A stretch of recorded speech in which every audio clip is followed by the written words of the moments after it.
The Property Virgin and the House with a Dark Secret, by the author, Declan Connor. A psychological crime thriller. Chapter 1. House Hunting. My mom always told me that you can't ever run or hide from the torture of your inner self. God rest her soul. All the same, it was worth a shot. I'd never intended to move out of LA, but there I was, in the countryside, house hunting within sight of a mountain range. It was a chance of a new start after my relationship had exploded before my eyes. The entire episode had drained me after thinking I had found my Mr. Right. What a fool I'd been, with 1 year, 6 months, 17 days, and 3 hours wasted. As an author, I thought about all the words I could have written in the time I'd spent with him planning a future. His words had meant nothing, and mine had been spirited away, squandered in the moments we'd shared. For all my bravado, I'd never felt as alone as I did there and then. Putting on a brave face at my new circumstances, I tried to remain positive, sucking in a deep intake of breath, and then expelled it in a drawn-out sigh. Standing at the entrance of the drive to a house the agent said was called the Cedars, it would need a good amount of renovation. I had a decision to make. Weighing up the pros and cons, the house I was viewing was a snip at the price, considering the other houses for sale in the county. Maybe the town's steel mill closing down helped. A property virgin on the threshold of putting my toe on the housing ladder at 26, it was the ideal buy, despite some misgivings. There had to be a catch. Another thing Mom always said to me was, if something doesn't smell right, then there's probably something wrong. Unfortunately, I ignored the lingering memory of an image of Mom's dour expression as she recited her metaphor. She hadn't been referring to the sense of smell. All the same, the musty stench that permeated throughout the rooms, it had me pinching my nose when I'd looked around the rooms.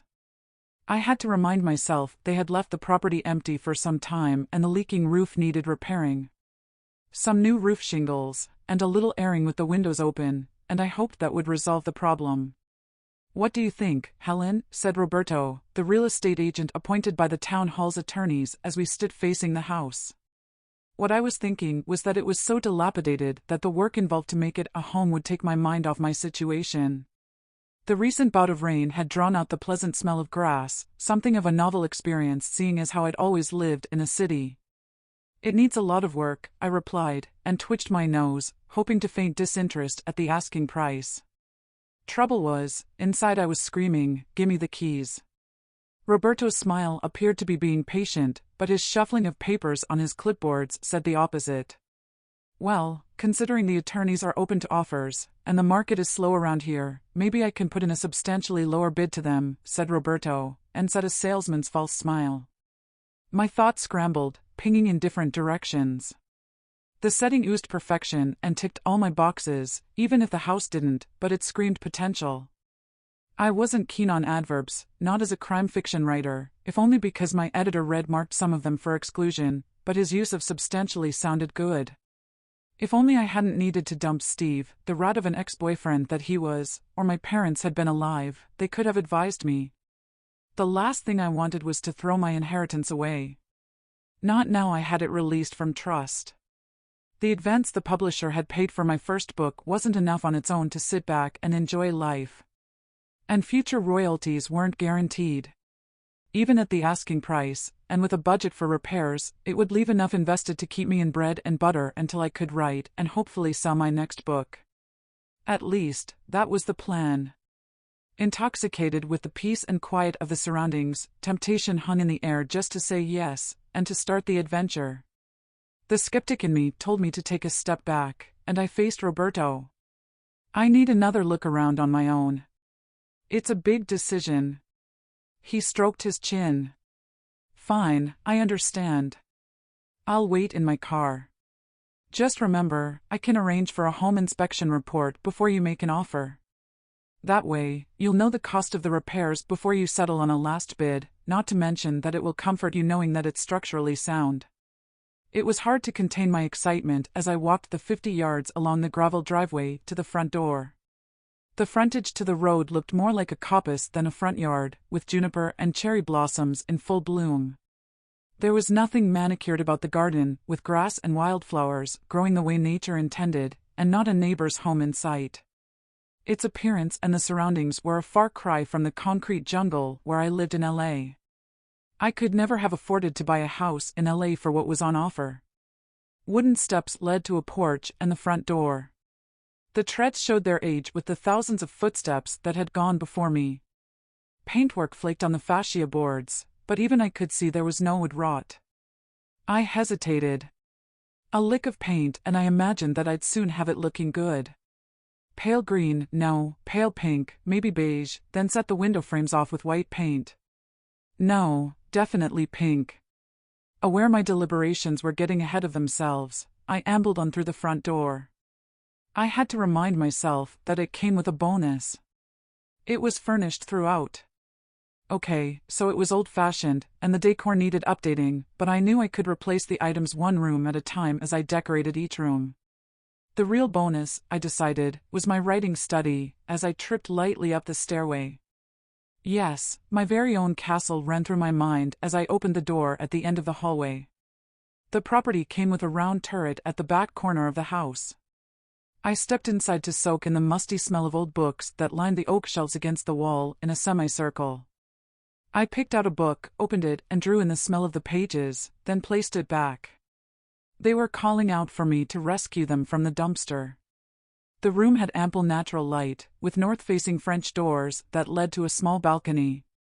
It was just big enough for a chair and a small table, despite its odd crescent shape outside the turret. Most of my friends back in LA would have died for the view of the surrounding woods. Ladybird Woods, Roberto had said they were called. The name conjured up a feeling of tranquility, a closeness to nature. The desk and leather swing chair had seen better days, but it would have been a shame to replace them with my own. I had to buy the property for that room alone.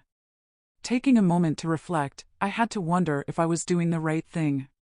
After splitting with my ex, Steve, I'd convinced myself that I needed solitude, an escape from the hustle and bustle of city life and the endless rounds of parties. I could have escaped all that if we had married as we had planned. Started a family. Now the plan I had was 180 degrees different. There would be time for domestic life later. Staring out through the French windows over Ladybird Woods, I recalled the phone call from my literary agent saying that she had sold my book soon after I'd returned to a single life. It had changed everything in a monumental way, with a new purpose in life awaiting me. Trouble was, it was everything else I had given up that worried me. Still conflicted, it had been hard to give up my internship with a literary agent, even though it came without a paycheck, forcing me to work part-time as a barista to make ends meet. Thinking about it, it was a wonder I'd had authored my book at all. Most of all, my close circle of friends would be sadly missed, but seeing as though they were Steve's friends before I came on the scene, maybe it was for the best to put everything behind me. Saying that, they had been supportive, leaving me with pangs of guilt. My cell phone vibrated in my hand, snapping me out of my thoughts. It was a message from Steve. Tight-lipped, I stabbed at the delete icon. I dashed outside of the study, and closed the door, then stepped into the bathroom across the hallway to wash my hands. Shivering in a cold spot, I turned the faucet, cupped my hands at the sink, and closed my eyes. An image of the night I broke up with my ex passed through my mind. Distracted by the sound of water pipes clanging, the sound grew in ever-increasing intensity. An obnoxious smell, akin to rotten eggs, had me gagging. Gurgling erupted from the faucet, spitting water on my hands. I opened my eyes, closed the faucet, and stepped back, horrified. My hands were covered with orange slime. Footsteps creaked on the wooden floorboards. I spun around. A wave of pinprick surged through me. My heart pounded as I called out, "Who's there?" "It's only me." I left my glasses in the bedroom. My body slumped with relief at hearing Roberto's voice. "Will you open the door for me? My hands are soiled." The handle twitched, and the door opened. I held up my hands, with my palms facing Roberto, and wriggled my soiled fingers. "How did that happen?" he asked. "Problem with the plumbing." "Oh, that," he said, and whipped out a red silk handkerchief from his top jacket pocket. "The water's been switched off for some time. It's connected to a well in the backyard, but there's access to connect it to the county's main supply." The wells all but dried up. I wiped my hands on the handkerchief. What should I do with this?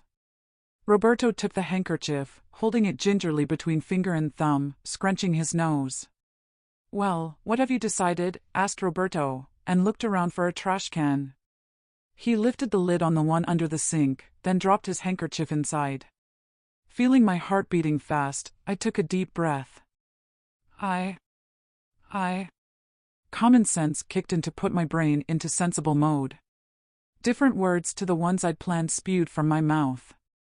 How much to connect the water? Roberto smacked his lips. Don't worry about it for now. The pipes will just need flushing.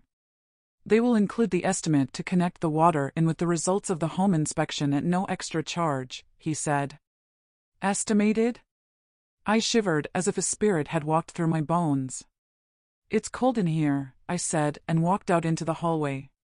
Bathrooms are always the coldest of the rooms, he said, and closed the door. For the first time, I was having doubts about living on my own on a sprawling property, and with no one nearby to call for help. The cold spot in the bathroom and the creaking floorboards had spooked me. A shiver ran down my spine. I wrapped my arms around myself, burying my hands under my armpits. Look, I need to know if someone died in this house. I wouldn't want to sleep in a room knowing someone passed away in here. With you saying attorneys, and what with the owner leaving the furnishings, I was wondering if the house was part of someone's deceased estate. Roberto shook his head. It's not for sale, because anyone died here. The attorneys we're dealing with are hired by the town hall. Non-payment of local property tax. They couldn't trace the owner.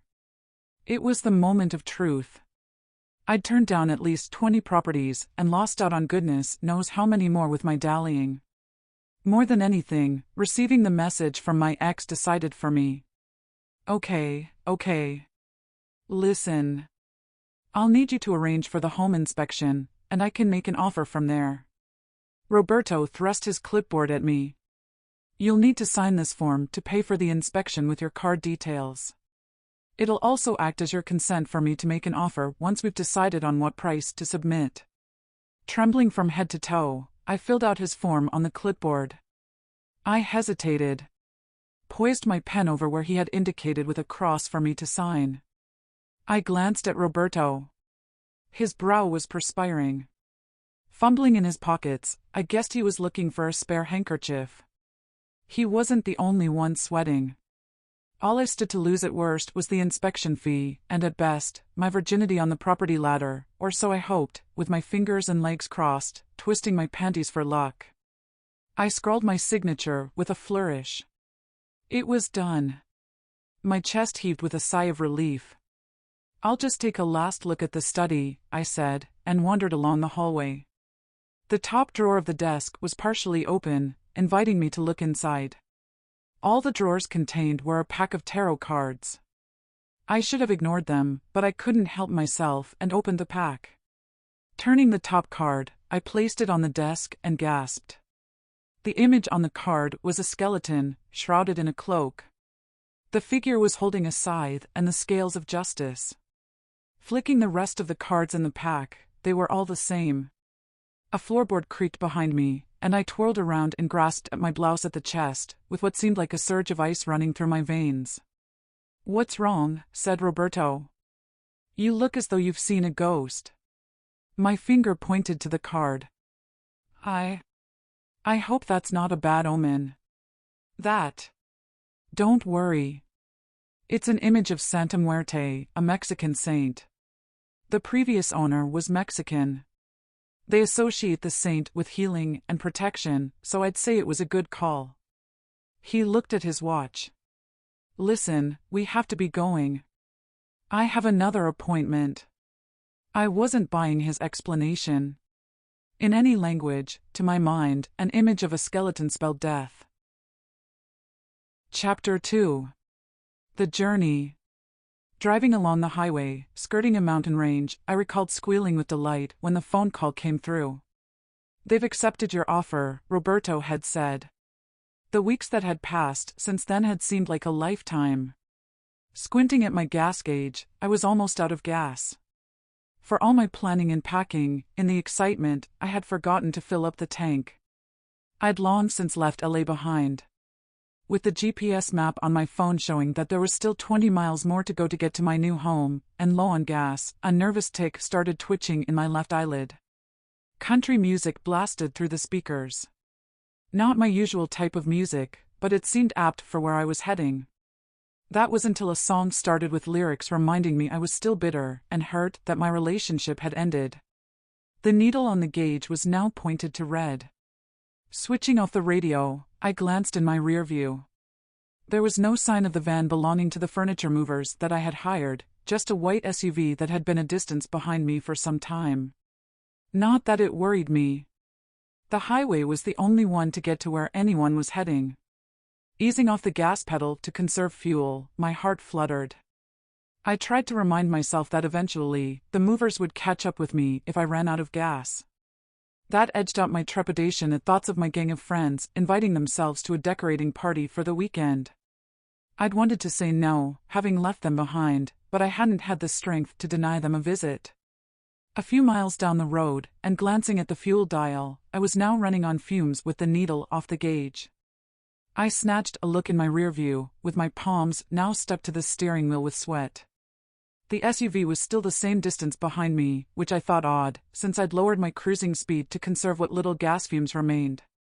Reaching out to my phone on the cradle, I tried to reset it to show gas stations on the route, when a call came through with a number I didn't recognize, and without thinking, I accepted the call. "Helen, we need to talk." I immediately closed the call, recognizing Steve's voice right away, sending me into a blind rage. Before the gas dilemma, my mind had been churning over the situation with Steve, my ex-boyfriend. He'd been battering me with texts to get back together since I switched off my phone when his number appeared. That situation took my mind in the direction that he could be following me and phoning from the white SUV. It was some relief when I looked ahead and noticed a gas station sign. Glancing in my rear view, the white SUV had pulled over. The gas station wasn't one of those franchised modern setups. The main building was an old wooden shack, with a row of car wrecks to the left. To the right-hand side there were 2 recovery vehicles, and a wooden bench, with 3 guys in overalls, passing the time of day. One of them rose to his feet to the sound of a bell that I must have triggered with my wheels. He walked over with a limp as I stopped next to a gas pump. The guy looked to be in his late 60s. "What'll it be, regular, or regular?" he said and snickered, which I thought odd. "I guess regular, if that's all you have." "It's all I need," I said. He leaned in. "Waiting for a delivery." "We have diesel, but I guess you won't be wanting that," he said, and chuckled. Can't say I was expecting service, but I wasn't about to complain. I smiled his way as I handed him my keys. "Fill her up, please." He jiggled my keys.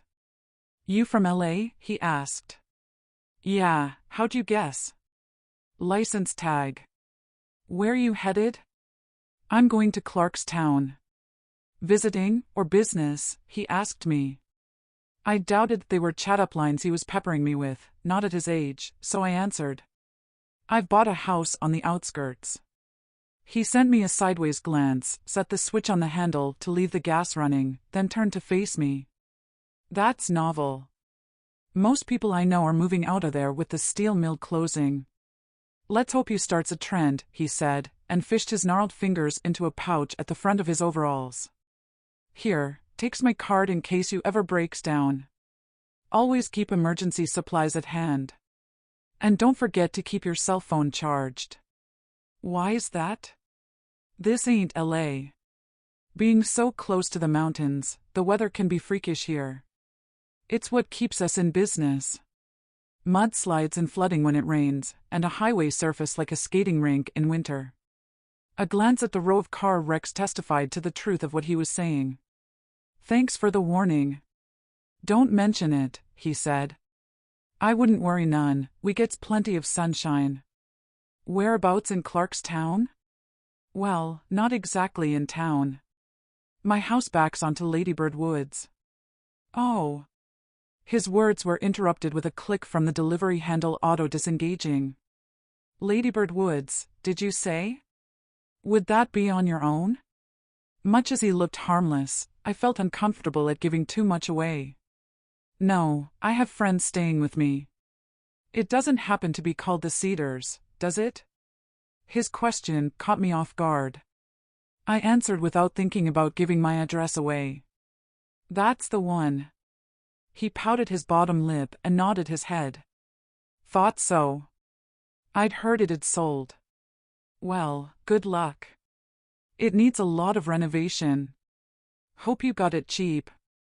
It didn't even make the reserve at auction. Auction. His last words battered at my brain as though someone smacked me across the back of my head. It needs work, but yes, I got it at a good price. He folded his arms and nodded once more, like one of those toy dogs with a spring in its head. I imagined as the only gas station I'd seen that it was likely he'd get all the local news from people calling in to fill their tanks. It was news to me it had been in an auction and failed to sell. Why do you think no one bid on it? He sucked air through his teeth. Then he walked over to put the nozzle back in its holder.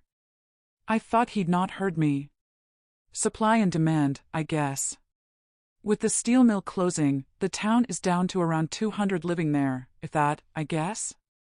The white SUV that had been following pulled into the gas station to the ring of a bell and parked behind me. I felt stupid at thinking I was being followed. They likely had the same problem as me and needed to conserve gas when they had slowed down. All the same, the glint from the sun's rays on the windshield prevented me from seeing who was driving, which rattled me. I imagined my ex sat behind the wheel. I paid the guy with cash, then turned to climb back into my car, but dropped my car key. What'll it be, regular, or regular, said the old man as he limped over to the SUV. The window rolled fully down. The driver was Hispanic in appearance. His eyes stared straight at me. They were dark. Black as coal. Cold. Penetrating, as if undressing me. I chickened out and glanced away, climbed inside my pickup, then drove on. Further along the road, and I saw the white SUV again in my rear view. The way the guy had looked at me with an icy stare had unnerved me. I glanced in my mirror again. A light blue pickup truck overtook the white vehicle and drew up close behind me. I recognized Jason, my handyman, right away. He honked his horn, and I waved through my open window. Jason pulled out and passed me. All the angst at having little but fumes in the tank had now gone. With Jason now out front, all the worry of imagining I was being followed was now replaced with excitement. As we approached the entrance to my home, we both slowed, then pulled over with our blinkers flashing and stopped to await a semi-truck and trailer to pass me by. The white SUV passed us by on the inside. Jason turned onto my drive and about to do the same, I glanced ahead to see the glow of the SUV's brake lights, and then it pulled into a rest area and stopped further along the road. Dallying, I'd had to wait for another vehicle to pass when I saw the SUV drive on. How odd, I thought. The hairs on my neck bristled. With a sense of vulnerability, I shrugged, thankful I had Jason with me.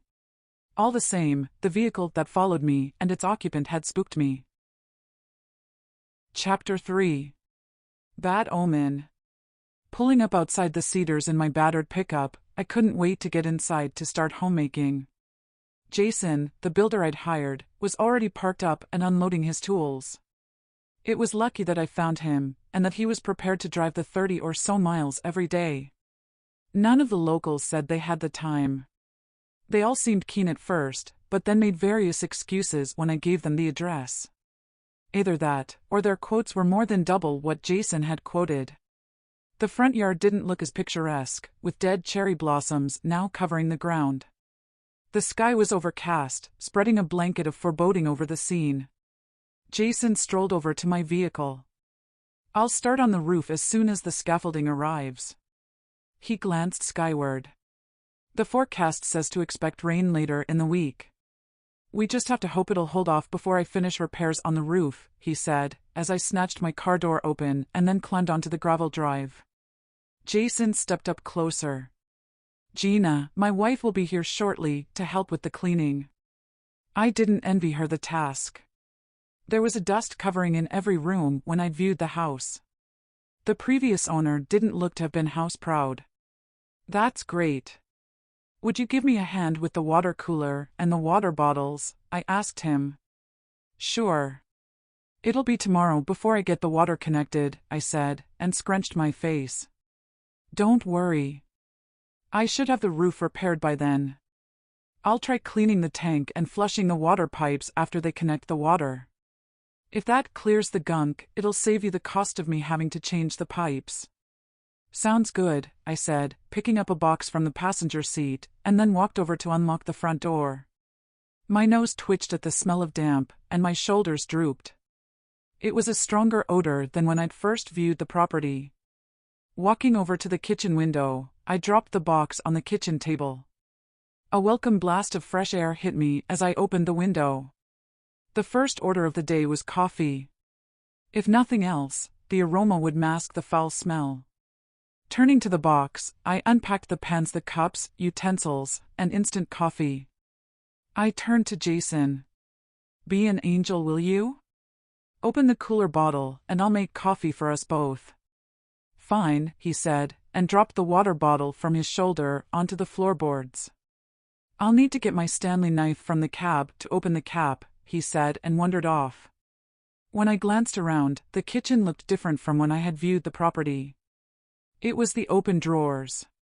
Every drawer and all the cabinet doors were open. Break-ins sprang to mind. I turned to Jason as he stepped back into the kitchen. When you got the keys from Roberto to work out the estimates for a new kitchen range, did you open any of the drawers and cabinets in here?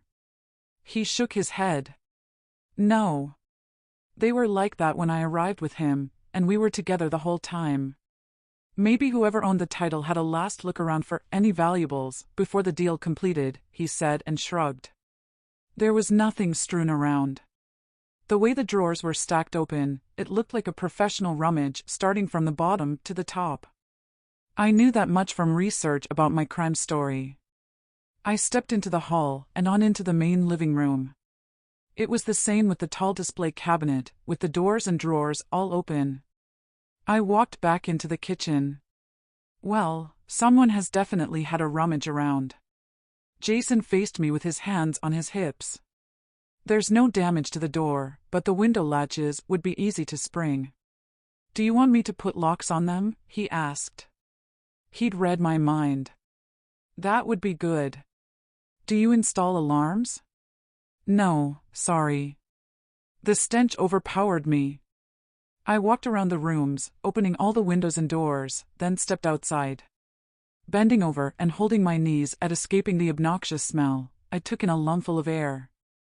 I couldn't help but gag. Jason had followed me outside to his cab. Jean is bringing a product spray that'll eat the bacteria that create the smell. Give it 24 hours and it'll smell fine. Thank goodness, I said.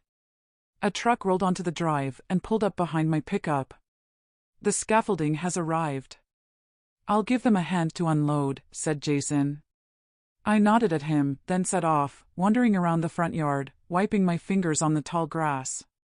The fragrance of the wildflowers soon dispelled the foul smell I'd encountered on the inside. All the same, I had to admit to some disappointment when I'd arrived. It was looking as though my excitement at starting a new adventure, and with the sun shining on the day, it could have sullied my vision, not to mention my sense of smell when I'd viewed the house. All I could hope was that whatever chemical Gina would bring with her would work its magic. There was an old stone bench at the side of the driveway, and I took a seat to take a moment to reflect while Jason helped to unload the scaffolding. I reckoned that I'd saved my sanity by moving there, despite misgivings. I had a flashback to Mom and Dad arguing the night before they died. It was impossible not to hear what it was about when they'd shouted top note at each other. The plate smashing in the kitchen that night constantly reminded me of the turmoil that they were going through. The situation had scarred me, with that scene branded in my brain, ruining almost every relationship I'd had ever since, unable to trust. I'd always looked out for infidelity. I had known for months what the problem was with Mom and Dad, but I'd hoped it would have passed. Mom had found out he was having an affair with his secretary from a neighbor. I sighed, still not knowing if Mom had steered on purpose into that concrete underpass strut that killed them both. As much as the breakup with Steve hurt, I thought it better to have found out he'd strayed before us tying the knot, rather than to have ended up in the same predicament as Mom. I rose from the seat and ambled inside, thankful that the stench had diminished. Picking up a newspaper from an open drawer, I swept the dust from a chair and took a seat. Dropping the newspaper on the table, my mind churned over the possibilities of someone breaking into my house. The locals would know the house had been empty for some time. If they wanted to find out if the absent owner had left any valuables behind, I guess they would have broken in long before I arrived on the scene. Jason could have been right. If it were some opportunist clerk down at the town hall with a key, and they'd entered as a means to supplement their paycheck, I doubted I would ever find out. Besides, I'd bought the house for its remoteness and not for the contents, even though they were listed on a schedule. I shrugged my shoulders. Jason entered and cut the cap off the water cooler, then tipped water into a pan. With the pan of water on the stove to boil, I stepped out of the back kitchen door. Large blackbirds were circling the trees over in Ladybird Woods. They were crows, distinct from others, with their caw-caw cries and wingspans, floating majestically in the air current. The sky suddenly filled with them, setting off from the treetops in a swarm. "Anything interesting out there?" asked Jason as he came up behind me. "Just a flock of crows taking flight. I hope it doesn't signify bad luck." "Nah, that's superstitious twaddle from city dwellers. One of them will have found a food source and let the others know." I hoped he was right. Stepping back inside, the water was boiling. "I hope you can take your coffee without sugar," I said. "Strong and black will be fine for me." With the coffee poured, we took our seats at the table. "Do you think they'll be nesting?" I asked. "No, that'll be over and done with at this time of year. It'll be one disadvantage to living next to the woods. They can be noisy." I rolled my eyes. "As long as they're not a bad omen, I can cope with that." Jason took a sip of his coffee, then responded, "Good luck, bad luck, makes no difference. It's all down to fate." I doubt birds have anything to do with fate.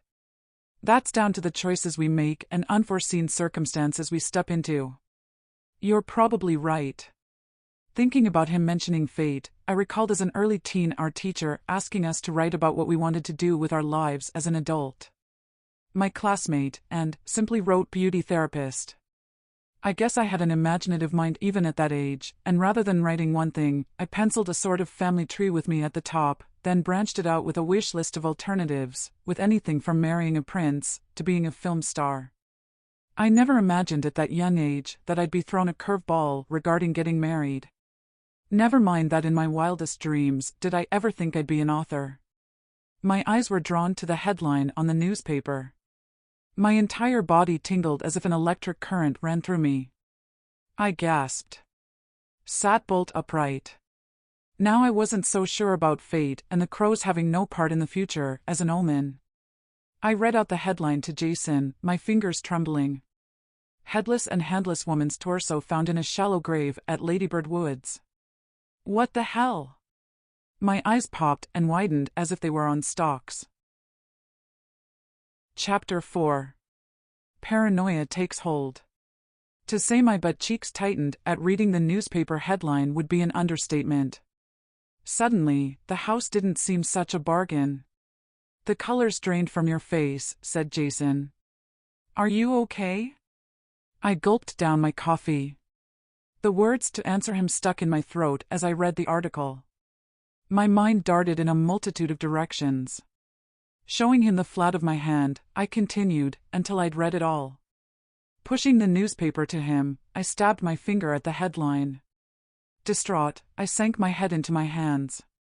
"Have you seen the date of the newspaper?" "It's dated last year," Jason said. "What?" "Let's have a look." He turned the newspaper around and pushed it over. "It's some time ago. Lightning rarely strikes twice." I wouldn't worry. It was easy for him to say. He wasn't the one who would have to live there. All the same, I could do to know if they've convicted someone. I'd hate to think that there's a murderer on the loose around here. Don't worry. Hell, there are criminals of all descriptions in every town. I rolled my eyes. Geez, thanks. That really puts my mind at rest. Jason laughed. You calm down and I'll make you another coffee. Make it strong and black this time for me, the same as yours. It might stop the shakes. I held out my trembling hands. Set them palms down on the surface of the table. The fingers of both hands trembled with a mind of their own. Jason prepared the coffee and set the cups on the table. He took a seat. You feel better? He asked, as I took a sip and savored the aroma. The tremors had subsided, and I nodded. Jason grabbed the newspaper and turned to the inside pages. His words had me studying him as he read. For all I knew, he could be a criminal. He was right, you could talk to a stranger anywhere in the U.S., and any of them could be a felon. Shuddering, I had to remind myself not to be so paranoid. Jason looked innocent enough. In his late 30s, his broad shoulders, and builder's biceps, if not his butt cheeks showing when he'd bend over to lift the water bottle, gave me some comfort that I had someone with me for protection. It was how I was going to cope with my first night alone in the house that worried me. Jason drained the last of his coffee. He pushed back in his chair. Right, time to start work. I rose from my chair. Me too. I'll start on my study first. He turned to me as he was about to exit the kitchen. Don't go out onto the balcony. Not until I've strengthened the struts and changed some floorboards. Heeding his warning, I grabbed my box of cleaning materials and climbed the stairway. Starting on my study might not have been the brightest of things to do. But then I reasoned that was where I was going to spend most of my life. Dumping the box on the desk, I walked over to the French doors. My cell phone vibrated in my jeans pocket. When I looked at the screen, my shoulders hit south. My ex had sent another text message. Congrats on your new home. You need help? Steve, followed by a smiley face. No, I typed, added an angry face, and pressed send, then turned off the power. The last thing I wanted was him turning up on my doorstep. The message bugged me as I stared out over Ladybird Woods. One of my gang back in LA must have betrayed me. Still, considering he had been a part of that scene when we dated, I should have guessed someone would break the confidence. The message had broken my karma. I can't say that I was fully over the breakup. The excitement of a new start had helped, but now my mind wandered when I thought back to when I'd poured my drink over his head. I'd showered him in front of all our friends, then let go of the glass and it exploded as it hit the floor tiles. I couldn't help but think that I should have given him a second chance. But once a cheat, always a cheat. It's that fertile crime writer's imagination of yours, he had screamed. You always add 2 + 2 together and somehow make it 10. But then, as Mom always said, trust your instincts. If you think it, it's usually true. That was especially true when Mom had said that after she'd confirmed the suspicion of Dad's affair. It was the usually that she had uttered which weighed heavy on my mind at that moment, sending me into a daze. What if I had been wrong about Steve? What if the neighbor who told Mom about Dad's affair was wrong? I let out a sigh and returned to something resembling consciousness of my surroundings. At least I thought I had done the right thing with moving, as painful as the decision had been. I couldn't have borne to be in my apartment a moment longer and sleeping in the same bed we'd shared at weekends. It had been as if he was ever present, haunting me, even expecting to find the toilet seat upright after his visits. Over at the desk, I took a framed photo of Mom and Dad on their wedding day from the box and placed it on the surface. As painful as their loss was, at least none of us had had to suffer a divorce. Their deaths had been a finality. They'd honored their wedding vows, at least the part that read, "Until death do us part." Snapping out of my malaise, I noticed all 3 desk drawers were open. I recalled they were all definitely closed when I tossed the tarot cards in the top drawer and pushed it to. I edged around the desk and looked into the top open drawer. Why anyone would take tarot cards was beyond me, but the pack was missing. I stepped over to the French doors and opened them to let in some air, then gazed outside. Deep in thought about the newspaper article, in my peripheral vision, I caught sight of something dart between the trees out in the woods. But whatever the blur had been, I couldn't determine. I stared long and hard. It was some relief when a rabbit appeared in the open, then it darted into the undergrowth. That's when my fertile imagination took over again. I got the impression that whatever I had seen, it was larger than a rabbit. Maybe there was something out there, and it had flushed out the critter. My thoughts had turned to Steve's text message when I stepped out onto the balcony to get a better view of the woods. A loud cracking sound and a sinking feeling had me screaming top note. "Help! Jason!" I called out for all I was worth, with my leg trapped through the snapped floorboard. Chapter 5. Cliffhanger. Thinking that the balcony would collapse at any moment, I hollered for Jason once more. A hot flush washed over me, struggling to free myself. Under my breath, I cursed at my predicament. It wasn't as though Jason hadn't warned me. Moving around trying to free myself wasn't easing the situation. When I tried to withdraw my leg, the two lengths of the broken plank tightened around my ankle. Even I knew what Jason meant when he said the balcony struts needed strengthening. I kept imagining the whole damn structure, including me, tumbling to the ground, and froze. "Help, Jason," I called out one more time. "You didn't listen, did you?" he said, as he swept into the study. "I forgot, sorry." Distracted. Jason inspected the problem. He stood back, scratching at the stubble on his chin. "That's a right old mess you've got yourself into. Don't move. I can't do anything from here. Hang tight. I'll get my ladder and try to free you from below." Talk about a cliffhanger. My ankle throbbed and my head pounded when I heard the ladder hit the wall below. I daren't move a muscle. "I'll have you safe in a minute," Jason called out. His boots clomped up the aluminum steps of the ladder, and I crossed my fingers for luck. With the pain increasing in my ankle, I tried to move to ease the pressure. Mistake. The entire structure jerked. I let out a scream. "Damn it, don't move." Jason scrambled down the ladder. It sounded as though he'd set it to one side of the balcony. "Please hurry," I said and whimpered. His boots clambered up rungs of the ladder once more. "As soon as I remove one side of the broken plank, haul yourself up and into the office." His fingers held my ankle. He removed my sneaker. At the sound of a crack of wood, followed by nails screeching as they withdrew from the joist, he shouted, "Go." There wasn't any need to tell me twice, and I lifted my leg free, then scampered inside my study on all fours.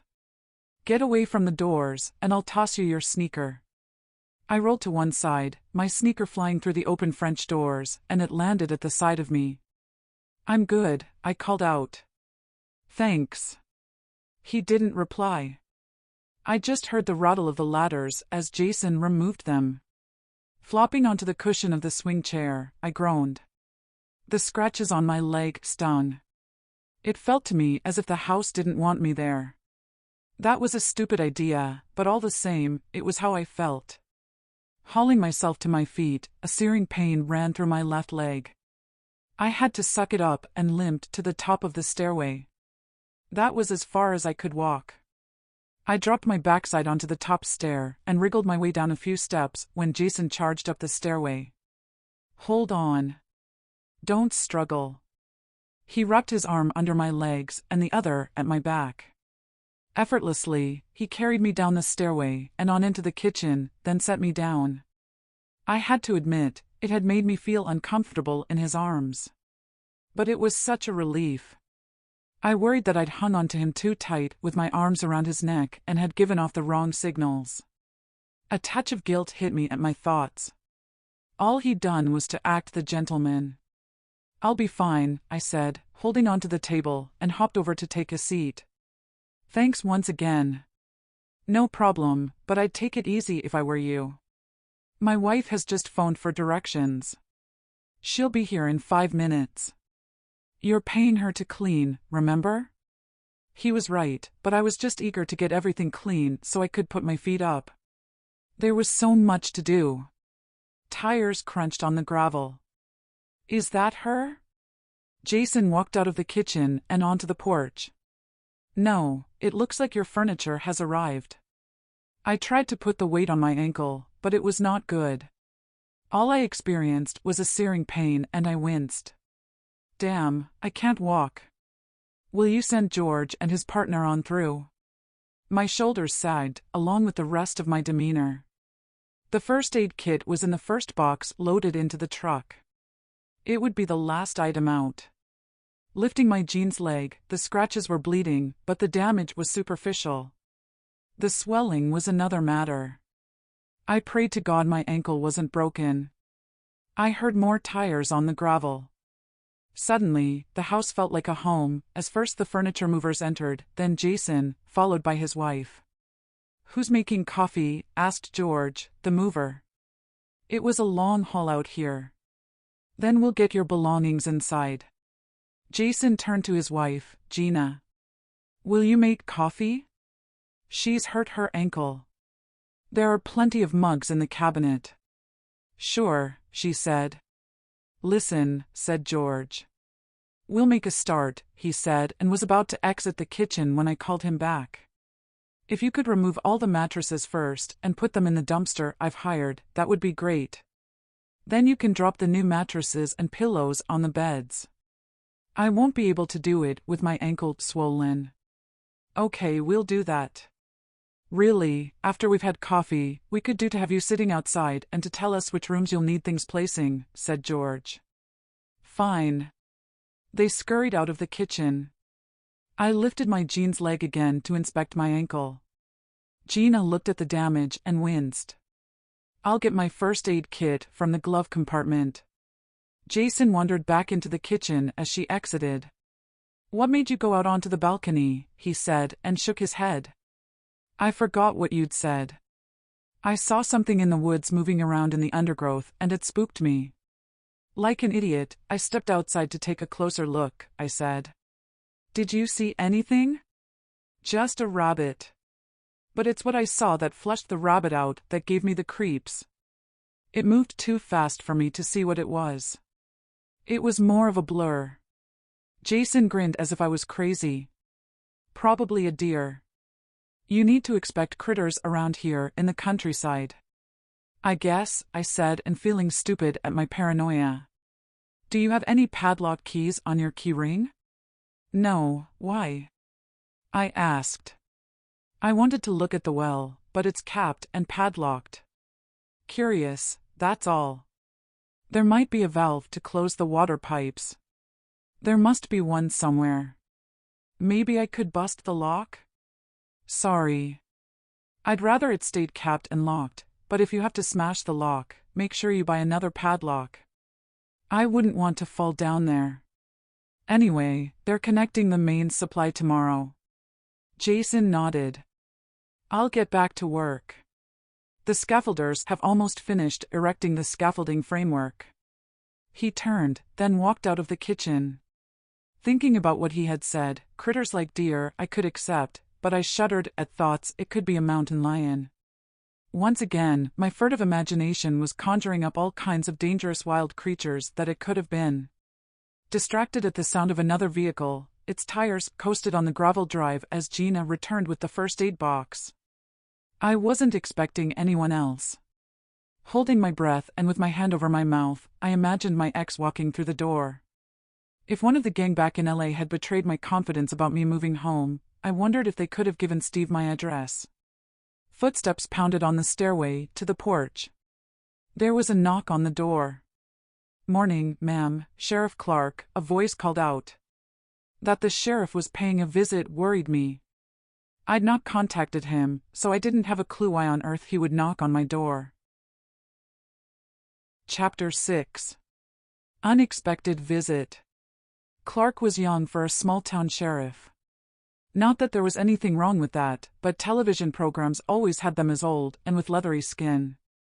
This guy was cute, down to the dimples set in his square jawline, and I couldn't help but notice that he had a firm butt. And not a wedding ring in sight. Just because I wasn't over my breakup didn't mean I couldn't appreciate a good-looking guy. I could never have dreamed him up for one of my stories. My editor would have said it was stretching believability. Aware of my disheveled appearance, covered in dust, and not an ounce of makeup, I blushed, teasing at the strands of hair over my face, and swept them to one side. Pleased to meet you, Sheriff. Sorry, I can't get up to shake your hand. Twisted my ankle. To what do we owe the pleasure? He stepped forward and took off his Stetson. Oh, God. Blonde hair and blue eyes. For all I was still grieving at the end of my relationship, it didn't stop me from drooling. Heard you were moving in today. Just routine. I put a hand on my chest. Oh my, for a minute there, I thought you'd come to put cuffs on me. I snickered like a schoolgirl, sensing my cheeks flushing some more, but, girl, he was hot. All the same, embarrassment engulfed me, annoyed with myself that I'd flirted with him. Please, take a seat. He took a chair at the table, put on a serious smile, then passed me a leaflet. It's some advice on security. Roberto says you're a crime writer. Oh, yes, sorry. Helen DuPont, I said, by way of introduction. Jack Clark, he said, and we shook hands. Well, actually, that's not my real name. It's Helen Booth. I use DuPont as a pen name. You mean like an alias? I'll have to keep my eye on you, he said, and then he laughed. His laughter broke the spell. It was more like a braying donkey. The alias pun was weak at that, but then I guessed that not everyone was perfect. Gina walked behind him, pouted her lips in a mock kiss, and then winked. Coffee, Sheriff? He turned to her. No, thanks, ma'am. I need to get back to the office. Sheriff Clark rose to his feet. Wait, while you're here, did they find anyone for this? I pushed over the newspaper report about the murder in Ladybird Woods. He lifted the newspaper and then dropped it on the table. He chewed on his bottom lip, fidgeting with his boots on the floorboards. Well, did they find the murderer? No, sorry. It's a cold case, along with the rest. Rest? You mean there's more? I said, my eyes popping from their sockets, and placed my hand on my forehead. Well, not exactly the rest. The other young women were missing persons, going back a year before the murder. But, look, I need to be going. But what? What was it you were about to say? He hesitated, head lowered, shuffling his feet some more, and inspected his boots. Listen, we think we know who is responsible, but there wasn't any firm evidence, but we had probable cause. Anyway, he skipped back over the border to Mexico before we could apprehend him for questioning. Not had any other problems since then. It's nothing about which you should worry. He knows we have him as a suspect, so he won't be back. Just pay heed to the advice on the leaflet and you'll be fine. Do you have a firearm? No, why? Do I need one? Well, not having any neighbors nearby, most living outside the town have a firearm for protection, or at least a dog. A voice crackled from a radio on his belt. He wrapped his fingers around his radio and drew it to his lips. Copy that, on my way. He glanced over at me. Sorry, I have to go. Bad traffic wreck on the highway. He was already at the door, when I realized that beside the shock at hearing about the missing women, that I was so besotted with Sheriff Clark, and gooey-eyed, I'd forgotten to tell him about someone rummaging in the drawers. Wait, can you call back later? Only I think someone has broken in while the house was empty. Anything of value taken? Not really. Everything that was on the schedule of value is still here. Leave it with me. I'll call back, he said, and then hurried out of the door. I turned on my cell phone to an instant buzzing. 6 missed calls from Steve. Well, said Gina, and placed a cup of coffee in front of me. He was cute. You've got plenty in common, what with you being a crime writer. I sighed. Yeah, but I'm not interested just now, even though I'll admit, He's kinda cute, I said, knowing that at some stage I'd have to learn to trust again and climb back on the dating horse. But right there and then, that was the furthest from my mind. The thought of dating again had me shrugging my shoulders. I looked up at Gina. I've only recently split up from my ex. Husband? No, fiancé. Her smile turned to a look of concern. Do you want to talk about it before the men join us? It was as good a cue as I needed. I'd not really talked to anyone apart from my friend Mel. There was a need to get it off of my chest. She was a good listener as she cleaned my wounds and applied a bandage. About to finish my story, and my cell phone rang. I recognized the number right away. It was Mel, my friend from LA. Hi, Helen. How's the move going? Not so good. Had an accident. Twisted my ankle. Oh no. Does that mean you won't be ready for the gang to visit for the weekend? Hang on, I'll put you on speakerphone while I do some chores.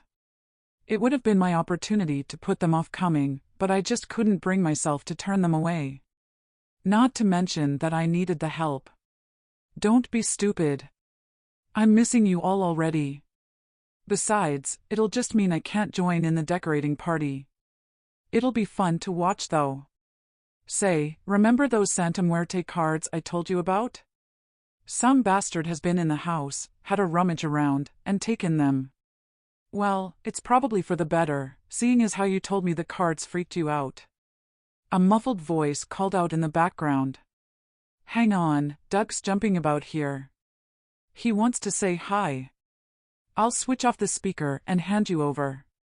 Hi, sweet cake. Go on then, tell me the house is haunted? I rolled my eyes. No, it isn't. Don't be so idiotic. Yeah, well, it'll soon be haunted by the games I'm bringing. Him saying that made me wonder just how Mel put up with his childish games. Oh, come on, leave it out. You're not at college now. Never mind your games, just bring a paintbrush. Besides, I have to sleep here on my own when you've all gone. I held the phone away, but I could still hear his response. Don't be a wuss. You'll just have to suck it up. Hold on, Mel's finished putting the shopping away and wants to talk. See you this weekend. Don't forget to check under your bed tonight. Bye. I shook my head at his childish banter. Take no notice. You know what he's like, said Mel. I knew exactly what he was like. All I could hope was that he'd leave his pranks and childish games back in LA. I don't know how you put up with him and his games. Any idea what time you'll all be here? It'll be late. We're setting off in convoy on the day. A question burned in my brain that I had to ask her. Listen. You've not told Steve where I'm living, have you? Goodness, no. Saying that, he's pestered me enough for the address. But don't worry, your secret's safe with me. Good. What's the weather like over there? Mel asked. Fine. It was drab earlier, but it's sunny just now, I said. I hope it lasts. It's hot as hell here in LA, but they're forecasting a storm for your area, she said. At least the roof will be fixed by then. Let's hope it holds off. Listen, I've got to go. My coffee's getting cold. No probs, bye. Oh yeah, and sleep well tonight. We'll all be there at the weekend. I hung up. Doug really was an idiot. I'd tried to put off sleeping alone out of my head. Now I had visions of sleeping with one eye open and shivered. Jason wandered into the kitchen. When are you changing the locks? I asked. I'll pick them up in the morning, together with the window locks. Could you fit a new lock to my bedroom door, only there isn't a key? Good idea. I'll add it to my list for tomorrow. Picking up the sheriff's leaflet, I glanced down at a list of bullet points. Changing the locks was top of the list, followed by window locks. I was way ahead of him. Thinking that, if it wasn't for the roof being a priority, I should have had that done right away. Can't say I was looking forward to my first night on my own in the house. Not after Doug said I should check under the bed. Unable to walk had put a damper on the rest of the day. At least the movers kept busy directing where the furniture went as they unloaded. Gina said my bedroom and office were clean when she'd started in the kitchen after helping me out onto the porch. At least I had a new mattress and bed covers for bedtime. The light faded as I waved the movers goodbye. "It's time we were going," said Gina. "Jay's finished the roof. He's just storing his tools, and we'll be off. I'll call earlier tomorrow and make you breakfast. Have you tried walking?" "No, not yet. My ankle's still swollen." "Let's try it." With Gina helping me to stand, I hopped around on one foot. Hoping for the best, I put a little weight on my foot. It was still painful, but I limped around and on into the kitchen. Thank goodness the musty smell had gone, replaced with the fragrance of lavender polish. "Best you get an early night, dear, and rest some." "I'll be fine. I'm sure I can make it to my bedroom later. If not, I'll sleep on the sofa." Gina had a look of concern written all over her face. "Listen, I've closed all the windows for you. You'll just need to lock and bolt the door." With that, they both climbed into their vehicles, and I waved them away. That was it. I was alone. The first thing I did was to lock and bolt the door. I hobbled back to the kitchen and took a seat at the table. For the first time, I noticed just how quiet it was as I sat there. After the bustle of the day, it seemed strange. Nothing like back in LA. No sounds of vehicles passing by or honking horns. No aircraft flying low overhead to come into land. Not even the relentless sound of metro carriages tippity-tapping on the lines. As much quiet was a plus to living there, I needed to drown out the quiet in the same way as I drowned out the noise of living in the city. I reached into my pocket for my cell phone. About to select my music and the phone rang. Steve's number appeared, and I switched off the phone. Anger welled as heat in my cheeks. Pulling over my notepad and pen, I put a new cell phone SIM at the top of the list of things to buy the following day. As a second thought, I put buying a gun on the list. His persistence now grated on me. It was getting to the point of obsession, as if he were in a stalking mode. Whatever, it was harassment to the umpteenth degree. The quietness engulfed me once more. I became aware of self, in that I could hear every breath that I took, and feel every heave of my chest, something I'd never noticed before. Drumming my fingers on the table, it annoyed me I hadn't had a satellite dish installed as yet. Worse, I'd left my laptop on the nightstand in my bedroom. Pushing up with my palms on the table, I winced as I put weight on my ankle, but at least I could limp. Every labored step up the flight of stairs creaked on the old wooden treads while grasping at the rail, giving me the shivers. Settled in bed, it started. The wind howling was first, followed by the rain hitting the windows. "Suck it up, girl. This is your life now." As brave as my thoughts were, every sound had my nerves on edge, increasing in intensity with a crack of thunder, when seconds later, my body leaped at a flash of lightning as it penetrated the curtains in the room's darkness. I sat bolt upright, freaked out. Chapter 7. Bangs in the night. The day had been exhausting, despite not being able to assist with the move, not to mention suffering the pain with my ankle sprained, so I was pleased to have crawled into my bed for a rest. Saying that, sitting up in bed was just as exhausting. It was such a relief that Jason had finished the roof repairs. With the weather changing, swirling wind outside had increased in its ferocity. Rain pelted my bedroom window with such force the sash windows rattled. Whistling and screeching noises drew down the chimney stack to the fireplace. Disquieting sounds honed my attention in that direction. The owner had left a pot ornament on the mantel, decorated with a flower design.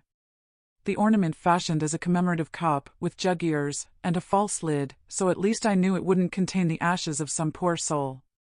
It had looked pretty during daylight, but in the darkness, my furtive mind transformed the pattern and shape into a head, with an evil face staring at me. I cursed at Doug for unsettling me, but at least I knew there was no one hiding under the bed. All the same, my mind was working overtime, with every sound amplified in the room's stillness. Then it started. Bang, bang, damned bang. The sound was coming from somewhere outside. Probably a loose fascia board, I hoped. My mind drifted to the sheriff's visit and the headline for the news report. It was what the article hadn't said that I found alarming. There had been nothing in the newspaper report to link the young woman's murder in the woods to any other missing young women that he talked of. More to the point, I kept seeing those dark eyes staring at me at the gas station from inside of the white SUV. If Roberto hadn't mentioned that the previous owner was Mexican, and with the sheriff saying the murder suspect was hiding over the border, I'd have thought nothing of the encounter with the Hispanic guy in the SUV, but now it troubled me. I reached out, turned on the bedside lamp, and pulled my laptop from the nightstand over onto the top of the quilt and opened the lid. My intention had been to continue with the outline draft of my new story to restore calmness, but I typed tarot cards into the browser. I didn't find what I was looking for and retyped Santa Muerte. An image of the card I'd seen in the office drawer stared back at me, a sort of skeletal Grim Reaper carrying a scythe, and a description saying the card sold in a pack of all the same kind, unlike tarot cards. La Santa Muerte, it read, which the article translated to the Saint of Death. I chewed on my lip as I read on, fascinated when the article I read said that the saint had followers on the fringes of society in Mexico. My jaw gaped at reading that the cartels and other criminal gangs adopted the saint. I had mixed feelings about reading on. The missing cards were yet another connection to Mexico. My thoughts went into turbo drive. On the one hand, I'd almost sketched out the plot for a crime story in my mind from the information, yet the superstitious side of me told me to leave well alone. I cursed at Roberto for saying the card represented a patron saint of protection and good health. It had nothing to do with Catholicism, and everything to do with the occult, setting up a shrine, and then praying for favor to protect drug shipments, or say, to help with a smooth hit job on someone. The crime writer in me won the toss to spur my imagination when I should have been trying to empty my head so I could sleep. It was a no contest.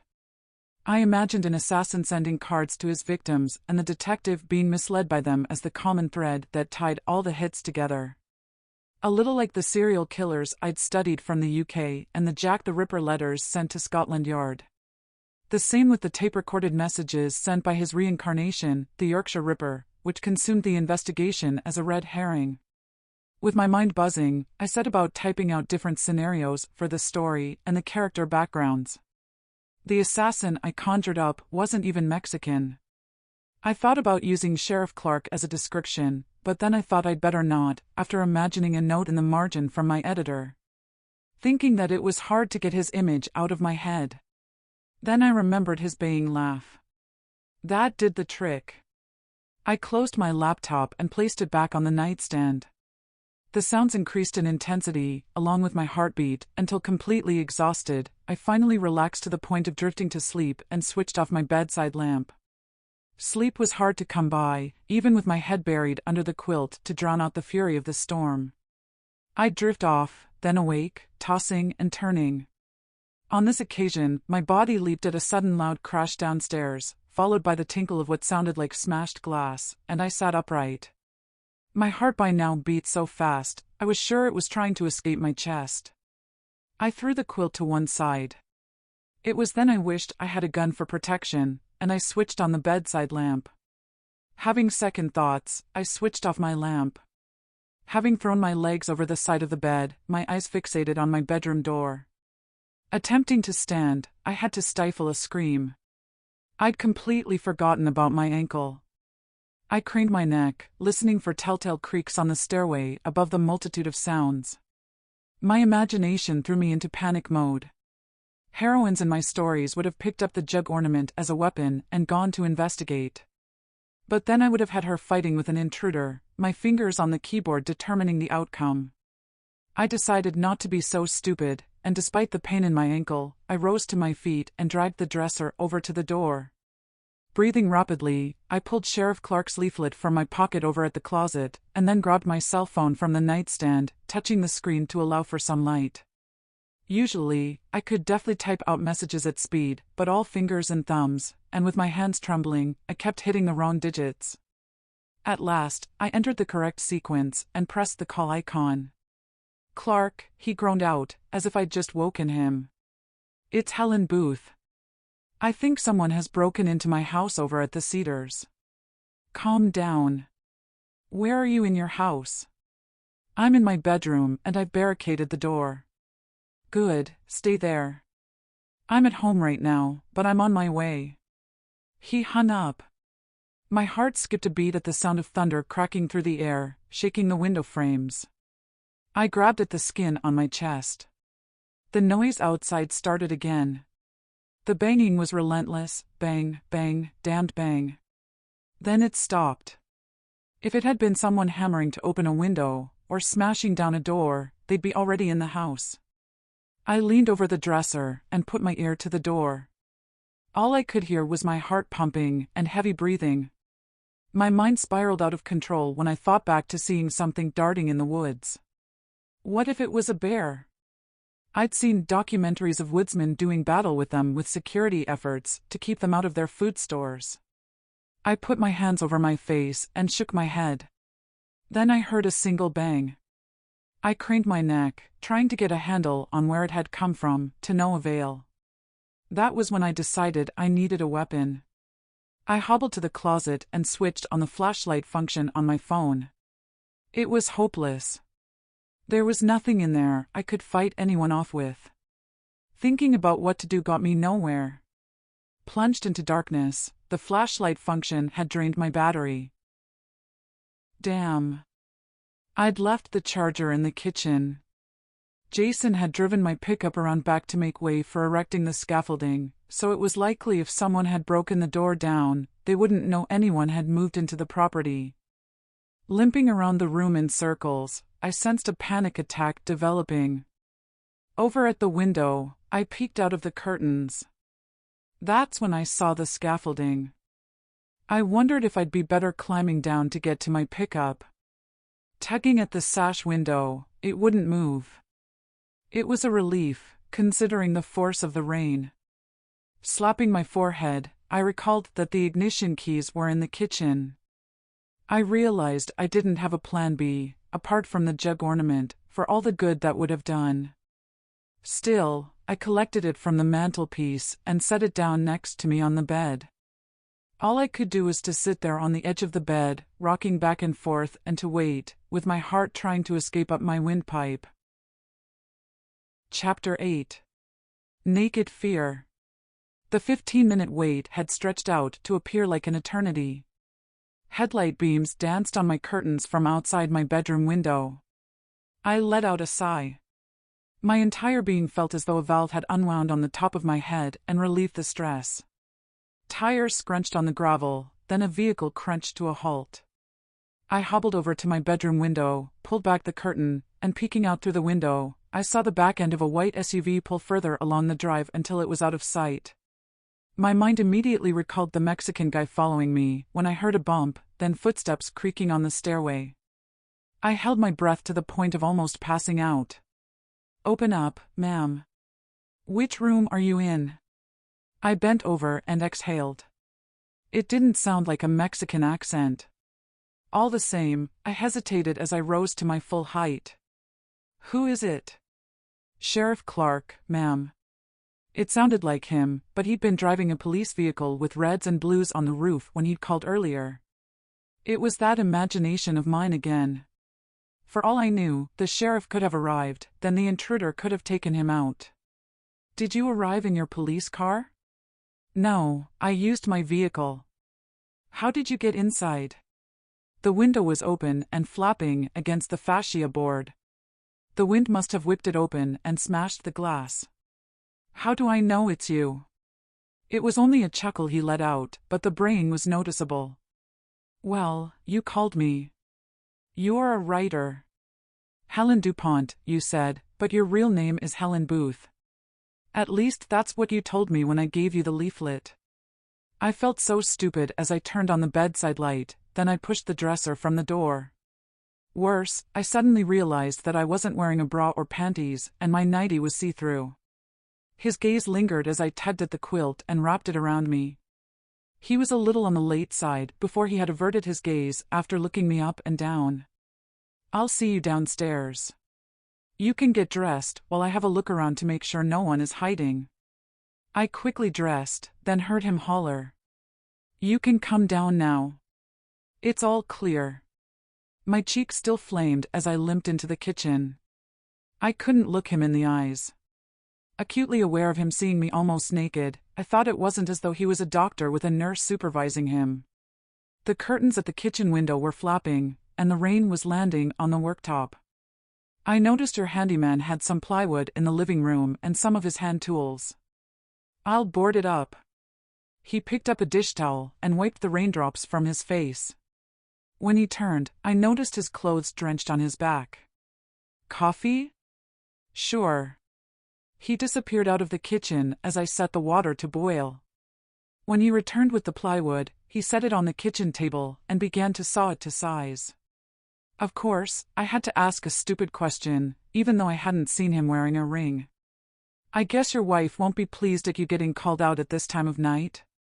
"I don't have that problem, ma'am," he said, not turning to look at me, but continued sawing. "Please, call me Helen." With my embarrassment put to one side, I poured the boiling water into the cups, then realized I hadn't spooned in the granules. Just as I stirred in the coffee and turned, the light bulb popped. With the room in darkness, the smile wiped from my lips, and I froze. "Don't move," the sheriff said.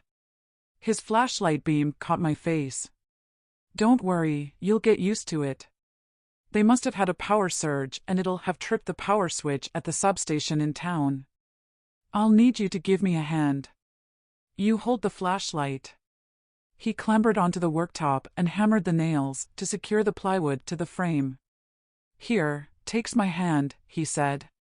He gripped my hand tight and leaped from the worktop, landing and stumbling a little too close for comfort. It can have only lasted seconds, but he lingered, holding my hand. I drew my hand away, gave back his flashlight, and stepped away. Edging around the table, I put it between us. "Did you contact anyone else besides me, to come over and stay with you?" Yes, I phoned my friend and said you were on your way," I lied. "I need to phone him. I said I'd call him when you arrived." He pouted his bottom lip, tilted his head to one side, and then gave me a lopsided squint of the eyes. I sensed a tense atmosphere as if he were trying to second-guess if I had lied. The bulb flickered and then flooded the kitchen with light. He shrugged his shoulders and turned away. "Sensible. I'd close the curtains in the living room and leave the light on until your friend arrives. You should buy a flashlight. Listen, I'll leave the coffee, thanks. I need to get some shut-eye. Busy day tomorrow. Will you be okay on your own, or do you want me to wait here until your friend arrives?" "I'll be fine. I noticed candles in the drawer earlier today for if the lights fail again. When I go shopping tomorrow, I'll put a flashlight on my list. I'll see you to the door. Listen, thanks for, I so wanted to ask him about the missing girls, but after him seeing me almost naked, I wondered if he might have thought that I had presented myself that way deliberately as a come-on. I also couldn't be sure if he stumbled close to me to elicit a reaction, as though to see if I were making myself available. He tipped his hat and set off out of the kitchen. "Don't mention it. It was a pleasure."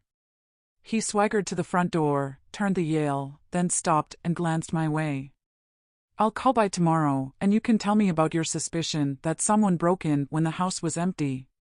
"Thanks." Something had amused him as I heard that grating laugh of his.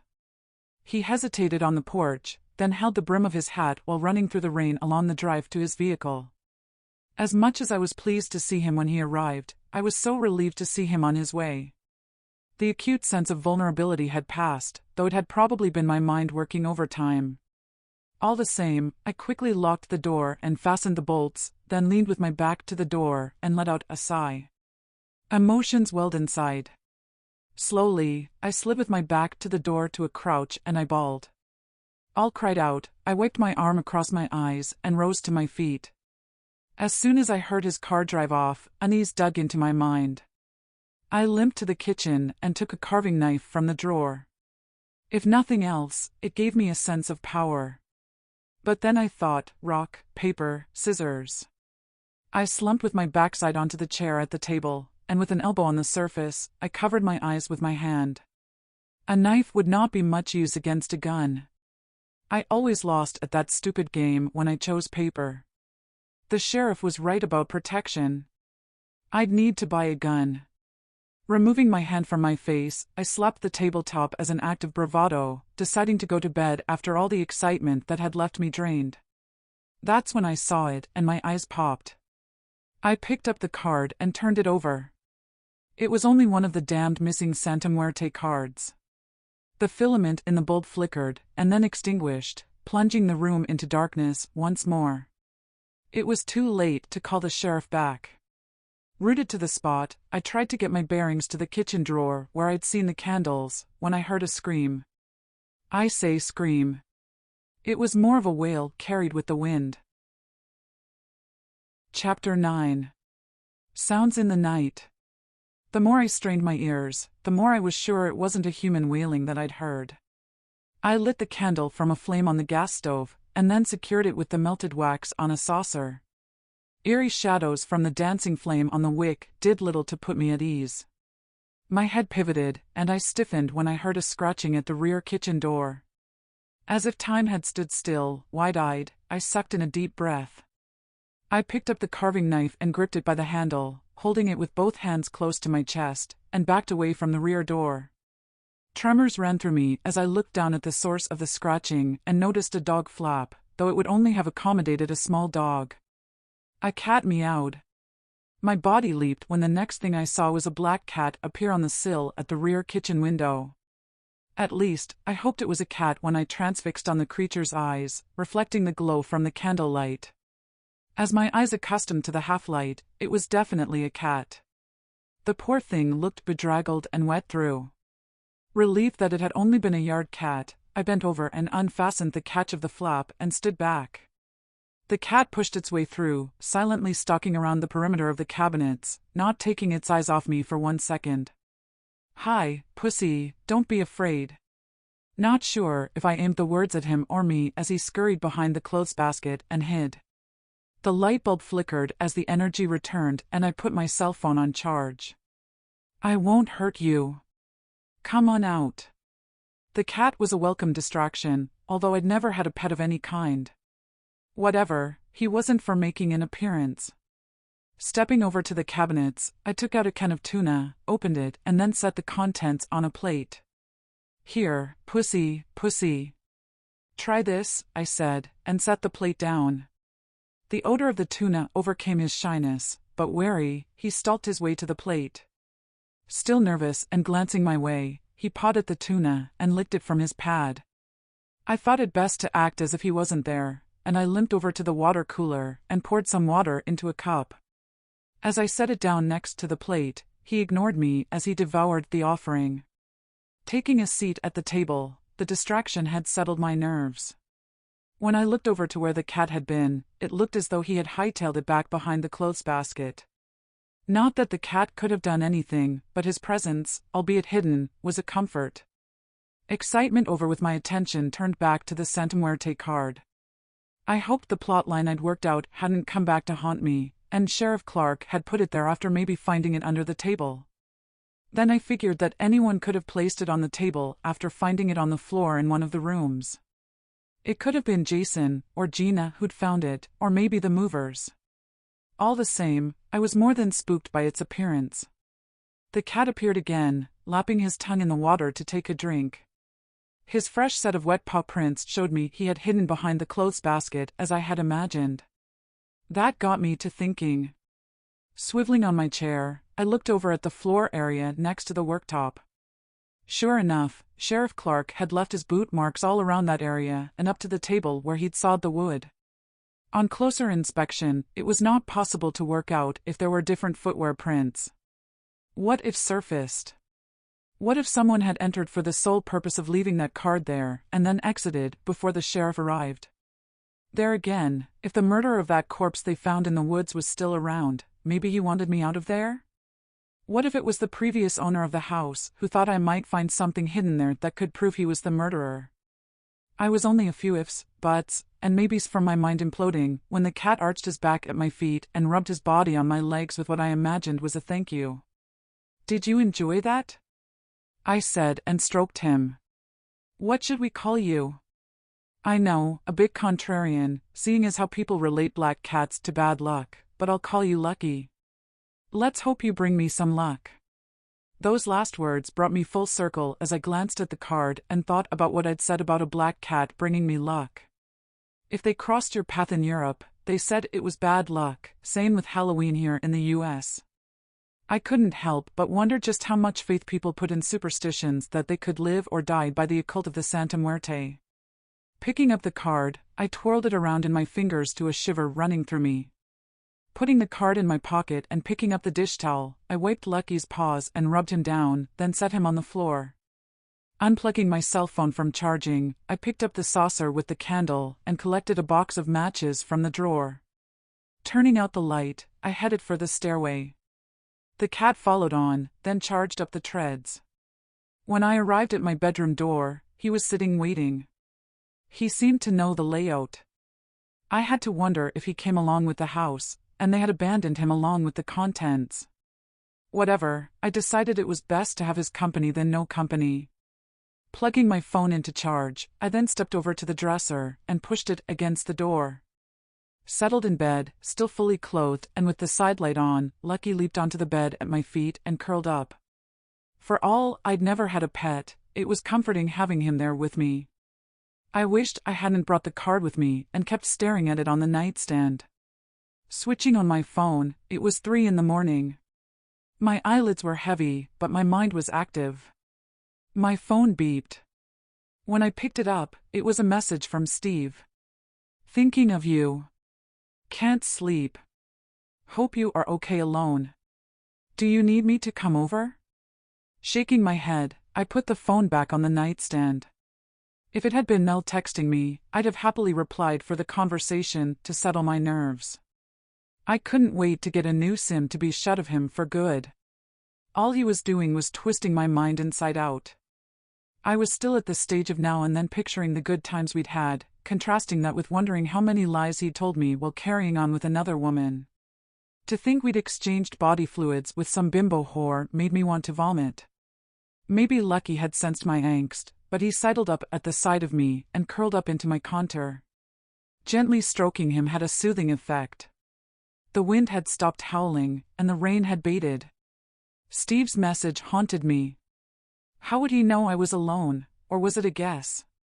All I could hear was Lucky purring, sending me into a hypnotic state, and exhausted, I drifted to sleep. Cracking open my eyes, I squinted at the light pouring through the gap in the curtains. The tribulations of the night had passed. Snatching the phone from the nightstand and removing the charger cable when it rang, Doug's name appeared on the screen. "Hi, Doug, this is a surprise," I said. "Just thought I'd check in on you. Everything okay? No bumps in the night?" I put my hand on my forehead and lay back on the pillow. Everything was fine, I lied. Only, I was talking to Mel before I traveled to Sacramento, and we were saying if it doesn't work out over there, we have a spare bedroom. Sacramento. What are you doing there? Work had a project for me, but I'm back home tonight. Anyway, just wanted to make sure you're okay. We'll see you this weekend. Thanks for asking.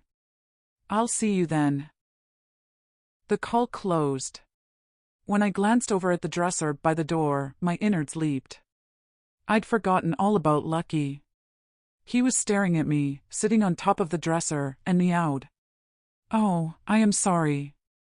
You'll be wanting to go out." Throwing away the quilt to one side, I sighed. I was still dressed. Placing my foot on the floorboards, I tested my ankle. The pain had subsided to an ache. Bleary-eyed, I moved the dresser and headed down to the kitchen for coffee, hopefully to take away the sour taste in my mouth. It wasn't as though I could take a shower with no water connected. My heart sank when I arrived in the kitchen, with glass and muddy boot and paw prints everywhere. I put some water in a dish for Lucky and the rest of the tuna, then set the water to boil. As soon as he'd finished, off he went through the flap in the door. Pouring some water into a cup from the cooler as a mouth rinse, I set off up the stairs to clean my teeth. With that over with, I stepped into my bedroom and quickly changed into fresh clothes. Turning to the nightstand, a spear of light hit the Santa Muerte card. I picked it up and put it in the drawer. I wanted no more reminders of the night before. The broken glass in the kitchen and boarded-up window were enough of a reminder of a night of fear. All I could hope was that it was as bad as it got, and it would be all uphill from there. Back in the kitchen, the water had boiled, and I made coffee. It was dark with the window boarded up, so I opened the back door. I took a step back, quickly closing it again. Oh, my God. There on the doorstep, I'd seen a dead crow. Chapter 10. Shopping Therapy. Having met up with Jason outside the hardware store in town with the measurements of the glass for the broken window, I ran through the events of the night before with him. He didn't seem to have been sympathetic, judging by his wry expression when I told him about the dead crow, and he'd scoffed. "That'll be your stray cat," leaving it there as a present for giving him food. "Our cat's always doing that, but not with anything the size of a crow." "He probably found it already dead," he said and laughed. "Yeah, Gina said that when she made breakfast. She said that she'd move it for me, but when she opened the door, it had gone." "Strange. Maybe the cat decided it was hungry," he said and snickered. It was time for some shopping therapy on my own, and I waved him off as he entered the hardware store. From what I'd been told about the dying town after the steel mill closed, I expected the town to have a ramshackle appearance. The number of new vehicles parked around surprised me. I'd expected seeing rusting-out pickups and boarded-up stores, but it was nothing of the kind. I guess they were living off redundancy checks and the hope that things would turn out for the better on the employment front. That's when I saw it and froze. Not in a bad way. There before me was a sight I thought I'd never see. It was a bookstore and coffee shop. Nancy's meeting place, it said on the sign over the entrance. There were few of those where I lived without a long car drive now that so many bookstores had closed. I couldn't wait to get inside, and I limped over to the sidewalk and entered. A bell fastened to the doorframe clanked, which I thought quaint. "Hi, dearie," an old woman said as she greeted me when I hobbled over to the counter. "I'll have an espresso." "Sure, take a seat." I ran my fingers along a row of book spines. There wasn't much in the way of new releases, and many looked to be second-hand. I took a seat. The old woman behind the counter stepped over and placed my coffee in front of me. "Not seen you before. Are you just passing through?" she asked. "No, I've just bought a house on the outskirts." "Ah, great. Welcome to our town. I'll tell you how it works in here. We accept donated books. You can either read for free in here over coffee, or buy them at the price on the ticket, and when you bring them back, you get half the credit of the price toward the next one." "Sounds good," I said, not sure how that worked with the copyright. She walked up closer to me. "I wasn't expecting anyone to move in around here. Many have moved out." "Do you work?" she asked. "I'm an author. Just sold my first book and I'm working on my second one." "Ah, so it's you who bought the cedars over at Ladybird Woods." "I'm Nancy." "You must be Helen?" "That's me. Maybe you could donate your book?" "Oh, it's not due to be published for some time," I said, not want to commit to giving it away free for her to profit from lending it out. There again, I wondered if it would be a good idea to create some kind of celebrity for me with the locals. It was looking as though everyone in the town was going to know everyone and their business. She stepped back over to the counter. Taking out the list of items that I needed to buy, I ran my finger down the list. When I glanced over at the counter, the old woman was holding her chin, running her index finger across her lips, glancing at me with something of a pensive look etched on her face. She snatched her vision away, picking up her cell phone, and appeared to be texting. "Is there somewhere around here I can buy curtains?" I asked. Yeah, turn left at the barber shop at the corner, there's a hardware store. Ah, yes, I know where it is. Say, do you know anything about those missing girls they tied to the torso they found in Ladybird Woods? So, you heard about that. They weren't from around here. They couldn't be sure if they had actually visited the area. It was reports from family and friends seeking their whereabouts that had my grandson Sheriff Clark investigating. He only tied the possibility of the missing girls to the torso they found when a tattoo on her corpse confirmed she was one of the girls reported missing. Supposedly, they were likely drug mules from Mexico, or maybe illegal immigrants. Anyway, no one recalled them showing themselves around here. Surprised you bought the house after it failed to sell at auction. None of the locals would have touched it after Jack tied the owner to the missing girls. Lost for words, there it was, that connection to Mexico again, but worse, that the previous owner of my house was the suspect for the murder of the woman in Ladybird Woods. No wonder the sheriff had shuffled his feet when asked questions. If Roberto had been in striking distance, I'd have slapped his face. God forbid if the suspect had murdered the woman in the house and dismembered her there. I just wanted to get out of there and to take some air. Draining the last of my coffee, I thanked her and went to open the door.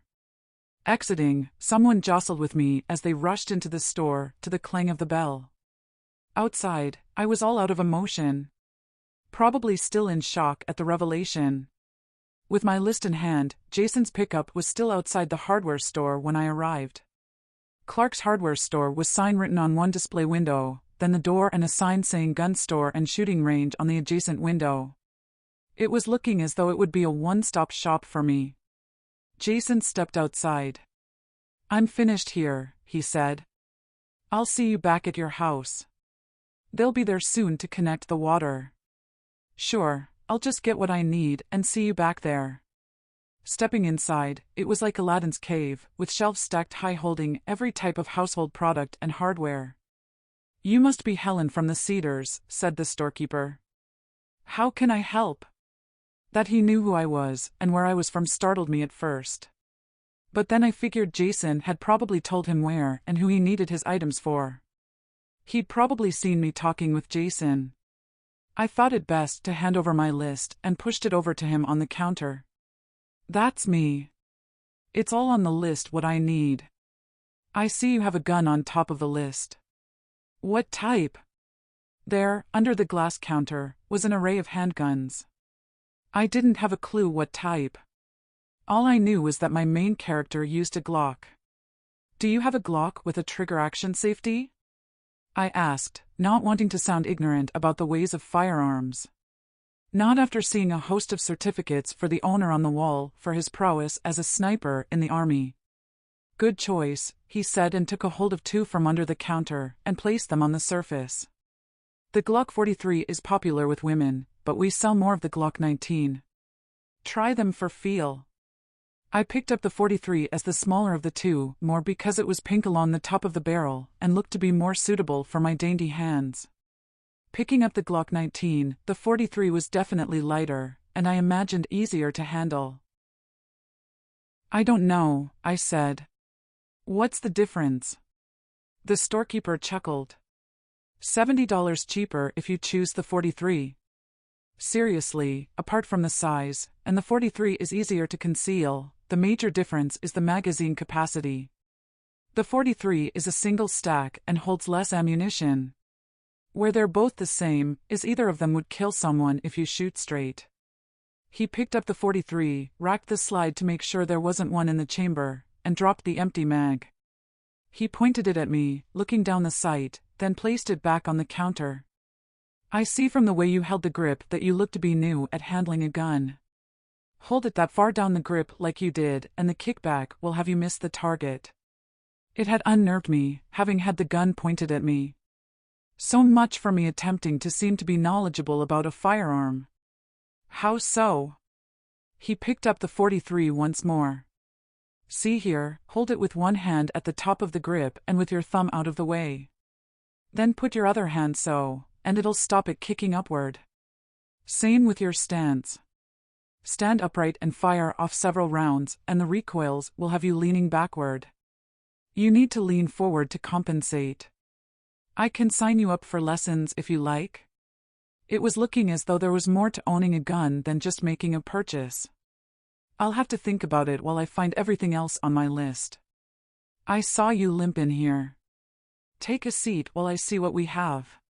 Now and then, the storekeeper would arrive back at the counter to fill a box with items, and then he'd check off the list. What type of scented candles? I have these cherry blossom ones. He passed me a sample, and I held it to my nose. They'll be fine. He disappeared again along the row of shelving to the door when it opened. In rushed the guy who had bustled with me entering the coffee store. The guy looked over at me, grabbed the storekeeper by the arm and jostled him outside. Whatever the guy wanted him for, I imagined it to be some sort of crisis for him to be rushing around. Glancing over at the glass door, I could see them gesticulating, and both looked my way, the storekeeper frowning. I snatched my vision away. The door opened, and the storekeeper entered, collected an armful of candles, and he walked back to the counter, setting a smile. Well, that's everything on your list apart from the curtains and SIM card. I don't have the curtain size you're looking for. You'd need to travel to Denver for those, or maybe order them over the internet. Same with the SIM card. The only store that sold them closed last week. Okay, just the gun. I'll take the Glock 43. He put his bottom row of teeth over his top lip and sucked in some air, making a rude noise.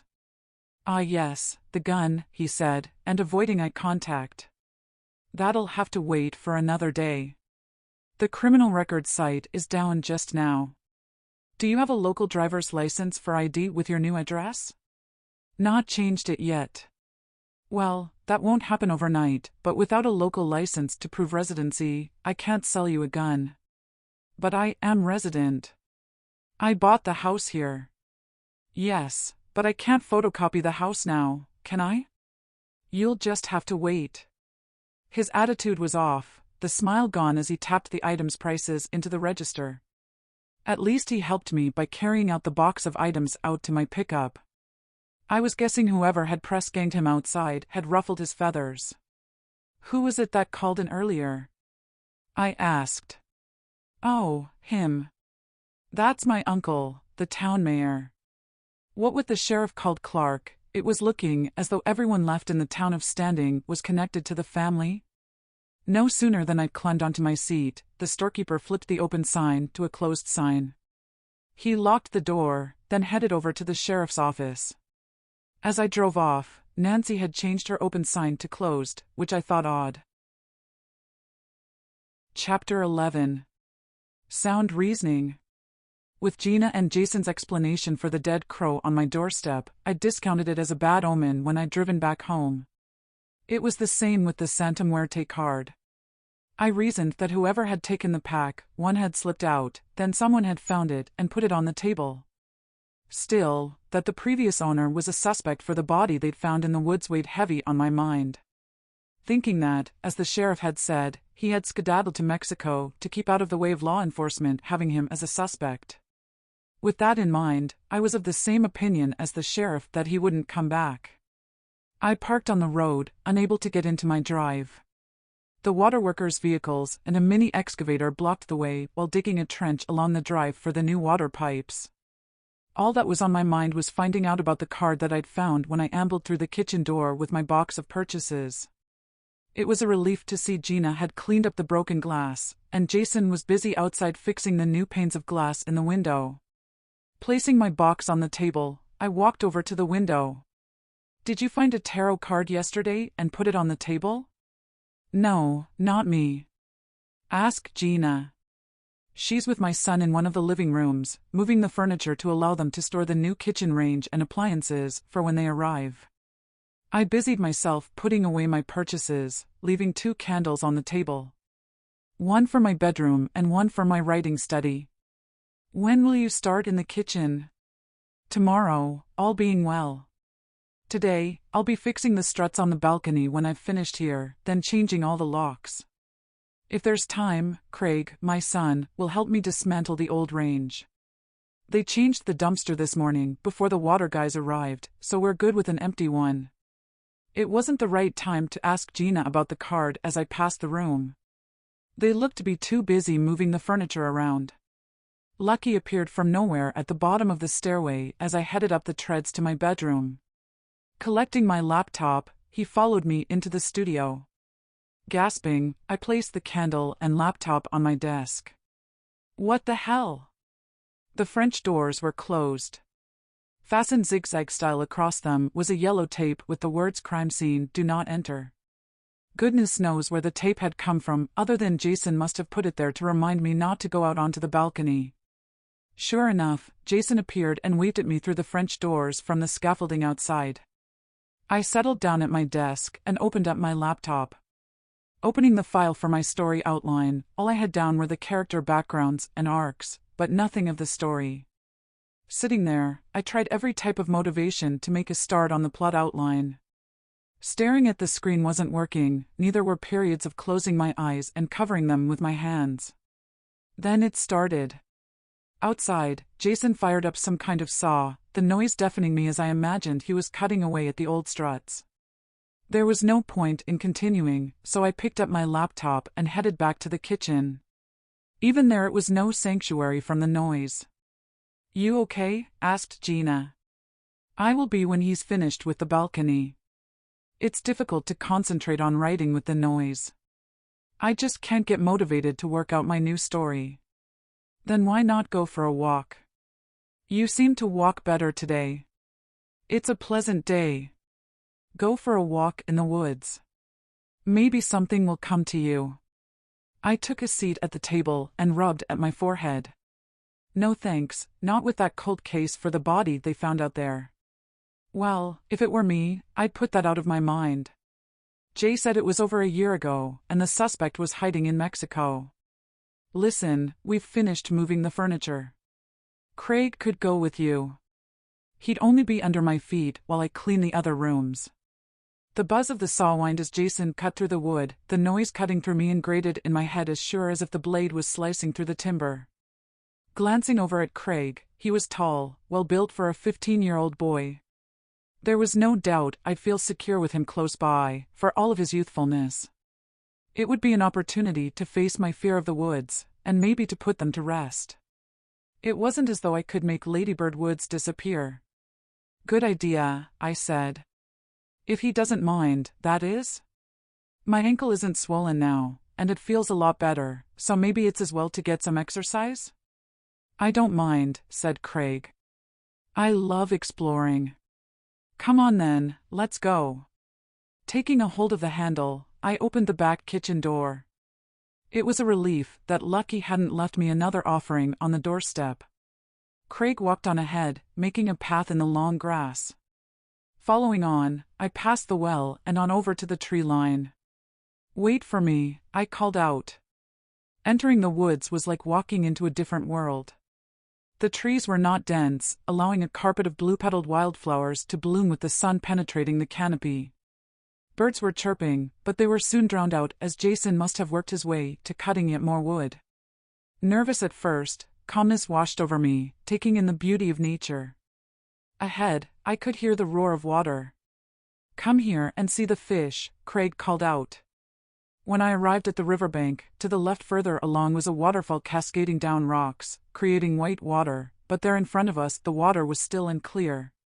"See there," he said, and pointed.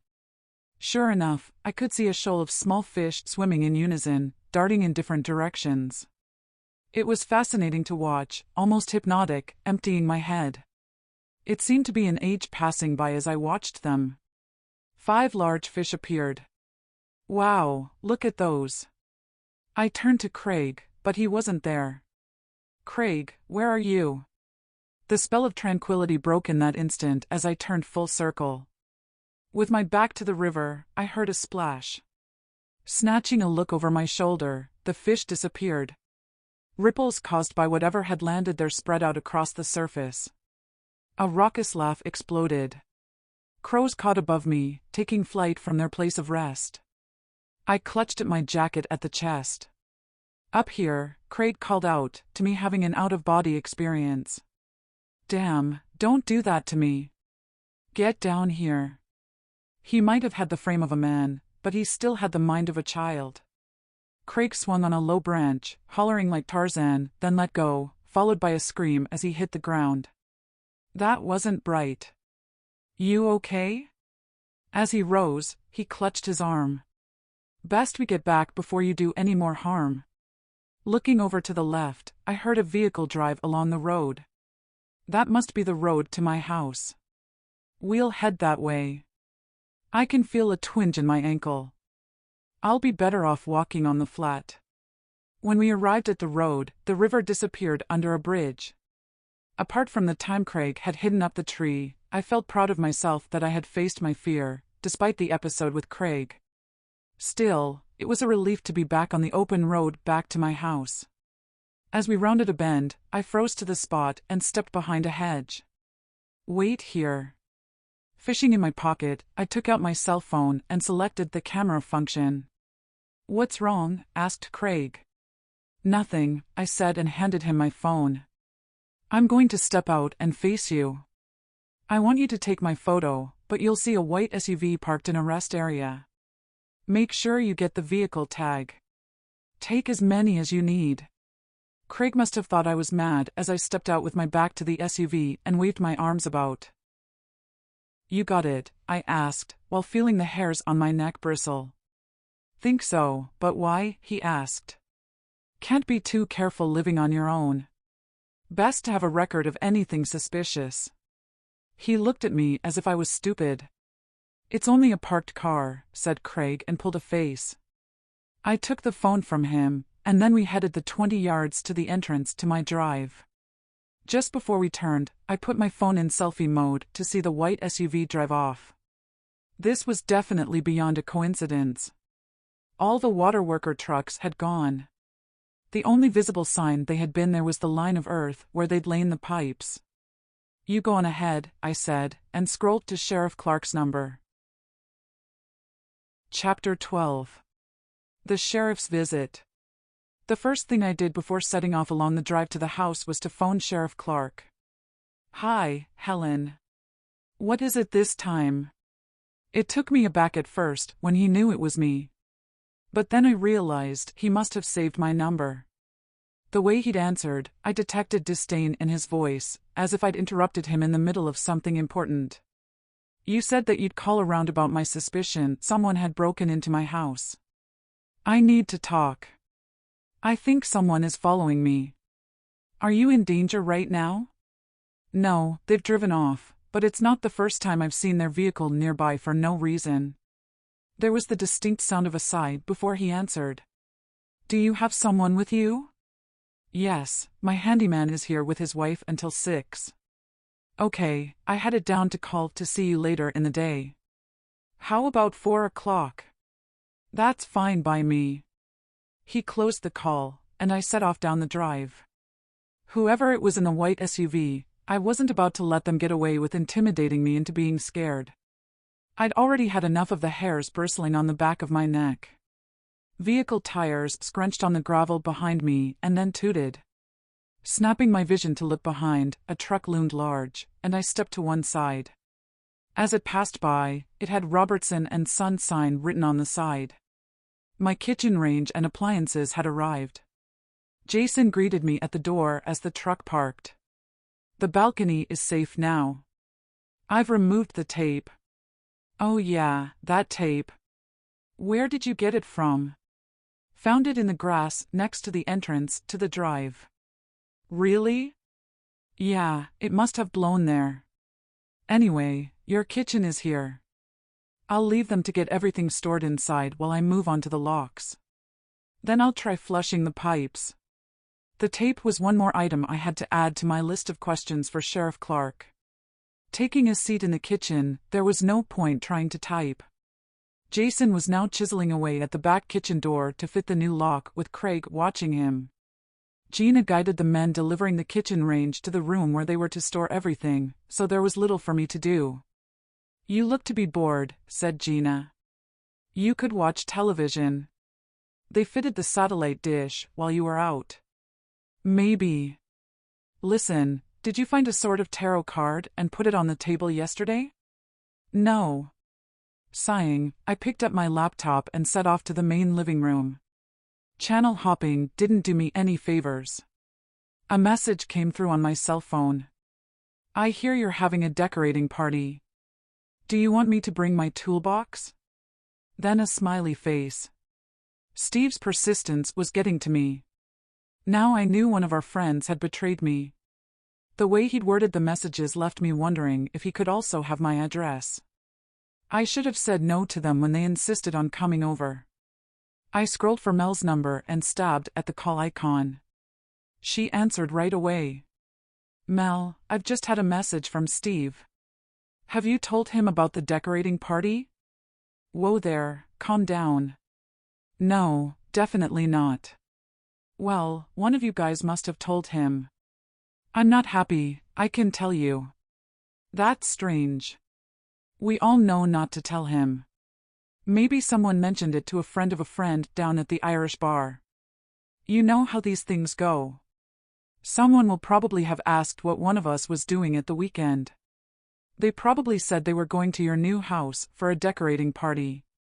As for Steve, he's avoiding us all because we won't give him the address, propping the bar up and drinking heavily.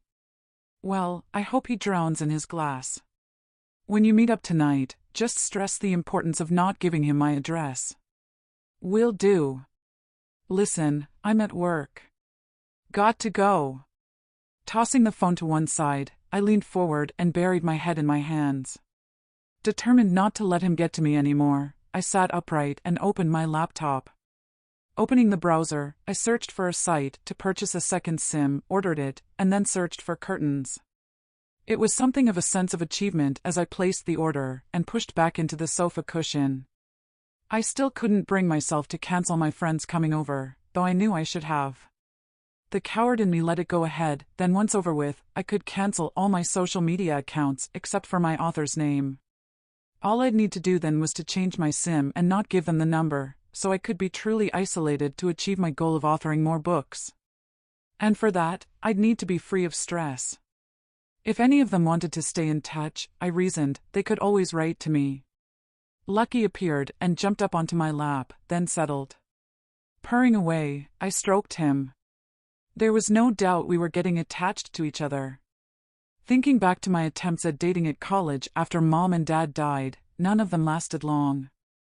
Not that any of them weren't nice guys, but it was always my paranoia they could cheat on me. No wonder those relationships always ended swiftly. Steve had been different. I'd fallen head over heels for him. He'd been patient with me, letting me have the password to his phone. Marked his social media as being in a relationship right away. Deleted all the old photographs of prior girlfriends. A tear ran down my cheek. I swiped it away with the back of my hand. Lucky arched his back for me to stroke him once more, then settled again as I massaged him. It was looking as though I had all the company that I needed with him. One thing was for sure, I wouldn't need to worry about him cheating on me. Gina popped her head around the door frame. Sheriff Clark is here to see you. According to my wall clock, he was early. Send him on through. Sheriff Clark entered, taking off his hat, and set it down on the coffee table. Please, take a seat. So, you say someone is following you. Any idea who it might be? Picking up my cell phone, I opened my photo gallery, then handed him my phone. See there? The white SUV is the one I keep seeing. I continued to explain the times and circumstances of seeing the vehicle. All the time, head down, he scrolled through the photos. This one looks clear. He clicked on the image and expanded it to reveal a clear tag. New Mexico. I'll do a vehicle check. Do you mind if I send the image over to my phone? Not at all. Now, what was all this about a break-in? I explained about finding the drawers and cabinets open. The only thing missing was a pack of tarot type cards from the study drawer. The night you came to the house, did you find one and put it on the table? No, I noticed nothing like that. So, that's all that was missing? Yeah, that's all. They weren't on my schedule of fittings and items, so they weren't my property, really. I wouldn't worry about that if it happened before you bought the house. Last time I saw Roberto, he said your house was getting an inspection. Said he'd asked quite a few different tradesmen to give estimates. Maybe one of them removed the cards. Do you want me to ask them? No, like I said, they weren't mine. It seems like a lot of fuss over a pack of cards. He looked decidedly ticked off, as if I was wasting his time. I wouldn't worry about the vehicle either. Many vehicles stop at that rest area. It could be somewhere he stops regularly. Anyway, like I said, I'll do a vehicle check, but unless he commits a crime, traffic violation, or has a warrant pending, I can't do anything without probable cause. Parking in a rest area isn't a violation. He rose from his chair and grabbed his hat. Wait. My handyman found some police tape outside in the yard. Was the house ever taped off as a crime scene after they found that murdered woman? Yeah, we had a warrant to search the house and arrest the owner, but he'd gone and a forensics team from Denver found nothing to suggest she'd been murdered here. Well, that's a relief. Look, I have to be going. Sure. I removed Lucky from my lap, rose from the sofa, and saw him to the door.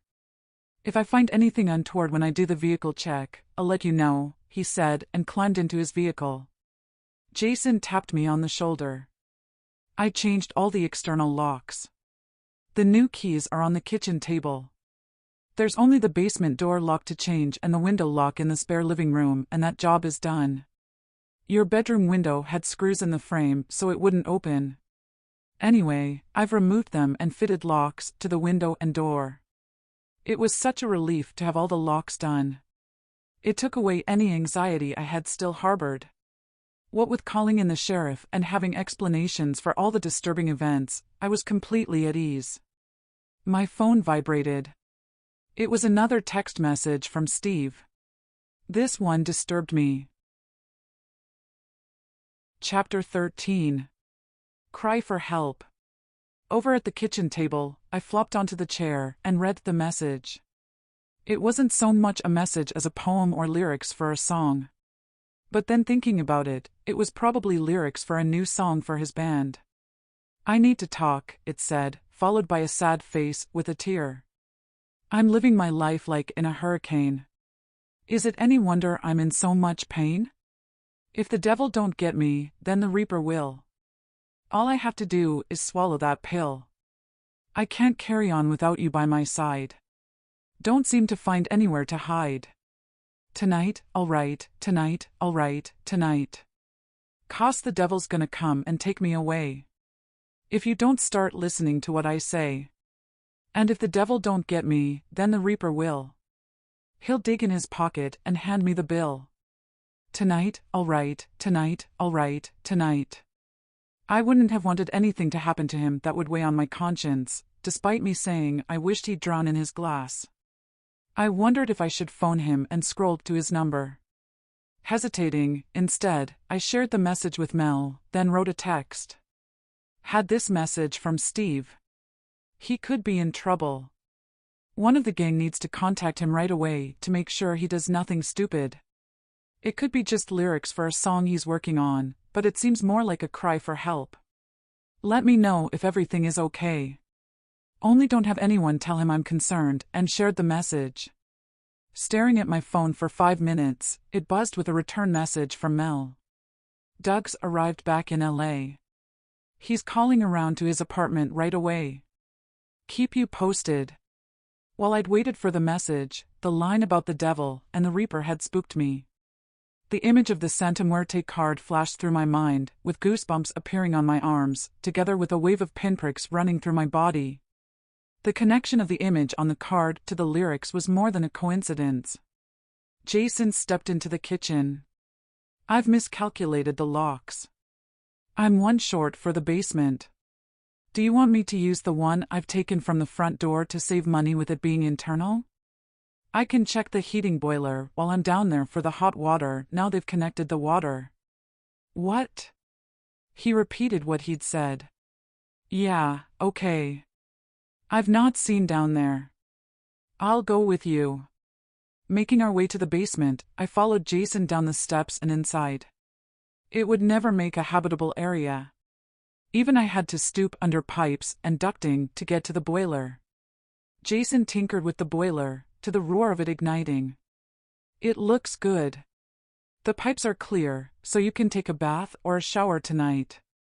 The room was dingy, with a single light bulb on a cord, not giving off much light. The small windows high up let in more light than the light bulb emitted. That window looks to be slightly open, I said. Jason pulled over an old wooden crate and climbed on it to get to the window. Oh, dear, you could be right about a break-in. There are fresh marks on the bottom of the frame that look to have been made with a screwdriver. I'll have to buy more window locks. I'll pick some up tomorrow and fit them, but for now, I'll fasten them with screws. The basement door wasn't locked, so that's how they could have gained entry. Looking around, I shuddered to think that someone could have had access while I slept. There was nothing stashed in there apart from a few empty wooden crates with Clark Pharmaceuticals and a logo stamped on the side. The only other things I could see were a workbench with a vise, and next to that an old oak dresser with wood wrought that I imagined weighed a ton. Could you price up some sort of grills for the windows? Yeah, I'll measure them and do that. As soon as I'm done here, you can have some fun helping us to dismantle the old kitchen, so we're ready to fit the new one tomorrow. He climbed down from the crate. Both of us climbed the stairway, and he stopped where all the wiring converged next to the doorway. When is it the electricians are coming to fit a new junction box and to tidy up the wiring? It looks like a heap of spaghetti with all those wires hanging loose. Next week, they said. Good. From what you said about the power cuts, it'll be as well to have trip switches to bring it up to code, just in case there's a power surge. Don't want to ruin your new appliances. You'd be as well unplugging everything you're not using, and I'll buy you a trip adapter for the refrigerator as a temporary measure. It'll only cost a few dollars. That's great, thanks. My cell phone rang, and Mel's number appeared on the screen. I stepped away from Jason and into the living room. Hi, Mel. Any news? Yeah, Doug says Jason's fine, if not a little hungover.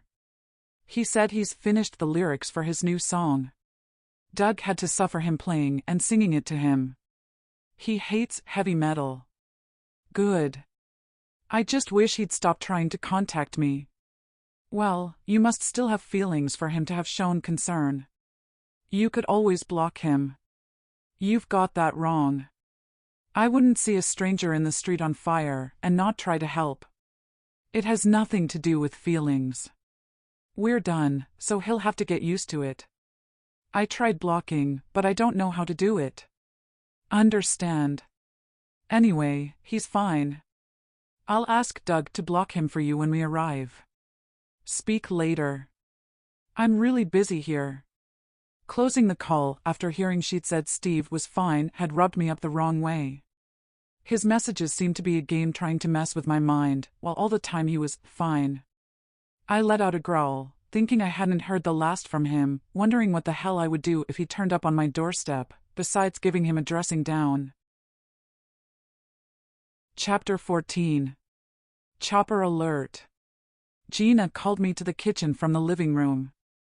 Squeezing past the appliances in the hallway that they had removed, the kitchen was almost empty when I arrived, with all the cabinet doors and the worktops gone apart from the carcasses. Jason was leaning on the handle of a sledgehammer. Time for you to have some fun. You can have the honor of the first strike. It was all I could do to lift the sledgehammer. Taking a swing, I missed completely to everybody's laughter. Come on, try again, said Jason. Put your back into it. Do it like you mean it. This time, the head smashed into the cabinet, splitting it apart to everyone's cheers and applause. The hammer was so heavy it put itself down to rest. I'll let you finish destroying the cabinets. Jason didn't need the hammer, ripping the framework apart with his bare hands while Craig carried out the debris to the dumpster. Let's leave them to it, shall we? Said Gina. It was a sense of achievement having struck the cabinet frame. It was as though I had struck back at the house to say, don't mess with me. Not that the house was responsible for the fear of the night before, but all the same, I felt a degree of control going forward. The sooner I could put my own stamp on the house to make it mine and wipe away its history, the better, I thought. "I've brought a camping stove for you," said Gina. "It's only one ring, but at least you can make coffee. The refrigerator is plugged in out in the hallway, and I've made you some sandwiches for tonight and a salad for tomorrow." "Thanks."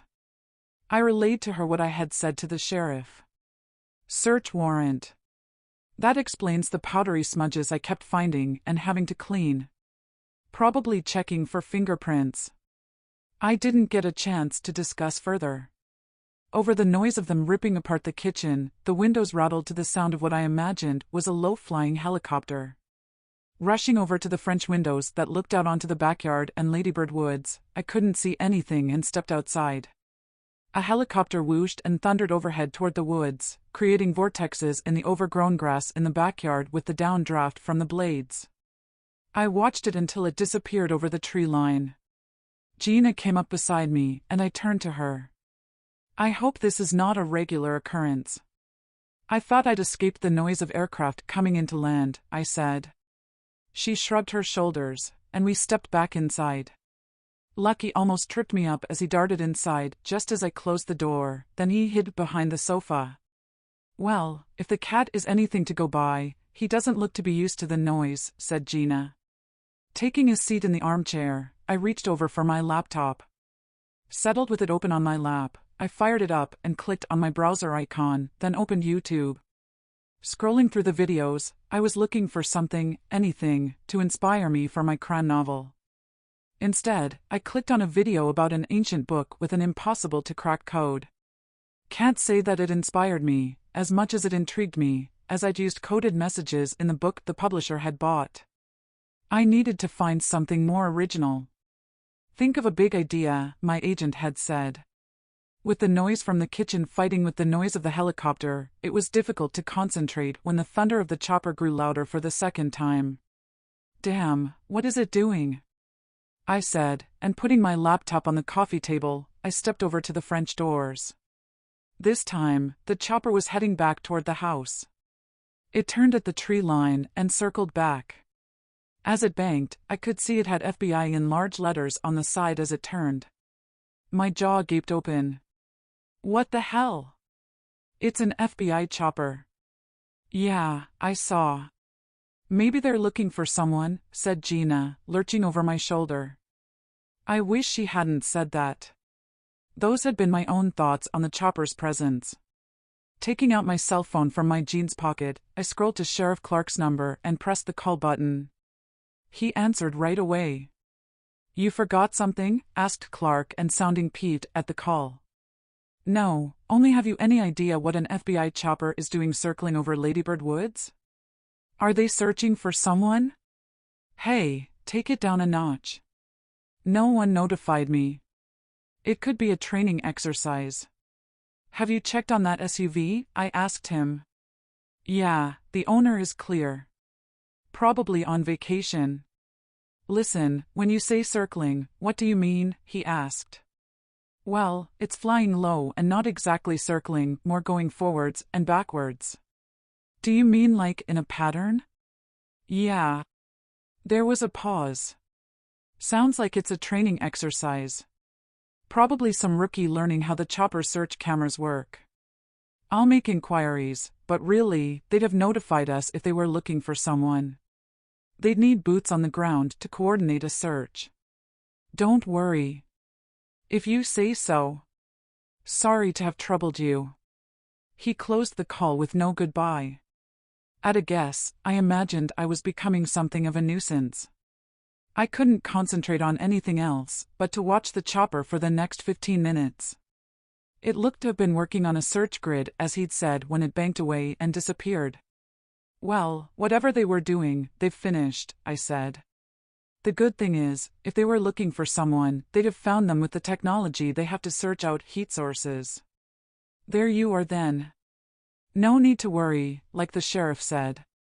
All the same, it is strange." Jason popped his head around the doorframe. "Almost done. Just the backsplash to remove and we're done with the preparation." Craig will clean the area, then we'll get the sander inside to strip the old varnish from the floorboards. We'll work late to get the varnishing done, then we're ready to get the kitchen installed first thing in the morning. I only have Craig to help me fit the new units tomorrow, 'cause he's due back at school after the weekend. With luck, we'll have for when your guests arrive. Don't have Craig clean up. Leave that to me, said Gina, and stepped out of the room to join them. I followed on. There's nothing I can do here while you're working. I'll go for a drive into town. Do you need anything? No, said Jason. I've phoned a local store near to where I live for the things I'll need for tomorrow. I'll collect them on my way to here. I was thankful they'd be working late to get the varnishing done. With the painters due to paint the outside in the morning while the scaffolding was in place, I felt as though it was all coming together and in time for my visitors. Taking my ignition key from my pocket, I headed outside and climbed into my pickup. Stopping at the end of the drive and looking either way, it was a relief the SUV wasn't parked in the rest area. It didn't take long to arrive in town. I parked up outside the hardware store, intending to buy a welcome mat, but the closed sign hung inside the door window. Walking around the corner to Nancy's meeting place, I stopped mid-step. Parked outside was the white SUV. At the door to the sheriff's office, there was an argument going on between the mayor, the hardware store owner, and the sheriff. Sheriff Clark took off his hat and slapped his thigh with it, contorting his face as he shouted at the mayor. Then he stormed off, climbed into his car, and then burned rubber as he sped away. I couldn't hear what they'd been arguing about, but Sheriff Clark's display of anger had shown an ugly side of him. At the clang of the bell in the coffee shop, I stepped back around the corner. The white SUV sped past me. The hardware store owner marched over, failing to acknowledge me, a face like thunder as he zipped past me and unlocked the door to his store. Curiosity kicked in. I stepped out and on over to Nancy's meeting place. It was empty, as it had been when I'd first arrived there. It made me wonder how she survived as a business, especially with the street empty. "Ah, you're back. What can I get you?" "Espresso, please." "Sure, take a seat. How are you settling in?" "If you want the truth, it's been spooky." "Not surprised. My grandson told me you'd had to call him out." She placed the cup on my table. "Say, that guy who was in here before me. Does he call in regular?" "The Mexican?" "Yeah, you could say that, but only this past month." "Doesn't say much. In fact, I'm not sure he understands a word I say when I ask questions, so I leave him be. He just sits with his coffee, looking out of the window." "What are you doing in town?" A month seemed like a lot of time for him to be on vacation. I had to get out of the house. The builders are making so much noise, I just wanted to get out of there. I was going to buy a welcome mat for when my visitors from LA arrive at the weekend. Visitors, you say? Let's hope they get here before the weather front that's forecast. They say it'll be a bad one, so you might need to batten down the hatches. Chapter 15. The Warning. Glancing along the bookshelves in Nancy's meeting place, I picked up a book from the shelf and read the jacket blurb. It sounded interesting, so I opened it at the first chapter. I scrunched my top lip to my nose. It started with dialogue. That was against everything they had taught me, and for good reason. No time to get to know who it was speaking or what they were about to want to follow the character. There again, it was a best-selling author, so I guessed they could get published whatever it was they wrote. Ever since I'd become involved as an intern, reading manuscripts to give an assessment, I'd found it difficult to read published books without picking fault. The critic in me placed it back and picked up another book. The opening line intrigued me, so I took my seat at the table and began to read. Halfway through the chapter, and my phone vibrated. It was a relief to see it wasn't from Steve. The message was from Kath, my literary agent. "I've sent you an email. We have a publishing date and a provisional list of book signing dates and radio interviews for you from the publisher. Check all the dates don't clash with anything in your diary, and let me know after the weekend if the dates are good to go." I could have texted her right back, seeing as my diary was empty. Still, I thought it better to wait so as not to have her know I had nothing going on in my life. With my mind buzzing that I had a publishing date, I couldn't get back into the book. Nancy stepped over and filled up my cup with fresh coffee. "Is business always this slow?" I asked. "Yeah, ever since they closed the steel foundry, but not for long." Fingers crossed. The family has taken over an empty factory unit next to their existing one to expand their manufacture of dietary supplements. Family? Is it called Clark Pharmaceuticals? That's the one. You've heard of them then? I guess. I found some crates with that name stamped on them in the cellar. Not surprised. My great-great-grandpa used to own the Cedars. My nephew, the mayor, with Jack and Jed from the hardware store, they own the business now. I saw them arguing earlier. Oh, don't pay them any attention. They're always arguing, but they always get things done. They don't involve me in their business, but they make sure I survive here. I placed the book back on the shelf, deciding to get back to it another day. Gulping down my coffee, I rose from my seat and set off to the hardware store. The owner was still in a grumpy mood when I bought my welcome mat, so I didn't hang around, and climbing into my pickup, I set off back to my house. As soon as I entered through the front door, the sickly smell of varnish greeted me. "I've finished quicker than expected, so I'll be on my way," said Jason. "Gina and Craig have already gone. We'll be here bright and early in the morning." "Oh, yeah, Lucky is in the living room, and I've closed the door. I've fastened the flap to the back kitchen door in case you let him out of the front door. I've left the kitchen door open to dissipate the smell, but close it if Lucky is around." I had to smile when I saw the police tape crisscrossed over the kitchen doorframe with the door open. Jason didn't look to have been taking any chances of me absent-mindedly walking in there after what happened out there on the balcony. As soon as he exited, I locked and bolted the front door. Settled in the living room, I'd not closed my laptop. Eager to read Kath's email, I pressed a key to bring it to life. A YouTube video was still playing with the autoplay function activated. I was about to stop it to enter my emails, when a caption appeared on the video. "Woman with 2 sets of DNA almost loses her children to social services." It had to be a spoof, but intrigued, I let it play on. The DNA test she took with a mouth swab had no correlation with her children's DNA. Pushing back into the cushion on the sofa, that was it, I had my next big idea for my new crime story. Leaning forward, I searched the browser for anything I could find on the subject to make sure it wasn't some fake news clickbait video. Sure enough, it was a little recorded biological oddity, but a fact. A respected medical site confirmed the phenomena of twins' eggs forming one body instead of 2 bodies that you would expect with Siamese twins, leaving her with her reproductive organs not correlating to the DNA taken from the mouth swab. The possibilities for using the trait in a crime story were endless.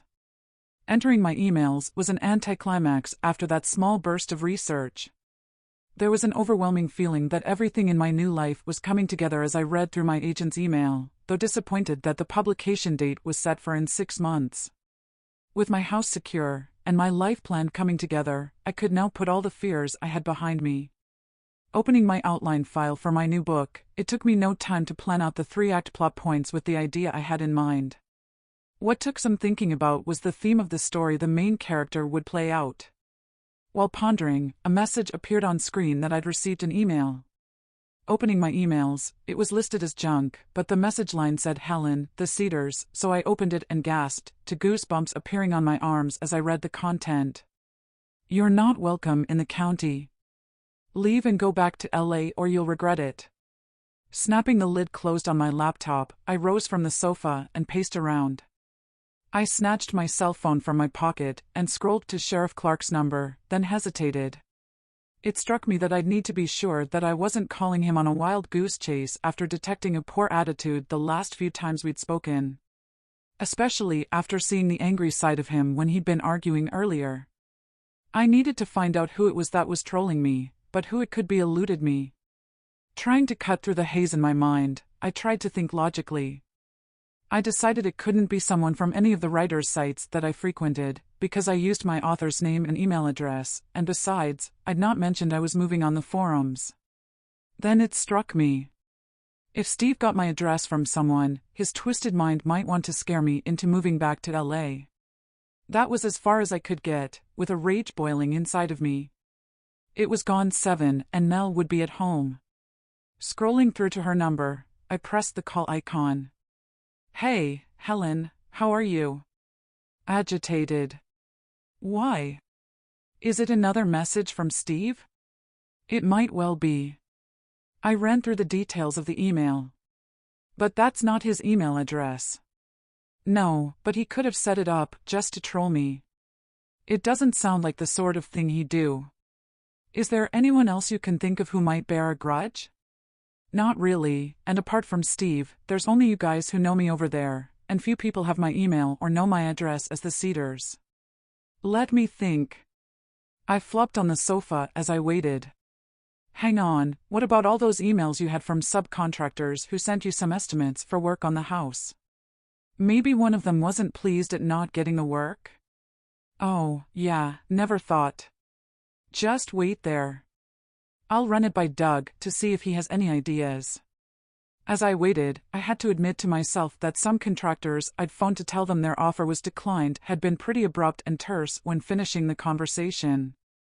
After that, I simply sent out emails. "Helen, it's Doug. Try a search on the email address. You can find out which servers it's gone through." How do I do that? Doug talked me through it on how to find the path of the email, and I relayed what I'd found. It looks as though they've used a Russian server VPN to hide their IP address through a substitute server. Speak English. In plain terms, they're not traceable, sorry. I'll put Mel back on. Well, what do you think? I asked Mel. I'd ignore it and mark it as phishing, so they'll be blocked. The more I think about it, the more I'm inclined to think it's a contractor who lost out on the work, Mel said. You could be right, I replied, but still not sure that was the case. Listen, we're only as far away as a phone call if you need to talk. It's only another day and we'll be there, so chin up. Mel changed the subject, and we chatted away about girly things, which sort of lightened me up. Lucky meowed at the door. Sorry, I need to put the cat out. I'll see you at the weekend. With the call closed, I stepped over to the French doors, unlocked them and let Lucky out back. Alone again, the euphoria that I'd felt before opening the email had gone, but not a determination not to be intimidated by some disgruntled contractor. I marked the email as phishing, and it deleted. Putting the event to the back of my mind, I reasoned that with my house now secure, my future mapped out with a publishing date, added to having a plot sketched out for my next book, everything I dreamed of for my new life was as if it were coming to fruition the way it was planned. Over at the drink cabinet, I took out a bottle of wine and a glass. Pulling the cork, I filled the glass, and then I settled down on the sofa. Clicking on the television with the remote, I found a film just starting, and kicking off my shoes, I pulled my legs up onto the sofa. My cell phone buzzed, showing I'd received a message. It was from Steve again. I need you to come home. We have to talk. I will find you if you don't speak to me.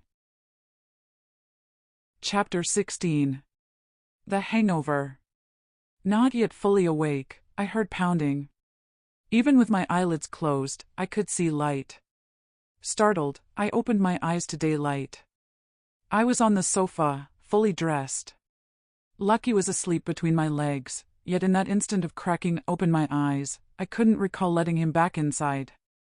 Reaching out for the TV remote, I switched off the television. Groaning at a severe headache, I couldn't be sure if the pounding I'd heard was the throbbing inside my head. The wine bottle was on its side on the floor.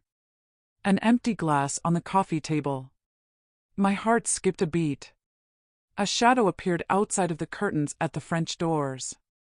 Someone peered through the gap. Throwing my legs over the side of the sofa, I rolled off the cushions, then ducked and crawled behind the armchair. Whoever it was, someone rapped on the glass. Helen, you in there? I recognized Jason's voice right away and peeked out from behind the armchair. Sorry, yeah. Slept in, I called out, and rising, I stepped over to the French doors, opened the curtain, and let him inside. That explains why you didn't answer. Your pickup is out front, so I knew you must be inside. I've been knocking on the front door for 5 minutes. Well, today's the day. You excited? Yeah, I said, though maybe not sounding convincing. You need to open the front door for Gina and Craig, then we can get started. Sure. Oh dear, said Gina as I opened the door. Rough night? I-5 hot was an understatement the way I felt. I couldn't say really.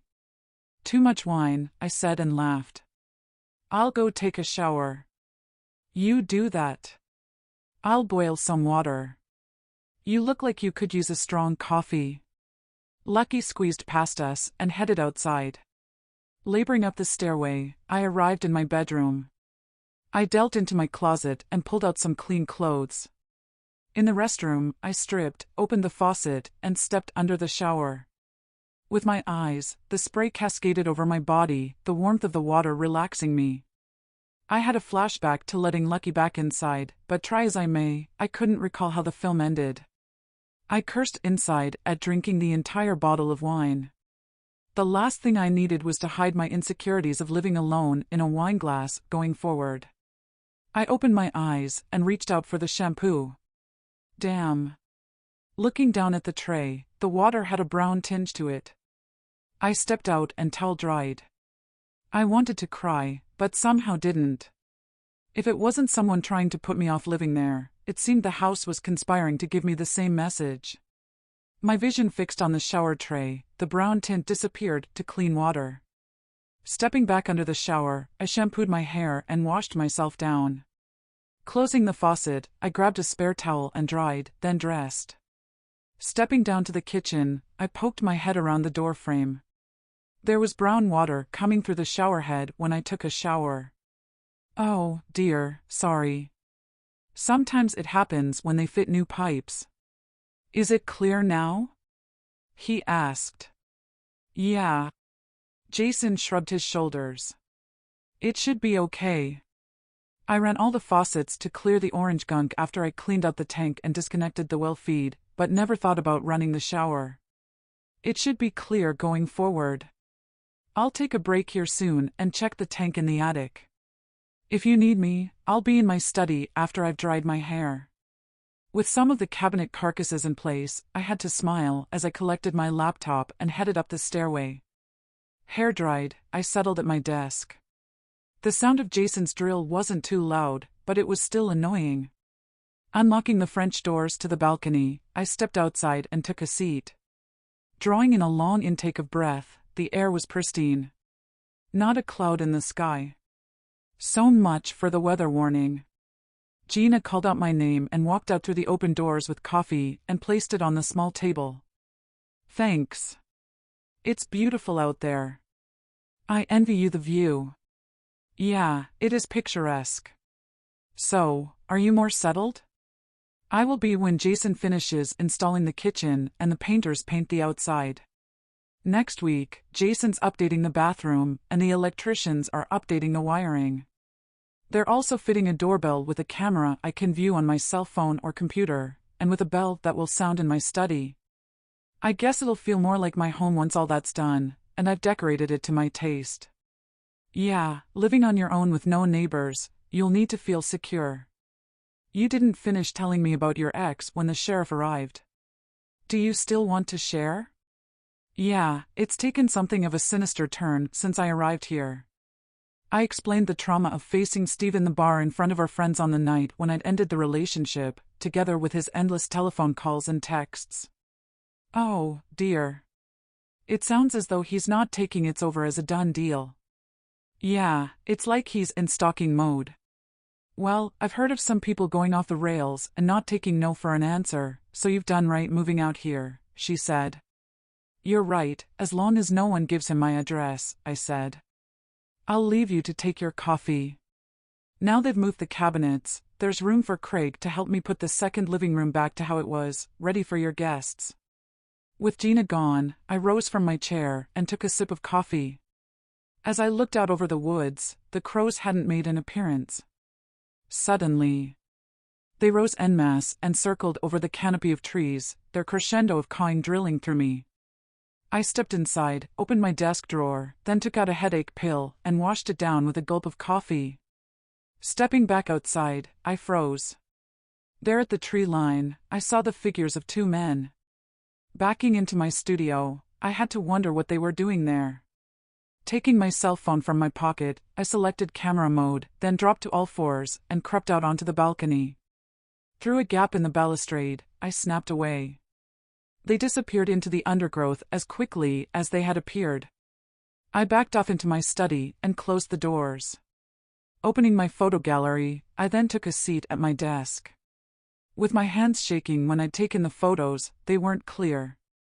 One guy towered over the other. I zoomed in on the clearest of the photos, my eyes popping from their sockets. The shorter of the 2 looked right at me. It was only the damned Mexican. I sat there, momentarily paralyzed of thought. "Get a grip, girl," I mumbled. Having seen him didn't explain what he was doing in the woods, and looking toward my house.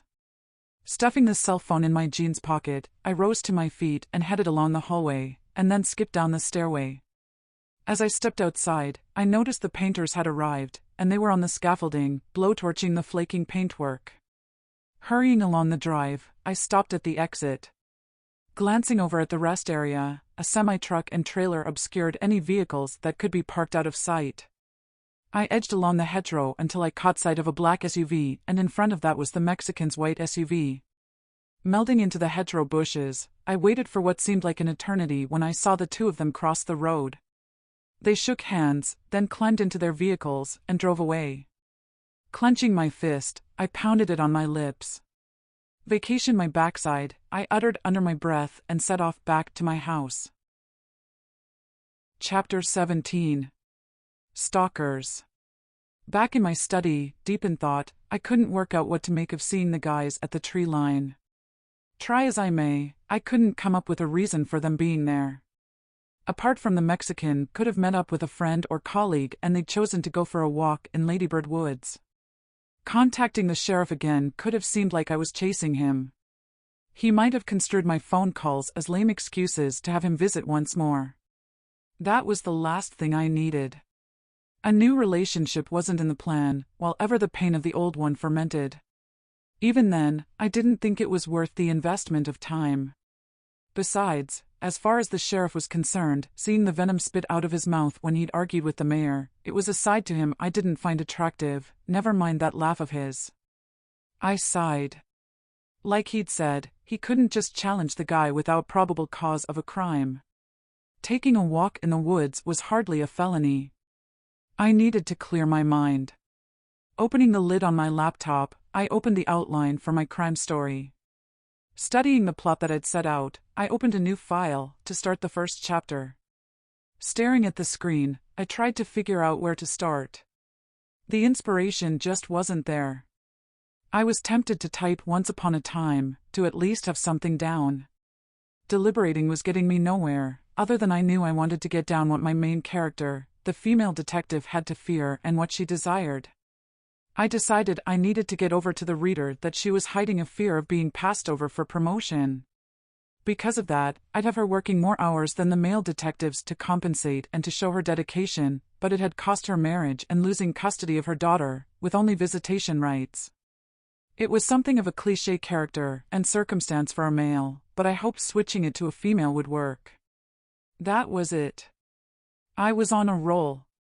In no time, I had the draft of the first chapter, but the opening line was weak.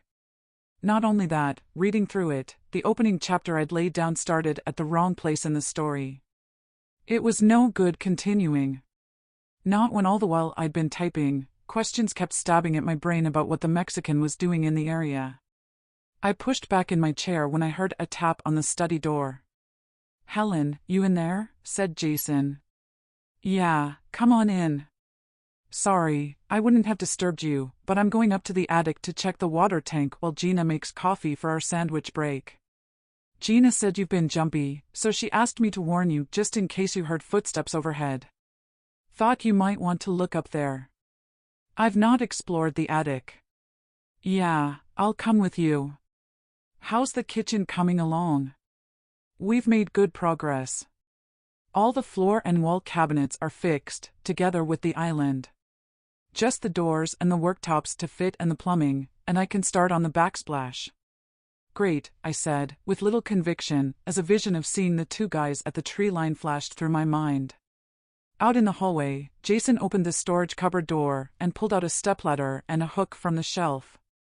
Climbing the steps, he pushed open the opening and hooked the attic ladder, leaving the handle of the hook hanging. Moving the stepladder out of the way, he pulled down the attic ladder. There's a light switch on the joist to the left of the opening. You go first, take my flashlight, then I can steady you if you slip. It's boarded, so it's safe underfoot up there. He obviously had me down as accident-prone. Clambering over the lip of the entrance hole, I located the light switch. With the light bulb illuminating the attic, I switched off the flashlight and handed it back to him. Jason joined me. There wasn't anything to see, only pipes running from the water tank in the center, together with cables for the electrics for the ceiling lights. At the far end was a door to a sectioned-off area. I left Jason at the tank and wandered over to the door. It had a padlock hanging from a clasp. On closer inspection, the padlock was damaged, showing someone had smashed it open. Removing the padlock, I was about to open the door when Jason came up behind me. Whoa there. Let me look.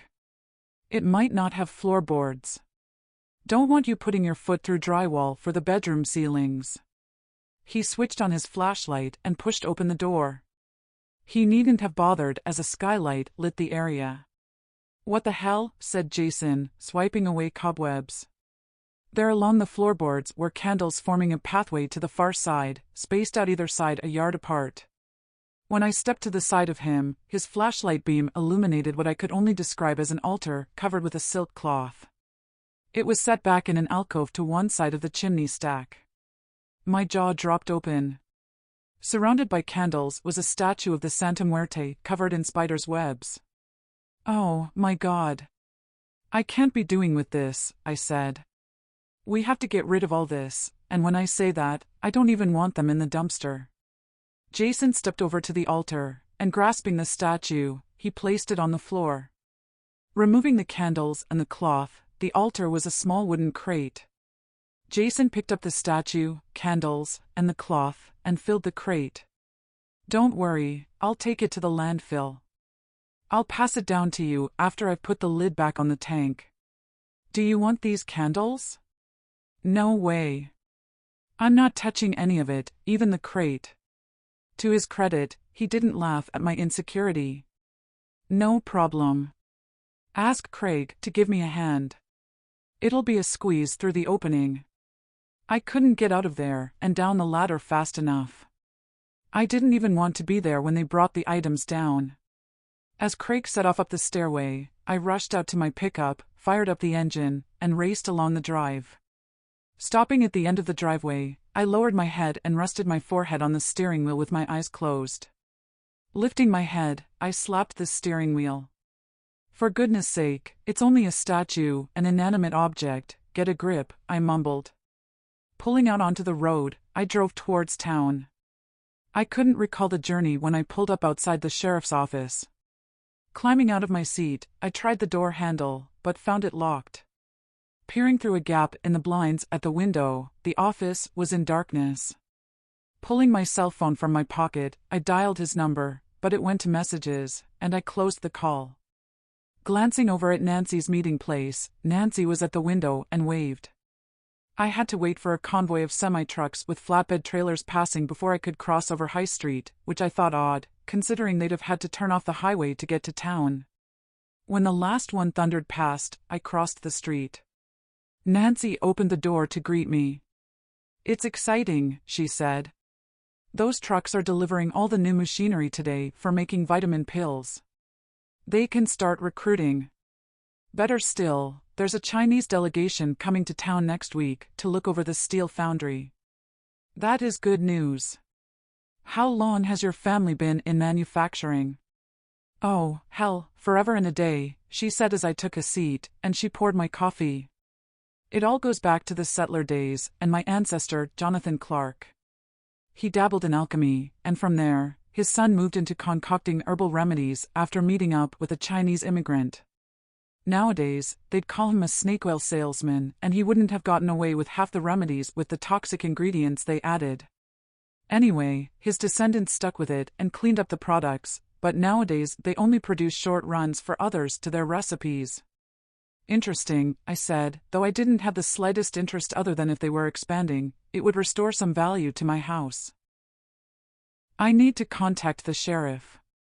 Oh, it's his day off. He only answers to emergencies from his messages. He's up at the factory waiting for the machines to be delivered. Is it something urgent? No, it can wait. Nonsense. I'll call him for you on the factory landline. You can at least speak to him. Nancy hurried behind the counter, then called over to me. He's on a coffee break. He says you can call in there. It's only a 10-minute drive.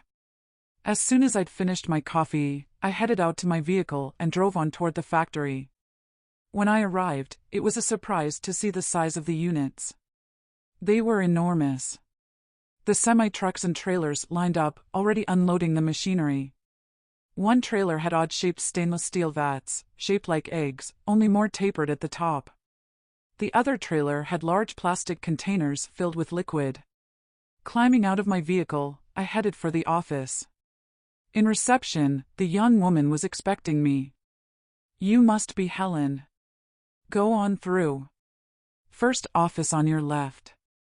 Walking down the corridor, I noticed there were posters of products that they produced, some of them with brand names I recognized. She must have buzzed through as Sheriff Clark was waiting at the open door. Come on in and take a seat, he said, no smile, no handshake. He didn't even step aside. Instead, he headed behind his desk before me. It wasn't the welcome I'd expected. I had at least hoped it was going to be a civil meeting. There's something we need to get straight, he said. Chapter 18. Unexpected Outcome. I took a seat in Sheriff Clark's office at the factory. His demeanor had so far been offhand.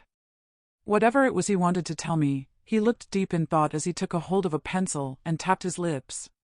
He placed the pencil down at the side of his notebook on the desk, moving it around so it was symmetrical to the pad.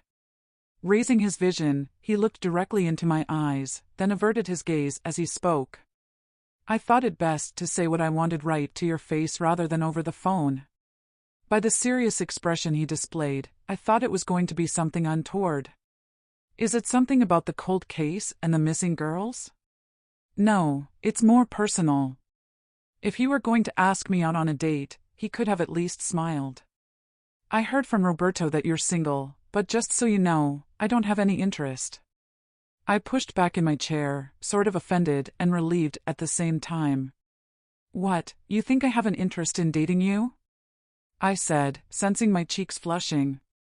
Well, you did flirt with me when we met that first time. And you presented yourself to me almost naked when you called me out that night. Just so you know, I don't have any interest, because I'm gay. I'm surprised no one in town has told you, seeing as how it's no secret. Heat rose in my cheeks. What? No, you've got that wrong. Not that I'm disputing you're gay, or that you aren't a good-looking guy, but I don't have an interest either.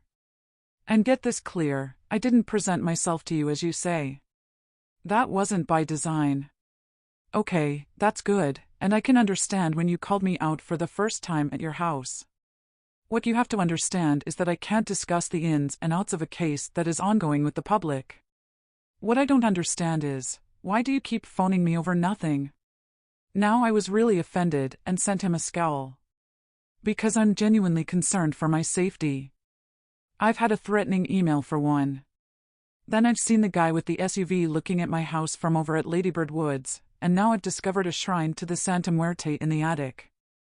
I get the impression that there's more to what happened at the house than I'm being told. Whoa there, put your neck in, calm down. Can you show me the email? No, I marked it as phishing and it deleted, but I have photos of the guy in the woods looking at my house. He rested his elbow on his desk, with a balled fist under his chin, and shook his head, then sighed. Look, one thing you have to get inside your head is that I can't wet nurse you. We might be only a small town, but I have a large area to cover, and it's not without actual crime. If you're oversensitive to living alone, then I suggest you move back to LA. There is such a crime as wasting police time. I pushed up to stand from my chair, then stood there with hands on hips. So that's your answer to what I've said? Yep. That's my answer. Now, if you don't mind, I'm busy and it's my day off. You can see yourself out. Storming off through the door, I slammed it closed, only to crash into the mayor. He sent me a scowl. No saying he was sorry, either. He entered Sheriff Clark's office. What the hell is she doing here? I heard him say on my way to reception. Have a nice day, said the receptionist as I swept by her, sending her a false smile. Inside, I was melting, with my heart pumping fast at the indignity of what he'd said. Sitting in my vehicle in the parking lot, my fingers trembled as I attempted to locate the ignition key to fire up the engine. Finally, locating the key, and gritting my teeth, then letting out a growl, I sped away, only to pull over and then stop just before entering the town. I climbed out of the cab and paced around in circles. His words had destroyed me. At that moment, I wondered if I had made the biggest mistake of my life and if maybe he was right, and I should return to LA. I took a seat on a rock at the side of the road. With head in hands, a tear escaped and ran down my cheek. A vehicle pulled up and stopped, but I paid it no attention. Have you broken down? I could give you a ride into town. When I raised my head, I froze, incapacitated in body and mind. It was the white SUV with the window rolled down to fully retracted. There had been no hint of a Mexican accent, but it was definitely the Hispanic guy I had down as following me. No, I'm fine, I croaked out as I rose and edged toward my pickup. Thanks for the consideration. Don't mention it. Stay safe, he said and drove on. I'd either missed my chance or dodged a bullet. I shook my head that I'd not engaged him in conversation to find out what he was doing hanging around town. But then I thought if I'd have engaged him in conversation and he had bad intentions, our encounter could have turned bad. Wasting no time, I climbed into my cab, locked the doors, and drove on. Thinking about his accent, it seemed at odds with Nancy saying he avoided conversation, probably because he couldn't understand her. He would have had to have asked for coffee at the least. I put deliberations on hold when my phone vibrated. Sneaking it out of my pocket, I set it on the cradle. As if my day wasn't bad enough, it was a message from Steve. I hear the gang is due a visit tonight. Just say the word and I could join them to help with the decorating, and we could talk. Text me your address. Closing the message, I wondered if he'd asked me for the address to put me off thinking he didn't know it when he'd sent that email. Not that he had sent it, but it was still a possibility to get me to move back to within his grasp. Turning into my drive, the furrow in my brow must have disappeared as I said a smile. There was the house in all its splendor now painted pink, with the painters working away painting the window frames white. Okay, so they'd only painted the front, but it looked magnificent. Stepping inside, I walked into the kitchen. My jaw dropped open in wonderment. The lighting over the island was beautiful, with all the cabinets, appliances, and worktops in place. Jason was halfway inside the cabinet under the sink. This is fantastic. Oh, you're back. Hang on while I just finish tightening this joint. He climbed out, put the wrench in his toolbox, then wiped down his hand with a rag. He waved his hand in front of the faucet to a stream of water, then waving his hand again, it stopped. There we are, perfect. Just the backsplash to tile, and we're done. I'll give it a good clean down when he's done, said Gina. I've moved all your food into the new refrigerator. Jason and Craig will put the old appliances in his pickup to take to Goodwill when they've done. Then I can clean the hallway. I'm making coffee if you want one? Sure, I'll be in the living room. All the angst inside of me that had been digging away on the drive back from my meeting with Clark and my encounter with the Mexican guy had gone, replaced with a warm feeling and a smile a mile wide. Gina handed me the booklets for the new appliances. Stepping into the living room, I settled on the sofa to read them. Taking out my cell phone from my pocket, I set it down on the coffee table. No sooner had I put it down than it vibrated. Another message from Steve. This time the tone was different, full of expletives. Calling me all the ungrateful and uncaring bitches in the world for not returning his messages, and worse. Right away, a second message came through, full of apologies, pleading to talk. Immediately, I turned off the power on my phone. A feeling of empowerment came over me. A snicker turned into a laugh. What with his drinking, and now these messages, I imagined that he'd finally broken? Probably his bimbo had deserted him for Steve to keep pestering me. I grasped at an imaginary image of him pacing around frustrated at me giving him the cold shoulder. I hoped he was feeling the same frustration as when I'd initially sent a flurry of expletive-laden text messages to him right after our breakup. Gina walked over and placed my coffee on the table. Opening my laptop, I fired it up. Seeing I had mail, I closed my eyes and threw back my head. After seeing the heading of the first one, an icy shiver surged through every nerve ending in my body. Chapter 19. Maxed out. When I opened my eyes, I couldn't ignore the email. Okay, so I could have deleted it, but then what evidence would I have for Sheriff Clark to take me seriously? It was a different email address, but the same heading as the previous one. This time, the message read, "Why haven't you gone back to LA? I'm coming for you." I hadn't even noticed Gina enter the room. "Your face has drained of color." "Are you okay?" asked Gina. "Look at this," I said, and turned the laptop screen for her to see the email. "Oh dear. Is that from that ex-boyfriend of yours?" she asked. "I don't know. It's not the first one I've had. The other said I wasn't welcome here. If I were you, I'd phone the sheriff." I rolled my eyes. "No way. He thinks I'm paranoid.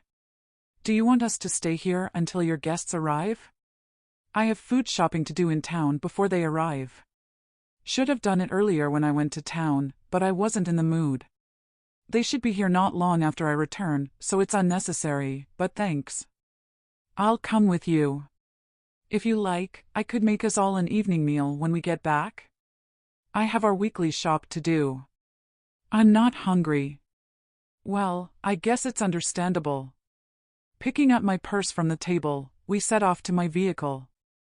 "You look shook up, honey. Best we use my car." "Thanks." I had nothing to say on the way back into town. My mind was too active. Gina broke the uncomfortable silence. "I've been thinking. You need to talk with your ex in case it is him. Make it clear there's no going back. Tell him he needs professional help to get over it. I don't want to alarm you, but I've heard of ex-boyfriends and husbands committing murder when spurned." I turned to her, horrified. How could I not be alarmed at what she'd said? "What? No, no?" Gina glanced my way, raising an eyebrow. She must have seen the look of sheer panic etched on my face. "Sorry, that was crass of me. But you need to talk to him." "I don't know. That could make matters worse. I'll have to think about it. Something like that might be better coming from his friends. I'll talk it over with them." "Well, you need to do something if it is him. If it is, it sounds as though he's unhinged. That's the problem. It's not like him. I'm wondering if it's some local contractor who doesn't like outsiders." A vision of Sheriff Clark flashed through my mind, telling me to go back to LA if I couldn't hack it alone. Then I thought that being a nuisance wasn't exactly a motive for him to be harassing me to leave town. Gina slowed as we entered the town. "Listen, I'll have a word with Jay. How about we stay here with you next week? It'll save the gas for us traveling every day. My sister can take care of Craig. We can buy our own food. As much as I appreciated the offer, I was in two minds. If the emails continued over the weekend, I wondered if I should put renovating the bathroom on hold and to take up Doug's offer to stay with Mel. What she'd said had my mind racing. We'll see. I can phone you on Sunday. One of my friends might decide to stay. Or I might stay with them in LA. Okay, but the offer is there. If you decide to go to your friends, phone me and let me know where you'll hide the front door key. Jay can finish renovating the bathroom and give the electricians access. In fact, thinking about it, we could stay there until you return if you like, just to make sure the house is secure from any break-in. Thanks. I'll think about it. It was such a relief that the offer was there. Parking and entering the store, the prices were a shock. Still, it was better than traveling the 25 miles to the nearest town with a supermarket. Only buying enough provisions to last the weekend with the guests, I thought it better to make the journey to a large shop on Monday. Gina must not have had such thoughts and loaded up her cart. Waiting behind Gina at the checkout, she placed her card in the machine and entered her code. Sorry, it's declined. Do you have another card? The cashier said and sent her a frosty look. Gina fumbled in her purse, then slapped her forehead. Damn, a new card came the other day, and I forgot to change them over. Oh, hell, I don't have enough cash either. I'll put everything back. She turned to me, raising her arms, then lifting her shoulders, her cheeks flushed. Sorry. No need.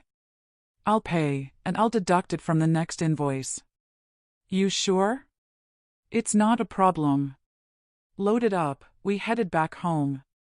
The painters were loading their van with their tools when we arrived. We're all done for today. I've phoned the scaffolders, and they're moving it to the rear on Monday. It looks fantastic, thanks. Have a pleasant weekend. You too. I'll unload your shopping, said Gina. You can put your feet up. It's okay, I can manage. In the kitchen, I had to wait for Jason finishing whatever it was he was doing, but he was back under the sink. Finished in a minute. Small leak, said Jason. I loaded the bags onto the island while I waited. Are you still not hungry? I could make a meal, said Gina. No, it's okay. You can go when Jason is finished. I'll be fine. Jason rolled from under the sink. All done. He tossed his wrench into his toolbox.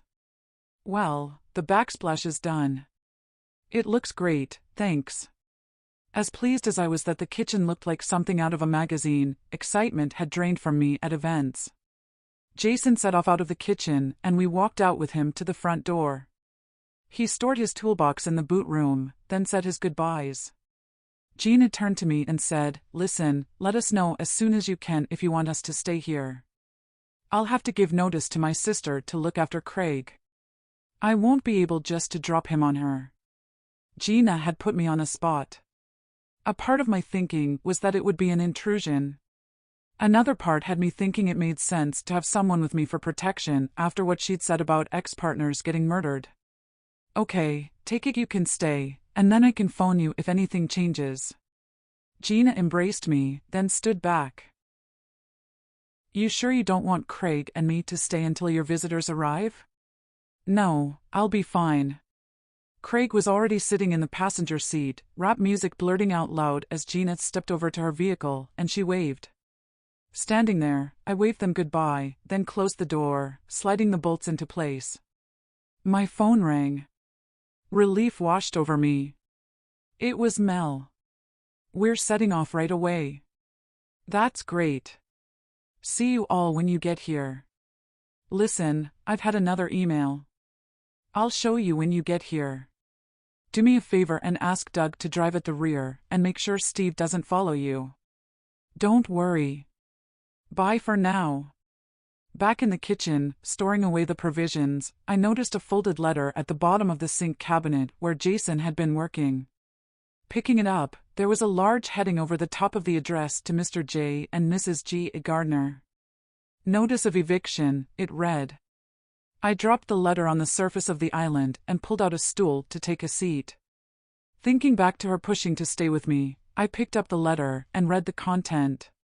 They'd set the eviction date for bailiffs for the bank to take possession on Monday in the afternoon.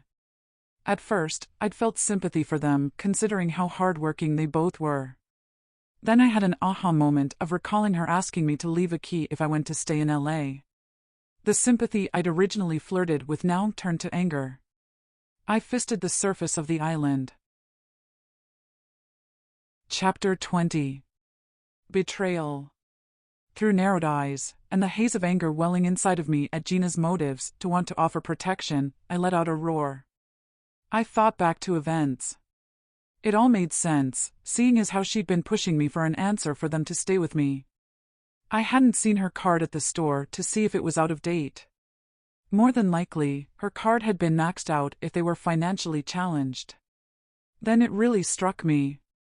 They could be the ones responsible for sending the emails to have me frightened so they could convince me they should stay at my house. Worse, they might have had it in mind to string me out, never to leave. Or if I had left to stay at Mel's apartment, they could have planned to squat in my house. I'd been foolish to have confided in her my fears at all the strange events and having shown her Steve's messages. She could have used all that to add to my fears. My instinct was to phone them right away, and to tell them I was canceling their services. Second thoughts had me worried that they could turn on me if I didn't go about terminating them without giving it more consideration. Goodness knows what they were capable of. I decided I would need to run it by my friends. It wasn't like I could run back to LA to stay at Mel's apartment. That would mean canceling the electricians, and they'd been hard enough to find. I couldn't simply walk away from the house for good. Not with the money I'd invested. I set a scowl. Gloom descended at thoughts that I walked right into buying the house in my naivety, and I was now trapped there. Lucky pushed his way through the door flap, came up beside me. Arching his back, he rubbed himself against my jeans leg. "Oh, dear, Lucky. What shall we do?" It was stupid to be asking the cat. All the same, I needed to work out just what the hell was happening and what to do. Going back over events, I recalled Jason asking me to go up to the attic. I'd thought nothing of it. Thinking about it, I'd told Gina all about how the Santa Muerte cards had freaked me out and what they represented. I sighed. It struck me that Jason could have set up the shrine. That fell flat when I reasoned that there had been too many cobwebs for it to have been put there recently. All the same, he could have known it was in the attic, and that could have been the reason to ask me to take a look. Thinking that, it was more of a possibility, seeing as how he knew the attic was floorboarded. Lucky nudged me with his nose and belatedly answered me with a meow, then circled where I usually put down his dishes. "Okay, I'll feed you." Goodness knows what Lucky could have done to protect me, but I put the catch on the door flap so he couldn't escape. I just didn't want to be alone until my friends arrived. Opening a tin of cat food, I put some in his dish. It didn't take long for him to devour his food. Then he scratched at the flap. Turning to face me, he looked at me as if to ask what was going on. "You can go out later." Reaching down, I scooped him up into my arms and carried him through to the living room. He wasn't having it and shrugged out of my grip. Circling at the French doors and meowing, I couldn't deny him and let him out and locked the door. That was it. I was alone. Taking a seat on the sofa, the quietness engulfed me. Picking up the remote, I turned on the television and chose a news channel. Weather front is expected to the east of the Rocky Mountains late Saturday evening, bringing with it heavy rains and gales of up to 60 miles per hour. Although it will probably result in some flooding in low areas, they expected the weather front to pass by on Sunday with the sun breaking through in the afternoon. Emergency services are on standby in case of severe flooding. Now I'll hand you back to Jean at the news desk. The newsreader shuffled papers on her desk, then said a deadpan expression. Police have been called to what can only be described as a bloodbath at a farm south of Denver. The police chief has put out a statement to say that early indications are that the murder of the lone resident followed a home invasion, with the victim tortured and brutally beaten before being shot. There are no suspects as yet. I turned off the television. My throat tightened. Leaning forward, I set my hand in a claw with thumb on cheek and massaged my forehead. Damn. Stop it, I mumbled.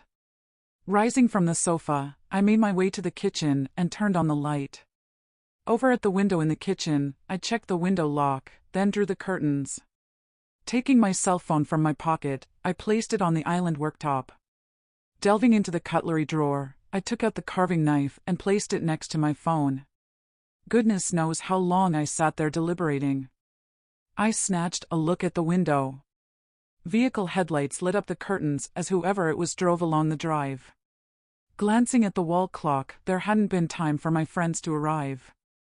I swallowed hard and stepped over to the curtain. Taking a peek through a gap in the curtains, I sighed.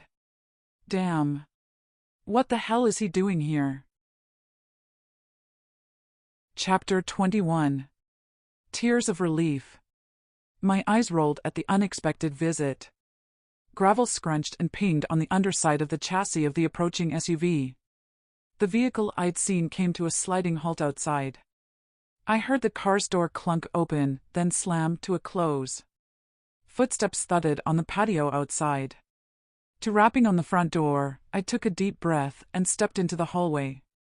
What is it you want? Just to talk. Look, I'm here because I owe you an apology. I thought he had a nerve, but turned the key in the Yale anyway, then unbolted the door. Lucky pushed his way past Sheriff Clark and into the hallway when I opened the door. Taking off his hat, his cheeks flushed. You'd better come in. We can talk in the kitchen. The atmosphere tensed. He stood there, holding his hat over his crotch as if expecting a kick in the balls. In truth, that's what I'd like to have done. Take a seat, I said, and pulled out a stool at the island. What a transformation. Your guy has done a great job in here. He has. That he held out an olive branch had me surprised. Still, his visit was welcome. There were questions to ask. The email to show him. More than anything, I needed his company to while away the time to my friend's arrival. Coffee. Sure. It was an opportunity to try out my new coffee machine. Standing with my back to him, I prepared the coffee. Listen, about earlier at the factory. Sorry I was rude. I'm under a lot of stress, and I shouldn't have taken it out on you. Apology accepted. Be with you in a minute. I headed for the living room and returned with my laptop. I know it's your day off, but there's something I need you to see. Opening my emails, I slid my laptop over to him. He sucked air between his tongue and his teeth. Not giving him a chance to say anything, I took the notice of eviction from my back pocket and put it in front of him. What's this? It could be a connection to whoever sent the emails. I thought it could have been a disgruntled contractor who sent them at first for not getting the work on the house, but now I'm not so sure. Who are these people? It's my handyman and his wife. I explained all the strange events and conclusions I'd made. Stepping away, I poured his coffee and set it next to him. Well, there's not much I can do. You simply need to terminate any further work and don't give them a chance to stay here. If you let them stay, it would be a civil matter. Can't you get a warrant to search their computer? He took a sip of coffee. That braying laugh of his came into play. For all he'd apologized, I sensed the laugh mocked me. It might be how you'd go about it in one of your books, but it's not how it works in practice. But it seems so obvious what their plan is. He shook his head. Regards a warrant. Any judge would show me the door and right away. It's all supposition, especially seeing as how the emails have hidden where they originated. He gulped down the coffee, then looked at his watch. Listen, thanks for the coffee, but I need to be going. Dumbstruck at his lack of interest, he rose from his seat and headed for the door. Out on the porch, he turned to me. Listen, if they make a direct threat to you, call me. That's something I can deal with. Open-mouthed, I looked on as he hurried to his vehicle. Closing and bolting the door, I returned to the kitchen. Sitting on a stool at the island, I was overwhelmed with a feeling that I was a fraud for writing crime stories. For all that I researched for my stories, I realized it would be easy to make procedural errors and suffer critical reviews from staunch readers of procedural crime stories. I brushed off the idea. At least he'd apologized, I thought, so I might run procedures by him in the future. My cell phone vibrated. Mel's name appeared on the screen. "Where are you?" "According to GPS, another 60 miles to go. Maybe an hour, and we'll be there." "Oh, and don't worry, no one is following us." We continued chatting away for maybe 20 minutes, when a message appeared on screen that my battery was low. "Listen. I have to go. I need to charge my battery. See you soon." My battery died as I put my phone on charge. More headlights flashed on the curtains. Damn, what does he want now? I mumbled, assuming that Sheriff Clark had had more thoughts about Jason and Gina. Taking a peek out through a gap in the curtain, I froze, then ducked down. Stunned of thought, I heard footsteps on the porch, then a knock on the door. It wasn't the sheriff's white SUV I'd seen. Clark's vehicle had a black hood. Kneeled at the side of the cabinets, my throat constricted. Senses heightened. My lungs were on the point of exploding, and I had to take sharp breaths. Glancing at the island, I scrambled over and grabbed at the handle of the carving knife. Not wasting time, I shuffled over on my knees to hide at the side of the cabinets.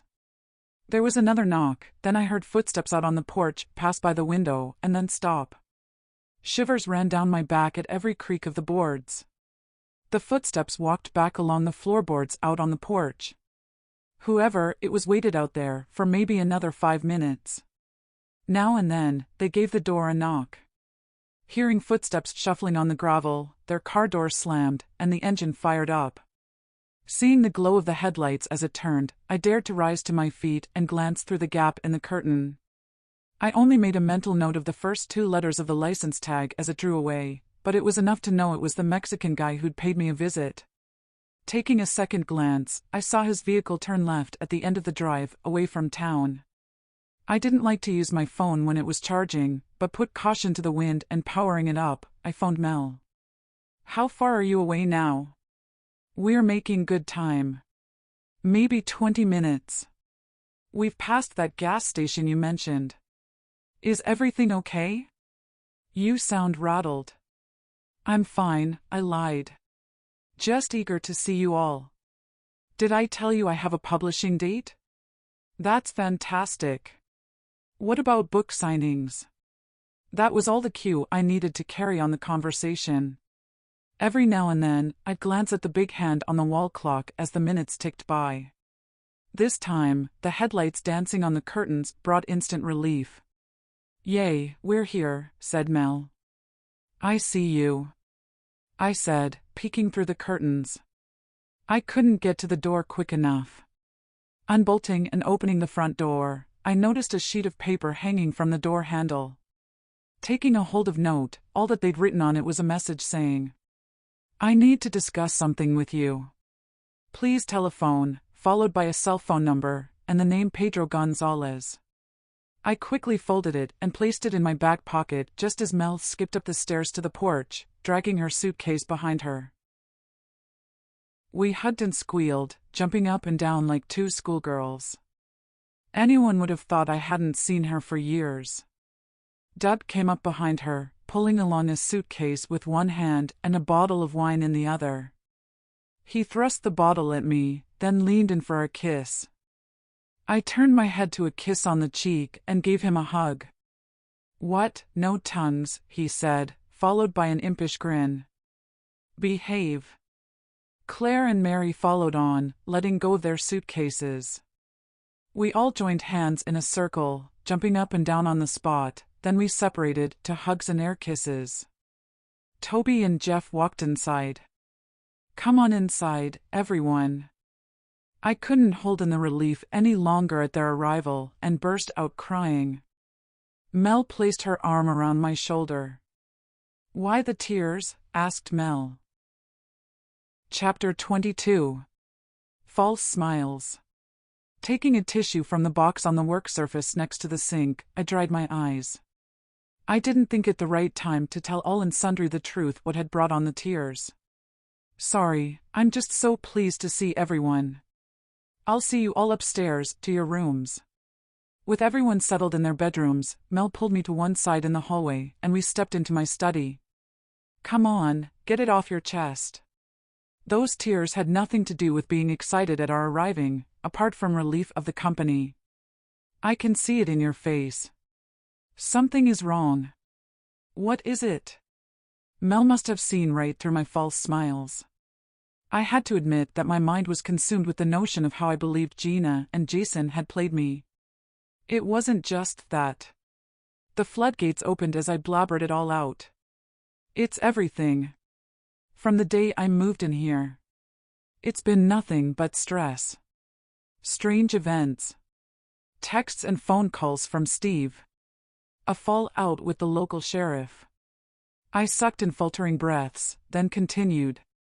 Then there's finding out that there's a cold case murder occurred in the woods, and the previous Mexican owner of my house is a suspect. The idea that I'm being followed by a Mexican is screwing with my mind. I've also had a second email warning. To cap it off, I think my handyman and his wife could have hatched a plan in trying to scare me, so they can work their way to move in with me, or worse, they might be plotting to take over my house to squat here. It would be hard to know where to start. A tear ran down my cheek, and I swiped it away. Come here. Mel placed her arm around my shoulder and gave me a squeeze. The beginning would be a good idea. Everyone will be freshening up and unpacking. Come on, spit it all out in order of events. Taking my seat on the swing chair, Mel parked her backside on the desk. She listened intently, not interrupting. Finishing my story, I pushed back in the chair. Well, what do you think? Mel blew a raspberry with her lips and clasped her hands in a steeple, then tapped her nose with her index fingers, gently sliding them up and down her nose. She unclasped her hands, then sighed. I think much of it is like Steve used to always tell you. You have a propensity to add 2 and 2 together and come out with 10 as the answer. The guy you think has been following you could be all coincidence. Reaching into my back pocket, I pulled out the note I'd found on the door handle. I don't know about that. Sorry, I forgot to mention this. I handed her the note I'd taken from the door. The guy with the white SUV knocked on my door and left this note just before you arrived. Mel studied the note. Well, it doesn't sound threatening. If he were hiding something or had ulterior motives, he wouldn't have given his name and cell phone number. Phone him. I can't do that. What if he makes some kind of threat? I'd have no proof to give the sheriff. This number might be connected to a throwaway, and the name could be false. Mel raised an eyebrow. There you go again, making something of nothing. She teased her cell phone from her pocket. The sheriff. I wouldn't worry about him now that he's apologized. I'll phone the number on the note. If there's any kind of threat, I can be your witness. See what it is he wants. It's probably something innocent. Doug popped his head around the door frame. What are you two lovebirds up to? We're going out to the cars to bring in the wine and beers. The others are in the living room. You'd better be joining them now so we can get the party started? Come on, chop chop. Yeah, we'll be right down. With Doug gone, Mel tapped in the number and put the phone to her ear. Even so, I could hear the voicemail message pick up the call. He's not answering. Give me your phone. Mine needs charging. I'll send him an SMS. She typed away, then showed me the message. This is Mel. You called at my friend's house tonight and left a note. She's busy this next week and won't have a phone available. If you can phone me back with what it is you want, I can pass the message on. At the end of the message, she tagged on her phone number. She closed the messages and handed back my phone. Well, that's done. We'll wait to see what it is he wants. If he calls at the house again when all our cars are here, it'll likely be something innocent he wants to talk to you about. Thanks. I hope you're right. As for Steve, we all talked before we set off, and everyone confirmed they haven't given him the address, so once Doug blocks him, you can forget him. Really, there's just this builder of yours and his wife to deal with, and then you can rest easy. I can have Doug phone them to cancel their services. Best leave that for tomorrow. Holding my chin with my hand, I tapped my finger on the tip of my nose. I don't know. I'll need to think about Doug phoning them. It would have to be in such a way there were no comebacks. Maybe something like I have someone coming to stay with me who is very ill. Or maybe I've run out of money because of unforeseen expenditure. Whatever. We can all get our heads together tomorrow and sort that problem for later. Doug's a good liar. He could say he's your accountant to tell them you've run out of funds. Anyway, forget it. We're here with you now, so let your hair down. You're right. We should join the others. I took a hold of her hand and gave it a squeeze. Thanks. On the way to the living room, guilt struck me for having had thoughts I should block them all out of my life. Her words should have comforted me, but as much as I appreciated her help in hearing me out, I couldn't shake off the dark cloud fogging my thoughts. Right, let's get this party started, said Doug and thrust 2 glasses of wine at Mel and me. To your new home. To a crescendo of the gang repeating his toast, everyone took a sip, apart from me. I downed the glass in one. That's the style, said Mel, and then laughed as Doug filled my glass. With the conversation and the drinks flowing, the cloud lifted. A calmness washed over me as the wine went to my head.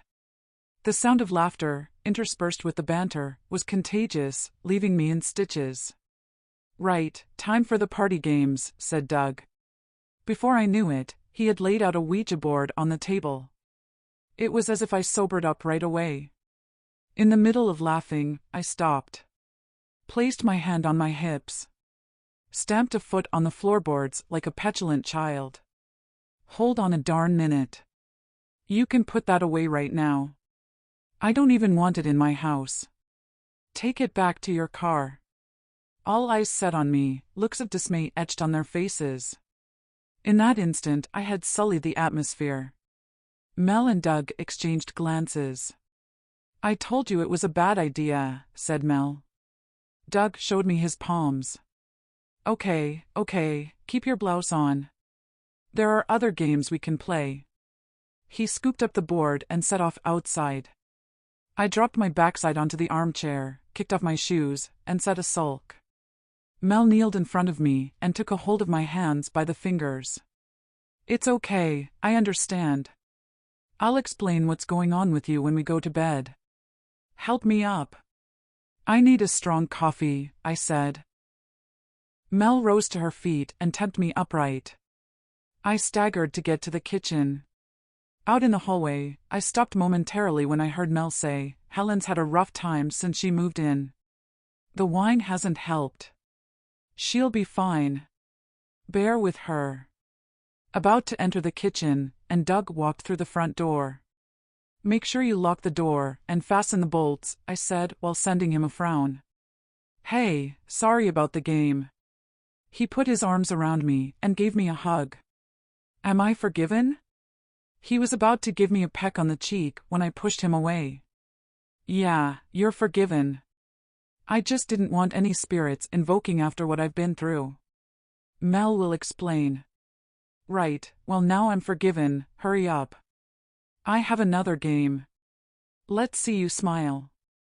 I sent him a false smile, then headed on into the kitchen. Lucky was finishing the last of his cat food. Come here, I said, and took a flea collar I'd bought him from the drawer. He didn't seem to mind as I put it around his neck, then he disappeared outside through the flap in the door. The idea of coffee had passed me by. Over my tantrum, I headed back to the living room. Not sure if Mel had explained how my nerves were on edge, but it was all smiles when I returned. Great, you're back. I'm just about to start the cat scratch game, said Doug. What the hell is that? I asked him. Chapter 23. Cat Scratch. Doug ignored me when I'd asked what the cat scratch game involved. Mel poured me a large glass of red wine, and I took my seat in the armchair. Doug hurried around, lighting the perfumed candles, then turned off the lights. By the time he'd finished, I'd already downed my wine and filled up the glass again. "This had better not involve demons," I said. "Lighten up. It's just a kid's game. It'll be fun." By now, my head was spinning. I closed one eye to focus on the wall clock. At first, I thought it had lost the minute hand. Squinting, I focused, seeing it was just gone midnight. "I'll leave you all to it and go to bed," I said, slurring my words and rising from my chair. I stumbled. Doug grabbed a hold of me, or I'd have collapsed. He let go, and I steadied myself, holding onto the mantelpiece. "No, you can't go to bed," said Doug. "I'll need your help," he said as he moved the coffee table, then rolled up the rug. "What do I have to do?" "I need you to lie on the floorboards on your back, then lean slightly to one side." "That's stupid." "Oh, come on. Humor him and let's get it over with." "Then we can all turn in for the night," said Mel. "No chance. I have more games after this one." Doug took a hold of me and guided me into position on the floor. "What now?" I asked, as he sat on the floor close behind me. "I'm going to recite a story, and at the intervals, I want everyone to repeat twice, cat scratch after me, then 3 times the second time I say the words. Now gather around us on the floor." With everyone sat around, my eyes fixated on the flame flickering on the candle on the hearth in front of me. At least I thought it was a solitary candle, as I was by now seeing double. "Okay, now I'm going to stroke your hair like I would a cat and start the story." I snickered at the absurdity. "Quiet or it won't work." He cleared his throat, then massaged my scalp as he began. "You're walking through the Ladybird Woods at the back of your house at night with a flashlight. It's cold, bitter cold. There is a sense you are being followed and snatch a look behind. Your flashlight beam dances around on the undergrowth when you catch sight of a black panther, its eyes penetrating as if on fire. Cat scratch. You charge along the footpath to get to your home. Almost there at your back door, you snap a look behind. It's almost upon you, but this time you see it's an ordinary black cat and feel relief. About to unlock the door, it hisses, then jumps on your back to a searing pain as it scratches 1, 2, 3 times. Cat scratch, reverberated in my head. Reaching over your shoulder, you grab it by the neck and... "That's enough," I said. "What was the point of all that?" I pushed up with my palms. Mel grabbed a hold of me and helped me to my feet. "It's done. Lift her t-shirt at the back." "Let's see if it's worked," said Doug. "Oh, my God," said Mel. I turned around to see Mel's eyes popping as if they were on stalks. Claire and Mary had their hands over their mouths, dancing on their heels and squealing. "Holy shit, do kids really play this game?" said Toby, sharing a glance with Jeff, whose jaw was gaping. "That's a beaut," said Doug. "Look in the mirror." Over at the mirror, Mel lifted my t-shirt with Doug shining his cell phone flashlight on my back. "I can't see anything," I said, trying to pivot my neck to see in the mirror what all the fuss was about. Doug took a photo with his cell phone and showed me the image. There on my shoulder blade were 3 long red marks. I freaked out. "What the hell have you done? How did that happen?" I screamed out at Doug, stamping my foot. "Hey, it wasn't me. It was that cat," he said, and showing me his palms. All the guys laughed. The girls huddled round me. "Don't worry," said Mary. "I played that game at a sleepover in my junior year. The marks will disappear." I said no demons. No sooner than the words were out of my mouth than Mary screamed. We all followed her line of sight. To more screams, with Mel and Claire squealing and hugging each other. Lucky had appeared with the door ajar, his tail upright. He arched his back to more screams, the hair standing upright along his coat. He turned, then darted out of the room. "Now look what you've done." That's my cat, Lucky, I said, and switched on the light, killing the atmosphere. I stumbled on out and into the kitchen to see the door flap swinging. Unlocking the door, I called out, but he wasn't for returning. Mel joined me. Looking over at the woods and recalling his story, I shivered, then closed the door. I think we've all had enough for one night. Lock the door, and I'll help get you to bed, said Mel as she joined me. Okay, but I'll leave the kitchen door and my bedroom door ajar for when Lucky returns. He's got used to sleeping with me on my bed. It's drizzling outside, so I doubt he'll want to stay out there all night. Mel took my arm, and we both stumbled up the stairway and into my bedroom. I'll set my alarm for early in the morning, and we can go for a drive for you to show me the area before the others come around, said Mel. I simply nodded.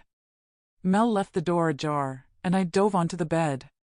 It was a fight to undress, then I crawled under the quilt. With the room spinning, my cell phone buzzed on the nightstand. It had to be Steve, seeing as how all the gang were with me, so I ignored the message. Desperate to get to sleep, to avoid the nauseous feeling grabbing at me, I buried my head under the pillow. It wasn't possible to close my eyes, even under the pillow. The spinning sensation was only worse with my eyes closed. I sat with my head propped against the pillow at the headboard. It seemed to be the only position that stopped the room spinning.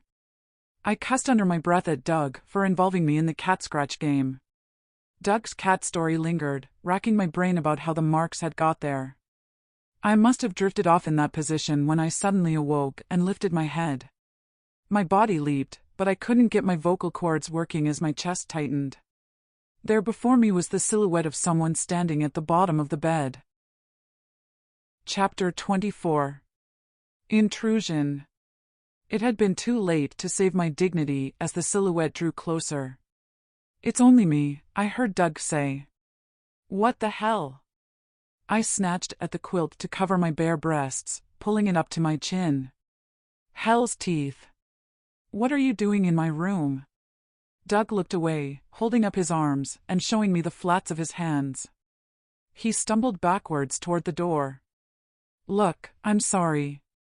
With the door ajar, I thought you'd be out of bed and dressed.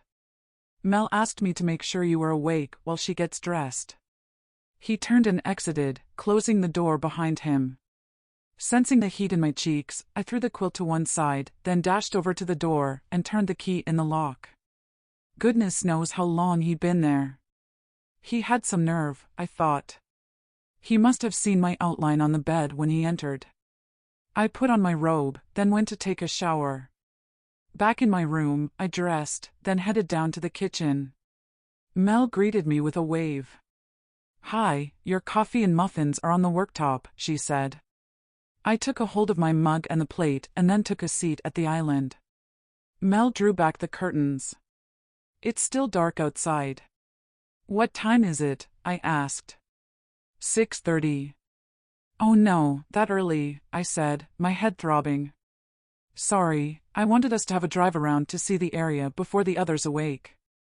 I doubt they'll be up for some time. They woke me at 3 in the morning, stumbling up the stairway and giggling. Dawn was breaking outside as I sipped at my coffee.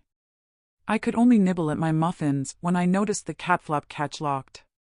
No wonder Lucky hadn't joined me, I thought, wondering if I could have set the catch when I locked the door in a drunken stupor. I'll check my mailbox to see if they delivered my new SIM card yesterday. You do that. As I headed out of the kitchen, Doug blocked my way. I couldn't look him in the eyes as I stepped to one side. Trouble was, he stepped the same way. We did a sort of awkward dance, both stepping in each other's way. Oh, for God's sake. Stand still and let me out, I muttered. Sorry. At the front door, I unfastened the bolts and turned the yail. When I opened the door, I stiffened. My brain short-circuited. It was as if someone had turned on a strobe light as the image before me stabbed in and out of my vision. My legs weakened. Lucky? I let out a scream. Swaying in the breeze was a black cat hanging with a cord around its neck. My vision pulsated, zooming in and out, then everything in my vision faded to black. I couldn't be sure how long it was before I came around after fainting. Groggy, I could recall Mel calling out my name. Then someone manhandled me into the living room and sat me on the sofa. "It's okay," said Mel, her arms wrapped around me. Tears streamed down my cheeks. "It's okay, you say?" I blubbered. "It's not okay." "Why is someone doing this to me?" I said, still in shock and shaking. The room bustled with Doug and the rest of the gang entering. The boys stood back, but the girls huddled around me. "Listen, I'll see to burying your cat." "Do you have a spade?" asked Doug. "There's one in the shed out back," I said. Doug ushered the guys out of the room. "Sorry I made light of what you told me." "We need to contact that sheriff of yours," said Mel. "I'm in no fit state." "You phone him," I said, and pulled my cell phone out of my pocket. "He's in my contacts under Jack." Still sniveling, I looked on as Mel phoned the sheriff. "Damn. It's gone to voicemail." "Leave it. I want to get away from here. We'll drive into town and track him down." "What's all this about?" asked Mary. "Doug will explain. I filled in the gaps last night about what had been happening here." "We'd better go," said Mel. "Check that Doug's removed Lucky first," I said, taking a tissue from the box on the coffee table and drying my eyes. Claire peeked through the curtains at the French doors. "Doug's out the back, heading toward the woods." I rose and walked over to the French doors to see Doug digging the grave. "Thank goodness." "Let's go," I said, and we hurried out to Mel's car. Driving past the rest area, there was no sign of the Mexican's vehicle. "The sheriff will have to listen to me now and have a word with Mr. freaking Pedro Spooky Gonzalez," I said. Rather than Doug talking to Jason and his wife, the sheriff could do to resolve that situation and have a word with them, said Mel. "Do you think it could be them? It could be their way of frightening you some more, in case you had it in mind to decide not to let them stay with you."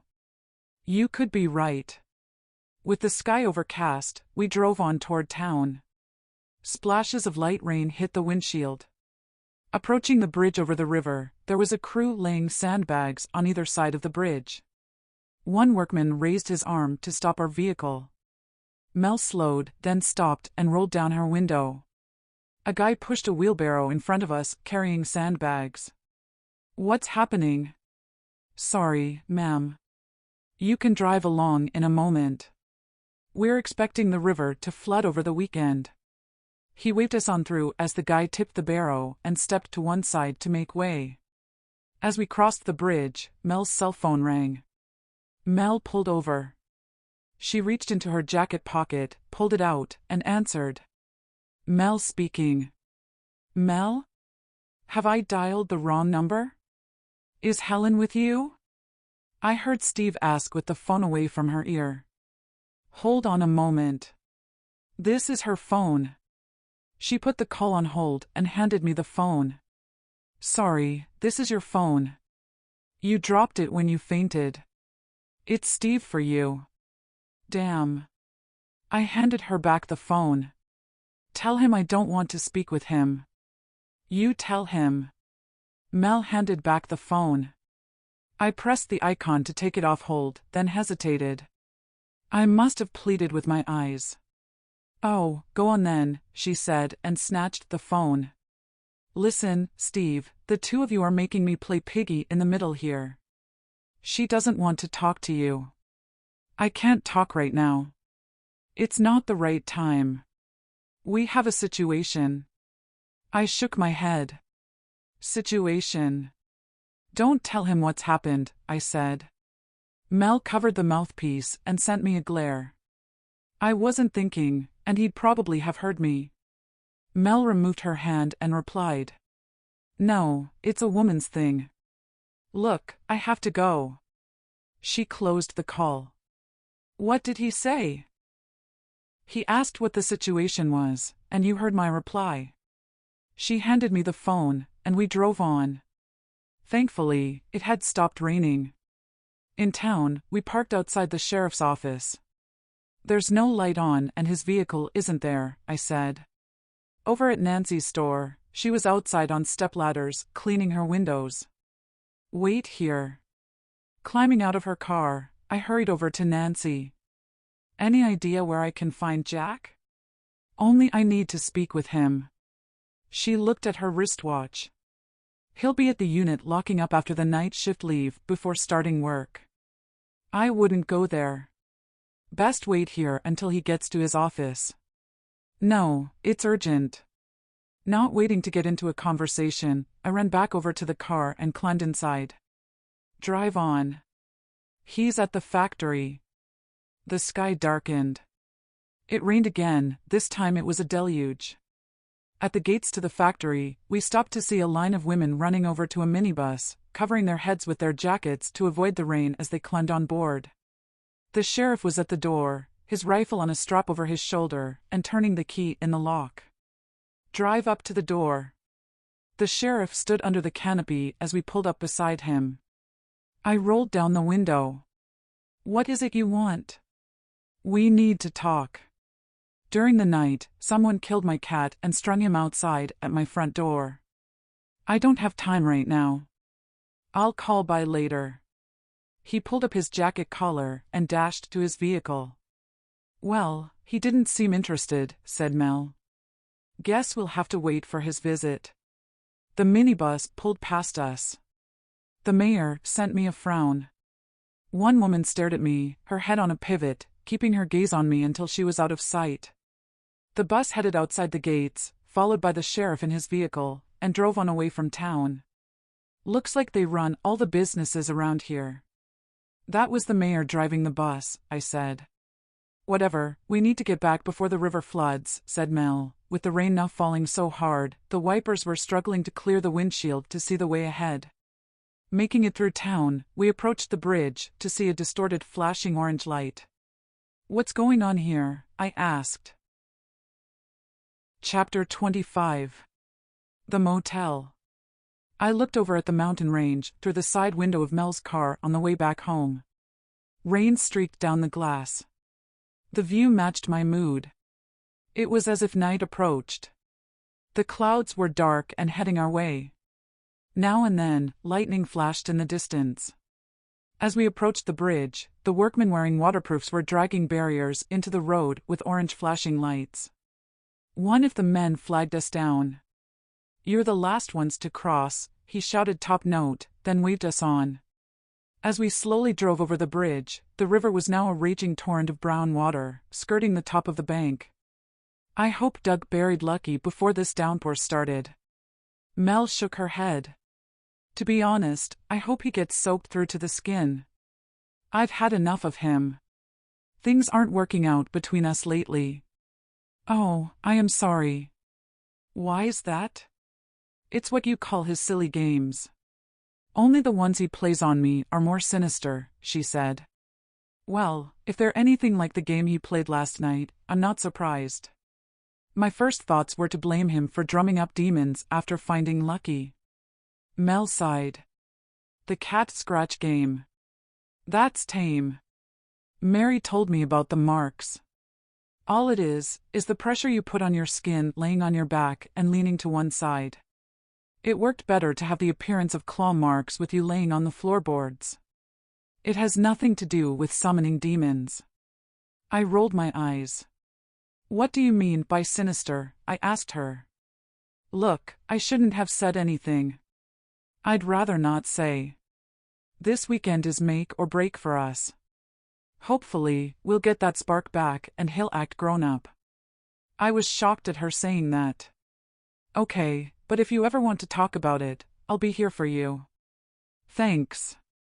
As we entered the driveway, I dreaded returning, wondering what other sick games my tormentor would throw at me to get me to leave the house that I wished I'd never bought. I doubted I'd ever be able to walk out on the porch again without I see an image of Lucky hanging lifeless at the end of the cord. Listen, Mel, I'd rather not go back yet. I know it's raining, but could you turn around so we can go for a drive around? We could head away from the river. Sure. I think I understand.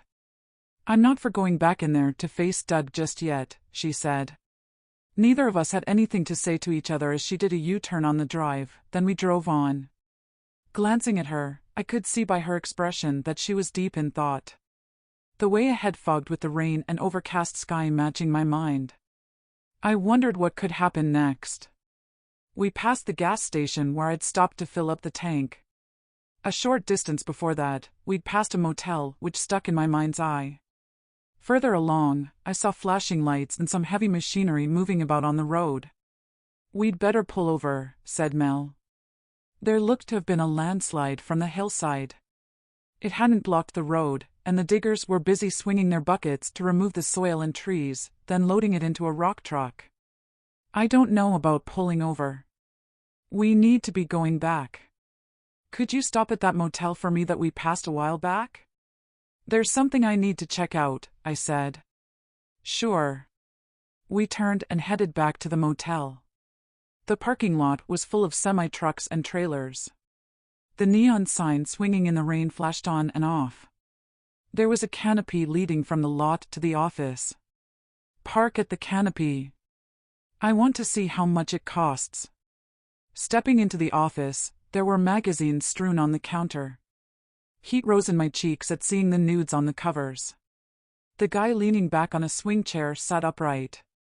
Whatever he'd been eating was displayed for all to see on his vest. "How much is it for a single room?" "By the hour?" "That's the minimum," he said and pointed to a price list on the wall. "Hour?" "Sure. You're here for business, I guess, a pretty little thing like you." His lecherous eyes looked me up and down, giving me the shivers. "Forget it," I said and did a quick about-face to get out of there at the indignity of thinking I could be a prostitute. That didn't take long. "Just drive on. It sounds as though it's a truck stop for hookers. Why check out the motel? I've not seen a hotel in the town. I was hoping there would be somewhere within driving distance where I could stay after you've all gone. If I have to, that is. You could come back with us to LA, but the way things are with me and Doug, it might not be the best of ideas," said Mel as she set off driving. "No, that's not an option. Too much invested here to be chased back to LA. Wait, pull over near the exit." There in the parking lot, sandwiched between two semi-trucks, was the Mexican's SUV. "So, this is where he's staying?" "Drive on. I don't want him to see us." "Shouldn't we phone him?" "No, he has your message. Wait for him to call. If it would have been important, he'd have phoned already." On the drive back, no more words were exchanged. I guessed that both our minds were chock full of going over what the future held. It was like Mom once said when we drove past a guy chewing on a grass stem, sitting on a wall, and staring blankly. "See that guy there," she'd said. "He's like us all. He lives in a bubble inside his head. His entire world spins around in his mind, and we'll never be able to find out what it is he's thinking." Don't know where she got that from, but at that moment, I knew what she meant. As we entered the drive, there it was again. The house that didn't seem to want me there. The house I wished I'd never set foot in. Still, it was my house, and to hell with anyone who wanted me to abandon it, to revert to wreck and ruin. Not after all the work and dollars I'd invested that had gone to making it a home. It was my home, and not some creep's home who wanted me out of there. Chapter 26. The Offer. When we arrived back at the house, they'd all gone back to bed except for Doug. Mel went up to her bedroom. "What did the sheriff say?" Doug asked. "Says he'll call later," I replied. "You look shook up. We need to keep you busy. The others have gone back to bed. We can start stripping the wallpaper in here, but really, I'm not in the mood." "Wait, there's something you can do. Down in the cellar, there's an old chest of drawers they used as a workbench.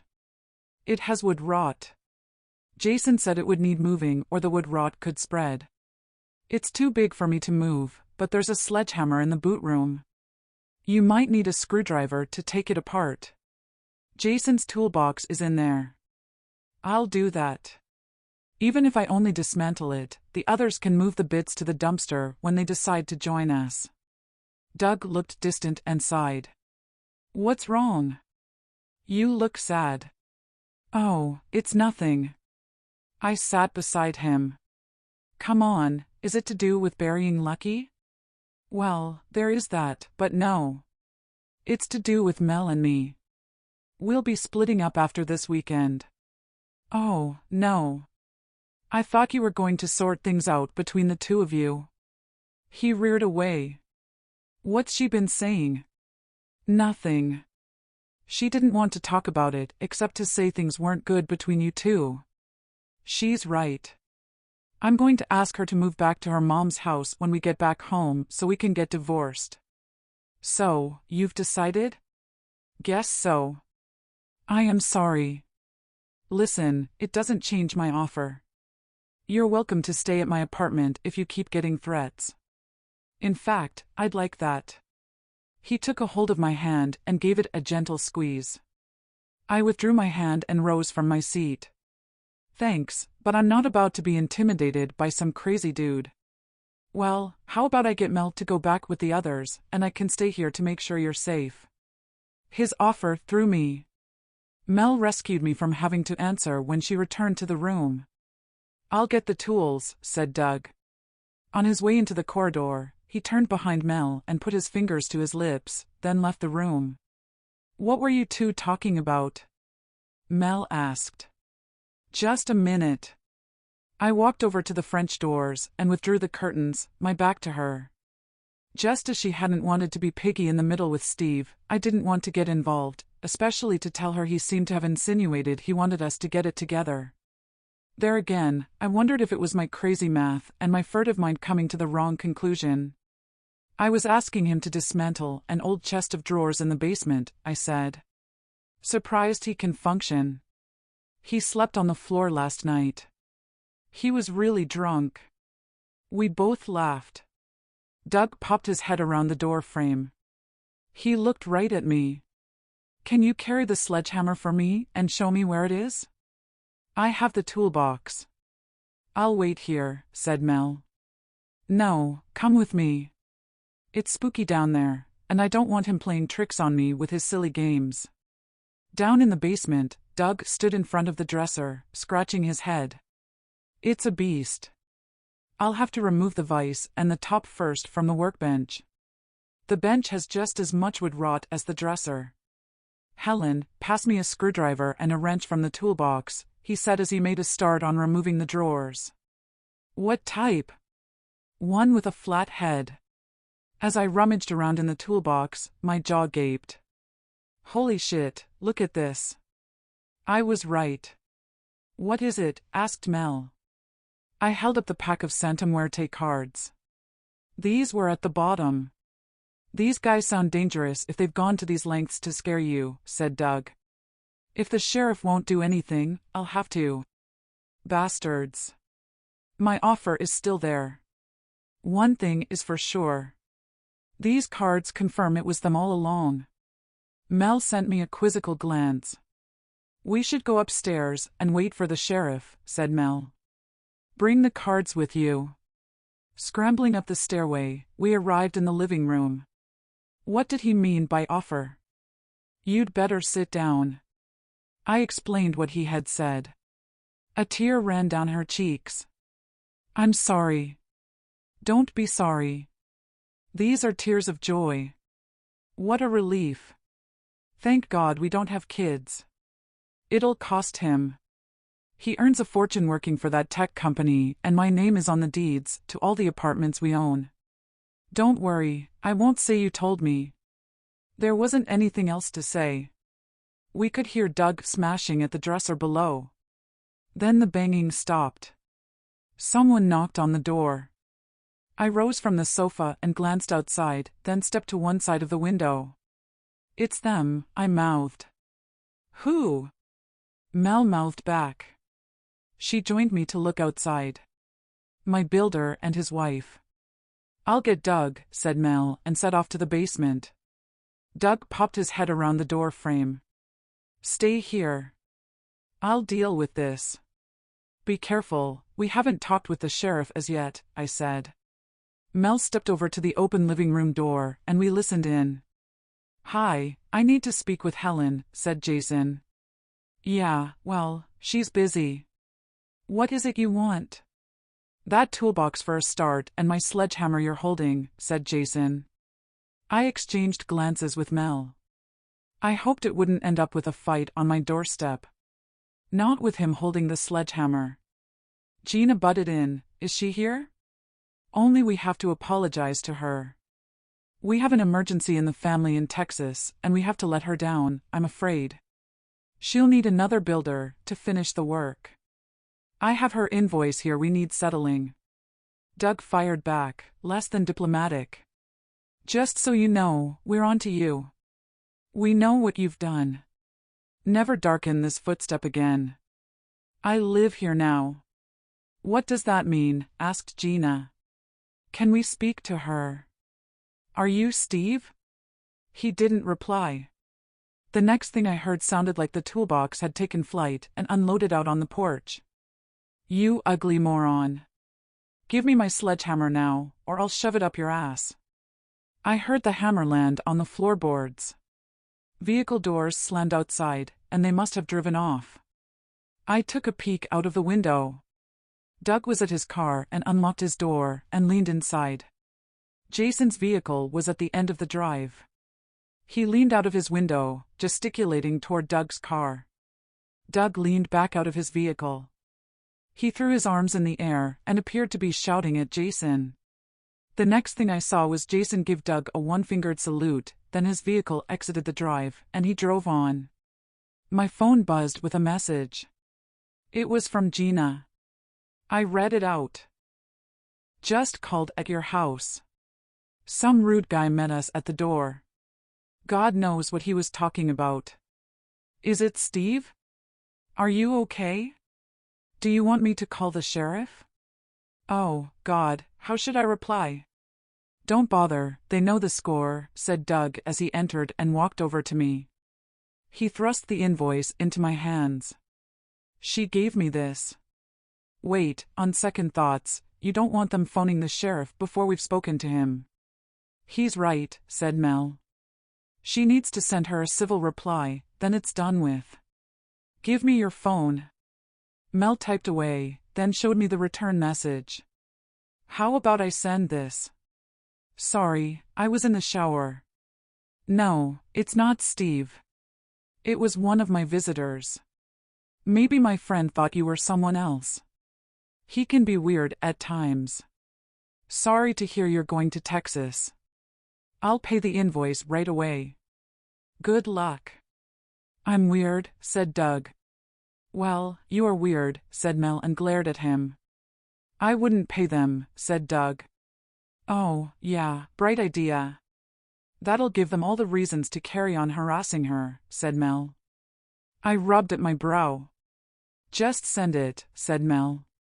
Doug gave his leave to go up to the bedroom. Mel handed back the phone.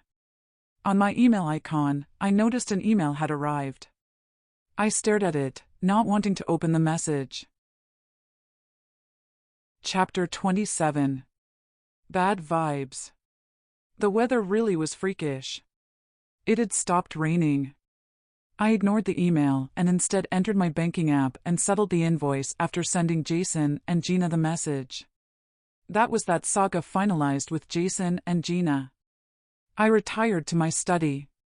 Placed my cell phone next to my laptop, only to notice I had 2 emails arrived according to the email symbol.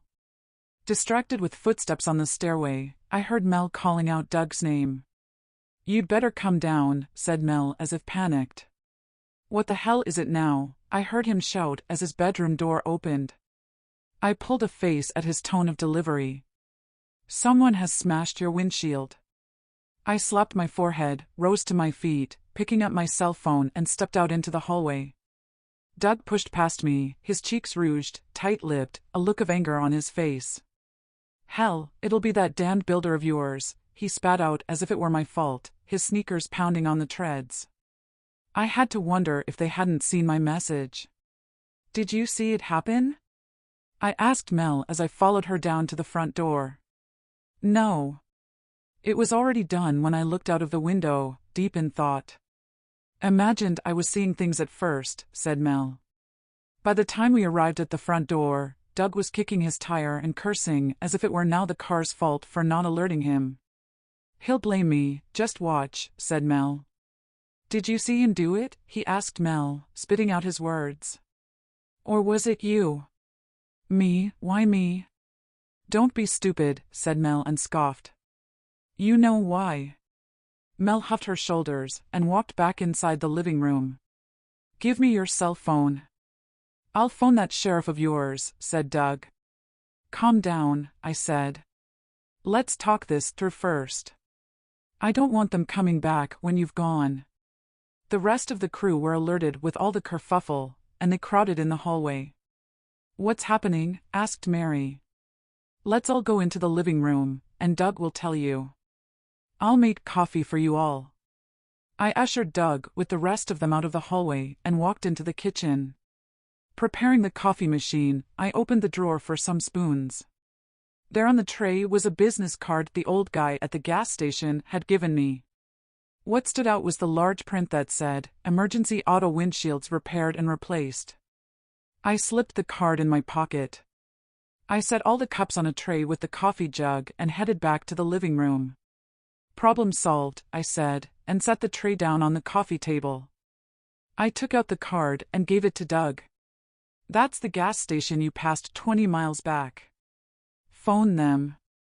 They will probably do it through your insurance. How does that solve the problem? It's the sheriff that we need to arrest the bastards. Mary patted Doug's knee. Think it through. From what you and Mel have told us, it could bring more trouble to Helen's doorstep. Besides, they'll likely be on their way to Texas now, and good riddance. I passed Doug my cell phone.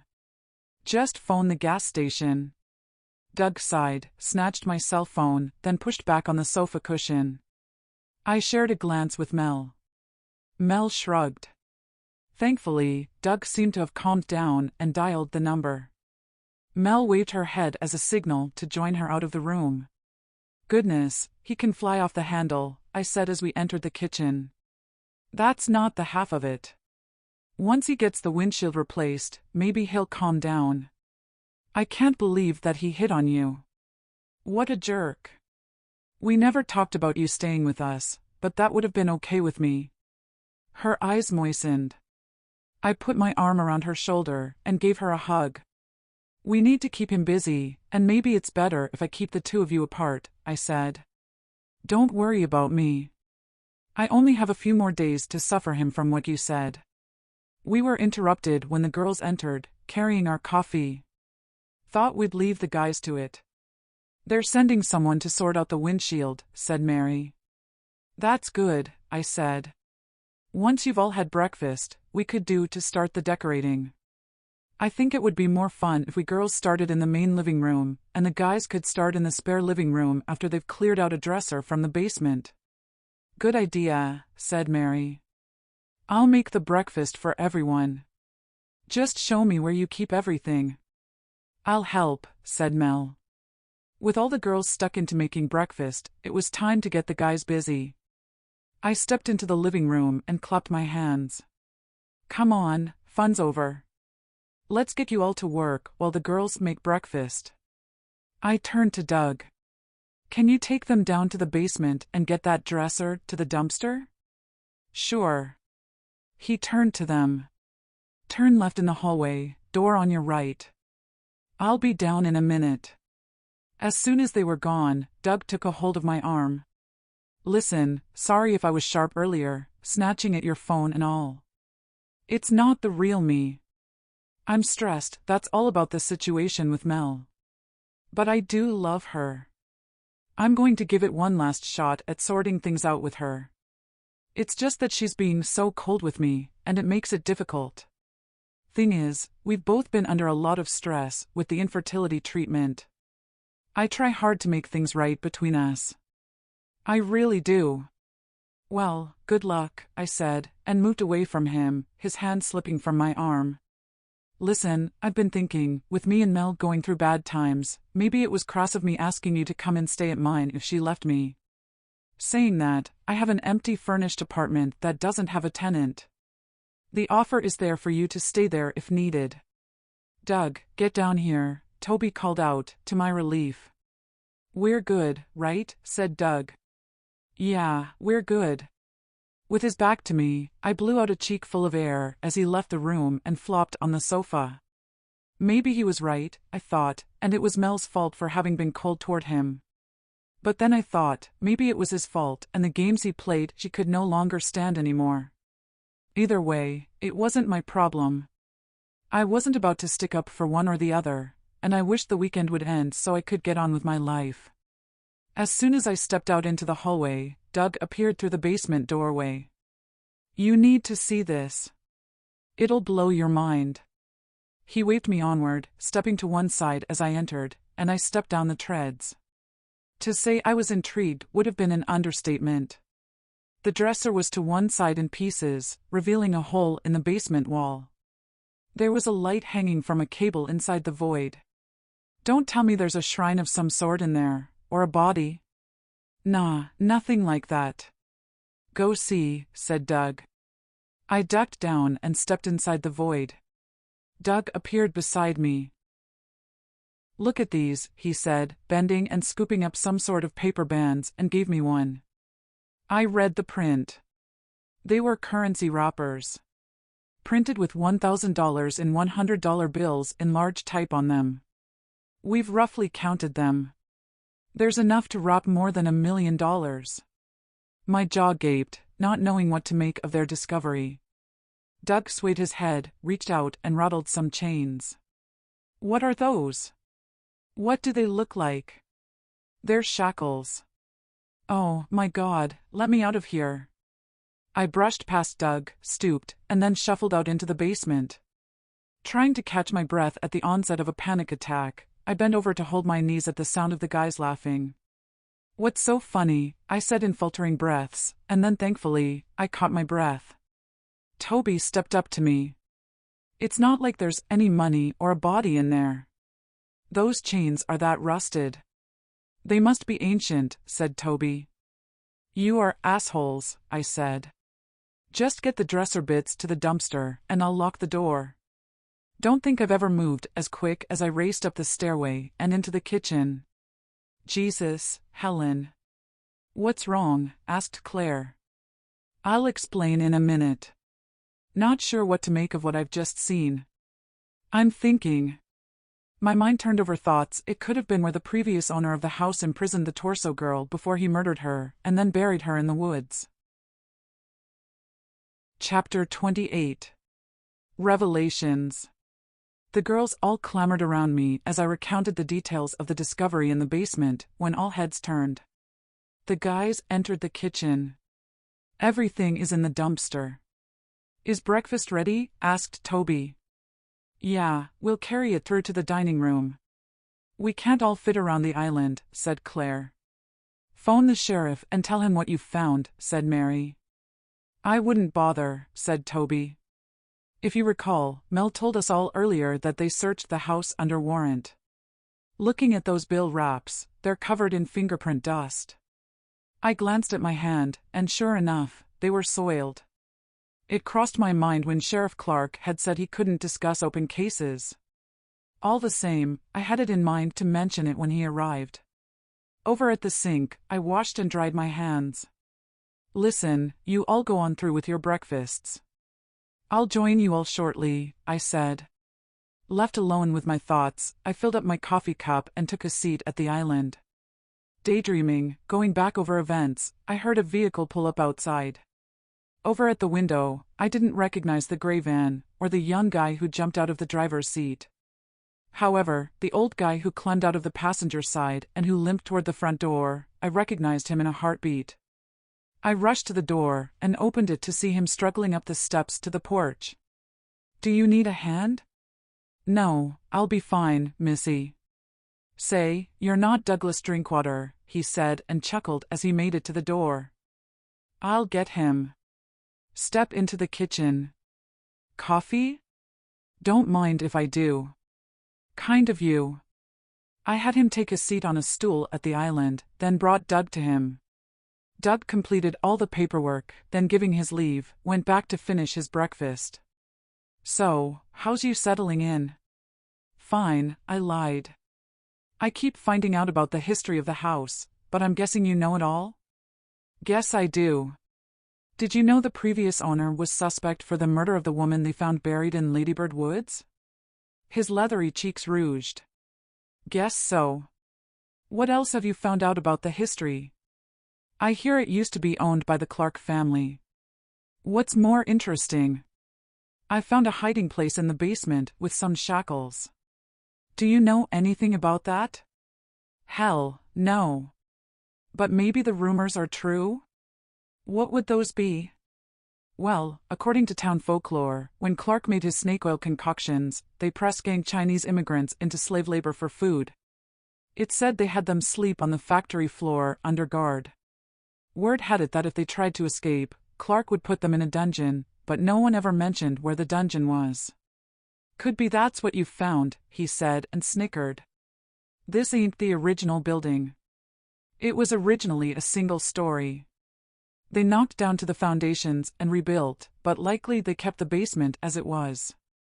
Who knows? Have you ever heard of a county save bank? I asked him. Yeah, they only had the one branch in town, but it closed its doors with the steel mill closing.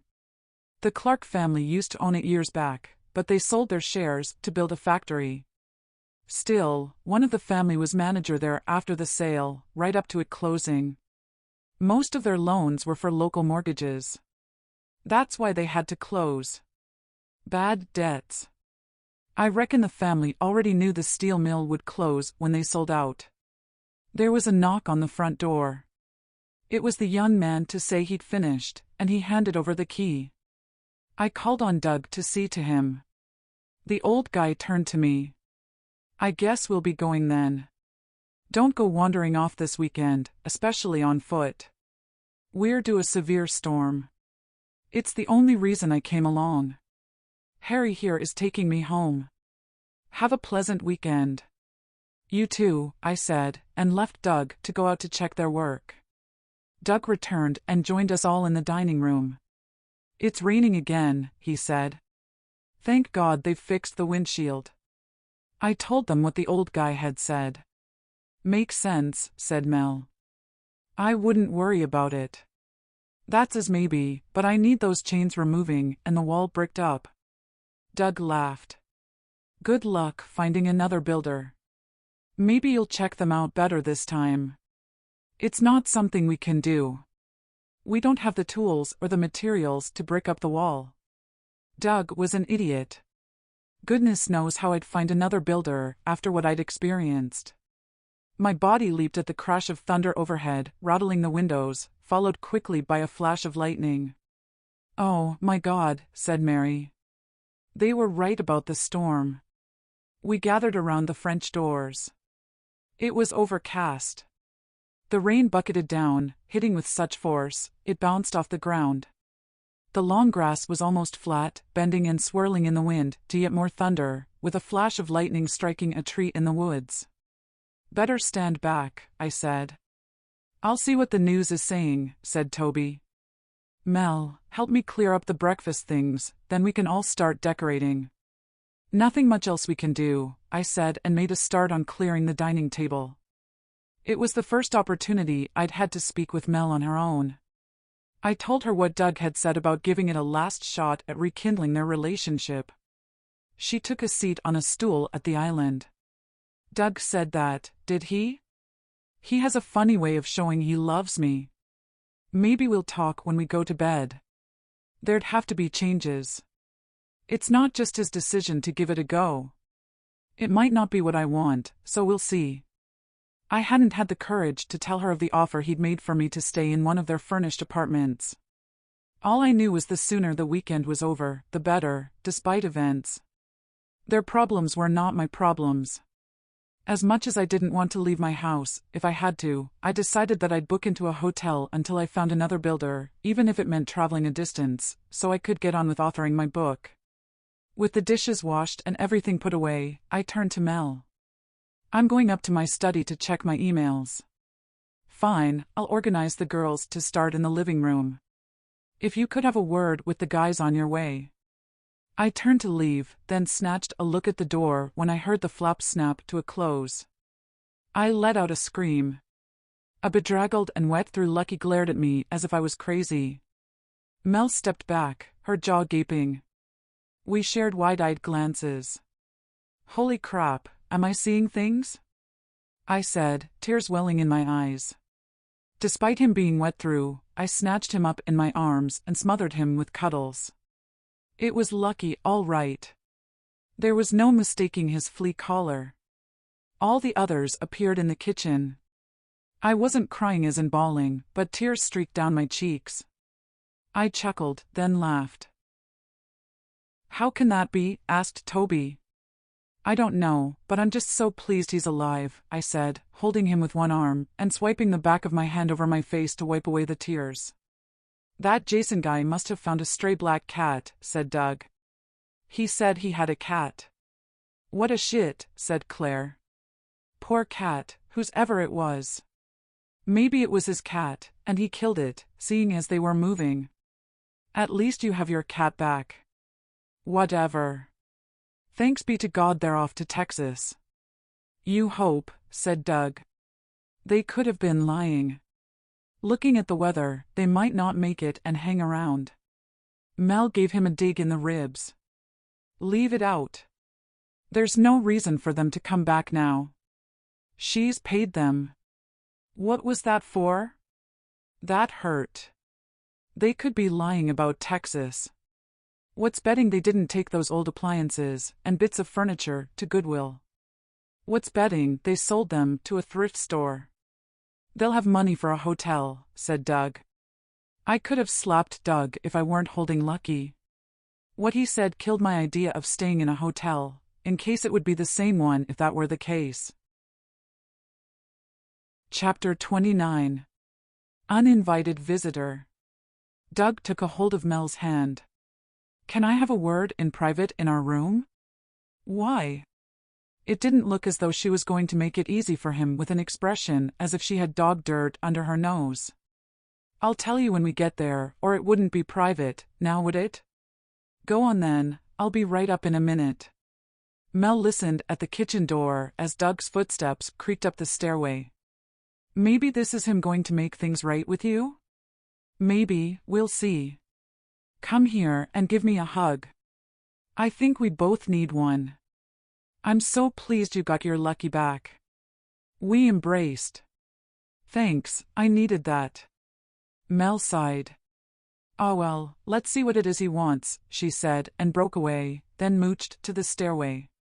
With some encouragement, I coaxed Lucky into the living room.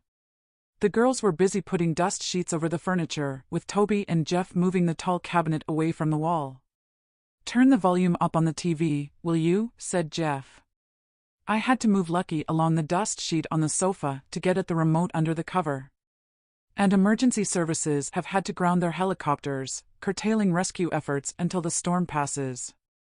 We have reports that flooding is widespread in the lowlands to the east of the Rocky Mountains. Clarkstown is cut off with the river bursting its banks. Meanwhile, from a report just in, it says that 30 miles to the west along the road to Clarkstown, a landslide has cut off the road and trapped a driver in a truck that was dealing with an earlier landslip. We are told. The screen went blank. I tried the power button on the remote, but there was nothing. Try the light switch, I said. Jeff clicked the light switch repeatedly. Looks like they've cut the power. That's all we need. That means we can only paint until it gets dark, said Claire. I shrugged my shoulders. Apparently, power cuts are normal around here. The sheriff said it keeps tripping at the substation in town. More likely they've cut the energy, so people don't get electrocuted, seeing as how the river has burst its banks. Especially if the town is flooding, said Jeff. Whatever, nothing we can do, only get on with the decorating, I said. The guys wandered off into the spare room to make a start. I teased my cell phone from my pocket. Damn, check your phones. I don't have a signal. That means I can't check my emails or phone the sheriff. No chance of him paying a visit now. None of them had a signal. I sighed. Not much he can do anyway, now that builder of yours has skedaddled to Texas. Only to make a report about the cat and the windshield. I wouldn't worry, said Claire. It was fine with her saying that, but mindful of what Doug had said, they could have stopped at the motel before the landslide. Rhythmic banging interrupted my thoughts. Shush, can you hear that? It's coming from upstairs, said Claire. The wind could have loosened some fascia boards. Mary put her hand over her mouth and stifled a laugh. What's so funny? Come on, think about it. Isn't Mel and Doug's room above here? Talk about embarrassing. We all snickered. It sounded as though they'd sorted out their differences, with the headboard banging against the wall, augmented with the springs squeaking. Claire could hardly get the words out over her laughing. Hell, we can't even put on any music to drown it out. I started to sing the Seven Dwarfs' Going to Work song, using a paintbrush as a baton, and the others joined in, finishing with bursts of laughter. Come on, as the verse says, let's get to work. Thankfully, whatever gymnastic moves they were up to on the bed finally stopped. A little while later, footsteps tripped down the stairway. Mel entered, red-faced, her hair all over the place. Doug followed her, swung her around, and they shared a passionate kiss. See you later, babe, he said. It was one of those things where you try to ignore the event, but we all couldn't help but keep snickering. What? Said Mel, picking up a roller. Nothing, only by that smug expression on your face, I'd say you two have made up, I said. Mel pushed out her bottom lip. You could say that. Listen, that Pedro's number appeared on my cell phone, but before I could answer, the signal dropped. I don't seem to be able to phone him back. Damn. We've had a power cut. None of us have a signal. I picked up the landline only for it to be dead. Not a peep. Ah, well, at least we'll have no distractions while we paint and strip the wallpaper. I could have eaten those words when headlights from outside flashed across the wall. Is this the sheriff? Asked Claire. I thought the river had blocked the road. That's what I thought, I said. I meandered over to the window. The view distorted. It was hard to see who was paying us a visit with rain lashing against the window. A car door slammed, footsteps running on the gravel, then a knock on the door. I turned to Mel. Get Doug to answer the door. It could be the Mexican, seeing as how his vehicle was this side of the landslide. I'd completely put the Mexican out of my mind since discovering Jason and Gina were the ones trying to frighten me. I walked over to the door to the hallway to listen as Doug, then Mel, headed for the front door. Mel hung back in the hallway at the side of where I was standing at the living room door. Jesus, what are you doing here? Said Doug. I have to see Helen. What's all this that Mel said about a situation? Look, Steve, I can't just let you in. How in hell's name did you get here with the road blocked? All I wanted was a hole to open up before me to hide inside. Mel turned to me. I beckoned her over to my side. I'd felt a tightness in my chest at hearing Steve's voice. Tell him he can't come in, I whispered. He's wet through. You can't leave him like that, said Mel. I don't care. I took a quick peek around the doorframe. Mel stepped in front of Doug. Listen, there isn't a situation. She says you can't come in. Then what am I supposed to do? I can't go back. I just missed a landslide, and it's blocked the road completely. A guy in the road waved me through when the whole hillside gave way. Wait here. I'll have a word with her. By now, everyone was bustling behind me. The surprise of him arriving turned to anger that it had to be one of them who had given him my address. You can't leave him on the doorstep, said Toby. Well, what do you want to say to him? Asked Mel.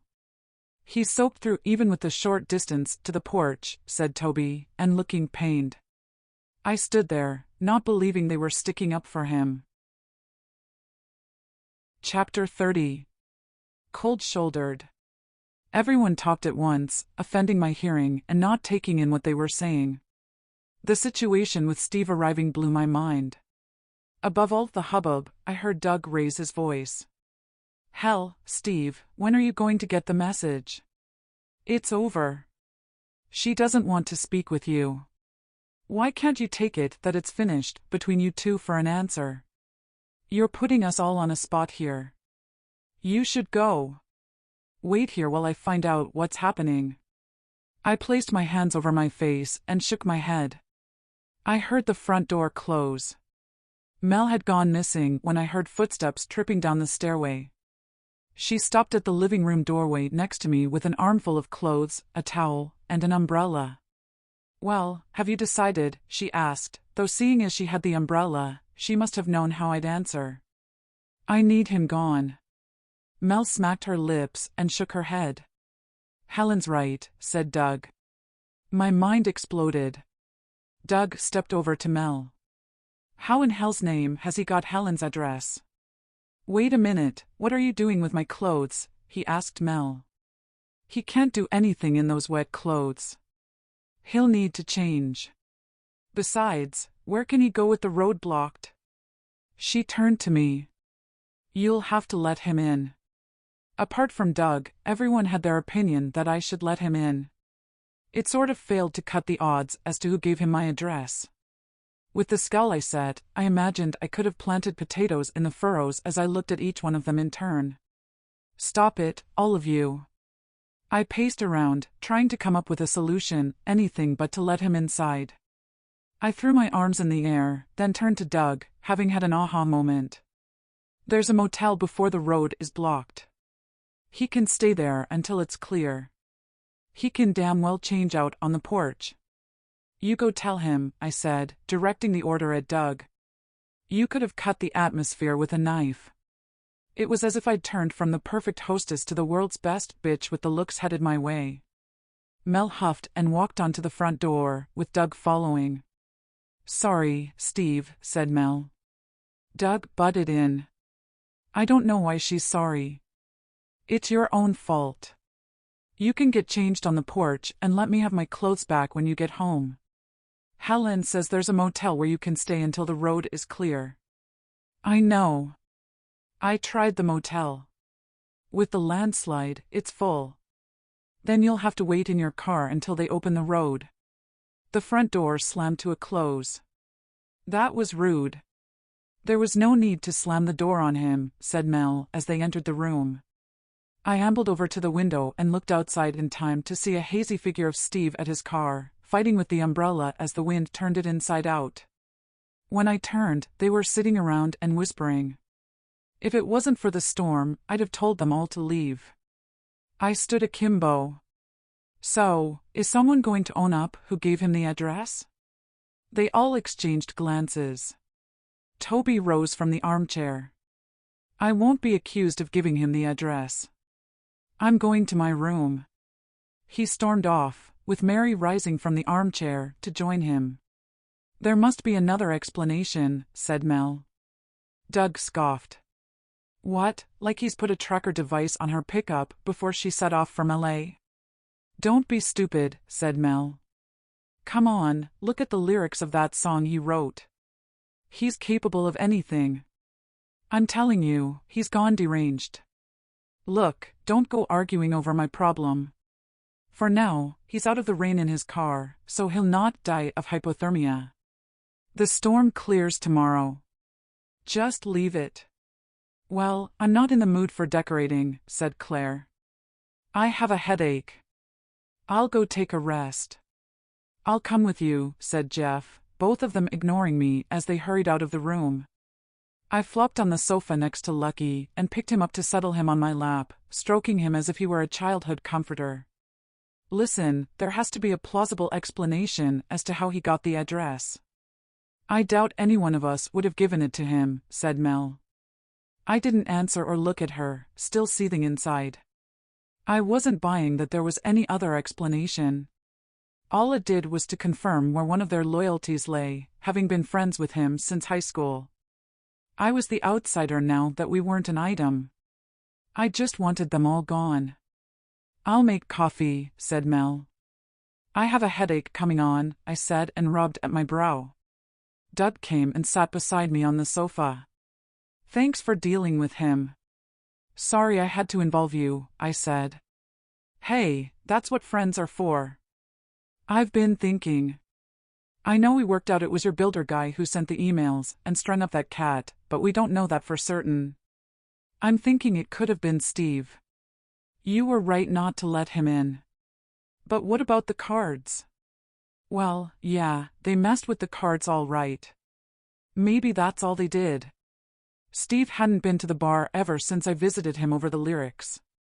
If he knew your address, he could have traveled here days ago. His scenario left me dumbstruck.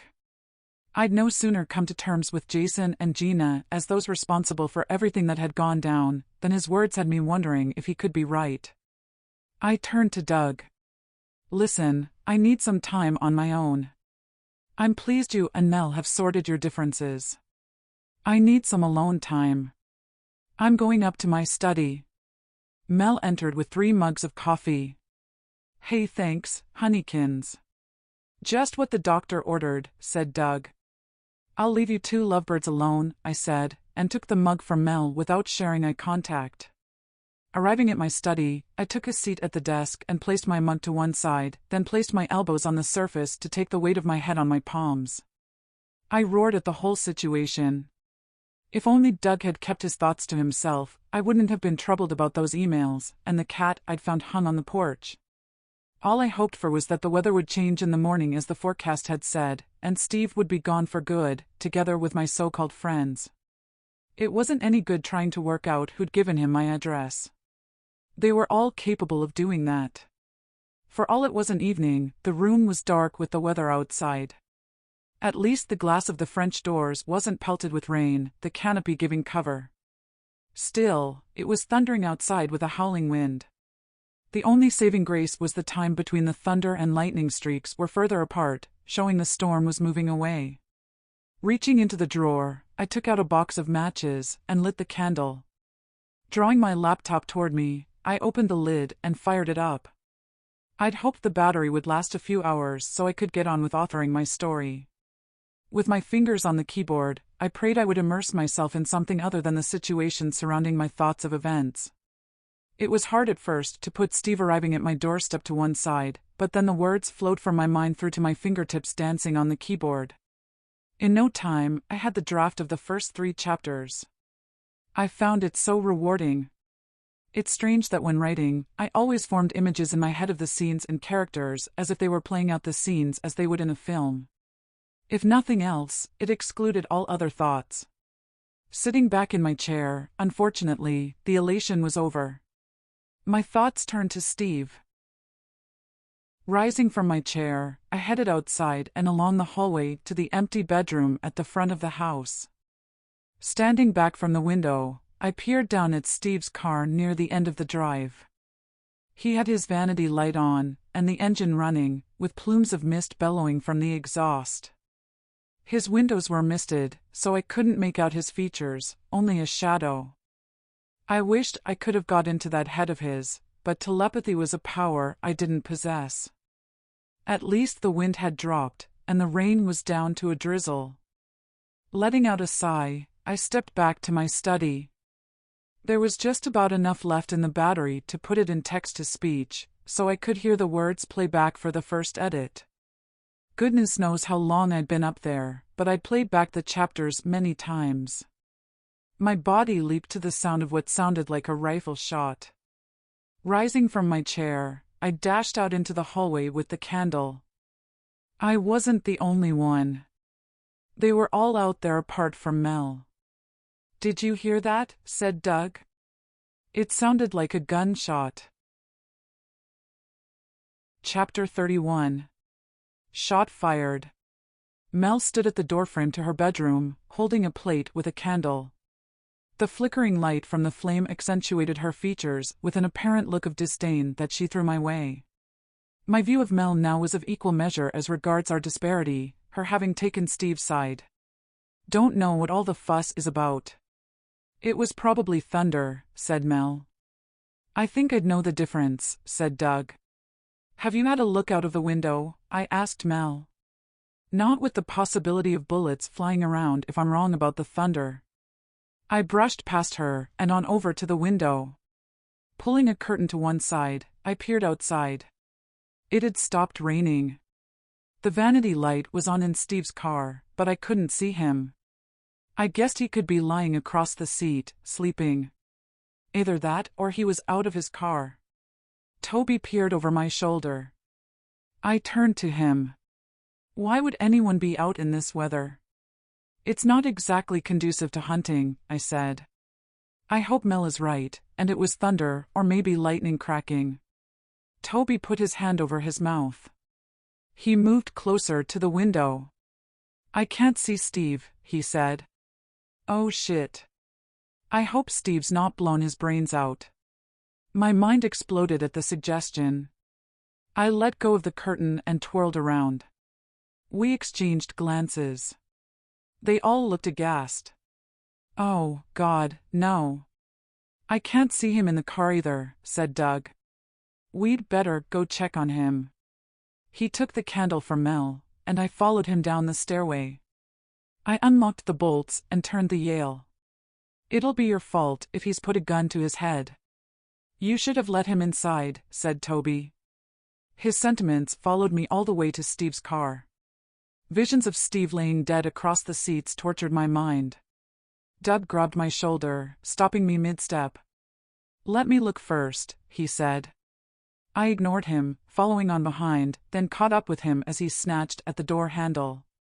It's not locked, but he's not inside. My legs weakened, and I had to place my hands on the hood. Damn, where is he? Said Doug. Steve, where are you? I called out, turning in a circle. To the right, I saw a flashlight beam pierce momentarily through the hedges to the road. He's over there, said Doug, standing at the end of the drive next to the road. I ran over there. In the rest area, I caught sight of Steve, standing in the vanity light of an SUV with the door open. Steve leaned into the SUV from the passenger side as we arrived, his flashlight dancing around inside. I pulled up sharply, putting a hand to my chest, and winced. There, laying half out of the driver's open door, was the body of the Mexican. Blood still drained from a gaping hole in his scalp. The window was blown out. My mind short-circuited seeing Steve rummaging around under the passenger seat, his hand holding a pistol. What the hell, Steve, said Doug. What have you done? Steve withdrew from the car and rose to his full height as Doug put his arm across my chest, then stepped in front of me and forced me to back away. Get back to the house, said Doug, and we both backed away. What, you think I shot him? I heard a gunshot, and this is how I found him, honest, said Steve. Sure, I believe you, said Doug. It's what to do now we need to think about. We backed off maybe 10 yards, with another 10 to go to get to the cover of the hedges at the drive. My cell phone battery is dead. What can we do? Said Steve. We'll phone the sheriff on the landline. You wait here, said Doug. Steve had a briefcase in one hand and his gun in the other. I don't care to wait around here. The shooter could still be out there. I'll come with you and wait in the house, said Steve. In panic mode, I searched for how to respond when Doug beat me to it, giving me time to think. I doubt the shooter would be still around, or they'd have taken a pot shot at us by now. We'll go make the phone call, said Doug. I don't know. Maybe it's best if I come with you to the house and wait there, said Steve. I peeked out from behind Doug. No, not just now. Not until the sheriff arrives. Wait for him in your car, then you can come in and we'll talk, I said, and hoped that was enough not to anger him. Doug spoke out of the corner of his mouth in a low tone. Run. I didn't need telling twice. The back of my neck tingled, expecting any minute to feel the thud of a bullet taking me down. Turning toward the drive, the doorway seemed to be a million miles away. Mel was there with the door open, the candlelight flickering. The rest of the gang huddled behind her. It had to have been the fastest 50-yard sprint anyone had ever made, but it seemed to have taken forever. When I arrived over the threshold and turned, I'd gained 5 yards on Doug. My eyes widened when I saw Steve appear at the end of the drive. "Get inside now." I slammed the door, bolted it, then secured the Yale. "What's happened?" asked Mel as Doug leaned on her, catching his breath. "Never mind just now. Get away from the door," he said. My legs were like they had heavy boulders strapped to them, propping up my body. I blew hard, stuck to the spot. Doug grabbed a hold of my hand and virtually dragged me into the living room. I flopped on the sofa. Images of what I'd seen flashed through my mind. Guilt struck at not having talked things through with him over the phone, to have maybe brought him down gently after the breakup, instead of ignoring him. "What happened?" asked Jeff. "Jesus, Steve's only gone and blown the Mexican's brains out who was stalking Helen. He told them all that we had found in the rest area." Jeff interrupted him. "I'll go upstairs and see what he's up to. It'll be too dangerous to look outside from here." My mind worked overtime. Something made little sense. Wait, why would he shoot the guy? He didn't know about the Mexican. Doug looked down to inspect his muddy sneakers. His sheepish expression answered me before he spoke. "That's probably my fault. I sort of brought him up to date that time when Mel asked me to check on him. I didn't think it would do any harm. But why do that? Come on, I've been friends with him since junior year. I didn't give him the address, if that's what you were thinking. I hadn't thought about that. He was the only one I'd discounted. Now I wasn't so sure. Well, whoever gave the address to him, I hope you're satisfied now. We should all check our phones to see if we have the signals back to phone the sheriff." Glancing at them, I didn't detect anyone blushing to show they were the culprit. My phone still didn't have a signal, neither did the others. I picked up the landline handset. Nothing. Claire glared at me. "Something wrong?" I asked. "Well, yes, actually. While you're quick to jump to conclusions that one of us gave the address, you need to look at yourself." "What does that mean?" "It means what we're all thinking," said Mary. "If you'd have spoken to him, or let him in, maybe none of this would have happened. It's not the Steve we know. Not letting him in probably tipped him over the edge." So you've all been talking, and that's the conclusion you've come to." "Here's my conclusion. He should have put on some big boy pants and left me alone when we split. As for not letting him inside, you should be thankful I didn't, or maybe you'd all be spread around the room with bullets in your heads." "Whoa there, let's all stop the blame game. None of us had their finger on the trigger, only Steve," said Mel. "You could have heard a pin drop." Jeff entered the room. "He's in his car. What should we do?" "It wouldn't take much for him to kick through a door or a window to get inside here. Especially with the scaffolding out front. He could smash through a bedroom window." I rose to my feet. Mel is right. We all need to stop the blame game and decide what to do. We can't stay here. If he's in his car still seething at not being let in, he could work his way into a frenzy and decide to come after us all. So, what do you suggest we should do?" "Where could we go?" asked Doug. Chapter 32. Nowhere to hide. While trying to think of where we could go and what to do, I discounted getting to our vehicles. Steve would have seen us for sure and could have fired up his engine, then swung his car across the drive to stop us from leaving. What I couldn't understand was why he was waiting around in his car, knowing we'd said that we would phone the sheriff. But then, only someone who had completely lost the plot in their mind would stick around. Either that, or seeing our home in candlelight, he'd lied when he said his battery was dead. He could have known there was no signal in the area for us to phone the sheriff. Toby paced around the room, then came to a halt. "I'll go to my bedroom to monitor Steve to make sure he's still in his car. He could listen at the window here for all we know." I blew out a breath and shook my head. "We could barricade ourselves in a room until we can get a signal," said Doug. I'd already thought about that, but decided it was risky. "That's fine, But what if the bridge over the river is flooded? Even if we could phone the sheriff when hiding, what if he can't get here for days? No, I think we need to get to town, unless someone has a better idea. How do we do that if the river is flooded? If the sheriff can't get here, how do you expect us to get to him? Said Mel. It's a long shot, but when I went for a walk in the woods a few days back, I saw a possible answer. There are pipelines across the river with a gantry. If the river hasn't swollen to cover the gantry, we could make it across. Well, we should go for that, and quickly, said Toby as he entered. Steve is walking toward the front door with the gun in his hand from what I can make out. I suggest we hurry and get some warm clothes and bundle some spare ones for if it starts to rain again and we get wet. Doug nodded. Let's do this. I have a flashlight I bought. I'll bring that along. We can use our cell phone if we have to light the way, I said. We all trooped up the stairway to pounding on the front door. I was lucky to have a backpack. The rest of them joined me in the living room, having filled pillowcases with spare clothing. Steve rapped on the window when we arrived back in the living room. Hey, did you contact the sheriff? Let me in, Steve shouted. I left the candle burning on the hearth. Doug opened the French doors. Even Lucky wasn't for staying and ran outside. Trooping along in a line over the backyard, we arrived at the tree line. Only when I could no longer see the house did I let out a sigh. The ground was sodden, our footsteps squelching in the mud. I charged on ahead as best I could to show them the way.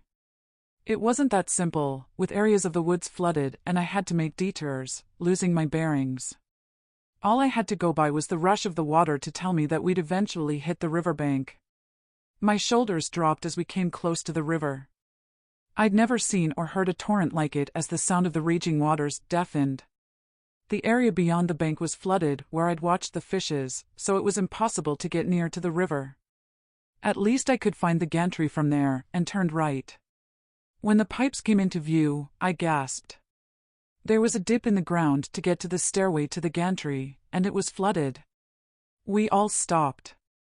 Well, there's our way across, said Toby. I hope to Christ that the gantry is safe. Never mind that, how do we even get to it, said Mary. Toby pulled at a branch on a tree until it snapped. We'll have to wade across. I'll go first. Prodding the way with the branch, Toby waded on. Halfway there, and the water was up to his knees. I hope they don't have crocs around here, Doug shouted. I shook my head. He just couldn't resist acting to type. Thankfully, the water level dropped to Toby's ankles as he reached the gantry. Come on, you lot. It's only water, he called over to us. I hung back as the others crossed. There was just Doug, Mel, and me to go. Ladies first, said Doug, with the sway of his hand, and I set off with Mel behind me. The water was freezing as I waded across until I reached the steps. The others had already crossed as I climbed the treads to the gantry. Glancing down at the deafening noise, the raging water below frightened me to death as I clung to the handrail. The metal gantry was wet underfoot, making it difficult to keep a foothold. I stared right ahead and slid my feet rather than taking footsteps. Halfway across, and I dared to look down at the river, and froze. Charging toward me was a tree trunk with branches protruding.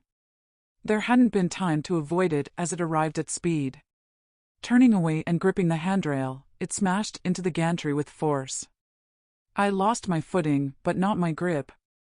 The gantry lurched downward at an angle. Over the sound of the rushing water, I heard a scream behind me. Using the rail for purchase, I hauled myself to my feet and made it the rest of the way across. The others had moved on, but Toby headed back and took my hand to help me down the steps. I heard you scream, so I came back, he said. I didn't scream. When I looked over my shoulder, the gantry was twisted. The handrail hung in the water at the far end. Doug wasn't on the gantry, but shimmying along the pipes on his belly. Where's Mel? I asked as Toby helped him down from the pipes and down the steps. Doug dropped to his knees, covered his eyes, and wailed. Where is she? I asked, with a sense of panic, and I'd raised my voice, my hand on his shoulder. She fell in the river when that debris smashed into the gantry. Toby helped him to his feet. I'll go get the others, and we'll go looking for her. Numbness washed through me, the shock frazzling my thoughts. Doug set off running along the bank, his cell phone in flashlight mode, lighting the way, and repeatedly calling out her name. I set off after him, pulling the flashlight from my jacket pocket and scanning the banks as I ran. Branches and bushes snagged me, some whipping my face. My lungs exploded, and I could run no more. Doug disappeared along the bank, obscured by the bushes and trees. I bent over and held my knees to catch my breath. The others caught up with me, and I rose to my full height. Anything, said Jeff. I didn't have the words, and shook my head. Mary and Claire bawled, hugging each other tight. I stepped over and threw my arms around the both of them. Not sure if it was adrenaline that had kept the tears at bay, but their grief was contagious. I unashamedly wailed. Mary took hold of my arm and pulled it off them. She looked daggers at me, and I stepped away. You girls stay here and look after our clothes.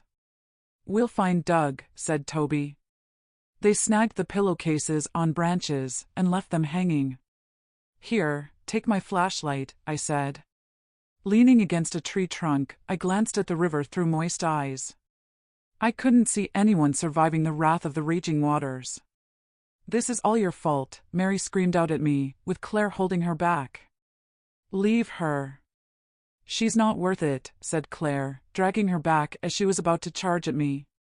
She shouldn't have told us to go to town, now we've lost Mel, said Mary, her face contorted, and ripping Claire's hand from her shoulder, she pushed her away. Mary ran at me, pounding her fists on my chest. I grabbed her wrists, struggling to keep her from hitting me. Claire grabbed her around the waist and dragged her away to Mary, screaming obscenities at me. Whatever slender thread of a friendship there was left with Claire and Mary had finally snapped. I moved a distance away from them. It was an uncomfortable 30 minutes on my own that had passed when I saw beams of light penetrating the bushes along the bank. I set off on a trot toward them, hoping to goodness Mel had somehow survived. Chapter 33. Waiting in vain.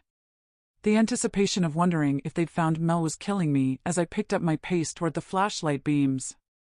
Toby came into view first. When I arrived at his side, by his stern blank expression, I guessed the worst. He looked down, shaking his head. I didn't have the courage to ask if they'd found her, but his demeanor spoke 1,000 words. Doug arrived, trudging along with Jeff's arm around him. No sign of Mel. It was clear by their dour expressions they hadn't found her. Toby glared at me and removed his arm from Doug's shoulder. I hope you're satisfied, said Toby. That was a bright idea of yours, he snarled at me, then spat on the ground. Leave it out, said Doug. It's not her fault. It was an accident. We need to get to town to muster up a search party. With tears streaming down my cheeks, I stepped up to Doug and threw my arms around him. So sorry. Doug embraced me. I know, he said and squeezed me tight as I sobbed on his shoulder, and he stroked the back of my head. You should be sorry, said Jeff. We've been talking. This journey could have been all for nothing and cost Mel her life. What saying Steve was telling the truth, and that's how he found the body, and it was someone else who shot the Mexican? Hell, he could have even committed suicide for all we know. I let go of Doug. He took a hold of my hand and gave it a gentle squeeze, then let go and turned to them as the girls arrived. I said leave it. You weren't there. The way he brandished the gun, weaving it around in the air, and the agitation on his face, I'm telling you, man, he looked deranged. What he said struck me, it wasn't how I'd interpreted what I'd seen. But then I'd hidden behind Doug most of the time. Nonetheless, his defense of me was welcome after the battering I'd had from the others. The girls whimpered, cuddling their guys. We should raise the alarm, I said. Doug called over to the others. Come on. We're wasting time. Let's get to town. She might be alive and could have been washed up on the bank miles downriver. This way, I said and pointed, then bent down to retie the lace on my sneakers. They marched off at a pace. Apart from Doug being understanding, I felt it better to stride on at the back of them. Clearly, I wasn't their flavor of the month. But then I wasn't exactly happy with myself either. It was hard going with my feet squelching in my sneakers, and with my jeans soaked through to the knees. I couldn't get the guilt out of my mind. If only I hadn't suggested going to town, none of this would have happened. No amount of wishing that I hadn't put forward the plan could take away the angst at losing Mel. Exiting the tree line, they were waiting for me. Which way? The field ahead is flooded, said Jeff. In the distance, I could see the silhouettes of the town's buildings. Turn left until we come to the road. Walking along the edge of the tree line, the roar of the river grew ever louder. Through the bushes, I noticed an orange flashing light. We hit the road 5 yards past the bridge. Water was cascading into the air as it hit the bridge, with no sign of the sandbags. It looked to me as though it would be possible to walk over the bridge holding onto the rail as long as anyone didn't mind getting drenched with the spray. Doug set off jogging, and we all followed on. Hitting Main Street, it was desolate. Like a ghost town. Not a light anywhere. Everyone stopped, bending over to catch breaths. I glanced either side of me. Both the sheriff's office and Nancy's meeting place were in darkness. Is that a light in the distance ahead? Said Mary. It's flashing on and off. She was right, only it wasn't flashing. It looked to me to be an illusion, with a swaying tree breaking the path of the beam. Then it struck me. I think the light is coming from the factory that the sheriff's family owns. He could be over there. They have a night shift. Not sure if it was a lack of exercise, or if it was with my jeans waterlogged, but an excruciating pain in my calf felled me. Rolling around on the road, Doug rushed over. He grabbed my ankle and the toe of my sneaker, putting on pressure, which relieved the pain. When I glanced to one side, the others were huddled together, whispering. Maybe it was paranoia, but I imagined they were bad-mouthing me. How's that? Doug asked. Better. Help me up. I limped around in a circle. Here, put your arm over my shoulder, he said. 20 yards on, and the pain had gone. I'm fine now, I said and removed my arm. Best you all go ahead. I'll catch up. I hobbled on behind them, passing the stone where I'd sat when the Mexican had spoken to me. A shiver ran through me, recalling his brains blown out. The feeling of being ostracized had passed with Doug's consideration. I couldn't help but wonder if I'd read him all wrong. It was looking as though I wouldn't have to worry about blocking them once they'd gone back to LA. I doubted any of them would want to darken my doorstep again. There again, I wasn't looking forward to going back there myself. As I caught up with the others, I thought it strange that the factory had a floodlight blaring away outside, considering the town was in darkness. All congregated at the gates, over in the parking lot. The minibus I'd seen before was parked near the door to reception. We walked on through the lot and up to the entrance. Doug peered in through the reception window.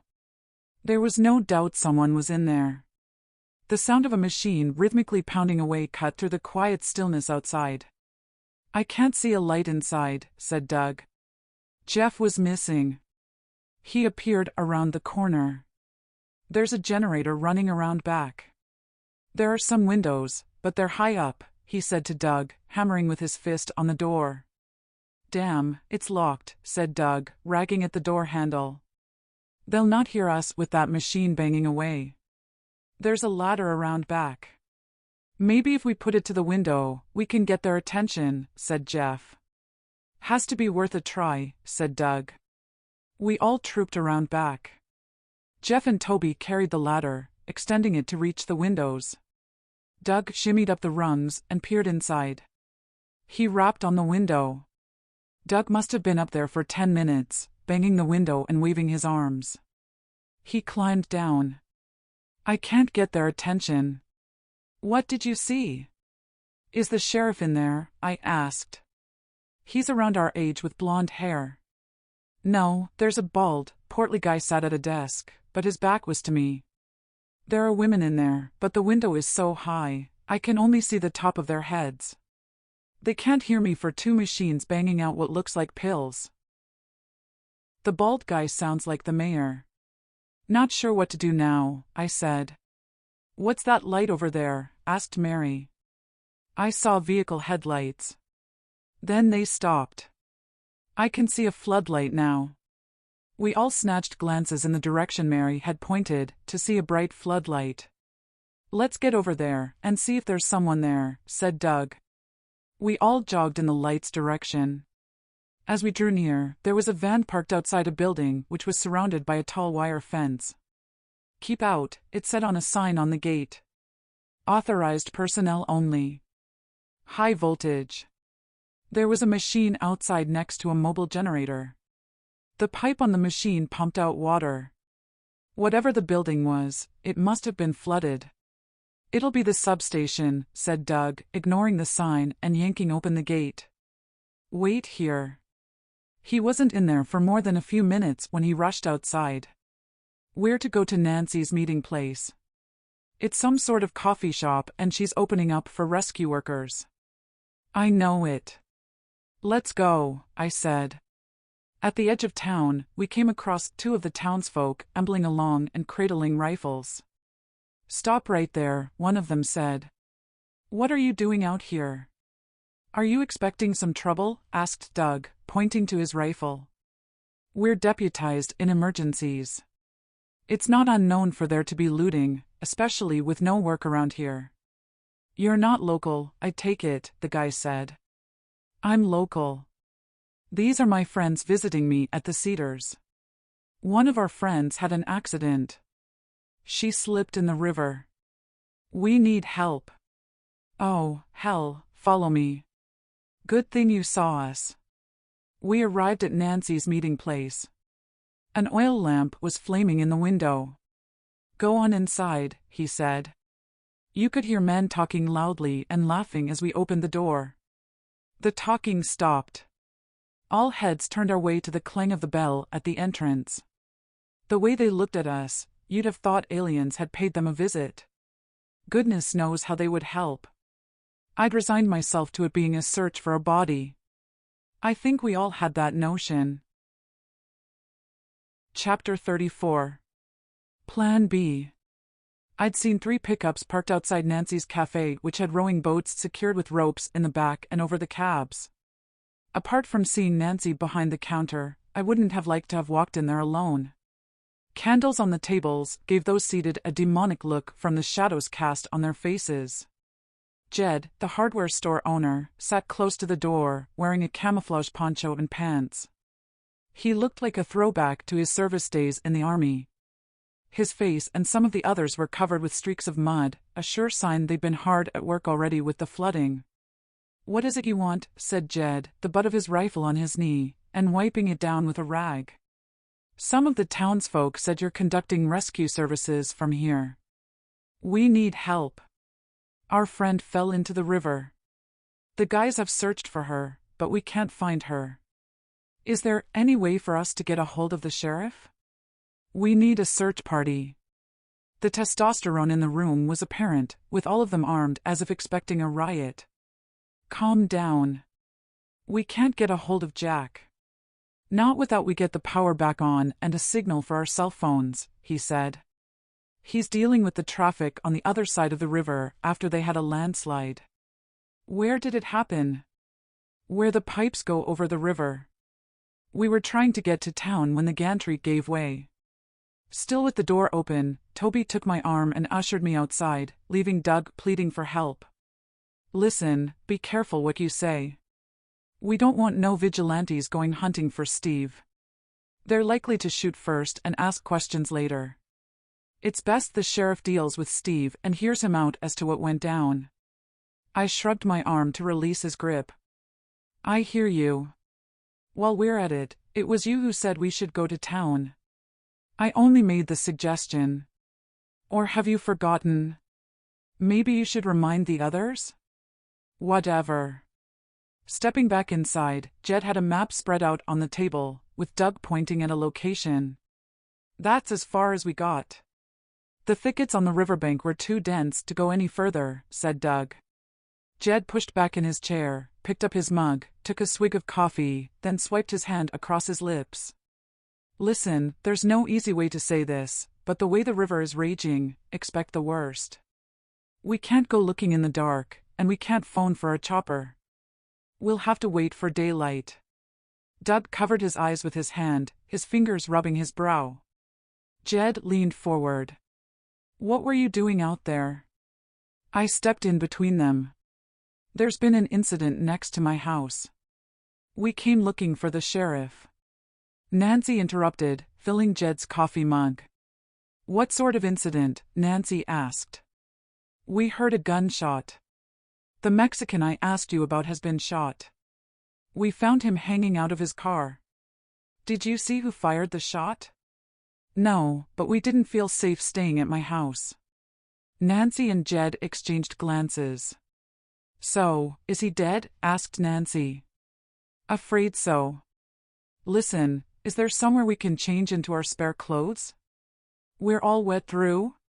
Sure. It's a tight squeeze with only room for one at a time, but you can use the restroom.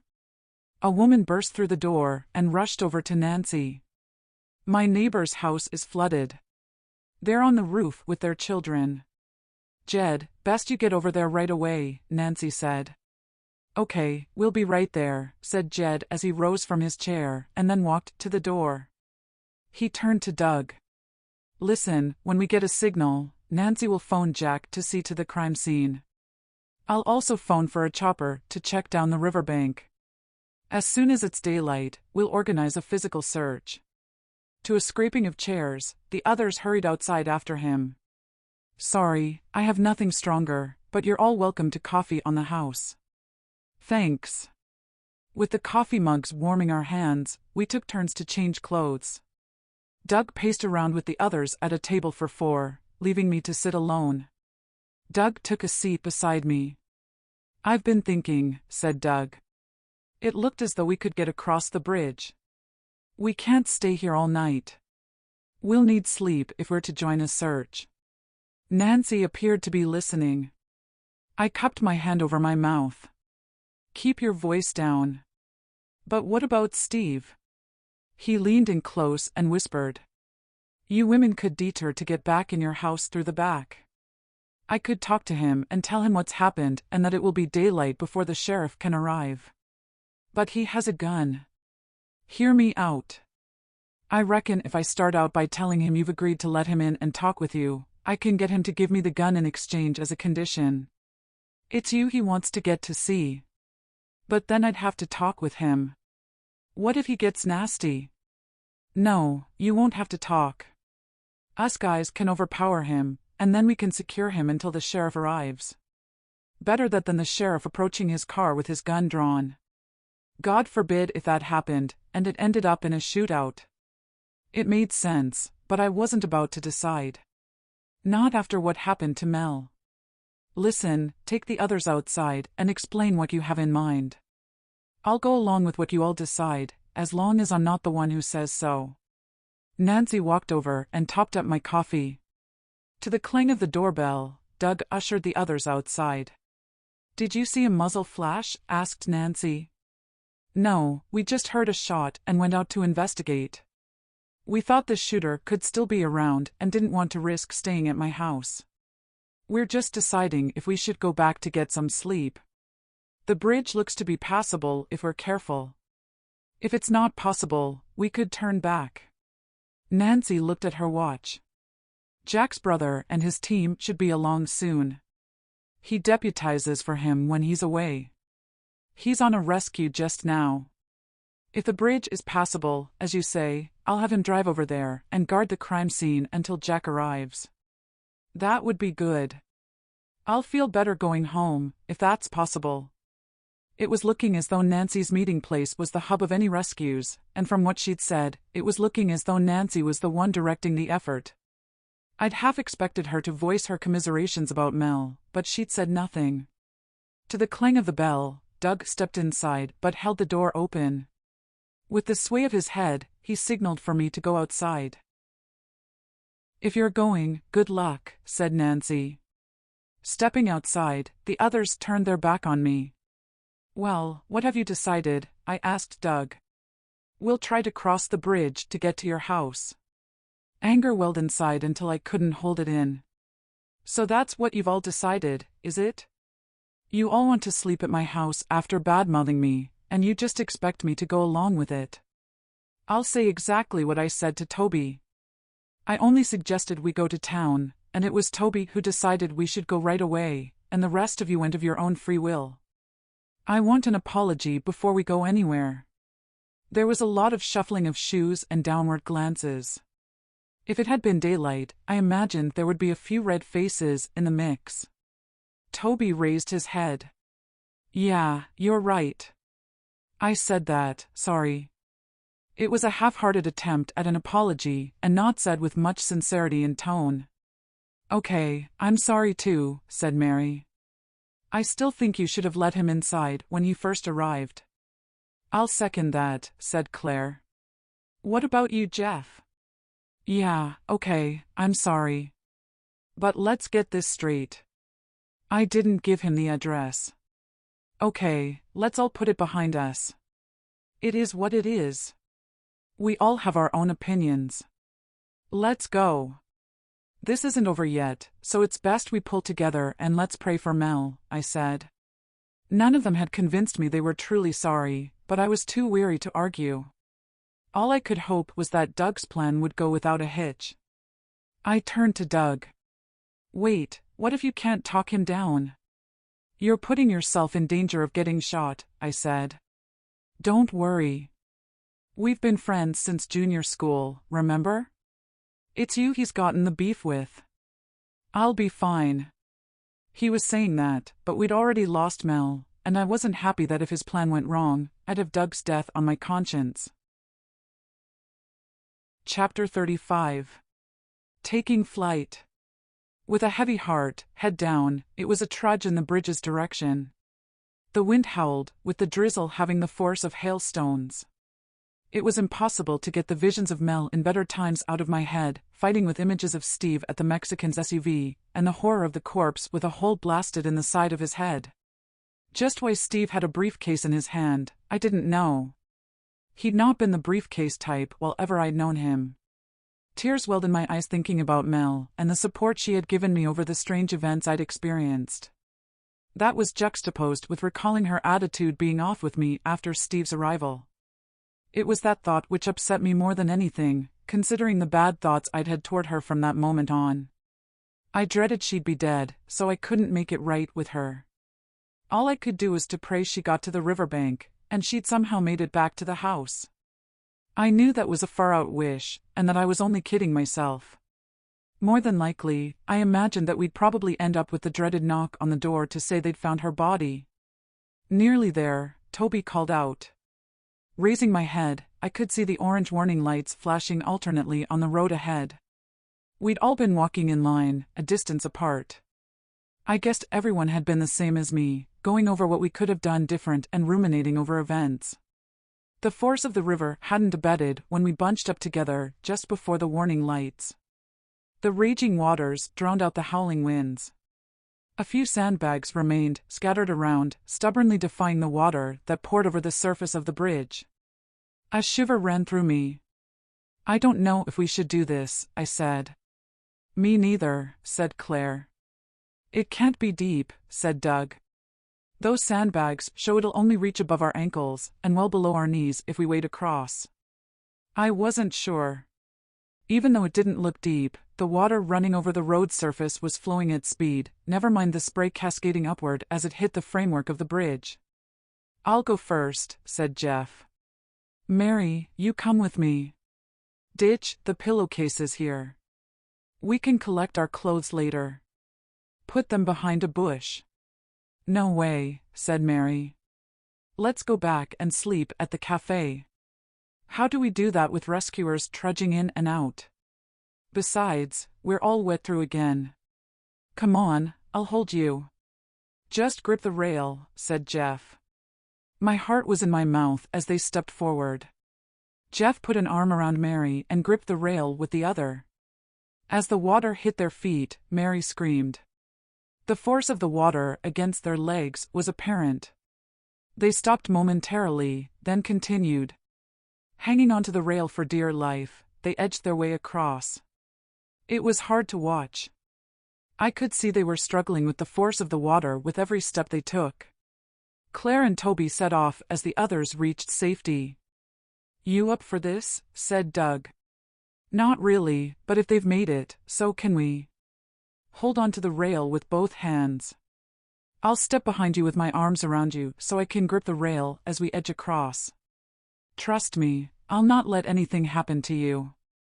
It's enough that I've lost Mel. Besides, you have the house keys," he said and laughed. I wasn't so sure that it was the right time to be making quips and laughing, even though it calmed down my nerves. "Don't say that. We have to hope they'll find her alive tomorrow." "I doubt it. I'll just have to face it. She's gone. Let's go." Grabbing the rail with one hand, and with Doug holding onto my waist, I took a step forward. The force of the water hitting my leg was a shock as it tried to take my leg along with the ferocity of the flow. Doug stepped over behind me, taking the force of the water with his legs covering mine. With his arms around me and gripping the rail, we sidestepped in unison across the bridge. The water was freezing, and I could hardly feel my legs. Almost across, and we must have misstepped. I let out a scream at the sudden impact of the water and slipped down through his grip, my hold on the rail tenuous. The force of the water tore at my legs, the slender grip on the rail sliding away to my fingertips. Losing my hold, I snatched at the bottom rail, my entire body slipping under the gap, my legs and backside bouncing in the torrent.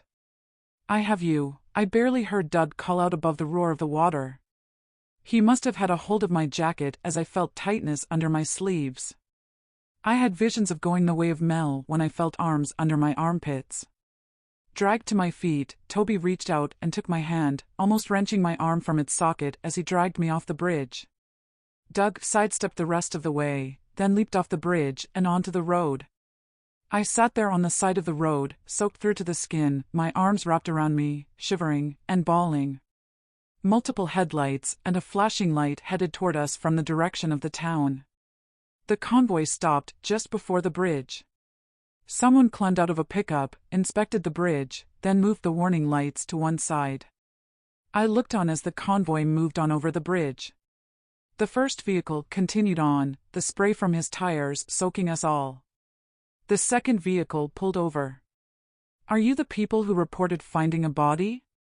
"Yes," said Doug. "He's in the rest area ahead. We're going to the Cedars. I've sent someone on ahead to find my brother, the sheriff. When you get home, don't go out again. He'll want to see you for statements." He closed his window and drove on with a van following. As we approached the rest area, in the headlights, I could see them manhandling the body. The Mexican's jacket slipped to one side to reveal an empty holster as they loaded him into a metal casket, then pushed it into the back of the van. "We'll go on from here," said Doug. "You cut through the hedge to get around back." "I'm not risking it." "I'll go with the girls," said Jeff. "Me too," said Toby. "It'll be better on your own so as not to spook him. We'll wait by the front door to take him down when you enter." "Do you have any tape?" he asked me. "Yeah, I have plenty from when I did my packing." Doug sighed. I guessed it wasn't what they'd planned to have Doug talk to Steve on his own. He turned to me and took my hand. "Are you okay?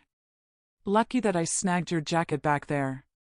I'll be fine when I get dried and out of these clothes." I gave him a hug. "Thanks for saving me back there. Be careful." "You're welcome. I'll be careful, don't worry." With that, we all slipped through the hedgerow and around back of the house. Toby held us back. "Wait here. I'll make sure Steve isn't lurking around back." Toby arrived at the French doors and waved us on. Unlocking the door and stepping inside, Lucky brushed past me. It was pitch black with the candle I'd left burning now extinguished. "We'll have to feel our way," I said. With everyone inside, we congregated together. My heart thudded in my ribcage, hoping to goodness all would go well with Steve. Toby peeked out through the window from a gap in the curtain. "Doug is almost at Steve's car. Listen, you might as well light another candle. We need Steve to know that we're in here. I'll wait for Steve and Doug with Jeff at the front door like we said. Can you get the tape?" "Sure, but I need out of these wet clothes first." "I'll hurry," I said and lit another candle. Using my flashlight, I darted up the stairs to my bedroom and shrugged out of my wet clothes. Quickly towel drying and getting dressed, I rushed back to the hallway. Toby and Jeff were there waiting for me. I stepped into the kitchen, with Jeff following. Rummaging in a drawer, I handed him a roll of duct tape and picked up a candle. "Don't light the candle just yet. Turn off your flashlight." He twitched the curtain and sneaked a look out of the window. "What can you see?" "Doug's leaning into his car.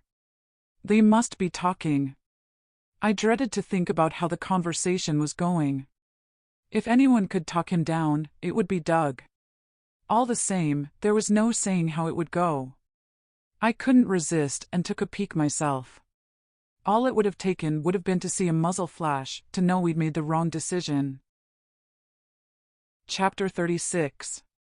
Take down. I didn't want to be there when they secured Steve. Jeff was still in the kitchen with me, relaying events as he watched the progress of what was happening over at Steve's car. Hearing footsteps, I stepped out of the kitchen to see Mary and Claire climbing the stairway. They had the right idea, likely going to change clothes, and to avoid seeing Steve get taken down. I hurried up the treads.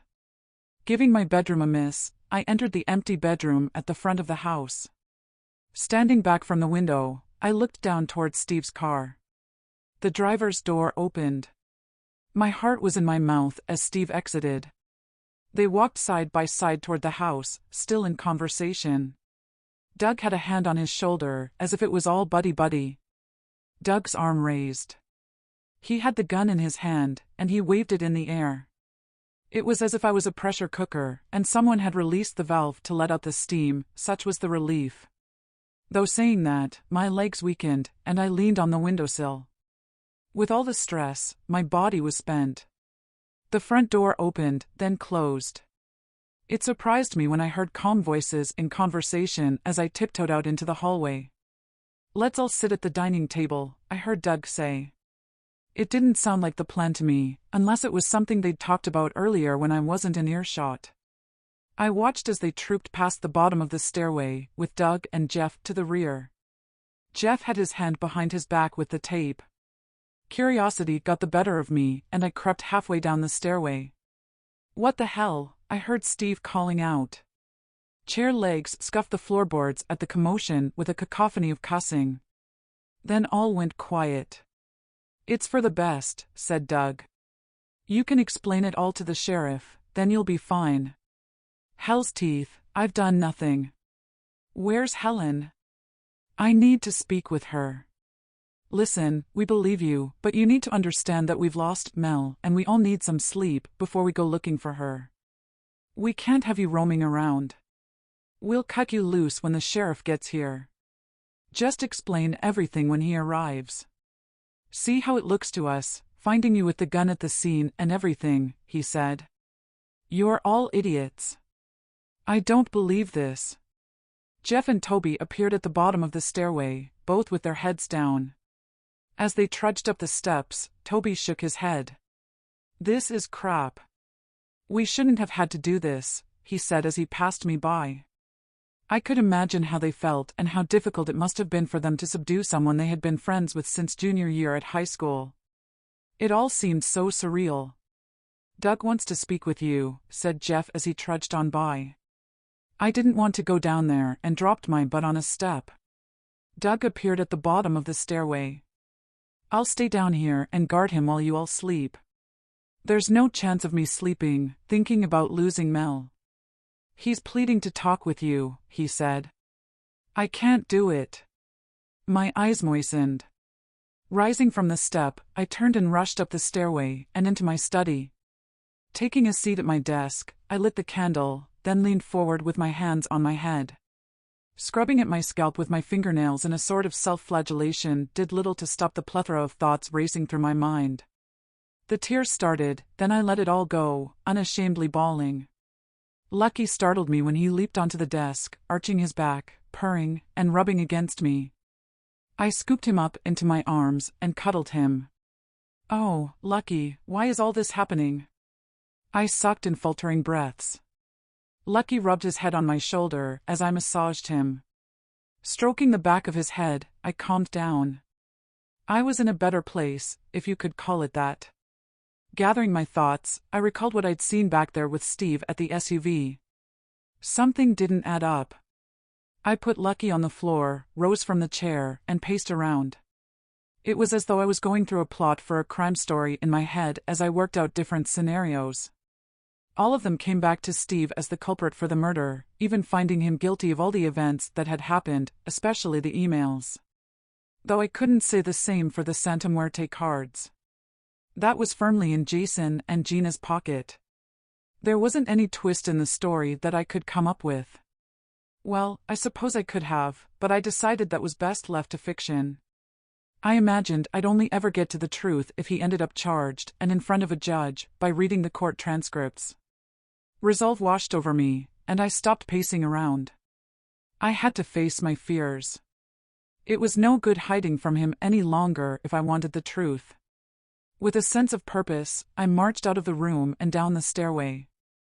At the doorway to the dining area, I stopped. Weaved my head from side to side. Took a deep breath, then let it out and swept through the doorway. "You've changed your mind then?" said Doug. "Yeah, I want a word with him alone, if you don't mind. You look as though you could do to change out of those wet clothes." I hadn't looked at Steve, other than to see him trussed up when I'd first entered. They'd fastened him to the chair with tape, so I knew I'd be safe. "Okay, I'll go get changed and then wait in the hallway for when you're done. I'll leave the door open." "Look at me," said Steve as Doug exited. For all my resolve to get answers, my body trembled. When I turned to look at him, he looked so pitiful. Pathetic would have been a more apt description, with a look as if he were a rabbit caught in the headlights. "You have to believe me. That guy getting shot had nothing to do with me." I couldn't help but sigh. "Steve, we've been here before. How can I believe anything you tell me?" "Oh yeah, that crazy mind of yours thinking I'd been screwing around. You never did say who told you all that shit. Then let's do an exchange. Who gave my address to you?" "I don't know who gave me the address. Someone slipped it under my door on a sheet of paper." I rolled my eyes. "Oh, very clever. And you're still protecting your so-called friends after they've tied you up like this?" "Get real," I said and shook my head. "It's the truth, so now you can tell me who lied to you and said I'd been unfaithful." Considering how everyone had turned on me, I couldn't see why I shouldn't tell him. It wasn't as if I expected to see Mel again. "Mel told me." "What?" His eyes widened. The shock was apparent as he pushed back on his chair, the chair legs scraping on the floorboards. "Now who's clever? It's not like she's around to defend herself, is she? That really is below the belt using her when she's probably laying on some riverbank, dead. How could you?" "One thing I do know is that Mel never lied in all the years I'd known her." "Exactly. So, are you saying she saw me making out with someone else?" We were at an impasse, and he wouldn't let it go, leaving what I wanted to ask hanging in the air. "No, she told me someone who she trusted implicitly told her." He leaned forward. "There you are then, and who exactly was that?" "She said that she couldn't betray their confidence, but it was the night you went on Jeff's stag night to a club." "Well, I'm telling you, they were lying, and you believing them was in that damned insecure head of yours. Why didn't you ask the boys?" "I did, and they said you disappeared early, and they couldn't find you." "Oh, for God's sake." I got a taxi home. I was legless, because I'd drunk that much with Doug's stupid shot drinking game. I grasped at my hair with both hands and gave it a tug and growled. Stop it. Enough. I came in here to ask questions, not to have my head battered, I said and walked to the door to leave. Wait, don't go. Fire away. Ask your questions. What is it you want to know? I stopped and turned. I'm not sure if I want to know the answers. I'm not even sure if I know you anymore, or if I ever have known the real you. Please, don't go. Ask away. But first, there's something I need you to do. I didn't lock my car. Can you get the keys from my pocket? I left a briefcase on the well of the passenger side. It's the one I took from the SUV to give to the sheriff. Can you get it and put it somewhere safe? Why take it? Chapter 37. The Escape. Can't say I was happy at retrieving the keys from Steve. With my hand fumbling around in his pocket, it all seemed to be too intimate for my liking. So, are you going to tell me why you took the briefcase? You do realize you've interfered with a crime scene and how that looks. That'll be a charge on its own. It seemed the sensible thing to do at the time. I'll explain when you get it and bring it back to put it somewhere safe. I'll sweet-talk the sheriff, don't worry. Oh, I'm not worried. It's you who should be concerned, I said and headed off to his car. With the briefcase retrieved, I returned and hid it in the boot room. Wiping my hands on my jeans and taking a deep breath, I entered the dining area. Okay, that's done, I said and put his keys on the table in front of him. So why take it? It's a long story, but you deserve to know. Look, I'm telling the truth when I say someone slipped your address under my door in a note. Doug called at my apartment and told me about all that had been happening, especially with you freaked out with the Mexican following you and the sheriff not listening. I guessed you'd told Mel, and she passed it on to Doug, and he told me. Anyway, I drove over here right away and booked into that motel. Surprised you'd not seen my car pass by. I knew I was looking for a Hispanic guy with a white SUV, and sure enough, there was one at the motel. I followed him and he seemed to be the one, because he kept parking up in the rest area where I found him dead. The fact that he was saying he'd been stalking around for some time gave me the shivers. But why take the briefcase? Because I wanted to know what he'd been up to and who he was, but it had combination locks. For goodness sake, I was trying to protect you. All I know is that it was important to him, because every time the guy left and returned to the motel, the guy had it with him. So, did you open it? Yeah, after trying it for the umpteenth time, it opened with consecutive numbers across the two combinations, 1 to 6. But then Doug arrived before I looked inside, and I scrambled the combination. So, when I give it to the sheriff, I can say I took it for safekeeping, for if it was what his assassin was after, which is the truth. Ah, I see. So, you came over here right after Doug visited? Yeah, but I wouldn't have come here to your doorstep, only with Mel saying there was a situation, it freaked me out. When she said it was a woman's problem, I took it as some sort of code that you were in trouble. So, you didn't get stuck at the landslide? You were at the motel the whole time. Yeah. There wasn't any need to ask him any more questions. As far as I was concerned, he'd just dug a grave for himself and jumped right in it up to his neck. Thankfully, Doug returned to save me from suffering anymore. I had what I wanted. I'll get some sleep, I said.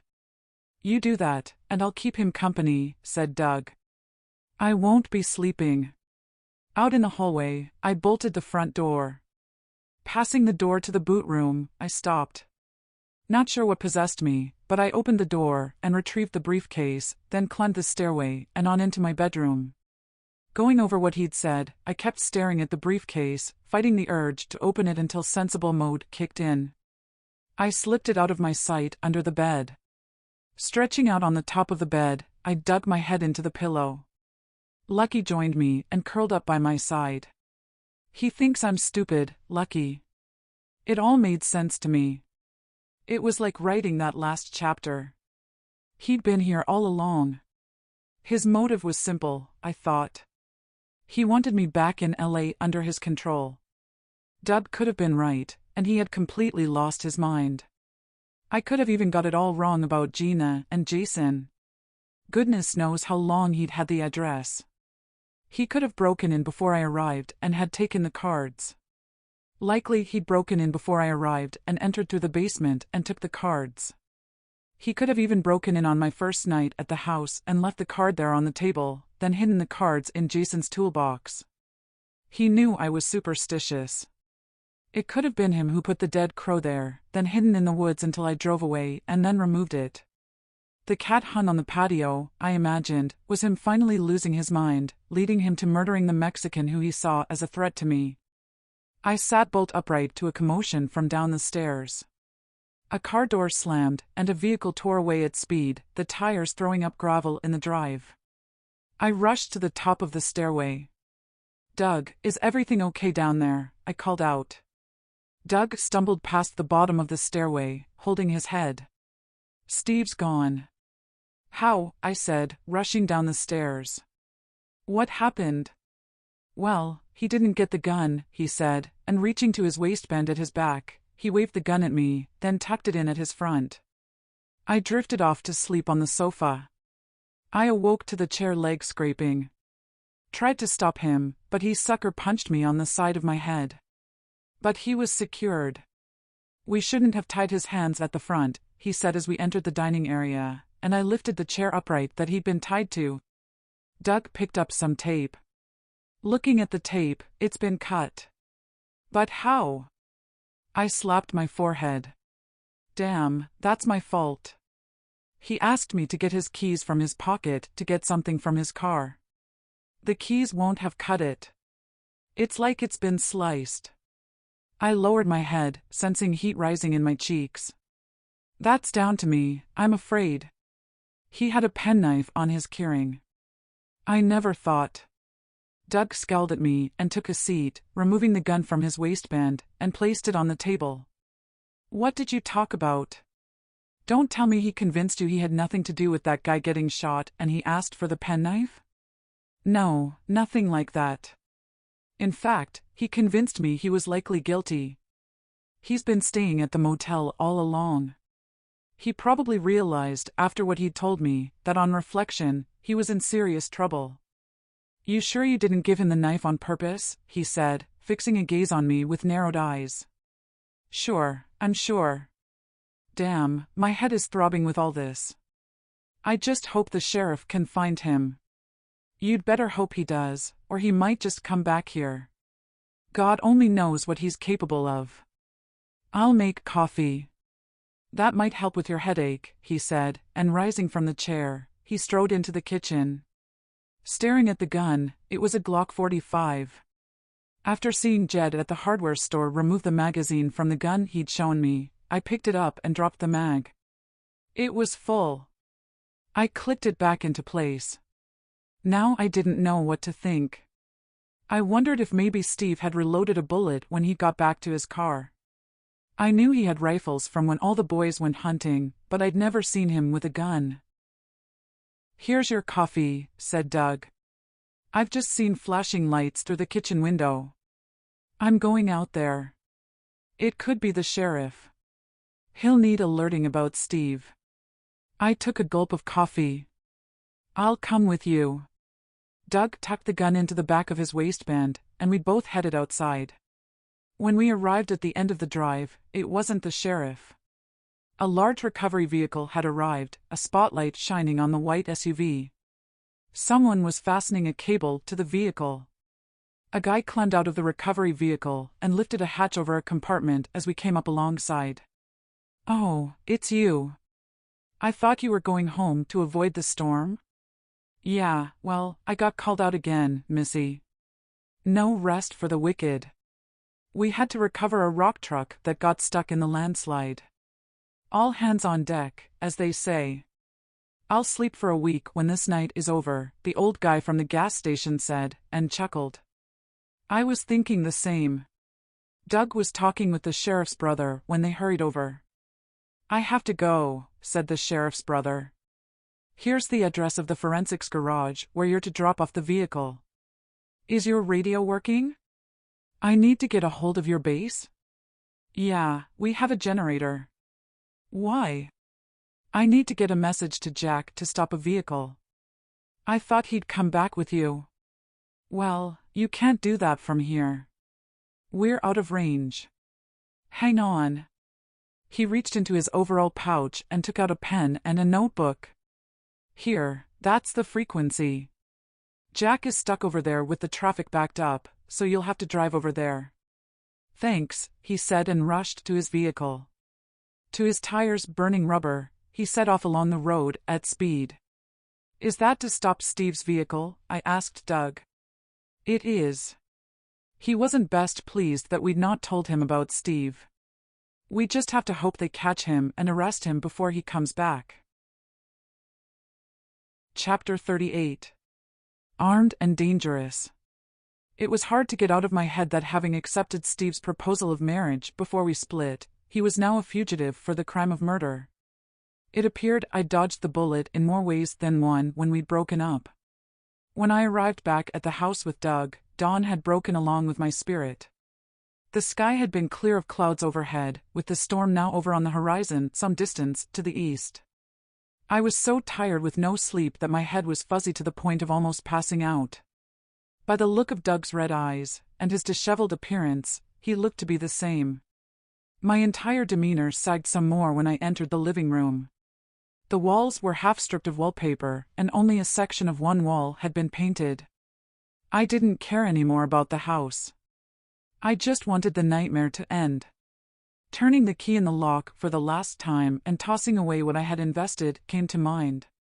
With heavy eyelids, I drew my feet up onto the sofa. At the point of drifting off to oblivion, my body leaped at the light bulb in the center of the ceiling, sparking to life. That's the energy back on. Quick, try the television for the news channel, I said and sat upright. Doug grabbed the remote and took a seat on the sofa next to me, and put his arm around my shoulder. He gave me a hug. Cheer up. It'll all be over soon once they arrest him, he said. But what about Mel? Yeah, Mel. Neither of us is in a fit state to join in the search. We'll just have to leave that for search and rescue, I'm afraid. At least we both have each other to lean on, he said. I gave him a sideways glance at that remark. He'd said that, but that's not what I wanted. It didn't seem right that he had his arm around me, even if it was a show of consideration. Well, I can't go back to LA. Not until they've found Mel's body, and Steve. My attention turned to the news broadcast, and I removed his arm, rose from the sofa, then stood close to the television. The words of the broadcast were lost on me to seeing aerial images of helicopters winching flood survivors from their roofs. A split screen appeared showing a film of trees down and landslides blocking roads. There was a knock on the door. We exchanged wide-eyed glances. I'll see to that. It could be Steve, he said, giving me a sideways glance, a worried expression on his face. I followed Doug to the door with my heart pumping and stood behind him, ready to run to leave out back. Who is it? Asked Doug. Jordan, the sheriff's brother. I've just got back here. Doug unbolted and opened the door. What is it you want? Just to let you know I'm staying in the rest area in case this Steve comes back. I have to go to town first to collect something, but I'll be back in no time. We have a cell signal now, so I didn't have to go all the way to meet up with Jack. Here's a card with my number. Phone right away if Steve appears. What about the sheriff? He set up a roadblock, but no sign of him as yet. Doug rolled his eyes. Damn, I've just remembered. He has a scoped hunting rifle in a safe in his trunk, said Doug. We already have him as armed and dangerous. Don't worry. Armed and dangerous? I gulped. I'd forgotten all about his rifle. I popped my head around the doorframe. Any news of a search party for our friend? I asked. It's already underway. They're coordinating with a chopper. If she's alive, it'll pick up a heat source. We need to join them, I said. Sorry, but like I said, you're to stay here until Jack arrives to take statements. Besides, looking at you both, you're in no fit state to go trekking along the riverbank without you'd likely fall in. Leave it to the experts who know the area and the river. He tipped the brim of his hat and did an about-turn. Wait, Jack has my cell phone number. Tell him to phone me as soon as he hears anything about Steve, I said. By the way, did you find a shell casing? He turned back. I'll leave Jack to search the area. Not seen a casing. It's too muddy. You'd better give me your number and either Jed or I'll phone you if we have news of your friend. He took out his cell phone and entered my number as a contact. Doug gave him his cell phone, and he entered his details. Say, do you have a photo of Steve on your phones you could send to me? I do, said Doug, with Doug locating his photo gallery. With a photo transferred, Doug closed the door. He's right, it's like I said, none of us are in a fit state to go looking for her. Shouldn't you have given him the gun? Nah, I'll give it to the sheriff. He's not really law enforcement. Said he worked at the steel factory until it closed down. He works at Clark's Pharmaceutical now. More than likely, he's only the sheriff's gopher because he is his brother. What he said made sense. I'd not seen anyone taking photos at the scene, which hardly seemed procedural. I wasn't sure if they should have moved the body until the crime scene had been processed. At least with our statements, and Steve's DNA inside the SUV, together with the gun for ballistic forensics, they'd have their evidence. On our way back into the living room, the others came down the stairway, carrying their suitcases. We overheard what the sheriff's brother said. We've decided to go back to LA, said Toby. I stood there, aghast. But he said we're to stay here to give statements to the sheriff, I said, in utter disbelief that they wanted to abandon us without waiting to hear about Mel. We haven't witnessed anything. That's down to you two. If they want statements, they can arrange it through our lawyers. Toby pushed past me, followed by the others. They didn't even give me a sideways glance. Say something, I said. We can't just let them go. What, after how they've treated you? Let them go. They're right. We're the only witnesses. Besides, I'm not going anywhere. I'm here to protect you. I was too tired to care anymore. I'm going to bed. Yeah, I need sleep, but I'll sleep on the sofa. In the kitchen, I put my cell phone on charge, then made a double espresso. I didn't think I'd get to drink it as I stumbled on by the open living room doorway. Doug was spark out on the sofa, snoring. Trudging up the stairway, I thought I'd never make it to the top, then I recalled the emails I'd received. That sort of spurred me on to get to the top and into my study. Opening my laptop, I fired it up. As I sat there pondering over events, it was taking an age for the laptop to load. At least the internet was back, however slow, I thought, and rested my head on my hands on the desk surface. An image of the Mexican when they'd lifted his corpse into the coffin and seeing his jacket flapping to one side got me to thinking.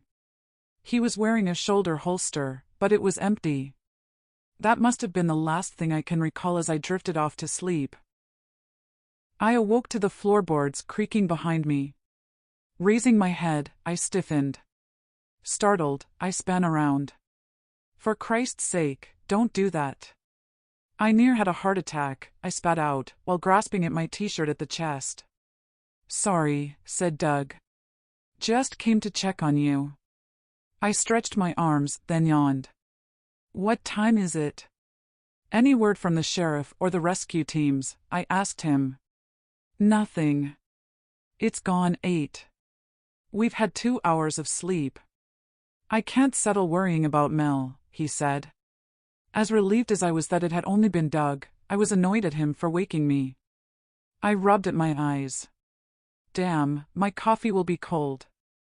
If you want to keep yourself occupied, you could make coffee, I said. He nodded and exited the study. Goodness knows how long he'd been standing there. I could understand he'd be feeling needy for consolation with losing Mel, and as grateful as I was that he'd saved my life, finding him standing behind me, he had given me the creeps. It had been the same feeling that I'd had when I'd awoke and found him at the foot of my bed. I shuddered at the recollection. The last thought that was in my head resurfaced, wondering why anyone would bother to wear a holster without a gun. I recalled it was empty when I'd first seen him hanging out of his vehicle in the vanity light's glow. Then it struck me. It had likely slipped out when he'd keeled over and collapsed half out of the vehicle. Jordan had probably found it on the ground under the body, or maybe in the well below the seat. My train of thought was derailed when I heard the faint sound of my ringtone. Hurrying along out of the study and down the stairway, I stumbled and fell on the last step in my haste to get to my phone. "Are you okay?" asked Doug, my cell phone to his ear with one hand, while helping me to my feet with the other. "I'm fine." "Who is it?" I mouthed at him. "Shush." "Okay, got it. I'll pass it on," he said, and closed the call. That was Jordan, the sheriff's brother. They've not located Steve at the motel, but his suitcase is there, so they're staking it out. "What about Mel?" "The search is ongoing. The chopper has given it one pass, and they're on the second go-around. At least I knew they were searching for Mel." "Sorry, don't give up hope," I said. He handed me my cell phone, and I followed him into the kitchen. "Your coffee is there on the island. I'm going for a shower to freshen up."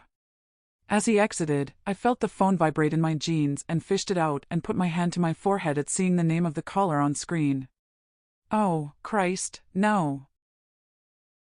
Chapter 39. Bad news. Seeing the message from Steve, my brain short-circuited. In a trance, I stumbled into the living room and flopped on the sofa cushion. I read the message. "I've messed up. Not sure what to do.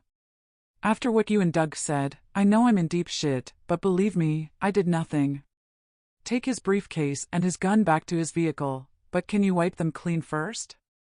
Will you do that for me? Delete this message at your end." I dropped the phone onto my lap. Rubbed my forehead with the fingers of both hands.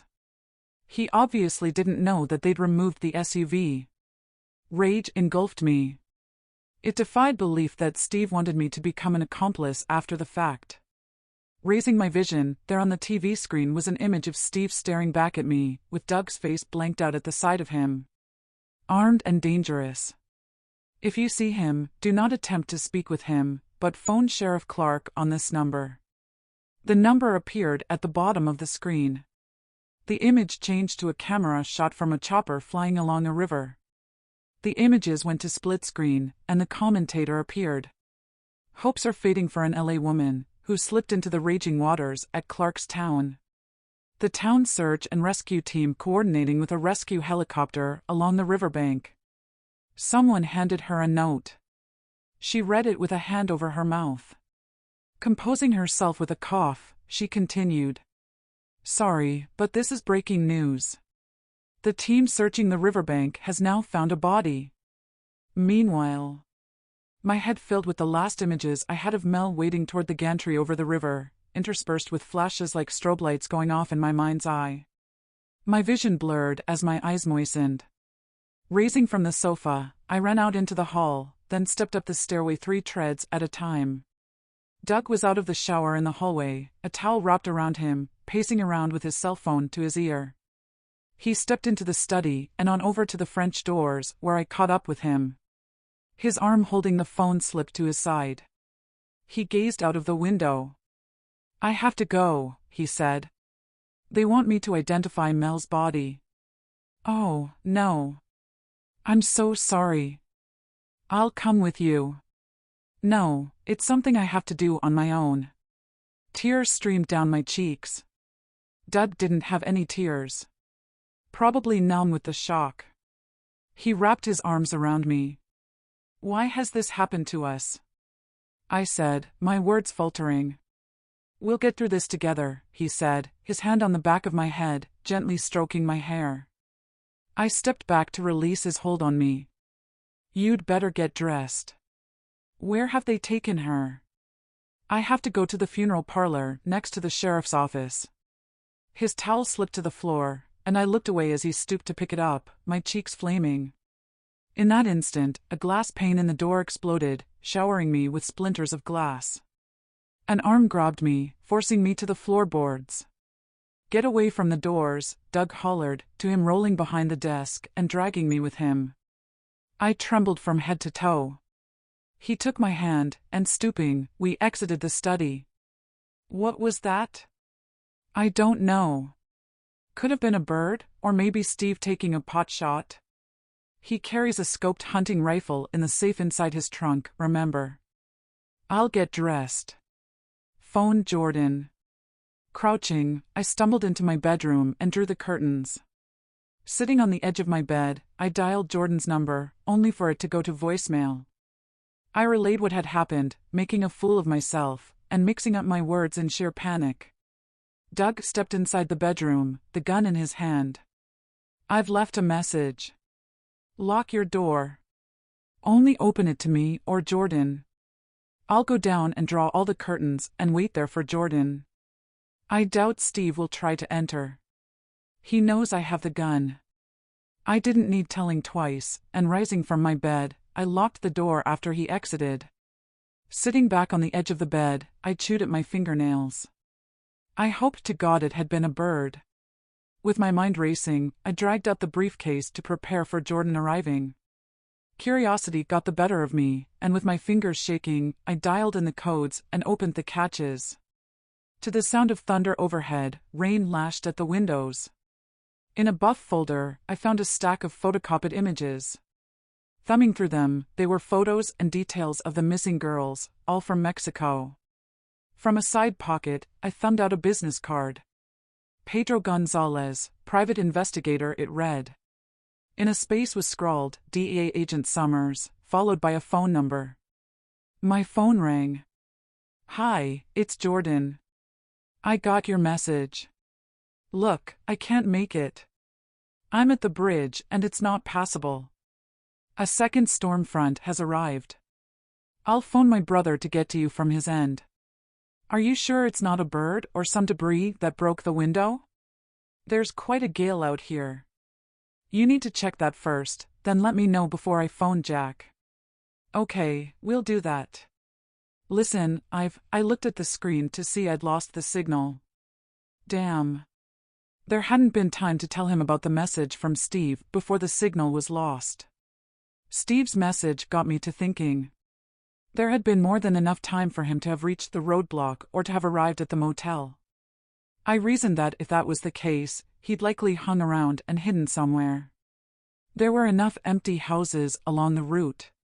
I grasped at an image of standing at the French doors with Doug only having a towel around him, and with his arms around me. If Steve had been hiding in the woods and watching the house through the scope of his rifle, I could imagine he could have got the wrong impression of what he had seen. I shivered at the thought, especially if his sick mind had raged with jealousy.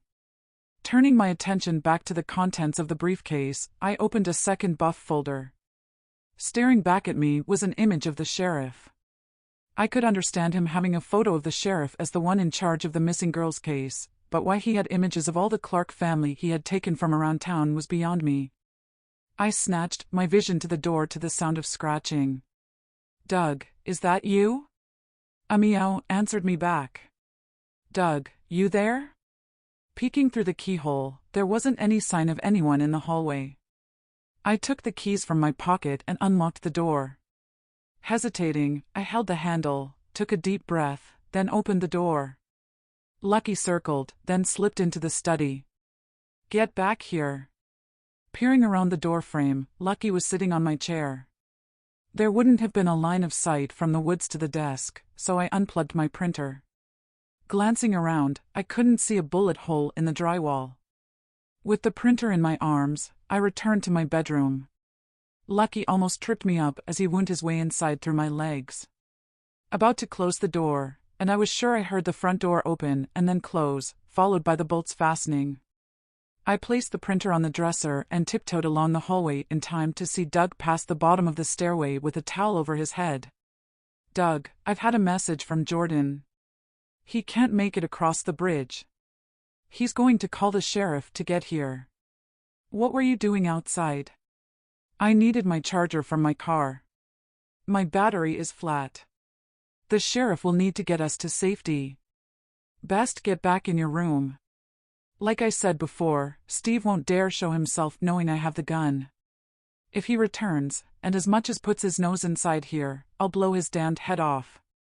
If the sheriff doesn't make it, it'll be best if we bunk down together in your bedroom. I raised my eyebrows at that suggestion and stepped backward into my bedroom, then locked the door, hoping he didn't mean in the same bed. Though thinking that, at least if we were in the same bedroom, I knew that I'd feel more secure with him having the gun. My vision locked on the door at the sound of floorboards creaking in the hall. Hand on mouth, I held my breath to a tap on my door.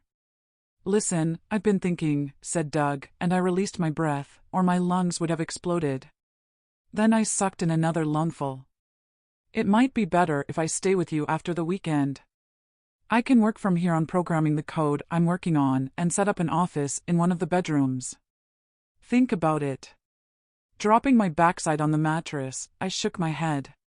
It seemed to me as though he'd backed me into a corner with no escape to be on my own the way I'd planned. Then it struck me. It was something that Steve had said in his message. Chapter 40. Revelation. An unnerving stillness pervaded my bedroom. The wind had stopped whistling down the chimney. Eerily quiet, the rain had stopped lashing the windows. If anything, the quietness was as scary as it had been with all the noise. I stared at my cell phone screen, praying inside for the signal to return for me to go back and to read Steve's message. Senses heightened. I heard footsteps on the stairway, then they approached my bedroom door. "Let me in," said Doug. "Nothing I can do down there." I unlocked the door, then stepped back and sat on the corner of the bed. Doug trudged inside and placed the gun on the dresser, then settled his backside on the cushion next to me.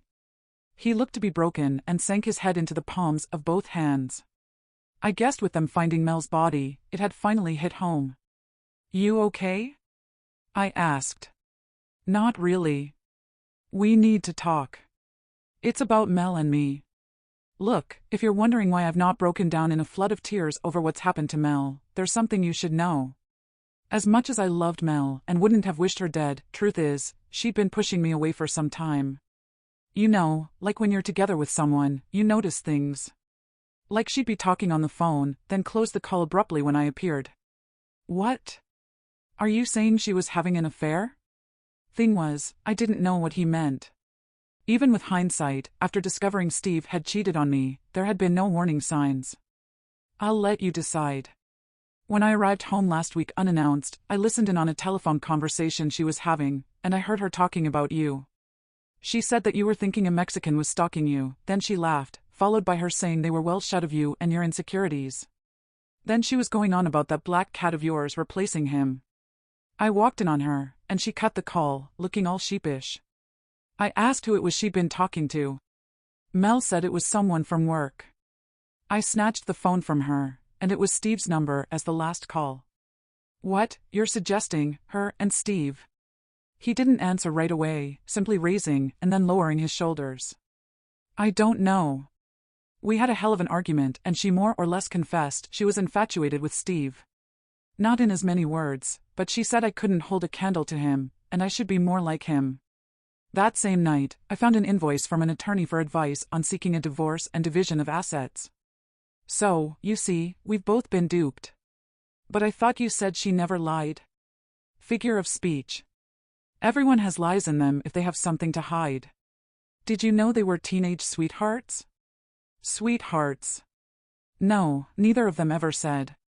But why would he keep on chasing me if he still had a thing for Mel? Don't know. Maybe he wanted to light both ends of the candle. He's obviously a few cents short of $1 in the same department. Knowing about the Mexican, that would be his motive for killing him, don't you think? Same with the cat. Steve knew you were superstitious. He could have been the one to have strung up the one we found on your porch. It was all too much to take in. None of it made sense at first, apart from he exchanged phone calls with Mel regularly, but he never hid the conversations from me I knew of. A vision of Mel telling me that Steve was having an affair with someone struck me. That someone could have been Mel. It was one way of Mel getting me out of the picture. It didn't explain who gave Steve my address, or him wanting to get back together with me. She was hardly likely to have given him my whereabouts if she wanted him to be free of me. That would have fallen on one of the other's doorsteps. It crossed my mind it could have been Doug, to save his marriage. Doug took a hold of my hand and gave it a squeeze. He gave me a brief kiss on the cheek. So, as I said before, we've both been duped. Like two peas in a pod. He leaned in and put his head against mine. It wasn't comfort I needed. What I wanted was to tear out Steve's heart for ruining my life. And to think I'd shed tears for Mel. Doug put his arms around me. I shrugged him off, then rose to my feet and paced around. My cell phone rang. I thanked God the signal had returned. I snatched it up and stabbed at the phone icon to answer the call. Hi, Jordan here. We can make it across now. Be there shortly. The call closed. We have to get down there. Jordan is on his way. Doug rose from the bed and followed me. Once I get identifying her over and done with and I get back here, we should down some wine, he said. We deserve it after what we are both going through. Good idea, but only when we know they've apprehended Steve. When Doug opened the door, Jordan was there with Jed from the hardware store. I'll stay here on guard, said Jed, cradling his rifle and stroking the barrel. I need to look at the room with the smashed glass, said Jordan. Any sign of a bullet hole in the drywall? Not that I could see. Follow me. When we entered the study, he scanned around the walls. I can't see anything either. He unlocked the French doors and stepped outside onto the balcony. Ah, there it is. There's a branch out here. Probably whipped up in the gale. Better get going. I'll take Doug with me to identify the body and bring him back here. Jack said for Jed to stay and guard you until he arrives, so you'll not need to worry about staying here on your own. You go on down. I need the restroom. When Jordan returned and arrived at the front door, he gave a thumbs up to Jed and winked. No sign of a bullet entering. Jed nodded. Jordan ushered Doug out onto the porch and on over to his car. Lock the door, said Jed. I'll stay out here. Jack phoned me while you were upstairs. They've had a report of the suspect's vehicle they're looking for at an abandoned house, and he's going to take a look, then he'll be along here. With the door secured, I darted up to my study, following Jordan's muddy footsteps. My shoulders sagged when I entered the study. It was a mess with the broken glass and boot prints everywhere. Jordan must have taken another look around for the amount of boot prints. Taking a seat at my desk, I hit the enter key on my laptop and it sprang to life at my emails. The first one was from my agent, asking for a rough outline of what I was working on. The second one, I hesitated opening. Helen, the Cedars, it read in the heading. Opening the email, it was another warning. This is your last chance. Get out of the county or you'll go feet first in a coffin. I closed the lid, then my eyes, and stroked my eyelids. The email was beyond a joke. If it was Steve who had sent it, he really was sick in the head.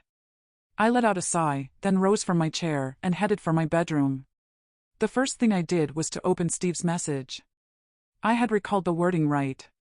He'd said to return his gun, meaning Pedro's gun. I couldn't think through the haze of events, my mind was so muddled. I paced around my room when I noticed Doug had left the gun on the dresser. Not sure if he'd left it there by accident or by design, but seeing it honed my train of thought. The magazine had been full. Pedro's shoulder holster was empty. It had likely slipped out of his holster when he was shot. It can't have been the murder weapon. I tapped my forehead with the balls of my palms, trying to think logically. Then I recalled the SUV window was obliterated. It was nothing like I'd researched for my crime stories, recalling an image of an entry hole, with fragmented glass surrounding the entry if it were from a gun. It had to have been from a high-caliber round. A rifle shot. I shuddered at recollection of the gaping hole in Pedro's skull. My thoughts were interrupted by a bang of what sounded like a door closing with force. I craned my neck. The wind was howling again. Then I recalled I'd not locked the French doors in my study. Sighing, I stepped out of my bedroom and into my study. Sure enough, one of the French doors was open. About to walk over there, my body leaped. From behind, a hand gripped my mouth, with an arm gripping me tight around my waist, lifting me off my feet. Hot breaths and lips brushed my ears to a whispered voice as I tried to wriggle free, my arms pinned to my side. Don't make a sound. Chapter 41. Ifs, buts, and maybes. I knew exactly who had restrained me from the whispered voice. It was no good continuing to struggle, and I relaxed, worried I might agitate him more than he likely was already. It wasn't like I could turn into a martial art expert like one of my characters. Though thinking that, if I wasn't restrained, a kick in the groin might have done the trick. What ran through my mind was that if I acted passively, I could talk him down from harming me if that was on his mind. Maybe make it back to my bedroom to get the gun. I discounted screaming to get Jed's attention, considering Steve might have thrown me off the balcony. Or maybe I could have even taken a bullet from Jed in any confusion if there was a struggle. He reached out and locked the study door, while retaining his grip over my mouth. That's right, relax, said Steve. If I let go of your mouth, promise me you won't scream. I nodded my head. He moved his hand to my chin. Maybe I watched too many thriller movies, but I worried that a quick twist of my head in his grip and my neck would have snapped. I won't make a sound. How did you get in here? The scaffolding outside. I've been watching. I saw Doug leaving with that guy, and the other guards stayed at the door around front, but he's dozing on the bench. Anyway, I knew you were on your own. I'd seen the others zip past me earlier. Did you get the briefcase and the gun back to the SUV? I see it's gone now. So much for a guard. I wasn't surprised at him taking a nap after he'd been up all night, though it annoyed me. No, they took the SUV before I received your message. Doug says we're better handing them to the sheriff. He's on his way here. You know they're searching for you? He guided me to the chair and sat me down, then let go of me. Steve turned around the chair for me to face him. I don't know what to do. I know it looks bad. If I were you, I'd give myself up. They have you as armed and dangerous. They'll likely not take any chances if you as much as flinch when they find you. Armed and dangerous? He lifted his jacket and t-shirt and did a twirl. I'm not armed. What are they talking about? The last thing I wanted to tell him was that we'd alerted them to him having a rifle. I ignored his question, answering with a shrug of the shoulders. I thought you'd have driven back to LA. I was going to do that, but then I saw flashing lights in the distance and assumed it was police vehicles, so I turned around. Anyway, I parked up behind an abandoned house and walked here. I had it in mind that I needed to keep him talking in the hope that the sheriff would arrive. Look, you need to tell me exactly what happened that night. Nothing much to tell, really. I heard what sounded like a vehicle backfiring. If you remember, I was parked at the end of your drive and I saw a light appear through the bushes. When I looked along the road, I saw a vehicle with a vanity light on. I sneaked up along the hedgerow. That's when I saw a body hanging out of the open door. Not sure what possessed me, but I went over there. I guess I thought at the time maybe the guy had had a heart attack or something. When I saw the gaping hole in the guy's skull, that's when I realized it was a rifle shot that I'd heard. Anyway, I couldn't be sure if whoever had taken the shot was still around, so I took his gun from his holster and worked my way around to the passenger side.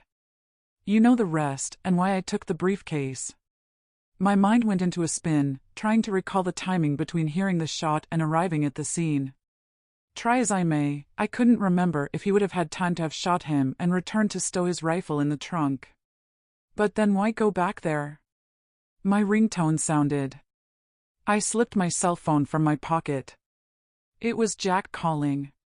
It's the sheriff. If I don't answer it, he'll know there's something wrong and likely phone Jed on the porch to investigate. I could see the fear etched on his face, his lips slightly open, his eyes dancing around the room. I have to trust you. Don't say I'm here. I need time to work out how to turn myself in. Damn, I shouldn't have let Doug talk me into escaping, or this would all be over by now. Doug did what? Just answer the call, or he'll think you're in trouble. I pressed the icon to answer the call. It went through my mind that he'd locked the door, and that the only way I could escape was over the balcony if I tried to alert the sheriff. Thoughts of him tossing me over the balustrade terrified me. "Hi," I said, my fingers shaking and trying to compose myself. "It's Jack. I'm held up. I won't be alone there for a while.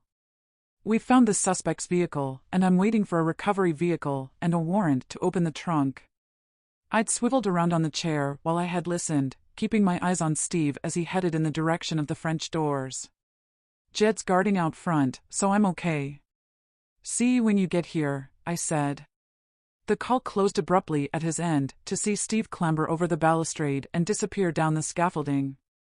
I placed my cell phone on the desk, and then swiveled on the chair to face the bookshelves, bent over, and held my head in my hands.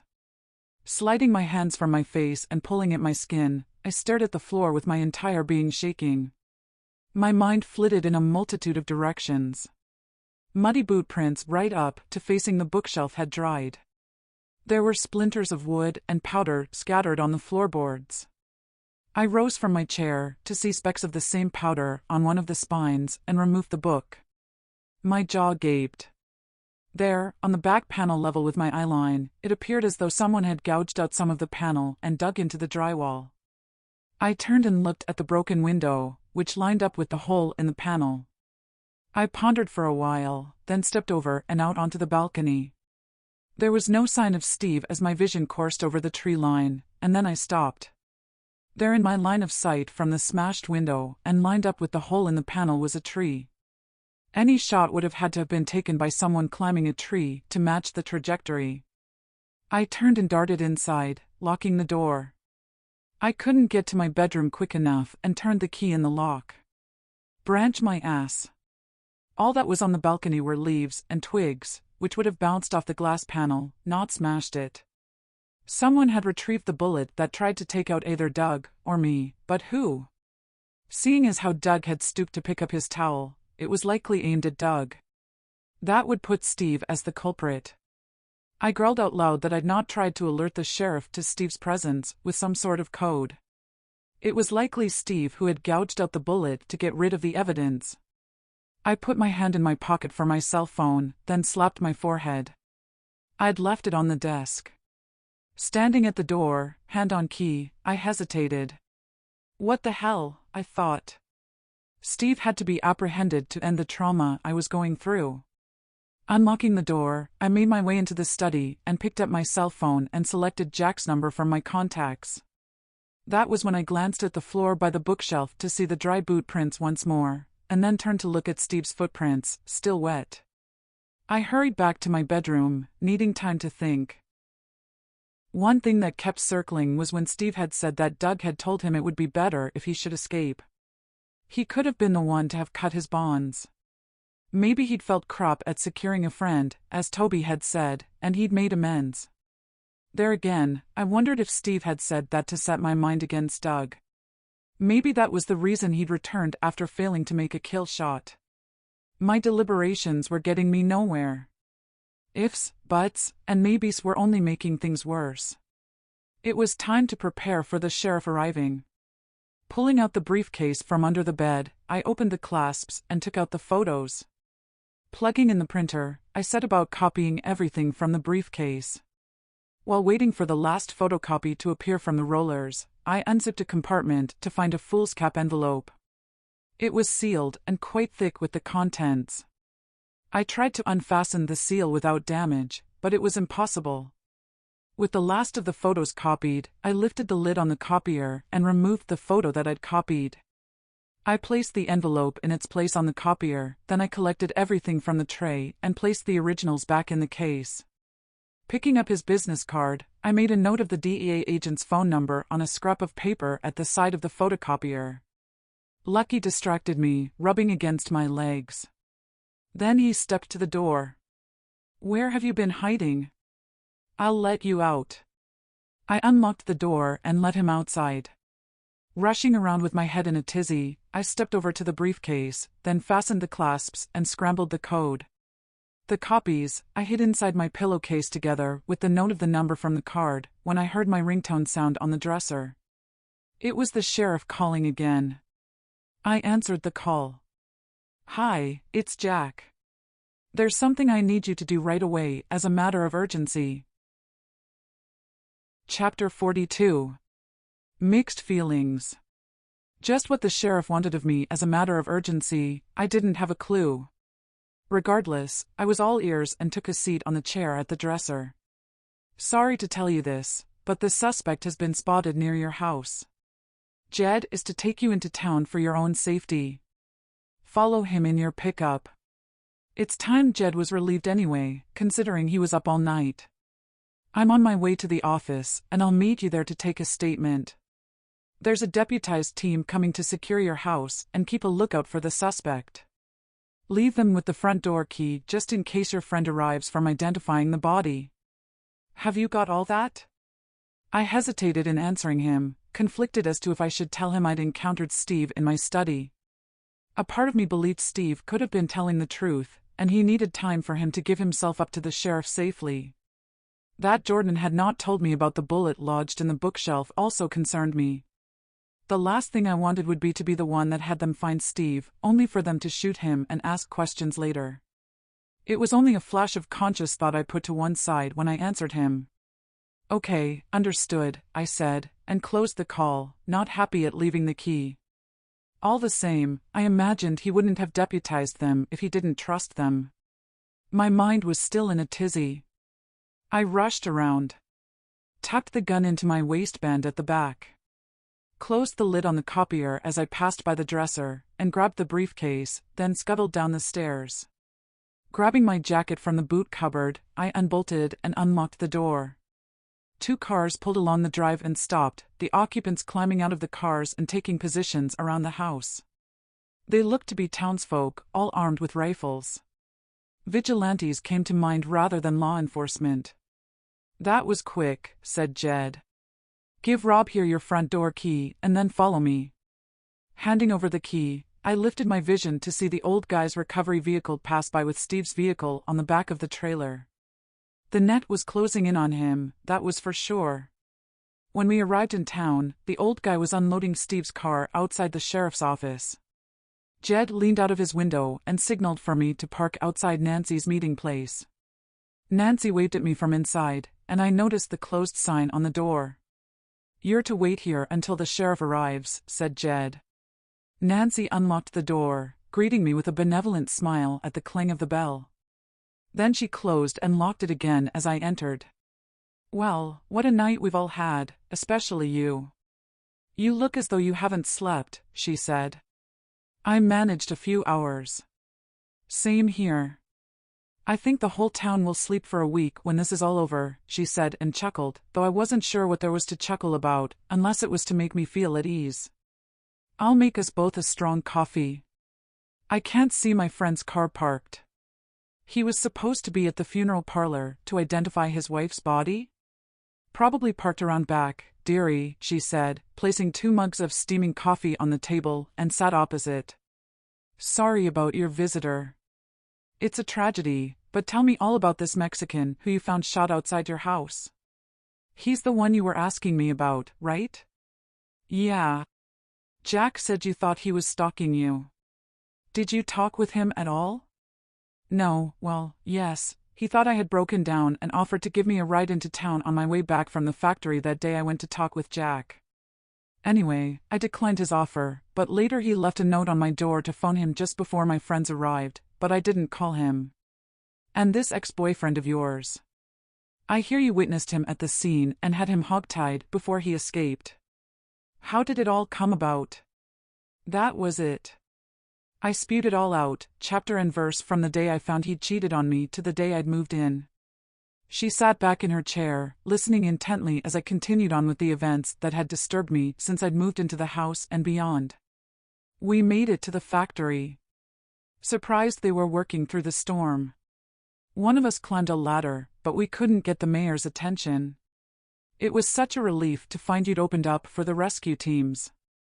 That part of my story seemed to have rattled her, judging by her expression.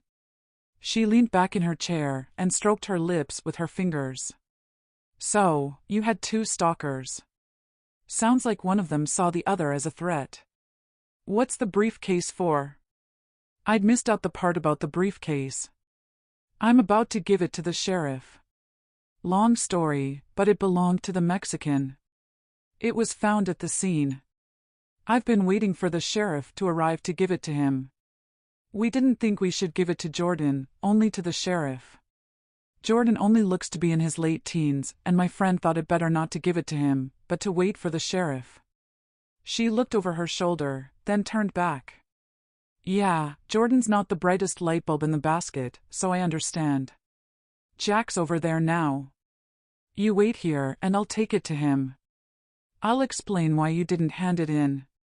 Better coming from me. She picked up the briefcase and exited. Drinking coffee and looking out of the window, I watched Nancy walk over to the sheriff and hand him the briefcase. I could see him try to and open it, then he handed it back to Nancy. She disappeared into his office. Jed walked across the road, carrying a crowbar. I looked on as he forced open the trunk open to Steve's car. Next thing I saw, he must have busted open the gun safe when he leaned back and handed Steve's rifle to the sheriff. He shouldered the rifle and fired off a round at a telegraph post across the street. Jed ambled over with the sheriff, took out a hunting knife, and recovered the bullet, then handed it to Jack. The sheriff shouldered the rifle once more and fired off a round in the air, and then scrambled around collecting the cartridges. It didn't look to be scientific if it were for a forensic ballistic check. Still, I guess as a small town, they had to improvise. Nancy walked out of the office. They were all in deep conversation, with the sheriff looking my way and scowling. I was guessing I'd pissed him off for not handing over the briefcase to Jordan. 2 vehicles appeared and stopped in the middle of the road. It was the vehicles of the ones the sheriff had sent to guard my house. Why they'd returned, God only knew. One driver rolled down his window, and the sheriff walked over to him. The driver handed him something, then drove on. So much had happened, and with a lack of sleep, I was finding it hard to think straight. For someone who could think logically to work out different scenarios for plots, I guess you could say my consciousness was at a level of writer's block. Resting my arms on the table, I lowered my head into my hands. I guess I must have drifted off, only to awake startled and disorientated to the clang of the bell as the door opened. Nancy stepped over and took the seat opposite, with Jed keeping the door open with his foot. The briefcase has combination locks on the clasps. Did you manage to open it? What? Oh, no, sorry, I didn't, I lied, not wanting to be accused of interfering with evidence. You are to go across to the office. Jack is waiting for you. My legs were hardly receiving signals from my brain as I rose awkwardly to my feet and stumbled all the way across to the office, with Jed as an escort. He opened the door for me, and I entered. Jack was at his desk, his feet on the surface, and shuffling through what looked to be the contents of the briefcase. Take a seat, he said, not even raising his vision. He hadn't bothered trying for a combination to the briefcase by the looks of it, with the clasps bent, showing signs he'd forced it open. When he raised his vision, his eyes were bloodshot. I guessed it had been a long night for us all, and Nancy had been right when she said we'd all sleep for a week. He sighed, then muttered an expletive in a low tone, and drawing his legs from the desk, he sat upright and tossed the papers into the briefcase. I leaned forward. Where's Doug? He was supposed to be at the funeral parlor to identify his wife's body, but his car wasn't there. I didn't see him pass by to go back to the house, I said. I've only just arrived back. He'll be parked around back in their parking lot. More than likely, he'll be being consoled by Roger, who owns the parlor, I guess. Rising from his chair, he walked around the desk and pulled over another chair in front of me. He mansplained his legs, and then leaned forward, taking an aggressive stance. You have some explaining to do, he said, in a less than friendly tone. Explaining? I pushed back on my chair and crossed my legs, with my arms around my chest, and with my hands tucked under my armpits. As tired as I was, it was looking as though I was going to be careful with answering what questions he had for me. God forbid if he knew Steve had visited me, seeing as though I hadn't told him. Chapter 43. Interrogation. The sheriff reached over to his desk and picked up a pencil, then chewed on it. He sent me a sideways glance. I had to admit to a sense of panic and wondering what it was he needed explaining. In the silence that ensued, I was aware from my research that law enforcement usually asked questions about something they knew the answers to, and ones that they were holding close to their chest to catch you out in a lie. "Did you look at the contents?" he asked, and pointing the pencil at the briefcase. As best I could, I tried to remain expressionless before I answered with carefully chosen words of my own. "Looking at the way you had to pry open the catches, what do you think? Did you have any contact with the Mexican at all?" "Yes, I explained to Nancy what happened." "I know," she told me, "but did he say anything or give something to you?" "No, apart from offering me a ride, but I was terrified of him, as you well know, so I sidled away to my car and drove on." "How come your ex paid you a visit?" I inspected my sneakers, wondering if someone had seen Steve climbing the scaffolding to my study. "Someone gave him my address." "I wasn't pleased about that, I can tell you." "So, you hadn't reconciled? Are you sure you didn't use him chasing you to get him to get rid of your problem, the problem being the Mexican stalking you?" "No way." "What are you getting at?" "You think." "What else am I to think?" "There had to be a motive for someone to kill him." I had to bite my tongue not to reply. No doubt Nancy had already filled him in on my thoughts that Steve had lost his mind with jealousy. He pushed back in his chair, then chewed on his pencil some more. He dug in his pocket and pulled out a business card and held it with the print facing me. My jaw gaped. "If you didn't speak to Gonzalez, and you say he didn't give you anything, then how come one of my men found this next to the copier in your bedroom?" I felt as though I wanted to have punched myself in the face at the oversight. Call it tiredness, or stupidity, but in rushing around, I'd not put it back in the case. I couldn't see the sealed envelope in the case or with the photos. I realized the card wasn't the only thing I'd not put back, recalling placing the envelope under the printer lid, then later closing it. That aside, I felt incensed they'd rummaged around in my house. I reasoned I had to go on the attack to give myself time to think. I uncrossed my legs and gestured with waving my arms in the air, then leaning toward him, I wiped a finger in his face. "There's a simple explanation. But more to the point, who said you could enter my house without a warrant?" His cheeks reddened, but he was having none of my apparent anger. He quickly responded. "We were there by invite. You gave us the key, remember?" he said, and sent me a lopsided smirk. "Besides, we may enter on the presumption the suspect could have been hiding in the house. We can break the door down in those circumstances in pursuit of a felon, never mind use a key." I scoffed, sensing my own cheeks reddening, knowing he was right, while I'd worked out a lie to answer him I hoped was foolproof. "Well, for your information, it's like I told Nancy." He left a note on my door with the card just before my friends arrived. Like I said, I was terrified of him and didn't answer when he knocked. My friend phoned him for me to leave a message on his phone to give her any message he had for me, but he didn't reply. "Can you show me the message on your phone?" "Sure," I said. "I have nothing to hide," I lied, knowing Steve's message was on there. I took my phone from my pocket and pulled up my messages. "There it is," I said, and showed him the screen to read the message to Gonzalez for himself. He leaned forward. "Give me the phone so I can check through it." As much as I had nothing to hide apart from Steve's last message, it felt like an intrusion I wasn't prepared to accept. "You've seen what you need to see, and there wasn't a received call or return message." I turned off the power to my phone so it would need a password to enter to see the contents and put it back in my pocket. He tossed the pencil over to the desk and rose to his feet. "Okay, play it your way. In the circumstances, best thing for your own safety is for you to stay in the cells tonight while we apprehend the suspect." My eyes widened. No way. I'd rather go back to LA. My friend at the funeral parlor has an apartment where I can stay until you catch him. He turned around and said a deadpan expression. In that case, for your own safety, I'm arresting you for interfering with an inquiry for not handing in the briefcase to Jordan. Empty your pockets and remove your laces from your sneakers. You can keep your jacket to stay warm. I stood there, with what felt like my jaw trailing on the floor. He took a hold of my arm and had me stand. While he towered over me, I emptied my pockets, then removed the laces from my sneakers. I have a right to talk with an attorney, I said. This is ridiculous. That's what they all say. You won't find one around here. Besides, I'll let you out tomorrow. It's for your own safety.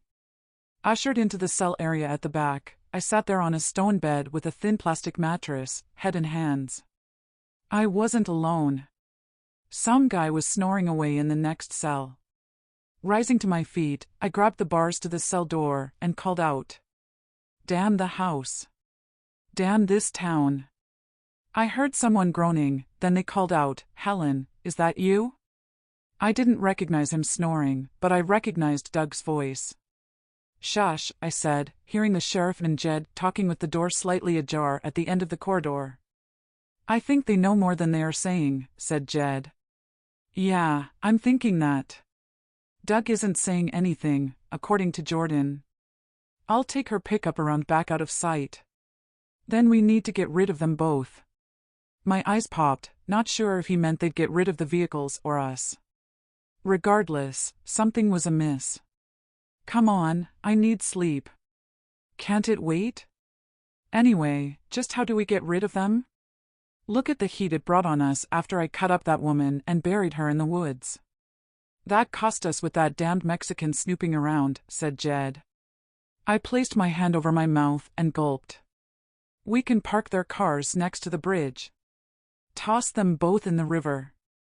We can say they must have gone looking for their friend, said Jack. What if they don't drown? Don't be stupid. We'll hold them under the water first. Phone Jordan and tell him to get over here to guard them. I have her house key. We can go to the house later and put this bullet in the hole for forensics to find. Jordan found the other fragment that exited his skull in his SUV, so we have our patsy. We can say that we found the cartridges for both incidents that match his rifle. When we find him, we can simply take him out as resisting arrest. God knows who sent her the emails telling her to get out of town, but she should have heeded the warning. What about if anyone wants to check her cell phone movements? Shit, yeah, I forgot, said Jack. Here, take her phone to her house along with Doug's phone, so it looks as though they slept there. You can put the bullet in place while you're there. Tomorrow, early in the morning after we've had a good sleep, we can pick up their cell phones and put them in their pockets before we toss them both into the river. In fact, I'll have someone move their vehicles out there now, then I'll get Jordan to stay here overnight to guard them. Aghast at what I'd heard, I stepped back to the cot and sat as I heard the door to the office out front close. One thing they'd said didn't compute when they said that after we'd be found drowned, and that they would say that we'd likely gone looking for Mel. I whispered my thoughts to Doug. Well, they didn't take me to identify the body. Maybe she was taken elsewhere for an autopsy, and they used the excuse for me to identify her as a pretext to get me here and to separate us. No one would know that we'd been informed that they'd found her, or if we'd seen it on the news. Besides, if they are as tired as we are, they might come up with some other way of disposing of us by the time morning arrives. The whole situation seemed to me to be hopeless, with no way out of our predicament. Staring at the stark white walls was as though I was staring into the abyss. It was looking as though we were facing certain death. Chapter 44. Escape Plan. My stomach had tied in knots after hearing the conversation between Jed and the sheriff. Steve was innocent, but they were going to set him up, then assassinate him, never mind they were going to end our lives. My body felt as if my spine had deserted me, and I rolled onto the cot only to feel something dig into my back. The realization of what was digging into me made me realize just how out of it I was with exhaustion. I threw my legs over the side of the mattress and stepped over to the cell door. He didn't search me. I have a gun, I whispered. What? Hallelujah. God's smiling at us, he said. Keep your voice down. Jordan could arrive any minute. I wouldn't say that. Don't go counting chickens. They'll likely cuff us before we have time to pull the gun. We just have to hope an opportunity presents itself. What happened when you arrived in town? I asked. Jordan asked me into the sheriff's office first. He was asking what I knew about the Mexican, and if either of us had talked to him, then he marched me in here. Said it was for my own safety until the sheriff arrived. Then I could identify Mel's body. He said that Steve had been spotted near town. I sighed. At least we know Steve is innocent, I said. For the murder, and taking a shot at us, yes, but not everything else he's put you through. He's still scum. Look at what he did with that cat. It changes nothing as far as you and Steve are concerned. He's likely the one sending the emails from what I heard the sheriff say. It might be better if we can escape, and they take him out like they said, so you're rid of him once and for all, he said. Don't say that. You don't get the death penalty for cheating and stalking, I said. I hope you're not going soft on him. No, nothing like that. I'd been warming to Doug for all the protection and comfort he'd given me, but now I wasn't sure I liked his attitude towards someone he had known as a friend for years. It just didn't sit right. Goodness knows what he'd think if he knew I'd encountered Steve in the study. A question was burning inside to ask him if he'd untethered Steve and told him to go back to LA, but that would have told him I'd talked with Steve. Besides, I imagined Steve was lying about what Doug had said. I craned my neck to a door opening and closing out front, then footsteps in the office. The door to our corridor snapped to a close. I think Jordan is here, I said. We need to get him in here, then pull the gun on him to open the doors. Music blurted out from inside the office. It's not that simple. We'd have to go back to the house to collect our vehicles. What if they don't bring the keys back? I'd need my purse with my credit cards, spare clothes, not to mention my laptop, I said. What, you reckon they're worth more than your life? No, I don't think that. But if we tie up Jordan, and only go in the middle of the night, we'll have plenty of time to gather things while they're sleeping. We have to be practical, I said. Shit, you're right. Never thought. I'd need my laptop. I have clients' work on there, he said. Look, I'm in no fit state to go anywhere without some sleep. I'm about ready to pass out. It's early evening, can you keep watch while I have a sleep? You can wake me if Jordan enters, I said. You are joking. Our life is on the line, and you want to sleep? It's not a question of wanting. It's a question of must, or I won't make it past the front door without passing out. We'll need our wits about us, and anyway, we'd be best not going until after midnight. We have enough time to have a sleep, and then to work out how to get Jordan in here. What if we get him in here, and he doesn't have the cell door keys, I said. Oh hell. Yeah, you're right. Maybe I could make a racket to get him in here. Could you pretend to convulse? I could try, but what's saying he won't be bothered if he knows we're to be killed? Then tomorrow, you'll just have to pull the gun on them and hope for the best, said Doug. Get some sleep. Your negativity is freaking me out, he said. Getting sleep was easier said than done when you're facing death. Nonetheless, biology overcame my psyche, and out of pure exhaustion, I drifted to sleep.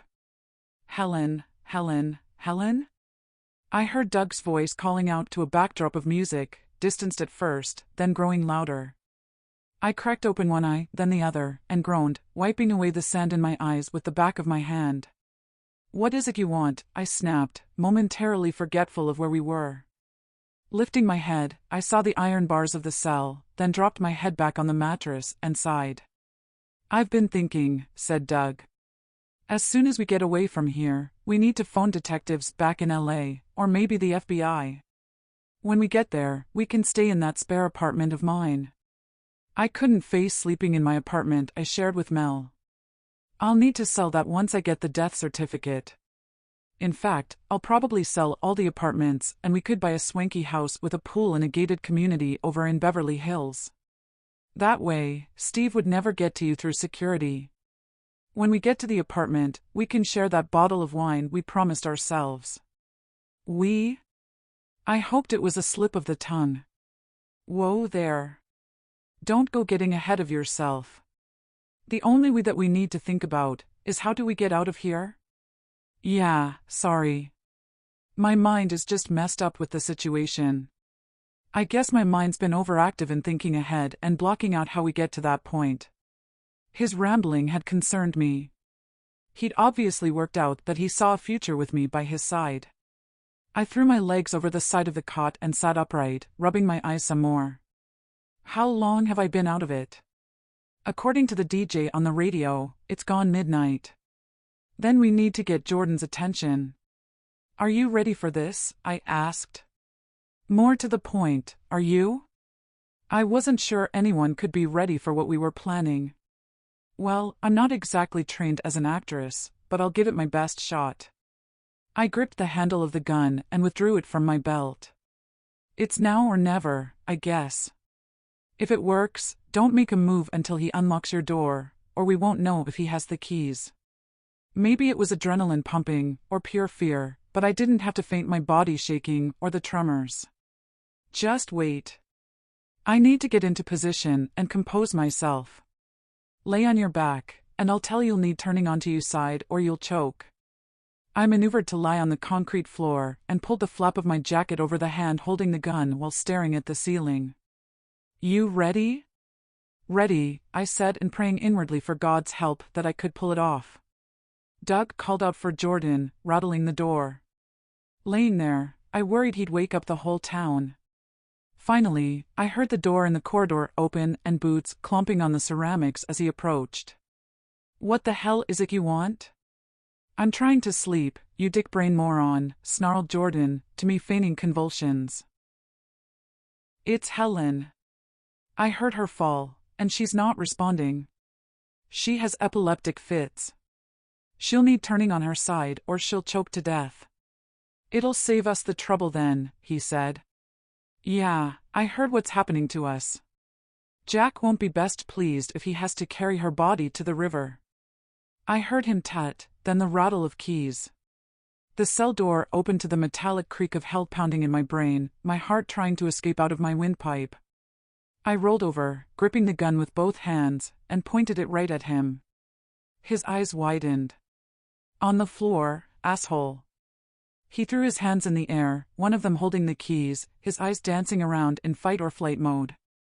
My hands trembled to such an extent, I doubted I'd hit the target if he ran. Hell, I didn't think I had it in me to pull the trigger anyway. Hey, calm down, lady. Don't think I won't squeeze the trigger. Drop the keys and get to the back of the cell, I said, and rose awkwardly to my feet. He didn't move, narrowing his eyes, sending my mind into a spin. Move. Do as I say, I said in a raised voice, attempting to sound determined, but inside I was melting, not sure if I could take a life. Chapter 45. Outflanked. It was a tight space in the confines of the cell. Attempting to exchange places with Jordan at the exit, we circled. Our eyes locked on each other. He had to have seen my hands holding the gun, trembling. Taking a step to the side, the calf of my leg brushed the corner of the concrete cot and I stumbled, momentarily glancing down at my footing. In that instant, he lunged at me. Gripped me by the arms, forcing them upward. Losing balance, I fell back onto the cot, keeping my grip on the gun as he held me by the wrists. He was too strong, and it would have been only a matter of time before he took the gun from me. In desperation, I drew my knees up, planting my feet on his upper thighs, and kicked out for all I was worth. His eyes showed alarm as he careened backward, arms flailing, the back of his head striking the concrete wall with force. It was as if I was looking on in slow motion as his eyes rolled to the top of his head at the sound of the thud, and he slowly slid down the wall in a heap to the floor. Paralyzed by the shock of the encounter, I couldn't move. My entire body trembled uncontrollably. What's happening in there? Doug called out. He's not moving. I think I've killed him. Just get the damned keys. I snapped out of the malaise in my brain, stooping and picking up the keys. Scrambling outside, I thrust the keys at Doug's outstretched hand. He looked to be as nervous as I was as he tried to locate the key with his hands through the bars. Damn, I might have killed him, I muttered as I paced the corridor. For God's sake, he's probably only knocked out. Close the door, and keep the gun trained on him. No sooner had I returned to the door than Doug brushed past me and into the cell. Give me the gun. Find some cuffs and hurry. He's coming around. It was such a relief that I hadn't taken a life. There was nothing on the desk when I arrived at the office. I pulled out the top drawer, thankful there were some cuffs, and dashed back to the cell. Doug had ripped up Jordan's t-shirt and had him gagged. He was groaning, conscious, but still out of it. He offered no resistance when Doug secured the cuffs at Jordan's wrists with his hands behind his back. Doug waved a vehicle key at me. What's that for? It's his key for his truck outside. He came around and said we're to get out of town and not to stop. Let's go. That Jordan had said that didn't sit right, unless he thought Doug might pull the trigger and he was trying to gain favor. Not so fast, our things they took from us are in the drawer. I'll get them while you check it's all clear outside. We need to get to Denver. Doug looked at me with confusion written all over his face. He was about to ask me something, probably what I meant when I'd said Denver.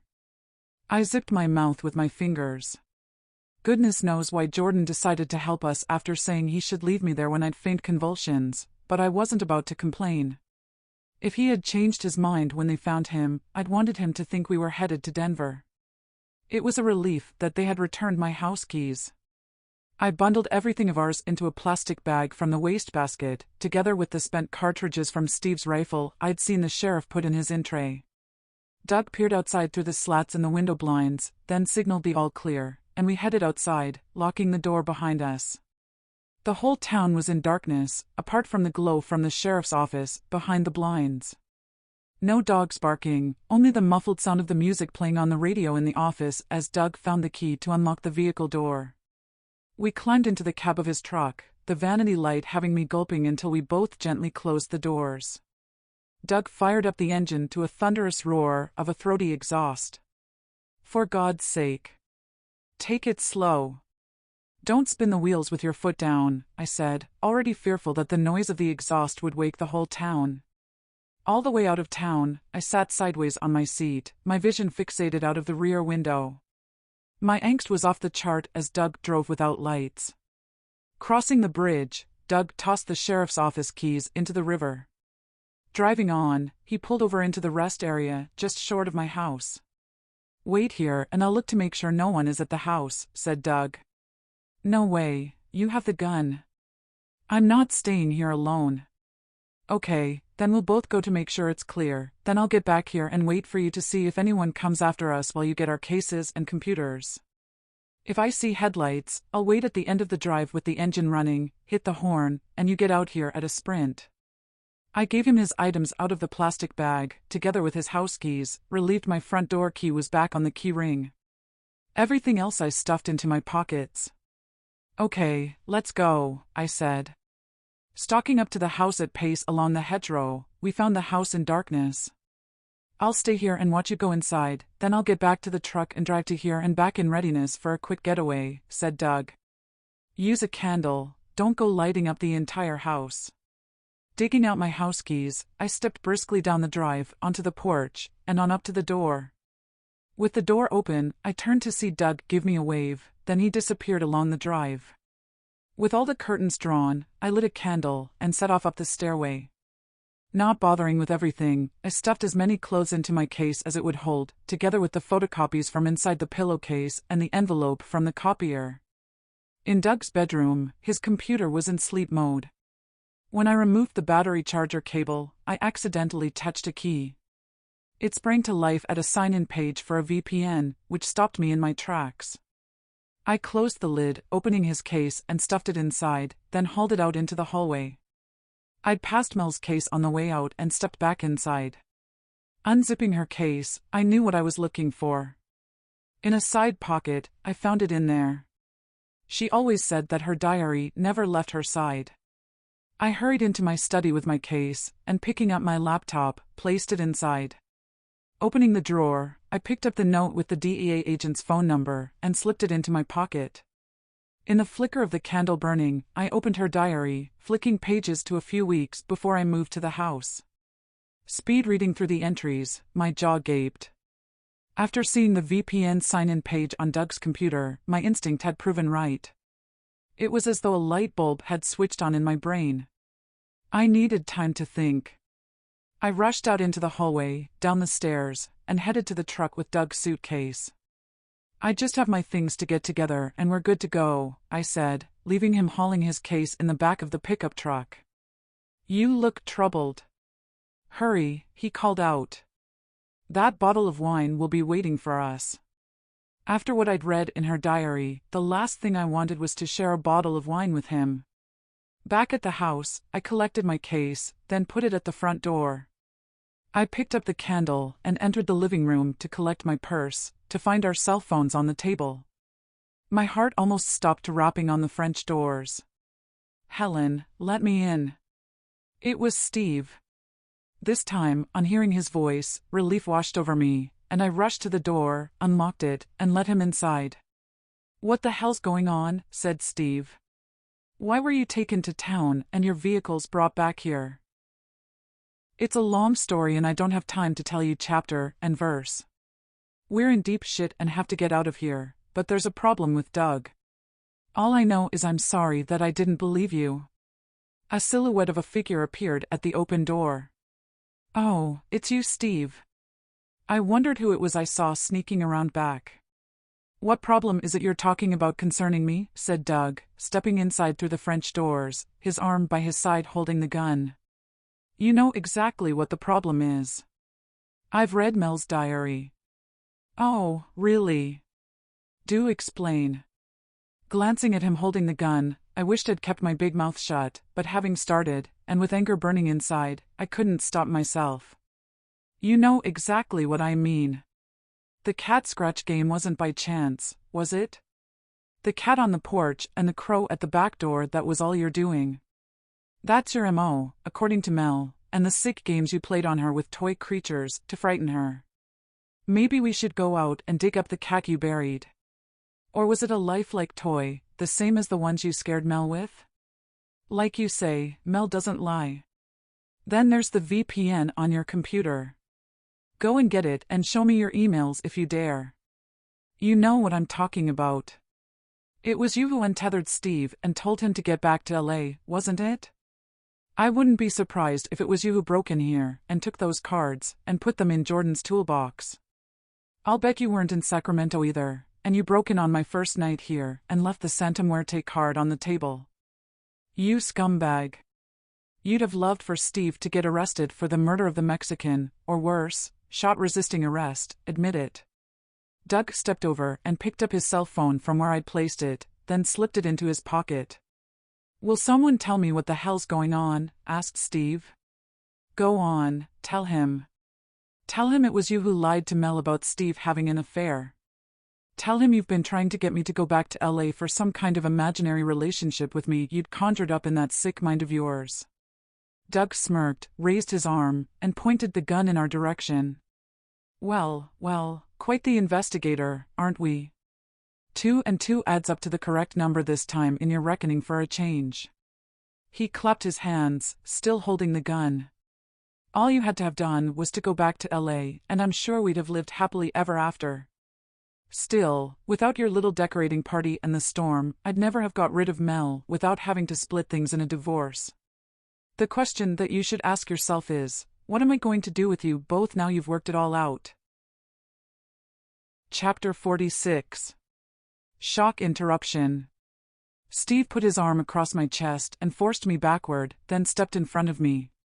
Lucky appeared, arching his back and hissing. "Ah, I see your cat has joined us. I should have strung him up instead of that cuddly toy. Lifelike, wasn't it? For Christ's sake, what game is it you're playing this time?" said Steve. "Oh, it's no game. Come on, you can't be serious. We've been friends for years. What the hell's wrong with you? Doug laughed. Don't spring the friend angle at me. We've never been friends. I tolerated you, like I did the others. You always got the girls, even when you knew I had the hots for them. All I got was your cast off when I hooked up with Mel. Cast off? For God's sake, we never dated. We just played squash together from being kids. That's not dating. She was in love with you, you sicko. So you say.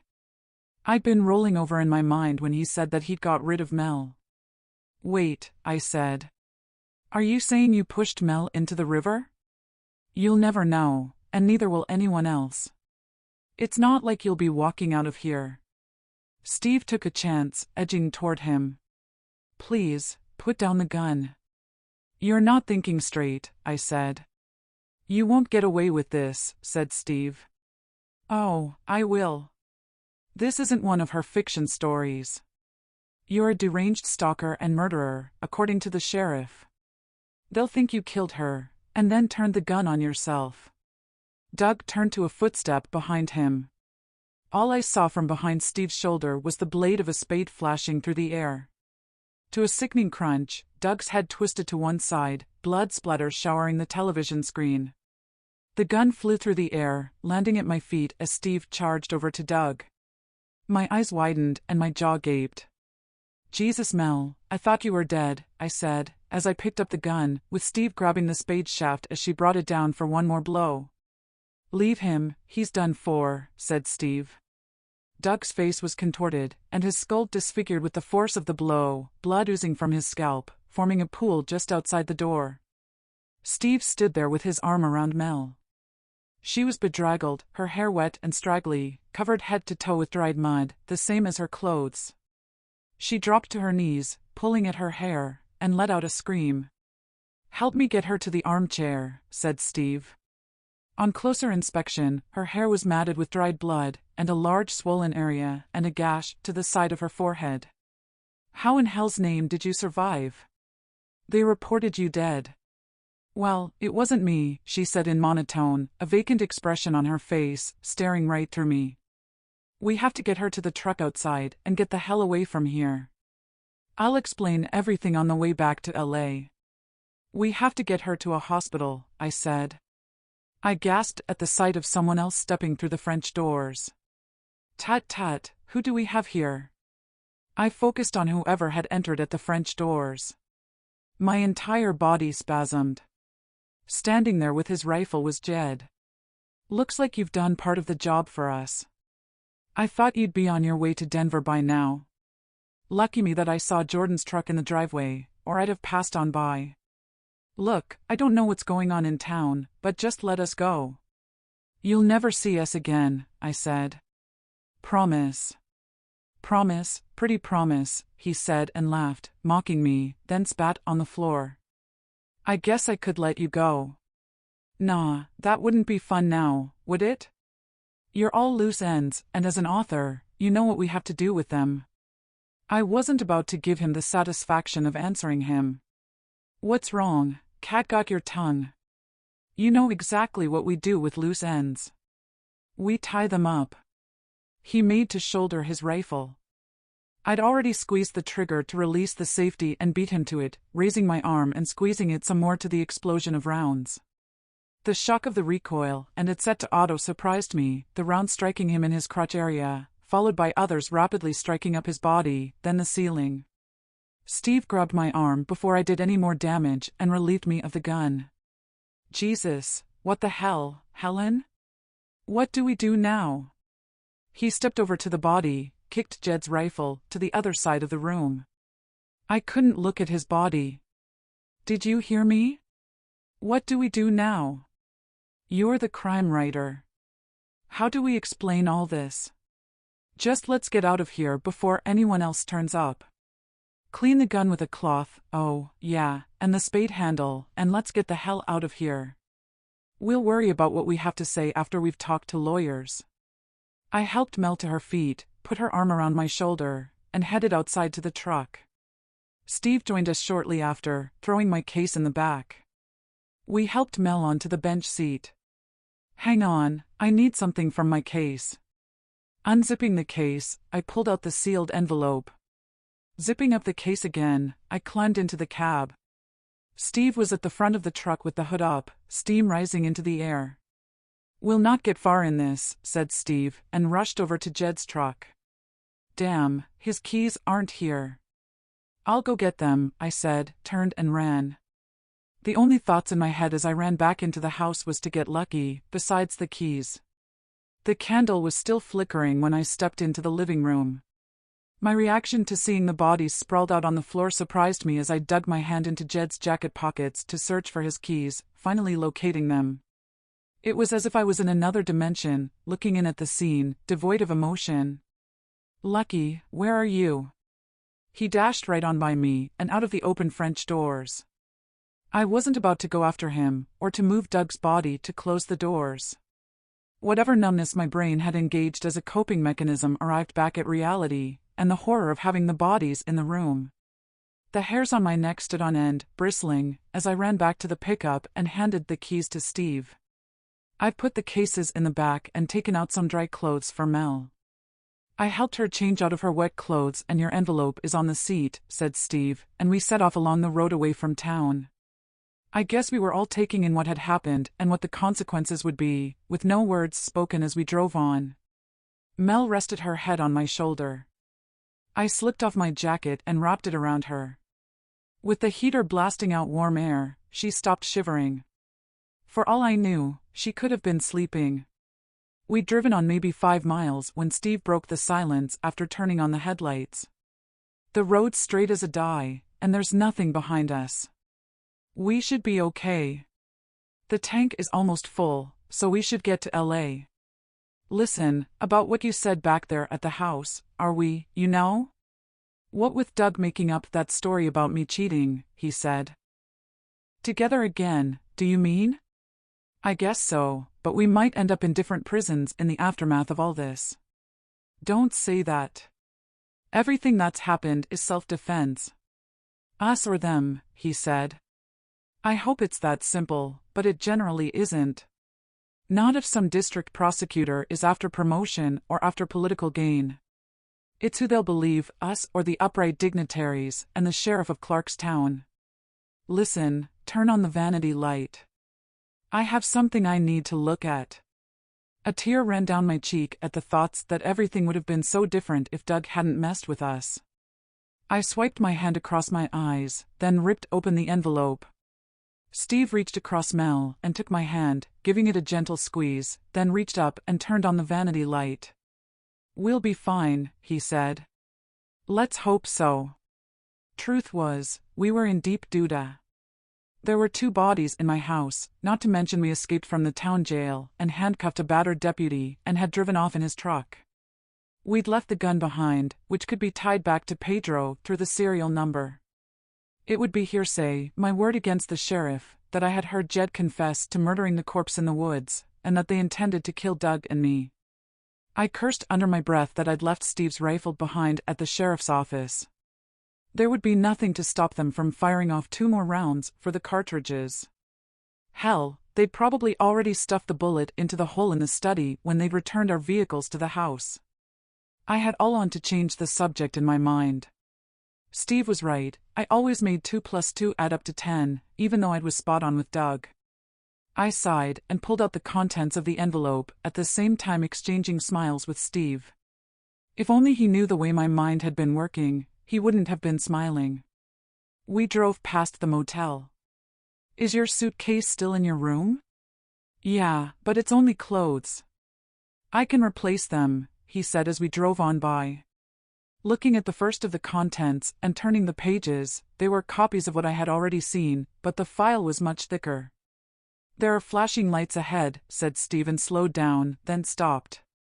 "It's not the police. They're orange lights, just after the gas station." I strained my eyes to look. "Isn't that where there was a landslide?" "It could be the recovery vehicles at the gas station." "Drive on slowly," I said, tucking the contents back into the envelope. As we approached, something serious looked to be going on. 2 recovery trucks straddled the road.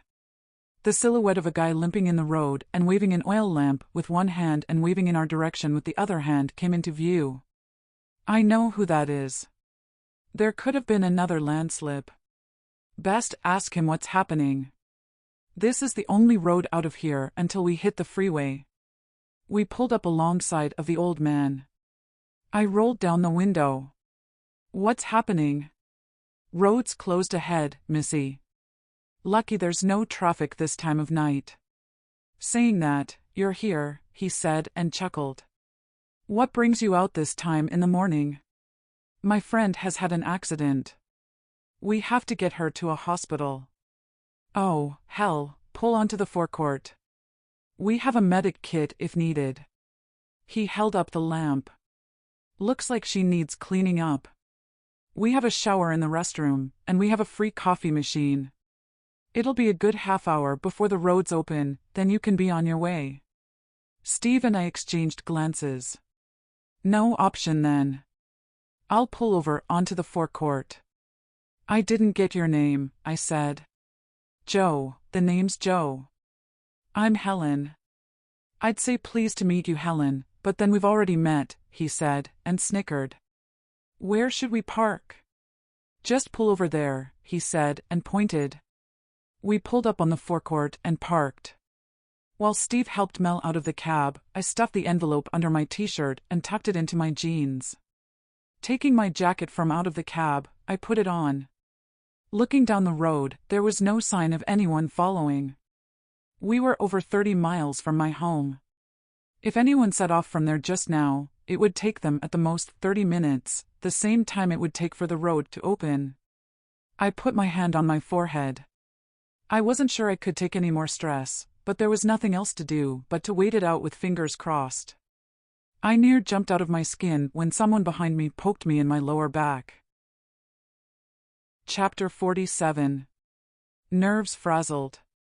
For the life in me, I could have slapped the old guy for the poke in the back if he hadn't been such a jovial, nice guy. With my nerves frazzled, I wasn't sure if I'd ever get over the worst week in my life and come out of the other side of the happy-go-lucky woman that I was before, if not paranoid at times. This way, Missy. It's nippy out here. It was strange with Steve there. We were together again in body, but yet there was a separateness. Strange to explain, really. Maybe it was guilt for what I'd put him through and wondering if we could turn the clock back going forward. Under the circumstances, it wasn't like we could kiss and cuddle and make out to restore our relationship to what it was before. Leaning over in the back of the truck, I retrieved some of my warmer clothes from the suitcase for Mel. With my head trashed, we made our way through into the workshop. The shrill screech of someone grinding away and leaning under the hood of a partly dismantled Ford car was deafening. Sparks flew from the grinder. The racket offended my hearing. Ushered into a room at the far end, it looked as though they used it as a canteen.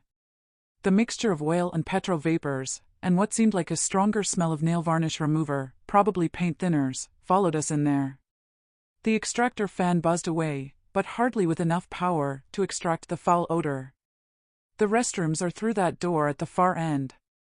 There are some clean towels, said Joe, and placed a medic kit on the table. I'll let you know when it's clear to drive on. Our attention turned to Mel. She'd not spoken a word, still traumatized. Let's get you to the shower room, then we can dress that wound. I can manage, she said. All the same, I'll come with you, I said and handed her the clothes. I took a seat in an empty stall while she stripped and showered. What happened? How on earth did you manage to survive? You were halfway across the gantry. I was about to climb the steps and looked around for Doug. The last thing I remember was his contorted face as he swung a rock at me. Evil bastard. I hope he's in hell now. Were you conscious in the river? No, I don't recall hitting the river, just a flash of rainbow lights sparking as he struck me. Next thing, I woke up on the riverbank. I must have stumbled away from there for what seemed like miles and came across an empty cabin in the woods. I broke in. There was everything in there to set a fire in the wood stove, or I'd have died from hypothermia. Lucky you made it back to the house, or we'd have been dead by now. Look, I don't want to talk about it anymore. Okay, I understand. I sat there deep in thought, going over events. It must have been some other poor young woman whose body they had found while searching for Mel. I couldn't work out why Jed would have killed the girl in the woods, unless he was a perv and he'd raped her. But then why would the sheriff cover for him? I lifted my t-shirt and pulled out the envelope. Working my way through the images of the missing girls, I couldn't help but wonder why they would all travel to such an isolated town from Mexico. All I could come up with was that Jed could have been a serial killer, and he'd lured them there through a marriage site for foreign women. Sighing, I worked my way through the photos he'd copied of the Clark family members in town, when I stopped at a photo that he'd taken of Joe filling up his tank at the gas station. Why he took that photo, I couldn't imagine. Flicking through more photos, there were images that looked all too familiar of the Clark pharmaceutical factory, and the vehicles delivering the machines and chemicals outside. The one that disturbed me was of an image of me exiting the reception. Mel, Helen, have you done in there? Steve called out. I need you out here. I stuffed the copies back into the envelope and rose to my feet, tucking the envelope back in my jeans. Mel was already dressed, and we exited to join him. What's wrong? I climbed on a chair to open that window up there to let in some air and to lessen the smell. Something is seriously wrong, he said, a puzzled expression on his face. Why? There's a floodlight around back.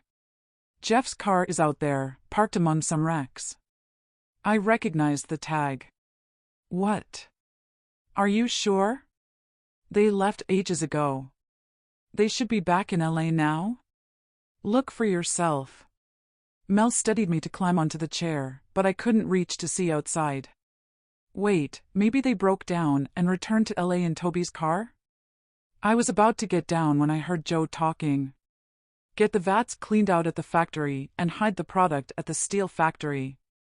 Then get rid of those girls permanently after they've helped to clean up. There's no way of knowing if they've alerted the authorities. He must have been on a cell phone as it went quiet before he talked again. I don't know. Bury them in the disused quarry. We can move the bodies later if need be. Get a hold of my sister. She might have a better idea. God knows what's happened to Jed, but they're here in his pickup. There was another lull. I'll wait until they get here to deal with the author and her friends. Weak at the legs, Steve helped me down off the chair. Holy shit, I heard that. We have to get out of here, said Steve in a whispered tone. It was like I was caught in headlights, paralyzed in body, but with my mind racing. It all made sense now, but there wasn't time to share my thoughts. Damn, said Steve. That blue Ford out there that they're working on without a tag. Isn't that Toby's car? My mind was that messed up that I didn't recognize it at first. I don't know. It's the same color, I said. Look at those fluffy dice hanging from the rearview mirror. Oh, my God. I think it is his car. My eye line caught a sign on the wall in the workshop. Joseph Clark, proprietor. Damn, Joe's one of them. One of who? Asked Mel. The damned Clark family, I said and pointed to the sign. Grab the medic kit and let's get out of here. Try to act normal. Best we don't run. Steve opened the door, and we set off walking, my vision dancing around the workshop. Two of the mechanics were pushing Toby's vehicle into a paint booth. Another was cutting away at a chassis with a blowtorch. The two large doors had been pulled to a close when one of them slid open. Going somewhere? It's not clear yet, said Joe. I wouldn't be going outside just now. Mel needs some air. He stepped inside and pulled the door to a close. When he turned, he had a revolver in his hand. Plenty of time for air later. Get back in the office. What have you done with our friends? I shouted at him and stamped my foot on the concrete. Anger overcame any fear, and I was about to charge at him. Steve grasped my shoulder, stopping me mid-step, pulling me back, and he stepped in front of me. Don't worry, you'll join them soon, Missy, he said and chuckled, then his eyes narrowed. Now get back in the office." We all edged backward. Mel stumbled and fell, tripping over an engine block, distracting Joe. I reached down to help her to her feet when I saw Steve reach out to a workbench. Next thing that I saw was a wrench twisting in the air, then it smacked Joe on the forehead. It was like it hit an immovable rock. He flinched, then stood there. His eyes held an expression fixed in a stare, blood trickling down his forehead, then he dropped like a stone, the gun slipping from his hand. The guy with the blowtorch dropped it, picked up a wrench. He ran at Steve, knocking over a can. I put my foot out, and he ended up sprawled on the floor. God knows what had been in the can, but the blowtorch had ignited the spillage, a trail of flames licking the guy's overalls, and spread out over the workshop floor. "Run! Get to the truck," screamed Steve, the gun in one hand, then grabbed a discarded crowbar from the floor with his other hand. Steve guided us outside, watching our back, then stepped outside. He drew the door to a close and put the curled end of the crowbar through the handles, leaving it hanging there. We were already in the cab when Steve scrambled inside and fired up the engine. To the screech of tires and a cloud of burning rubber, he reversed out of the forecourt and onto the road facing the two trucks blocking the way. It seemed to me like David facing Goliath. Only a slingshot wouldn't have helped us. There was no way our truck would sweep them aside. I flinched, ducking at the loud roar of an explosion and a flash of light lighting up the cab. When I turned, a dark cloud bellowed into the air, with flames leaping from the roof of the workshop. "There's no way past the recovery trucks," said Steve, while feathering the gas pedal. "Oh shit, no." In our headlights, the silhouette of a guy jumped out of one of the recovery trucks carrying a rifle. Steve must have hammered his foot on the gas pedal, and to the screech of tires and a thud, the guy rolled over our hood. The door on the second recovery truck opened. "Quick. Turn around. We'll have to go back toward town," I blurted out. Turning the steering wheel, he swung the truck around and we sped away. "God knows what we'll do now," said Steve. "I'll phone the police in Denver." We should have done that long ago. No, not the police. I'm a fugitive, remember. We need to find somewhere along the way to hide. God knows how many others in law enforcement are tied into whatever racket they have going on. Drugs. I think it's drugs. "I know who I can phone," I said, and reaching into my pocket, I teased out the note with the DEA agent's phone number as we sped along the road. Glancing out back through the window, I saw the entire garage was in flames, lighting up the night sky. It was 3 o'clock on the dashboard clock. I dialed in the agent's number, hoping that he'd answer at that early hour. When I put the phone to my ear, I noticed headlights in the distance heading our way. I hope to Christ it wasn't the sheriff with his vigilantes heading our way. Chapter 48. Car Chase. The call to the DEA agent's number went straight to voicemail. I hated speaking without someone at the other end. I always got tongue-twisted and jumbled up what I was trying to say when leaving messages. What made it worse was that I was going to have to be careful with what I had to say, as it would be recorded. Closing the call, after saying nothing, I thought for a while. Clear in my head what I wanted to say, I dialed in the number again and pressed the call icon. Please listen carefully. This is an emergency. I'm Helen Booth of the Cedars, Clarkstown, Colorado. I got your number from a private investigator, Pedro Gonzalez. He's been murdered. Oh, hell. I closed the call, losing my train of thought of what to say next. I felt the cartridges from Steve's rifle in my pocket and retrieved them, rolled down the window, and tossed them out one at a time. My cell phone rang. Hi, you left a voicemail. What's this about Pedro getting murdered? I hoped what I had to say wouldn't put us in the frame. It's Helen Booth here. Some people in town were onto what Pedro was investigating and they've murdered him. It's about some missing girls he was investigating around Clarkstown. I think I know where they are, and it's connected to drug manufacture. The whole town seems to be involved and they want us dead. The women are at their factory, if I'm right. Damn, I told him to get out of there. I know all about it, the drugs, that is. I'm liaising with the FBI on their investigations into ringing stolen vehicles for exportation to South America. Where are you? We're on the road back to Clarkstown. We were at a gas station along the road, but they are in on it, and they blocked the road with recovery trucks. They held us there, but we've escaped. You can't go back to Clarkstown. Do not go there. We have an operation to go in there with the FBI first thing tomorrow. I know who you are. Pedro sent me your file. He'd cleared you from involvement and was about to warn you to leave until we'd taken them down. Those missing girls all had a connection to the Cedars and the previous owner. I held the phone away, my mouth gaping open and staring ahead, but seeing nothing. That he knew who I was, it had taken me aback. His revelation explained a lot about Pedro following me, but what he'd said left me with more questions about the missing women and their connection to my house. Regret at not answering the door to Pedro stabbed at my brain. Regardless, of more concern was the timing of their operation as I snapped out of my thoughts. Tomorrow. It'll be too late then.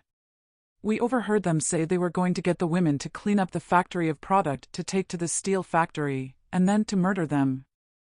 Who said that? Joe. Joe Clark, I said. Papa Joe.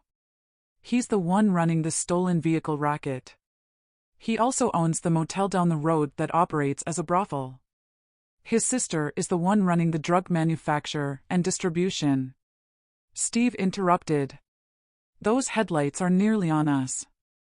I looked up as two vehicles approached. I swallowed hard. The vehicle out front was a minibus, with a police car tagging on behind.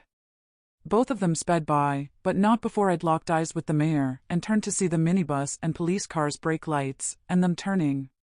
Hold tight, said Steve. He crunched the transmission, struggling to find the gear, and we slowed.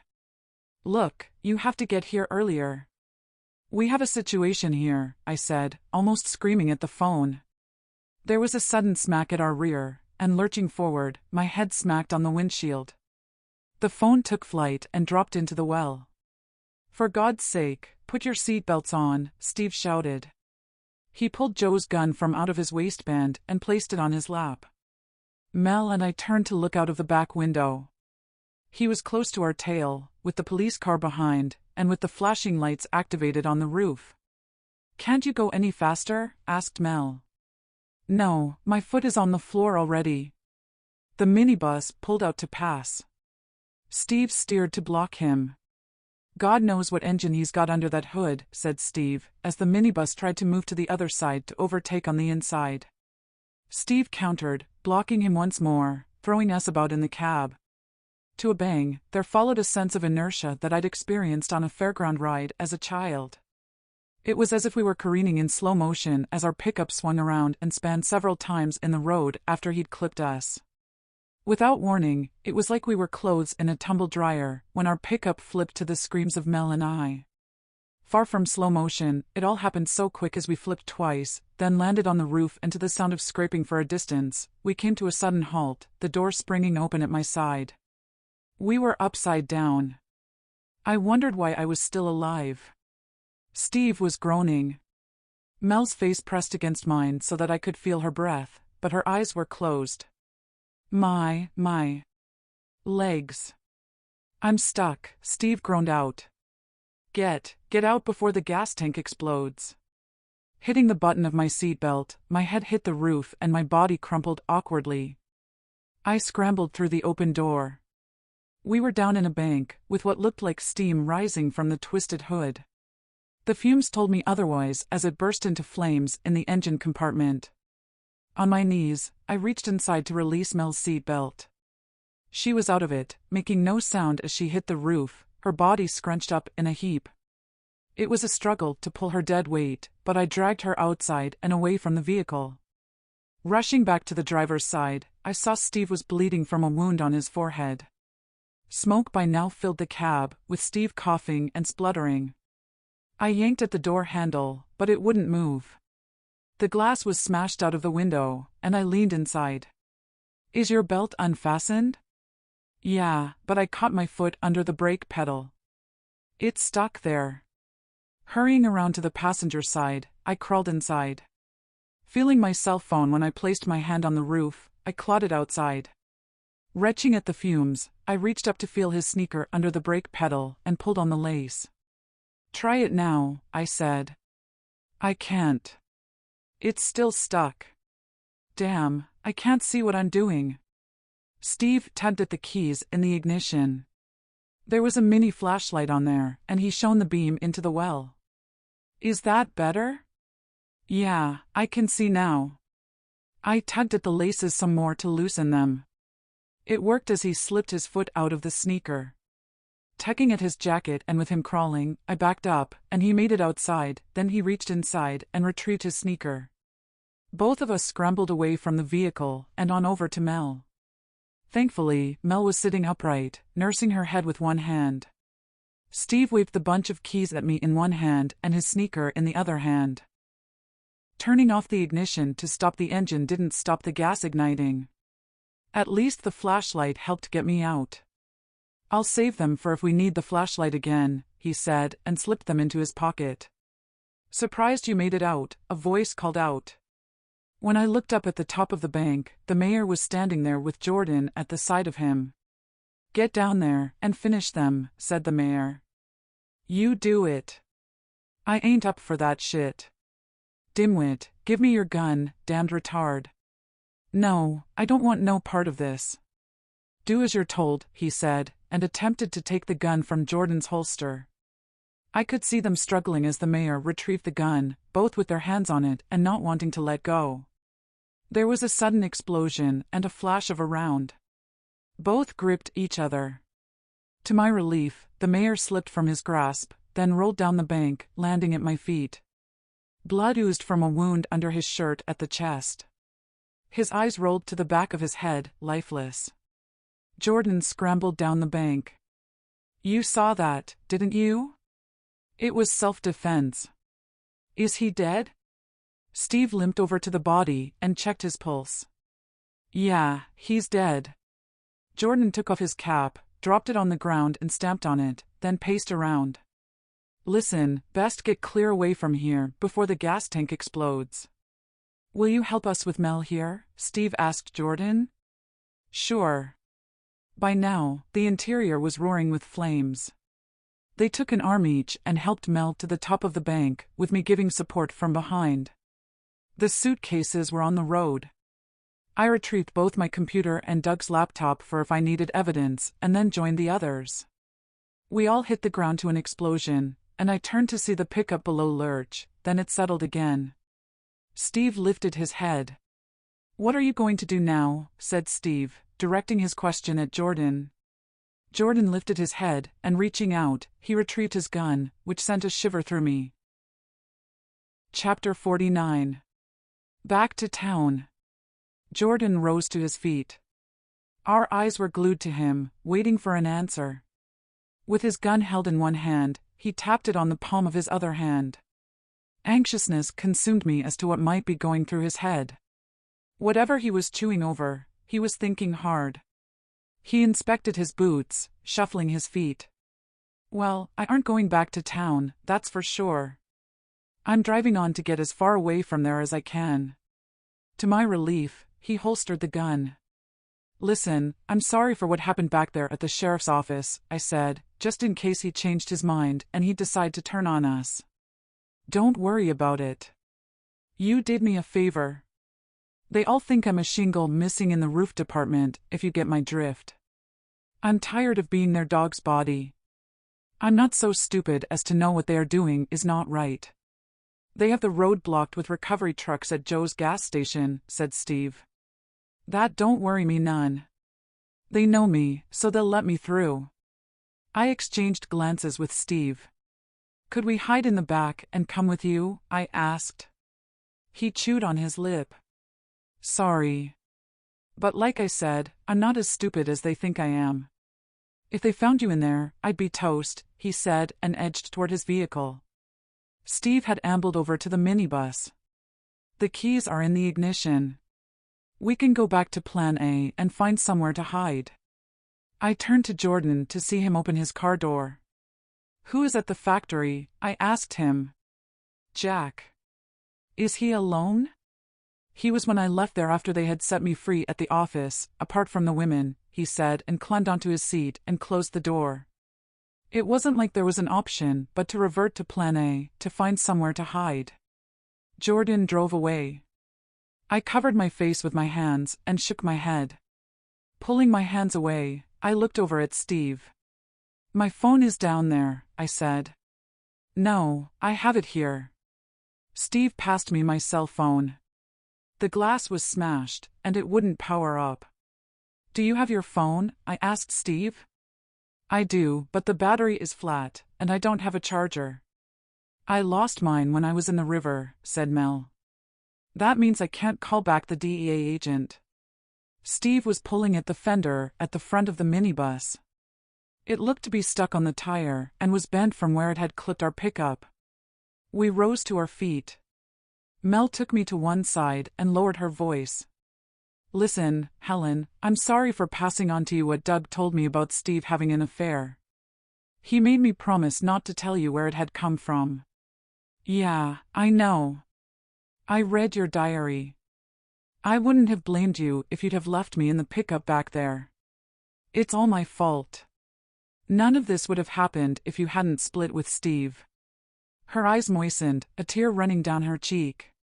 "I'm only sorry that you were so afraid of his control over you, and the abuse you suffered, that you couldn't have confided in me. You both hid it well." I placed the laptops on the ground, flung my arms around her, and gave her a hug. "None of it's your fault. You weren't to know he'd gone completely left of center in the sane department. I don't think anyone could have imagined he could have gone to the lengths that he did. But then, I don't think any of us knew the real Doug. All that's over now. Friends forever, eh?" I unwound my arms from her and took a hold of both her hands. She nodded with a half-smile on her lips. "Yeah, friends forever," she said, and let go of my hands. "I know, let's go back to my house. There's no reason for them to be looking for us there. Jed's rifle is there for protection. We could charge up Steve's phone or use the house phone to get in touch with that DEA agent. He'll let us know when they've arrested who is left of the gang, so we'll be safe going forward." Mel took a hold of my shoulders and stared right into my eyes, with an expression of trepidation etched on her face. "No way. I'm not going in there with Doug's body lying in the living room. Sorry, I guess my idea was insensitive." "Come on, get inside and let's go find somewhere to hide out," said Steve. Picking up the laptops, we clambered into the minibus and set off along the road. Everyone was in a pensive mood again, not talking. Ahead, I noticed the glow from the motel sign. Steve must have seen it when he glanced my way. We could hide out in my room at the motel and phone that DEA agent of yours from there. I have a battery charger for my phone in my suitcase. I didn't like to confess that I'd given them details of where he had been staying, and that they could be still staking out his room. "No, we can't go there. The DEA agent said that Joe Clark owns that motel. If they manage to get out of the workshop alive, they'll have phoned ahead to look out for us, and we have nothing with us to defend ourselves." "Yeah, you're right. We'll give it a miss." I cursed that if only the gas station had been 10 miles further along, we could have made it to the turn onto the freeway. "How do you feel?" asked Mel. Apart from I'm battered and bruised, I feel strangely calm. Empowered even. Considering what we've gone through, I don't feel scared at all. Hard to say, really. It's like a numbness, but in a good way. Like I could face anything and not be fazed. "Same here," said Mel. Apart from I couldn't face seeing Doug's body. "Speak for yourselves." "I'm breaking it here," said Steve. All went quiet as we drove past the motel. I kept thinking about those poor women over at the factory. They were all around my age, some younger, with all their lives in front of them if they could only escape. The digital clock on the minibus dash had the time at 3:41. Goodness knows what time the agent had meant by early morning. Recall of the women's faces on the copies of their images flashed through my mind. I have a different idea to finding somewhere to hide. Hear me out. They found your car when you hid in that abandoned house. Who knows what eyes they have out there looking for us? So, what's this idea? Asked Steve. We have nothing to defend ourselves with, like I said. How about the first thing we do is to park somewhere secluded near my house, and you get that rifle of Jed's. The gun is likely out of ammo. What, on my own? Oh, for God's sake, I'll go if it worries you, and you can stay with Mel. I'm not letting you out of my sight. No way, I'll let you go in there. It's too risky. I sat back in my seat, folding my arms in a sulk. Mel turned to me. Look, I'm sorry that I don't want to go back to the house. We could all go, but I could stay outside. No, I have a better idea. Steve, do you still have Jed's keys? I asked Steve. Yeah, why? Never mind, just pass them here. With one hand on the steering wheel, he dug into his pocket and then tossed me the bunch of keys. Besides the ignition key, there was a Yale, 2 5-levered keys, 2 padlock keys, and a smaller key that I imagined was for an alarm. I held the keys tight in my hand with my fist clenched and tapped my chin. What good are the keys? Asked Steve. I'm afraid to tell you what I have in mind. I'm still thinking. Mel gave me a sideways glance. I know what you're thinking. Is this Jed the one who owned the hardware store and shooting range? Said Mel. That's the one. We could hide in plain sight inside his store until after the DEA have apprehended them all. No shortage of guns and ammo in there for us to fight anyone off. You're crazy, said Steve. This isn't one of your stories for a book. We're talking real shit here, and not for you to decide what the outcome will be. No, she's right. We should go there, said Mel. You go hunting, so you're no stranger with weapons. I've been enough times with Doug to the local firing range. We could probably fight off an army, not to mention there'll be a phone in the store. Listen to Mel. It's a good option. At this hour of the morning, everyone will be in a deep sleep to not notice us sneak into town. No one will be on the lookout for the mayor's minibus, I said. I could see Steve's brow furrow as he thought it over, and taking a hold of Mel's hand, I crossed my fingers of the other hand.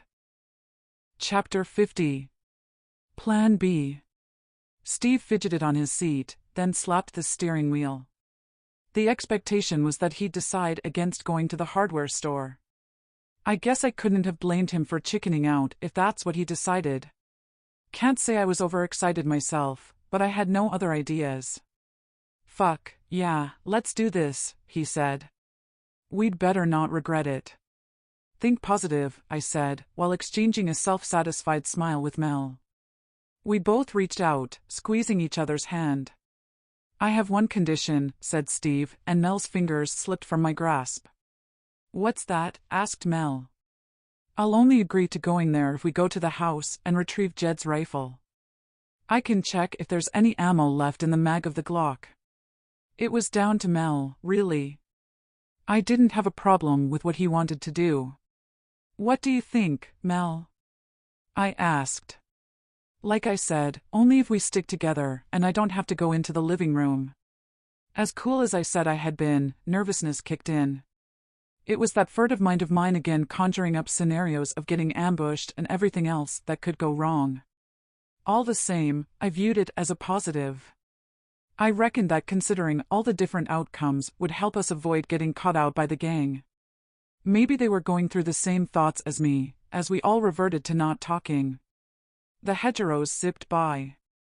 It would be another 2 hours before dawn and a greater chance of someone spotting us. My vision fixed on the odometer, watching the digits click over, then alternately glancing at the clock on the dash. I glanced out of the window at a road sign. 5 miles to Clarkstown. Chills ran through me. My left eyelid twitched. Nearly there, said Steve. Are you still up for this? Yeah, let's get it over with, I said, more like an act of bravado than confidence. Well, there's no going back, is there?" said Mel. "We need somewhere to park out of sight. I don't care to drive right up to your house." "Keep your eyes open," said Steve. Almost at the house, I called out. "Stop, we've passed it. There's a gap in the hedgerow with a rutted track." Steve braked hard, bringing the bus to a screeching halt. He turned to look out of the back, and with his arm over the seat, he reversed. "I see it," he said, and turning the steering wheel, we bounced onto the rutted track and behind the hedgerow. The ground was still soggy after the storm as we all exited and set off walking along the hedgerow. It was only around 100 yards along when the silhouette of my roof came into view, set against the night sky. "We need to find a gap in the hedge," I said. I thought we'd never find one until 20 yards further along we came to a gap. When I stepped through, we were in the rest area. We all darted over the road and along to the entrance to my drive. "Stay here." "I'll take a look," said Steve. I was on his shoulder. Jordan's pickup was still there with the hood up. Parked nearer the house, I could see Doug's car and my pickup. The house was in darkness, no sign of anyone hovering around on guard. Steve turned and waved us on down the drive. Digging in my pocket, I pulled out my keys as we hit the porch and on up to the front door. "First sign of trouble, run back along the road to the minibus." "Got it," said Steve as I placed the key in the door for the Yale. Mel and I nodded. Steve pushed in front of me. "Wait here." Steve disappeared through the door in the hallway and on into the living room. "Fuck," Steve called out to a loud crash. Throwing caution aside, I darted into the pitch blackness and peered through the doorway to see Steve's silhouette rise from the floor. Damned coffee table. Feel for the box of matches on the mantel at the fireplace. He fumbled around, then sparked a match. Stooping, he picked up the Glock. The rifle was to one side of me, and I picked it up. Lifting the telephone from the cradle, the line was dead. Over at the TV stand, the LEDs of the Wi-Fi router weren't flickering. "Damn, there's a power outage. I have the rifle." "Let's go," I said as he blew out the match. Outside, we all trotted along the drive. Hitting the road, Steve turned to the left. To hell with getting behind the hedgerow. "Run." We sprinted along the road and turned through the gap in the hedge. All of us bent over to gather our breath. Steve laughed, I imagined out of relief. I handed over the rifle, and we climbed into the minibus. Steve dropped the mag for the Glock. "Damn, you sure let him have the rounds? There's only one bullet left." He dropped the mag to the rifle. "That's better, it's full." He placed them down and fired up the engine. Selecting reverse, the engine whined as he hit the gas pedal, but we didn't move. "Hell, we're stuck in the mud. Get out and push." That was all we needed. Mel and I climbed out and pushed as he feathered the gas pedal. With some sliding and slipping, he finally managed to get traction. Both Mel and I fell face down in the mud as he sped away. Then he turned, drove through the gap in the hedge, and parked on the road. Clambering to our feet, we both laughed at each other with our faces covered in sludge. "At least we won't be spotted in the dark," said Mel. "Quick, get to the bus." Back in our seats, it was uncomfortable with my jeans wet through. The vehicle getting stuck was one scenario I hadn't thought of. All I could hope was that there wouldn't be any more mishaps. "We haven't talked about a plan for when we get into town," I said as the tires rumbled over the bridge at the river. "Better come up with something then." "We're almost there," said Steve. It was then I wished I'd had more of an adventure to look around the town so that I knew all the nooks and crannies. "Well, we can't park right outside the door, that's for sure," said Mel. "The hardware store is down a side street near the cafe. There's a barber shop at the corner. It's on the opposite side of Main Street to the sheriff's office." "Yes, but where could we park out of sight?" asked Steve. Can't say that I was too comfortable with the responsibility of finding somewhere to park all on my shoulders. I had to think hard. "Wait, there's a funeral parlor next to the sheriff's office." There's parking space around back. We'd only be exposed getting across the street. We'll try that then. You'll have to guide me there. Look, I don't know all the back streets, but maybe we can turn left to see if there's a back alley to where the funeral parlor is located. It would be better than driving along Main Street. As we hit the first of the buildings in town, Steve turned off the lights and slowed, then turned to the left. He pulled over and looked down a back street. There's our way to the back of the parlor, I said. The power outage had done us a favor, with none of the streetlights working. We drove slowly along, while I tried to gauge how far along it would be to the funeral parlor. I needn't have bothered. There on the back of the building was the sign for the parlor. Pull in here, I said. The lot was empty. With the minibus parked, Steve handed the Glock to Mel. Best you have this, seeing as how you have experience with guns. Just remember, you'll only get one shot if challenged. Do you have the keys? I nodded, taking the hardware store keys from my pocket. He picked up the rifle and climbed outside, with Mel and I following on. Standing in the shadows of the building in the lot, my heart was beating fast. Listen, said Steve. We're going to treat getting to the hardware store like I would on a hunting jaunt. We have to keep our wits about us. I want Mel to go first and put that bullet in the chamber before we set off. Helen, you're not armed, so you go second, and I'll take point. Mel, you concentrate on what's ahead. You keep looking left and right, and I'll watch our back. Don't run. Only walk light of foot and keep a yard between each of us, so we're not a close target. Is that clear? We both nodded. It was one thing suggesting a way forward as I had done, but another thing carrying it out as we stalked to the corner of the building. Bunched up at the corner, Steve patted Mel on her back to get going. He tapped my shoulder, and I set off after her, my eye twitching like hell as I hit the open street. I prayed inwardly we'd get to the other side unseen. Chapter 51. A place to hide. Mel reached the sidewalk when I heard a vehicle. Talk about the cliché of being a rabbit stuck in the beam of headlights when I snatched to look in its direction. Steve grabbed a hold of my arm and pulled me to the sidewalk and on into the shadows.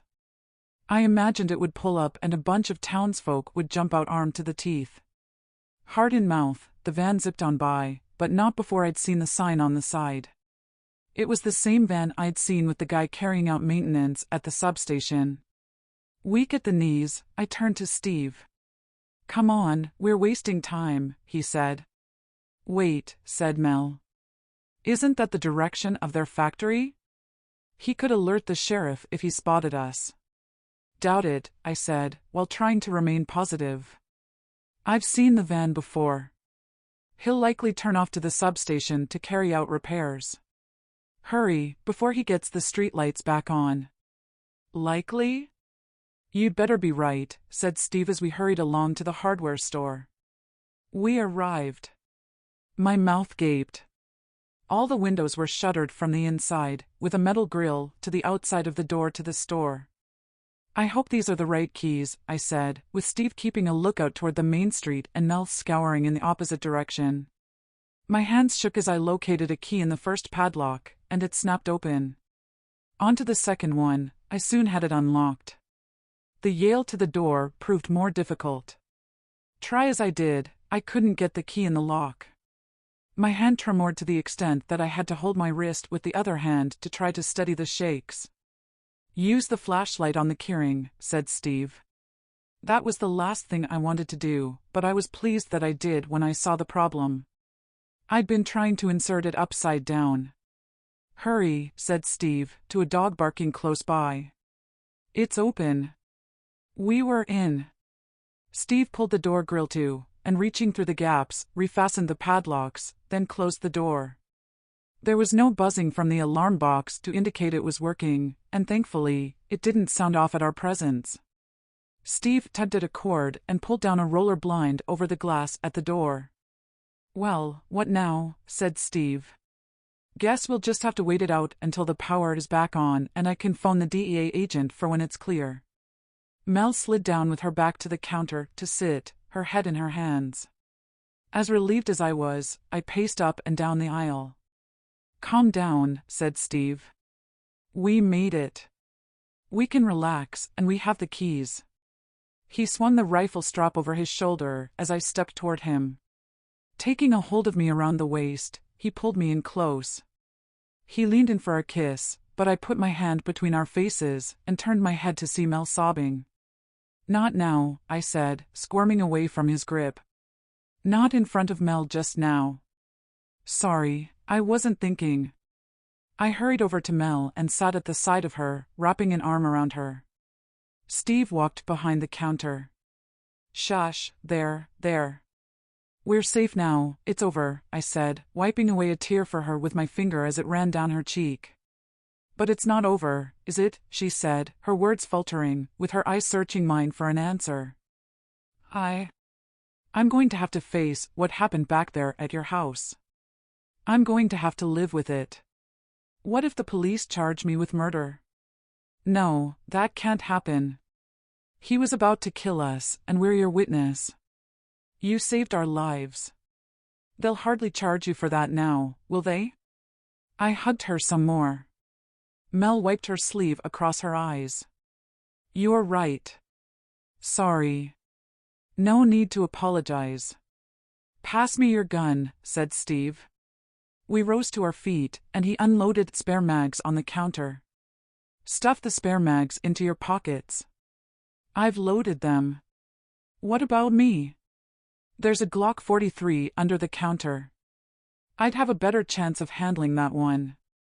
It's locked, and none of these keys will work in the lock, he said, opening drawers and feeling around for keys.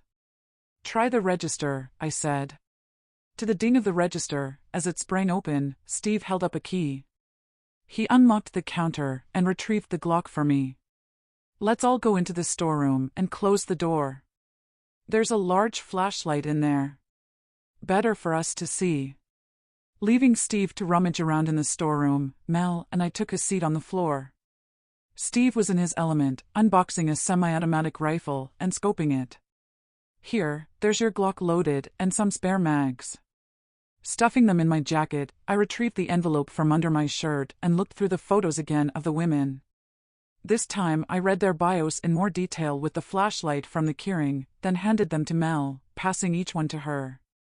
One had a tattoo, likely the one they murdered. I studied the next one, then handed it to Mel. Wait, hand me that one back, I said. Having only flicked through them before, I'd not really noticed, but her face looked familiar. Then it struck me. I had a flashback to the woman on the bus leaving the factory with her head pivoting. I've seen her at the factory. These are definitely the missing girls. Do you know how to use one of these? Asked Steve, directing his question at Mel and showing her an automatic rifle. Yeah, I've fired a few rounds with one. Let's get back in the store to monitor the front door, he said and turned off the flashlight. I stuffed the photos back into the envelope and tucked it into my jeans. We had just settled down behind the counter when I heard vehicles. Headlights lit up the store. Vehicles stopped outside. Doors slammed. Boots clomped on the sidewalk. There was a knock on the windows. Jed, you in there? Someone called out to more rapping on the window. He's not there. Come on, let's go and pick up the van at my house, then we have to get to the factory to pick up the women. Are we taking them to the quarry? No. Change of plan. We have to get them to the steel factory. Jack said we can cremate them at the steel foundry. Arthur is up there now, stoking up the old coal heating boiler. Footsteps pounded on the sidewalk. Vehicle doors closed, then they drove on. All the while, the shivers had run through me. I flinched at the flash of lights in the store, only this time it was neon advertising signs powering up. We can't let this happen. We have to do something, I said. She's right. These guys are like Doug on steroids. They've controlled the women, using them as slaves in the factory. Now they're going to dispose of them like Doug tried with me. What the hell can we do? Said Steve. I pulled out the envelope, retrieved the images of the women, and then thrust the photos at Steve. Shine a light on them and take a good look. Change one of the images for my image. They're someone's daughter, someone's sister, maybe someone's wife. They will have family wondering where the hell they are at, not having closure.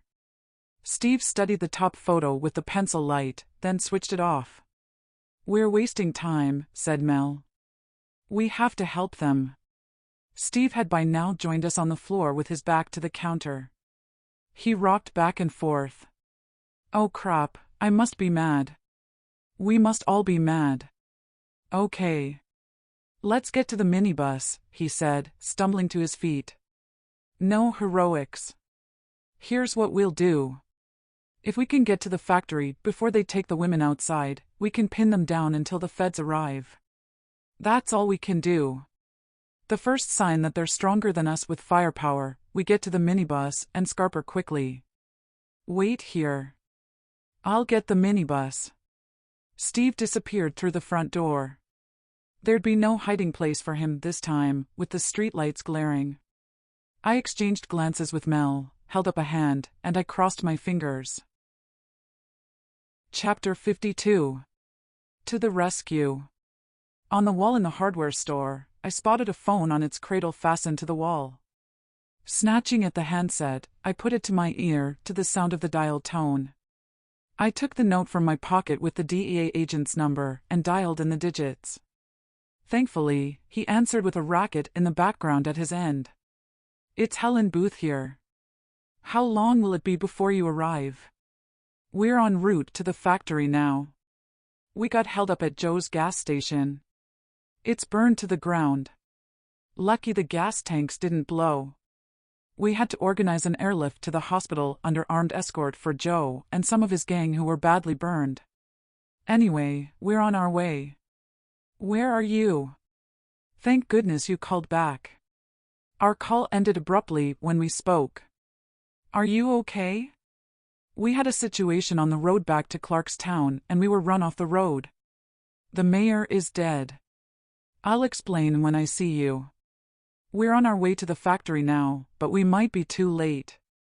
We overheard them say they're going to take the women to the steel foundry and cremate their bodies in a coal boiler. Hey there, wind it back. Are you in Clarkstown? Yeah, we're at the hardware store. Hopefully, the women are still at the factory, so we can pin them in there while you get here. We're well armed. No, stay where you are. That's an order. You could get caught in any crossfire when we get there. I pulled the handset away from my ear and stared at the mouthpiece, then slammed it back on the cradle. What did he say? Asked Mel. They're on their way. The phone rang.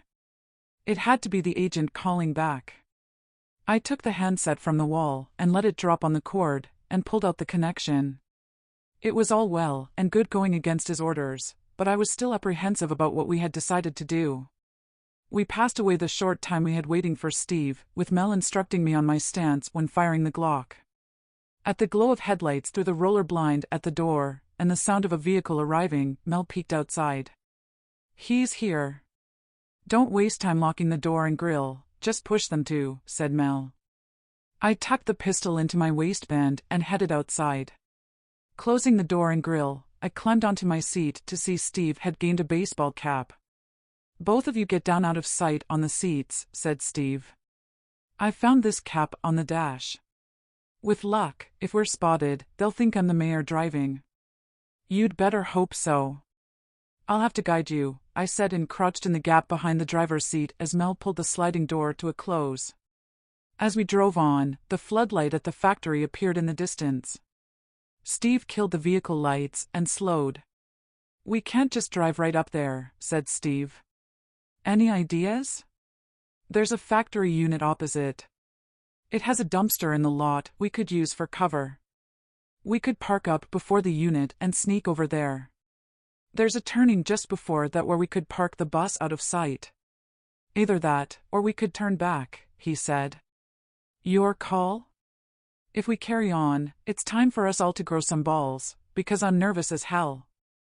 If it had been possible to order some courage online, a semi-truck and trailer would have arrived before now, and we'd have taken it on board to add some steel. Instead, I guess the adrenaline pumping through me acted like a placebo.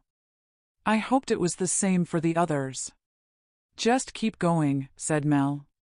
Steve looked over his shoulder at me. And you? Keep your eyes ahead. Let's get it over with. I phoned the DEA agent from the store when the power returned. The agent said that they are on their way. They had to mop up at the gas station. It's around 30 minutes from here, so with luck they'll get here before we have to act. Joe survived. They've taken him to hospital. Steve scoffed at the news. Without warning, we pulled up abruptly, my face squashing against the back of the seat with the inertia. Oh, shit. In that instant, I imagined we'd been spotted and retrieved the Glock. I looked out over Steve's shoulder, my heart beating fast. What's wrong? Point the gun away, said Steve, pushing my arm to one side. I needn't have asked. I could see for myself. Over at the factory, in the floodlights' glare, 4 vehicles pulled out and turned away in the opposite direction from us. The sheriff's white SUV with the black hood had been up front, followed by 2 vans, with another vehicle following on. We're too late, said Mel, hovering behind me. We don't know that. They could still be alive, I said. Let's follow on at a distance. Steve let out a sigh, but bless him, he engaged the transmission and set off. We lost sight of their taillights on the curves, keeping a healthy distance. I kept glancing out of the back, hoping on hope that I'd spot the agency's convoy catching up with us. I doubted they'd be driving within the speed limits. When I turned to look out of the windshield, Steve slowed and then stopped. He climbed out of his seat and picked up his rifle. Sliding open the door, he jumped outside. Let's see if this night vision scope works. Kneeling on the road and shouldering his rifle, he trained an eye on the scope. All I could see was they had stopped from the glow of the brake lights of the rear vehicle. They looked to be at a fence with an arched white sign over the top, but it was too dark for me to read what it said on the sign. I guessed it was the steel factory. It wasn't even a guess, really, with smokestacks and units silhouetted against the night sky. From a smaller chimney stack, dark clouds of smoke belched into the air. The driver of the rear vehicle released his foot off the brake pedal, and their convoy drove on, then disappeared behind a maze of buildings. Steve popped his head through the open door. Not sure what we can do now, he said. They've closed the gates, and there's a security guard on site. Hanging my head and closing my eyes, it looked as though we were not only too late, but we were out of options. The door slid to a close. The engine roared, and the transmission crunched. Raising my vision, I gaped open-mouthed at Steve, at a loss as to what he was doing. Seat belts on. Mel, get ready with your rifle, Steve hollered as we headed for the gate and picked up speed. He turned on the headlights, then hammered the horn. I expected us to crash through the gates when Steve laughed and slapped the steering wheel. We're in. He opened the gates. He opened the fucking gates. Can you believe it? We turned a corner, and he stopped, then cut the lights. Steve leaned forward and head-butted the center of the steering wheel repeatedly, then sat upright. What a rush. It worked. He must have thought it was the mayor arriving. Hallelujah, said Steve, clearly excited. The smile on his face turned to a solemn expression. We'll never find them. The site is massive. I think you're wrong. We'll find them. Over there. The chimney stack that's pouring smoke. That must be the boiler room, said Mel, and pulled the door open, then jumped outside. She's right, said Steve, let go.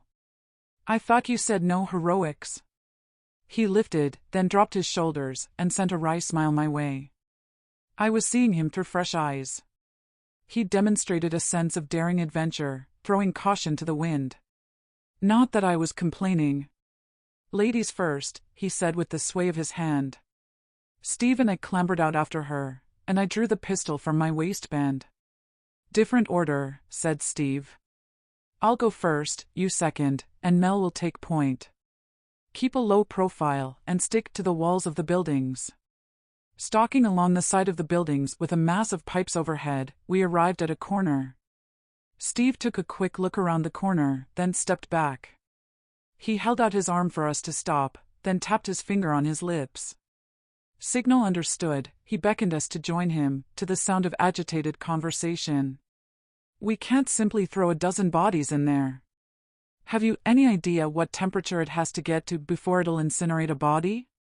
"Most we'll get in there is one at a time," a guy said. "Damn. How long will it take to get to temperature?" I heard the sheriff ask. "How long is a piece of string?" "It's however long it takes to get to just before the red mark on the gauge," said the guy. "As soon as it gets up to temperature, we'll bring them in one at a time and dispatch them," said the sheriff. "Your call." "It'll take most of the day to get through all of them to turn them into ash," said the guy. "Yeah, well, that'll give us time to hide the product. No one will think to look here. Get back inside and stoke the boiler the best you can." "I'll head back into the foundry to unload," said the sheriff. Footsteps appeared to head our way. I put a hand over my mouth and tugged at Steve's jacket with the other hand. It was time to hide before we were spotted. Chapter 53. The Locker Room. For the life in me, I thought we were about to be discovered. My eyes darted in all directions as we backed off, all of us training our weapons at the corner. Mel tugged at my jacket and pointed to her eyes, then across the street. I nodded and tapped Steve on his shoulder. Stepping lightly across the cobbles, we ducked into an alcove with a doorway. Steve tried the door. It opened, and we stepped inside. Accustomed to the darkness, we were inside a communal shower and locker room. At the far end of the room, the shadow of whom I assumed was the sheriff passed by a grime-covered window. It was hot in the room, unusually so. Large pipes ran around the wall, occasionally clanging and gurgling. I leaned back against an old-fashioned cast-iron radiator, then reared away. It explained what they used the boiler for. Steve's eyes fixed on a window on the wall further along from the door. "He's gone straight ahead. The maintenance section must be along there. Stay here. I'll go take a look." Mel and I exchanged glances. Steve must have seen the whites of our eyes, displaying the fear at him leaving us alone. Only it wasn't as much of a fear for my own life, rather thinking if they discovered him, they'd likely kill him. "No, we'll all go," I said. "No way. Listen, it's still dark out there. All I'll do is go to the end of the street and see if I can see where he goes. Don't look so worried." There was no arguing as he opened the door and stepped outside. He was gone, leaving me filled with angst. "Come on," I said. "We can at least give him cover for when he comes back." Mel nodded, and we stepped outside into the alcove. Steve was down on one knee at the end of the street, looking around the corner. I couldn't help but wonder how we had arrived at such a perilous situation. From an author looking for a quiet life, to a vigilante in the space of a few days. Even with my furtive mind, I could never have dreamed up that I'd have ended up in such circumstances. I shook my head to the absurdity of it all. Steve turned and scampered on over to us. "It's not far," said Steve as we arrived back in the locker room. "It's the next building complex to the building across the street. I have an idea. We should subdue the guy in the boiler room before doing anything, so our backs are not compromised when we attempt to rescue the women." Steve pulled out his keys and opened his penknife. He cut the pull cord to a blind over a window and stuffed it into his pocket. "See if you can find something to gag him with." Mel and I worked our way down a row of lockers, but all the ones I looked in were empty. Mel withdrew her hand and pulled out a soiled shirt. "We can tear this up." "Pass me your penknife to get it started," Mel said. "What's the plan?" I asked.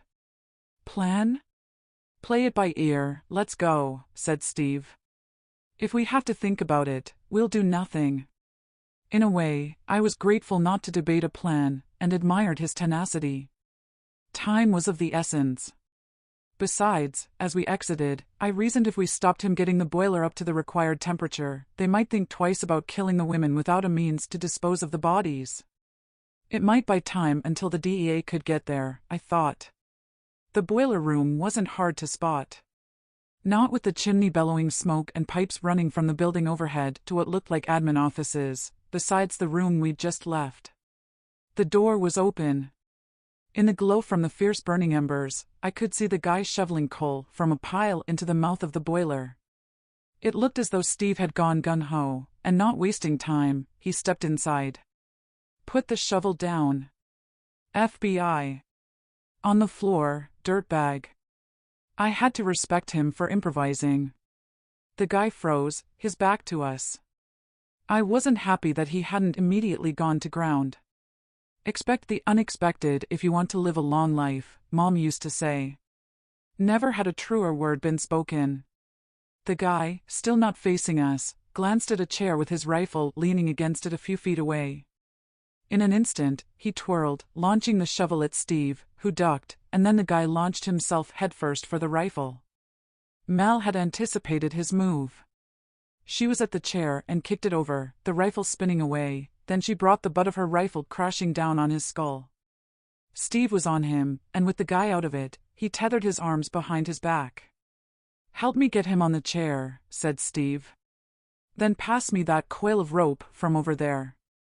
He was a dead weight, but we secured him to the chair and gagged him before he came around. "He's one of the 2 guys I saw patrolling in town the night Mel went missing." "Yeah, well, that's him out of the way. Grab his rifle in case he escapes, and let's get out of here," said Steve. For all the good it would do me, I slipped the rifle strap over my shoulder. Exiting the boiler room, we crept along the walls of the buildings. There was no mistaking where they were holding the women captive.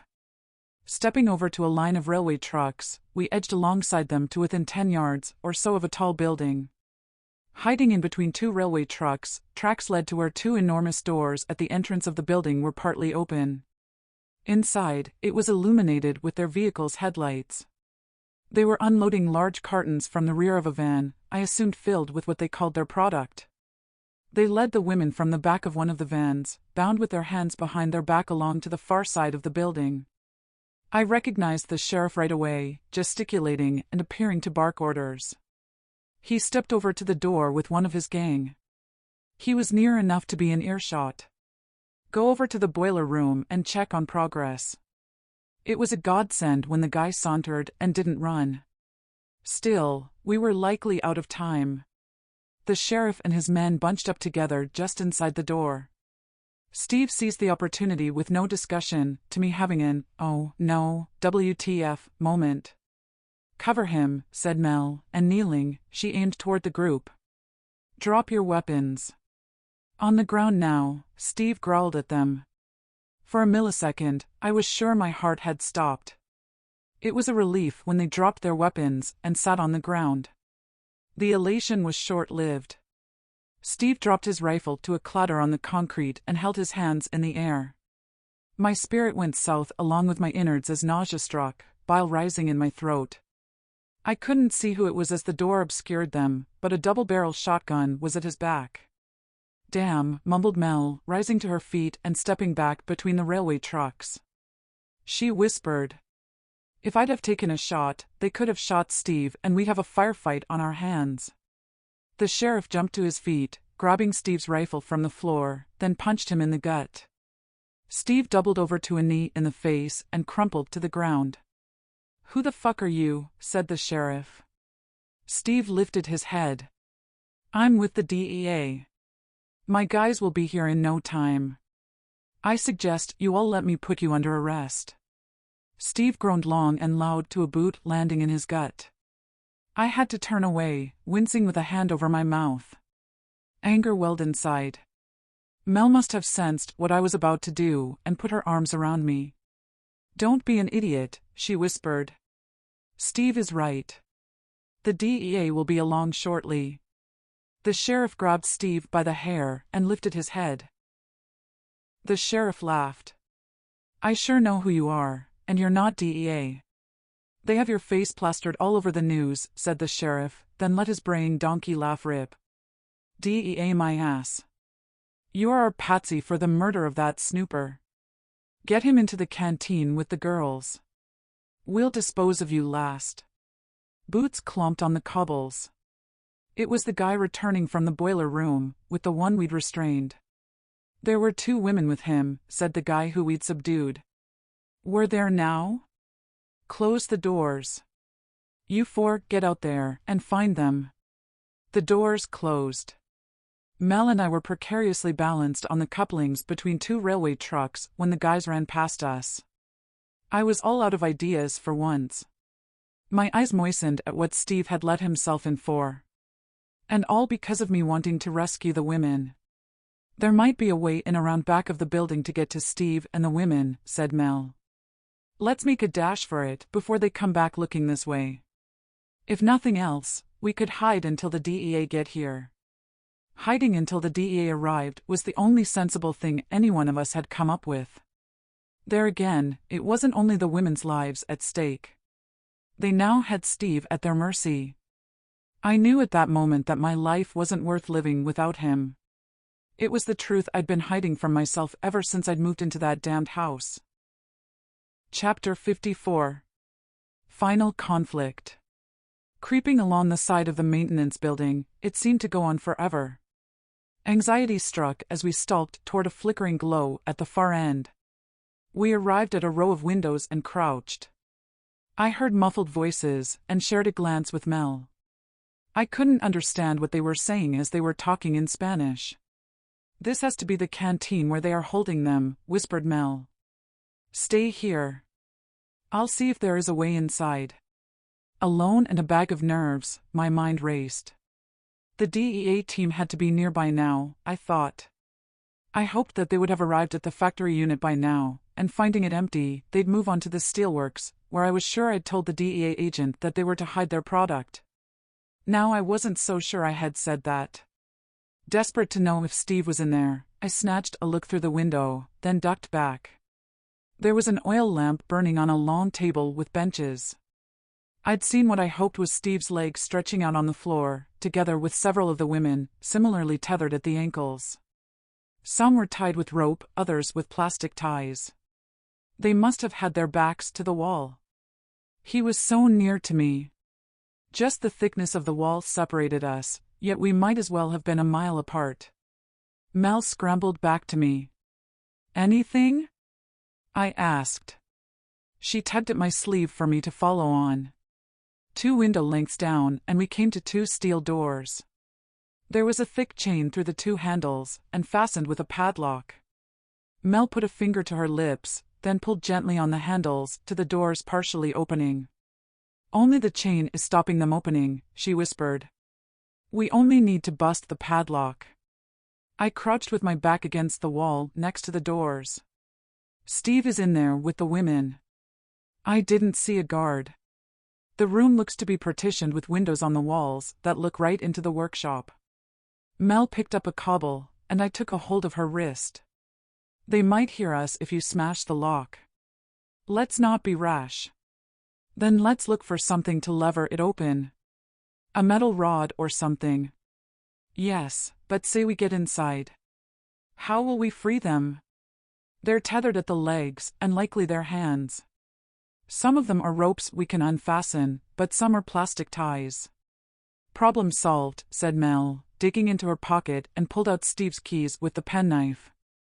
There were stacks of empty wooden crates outside the door, but no sign of anything that we could use to lever open the lock.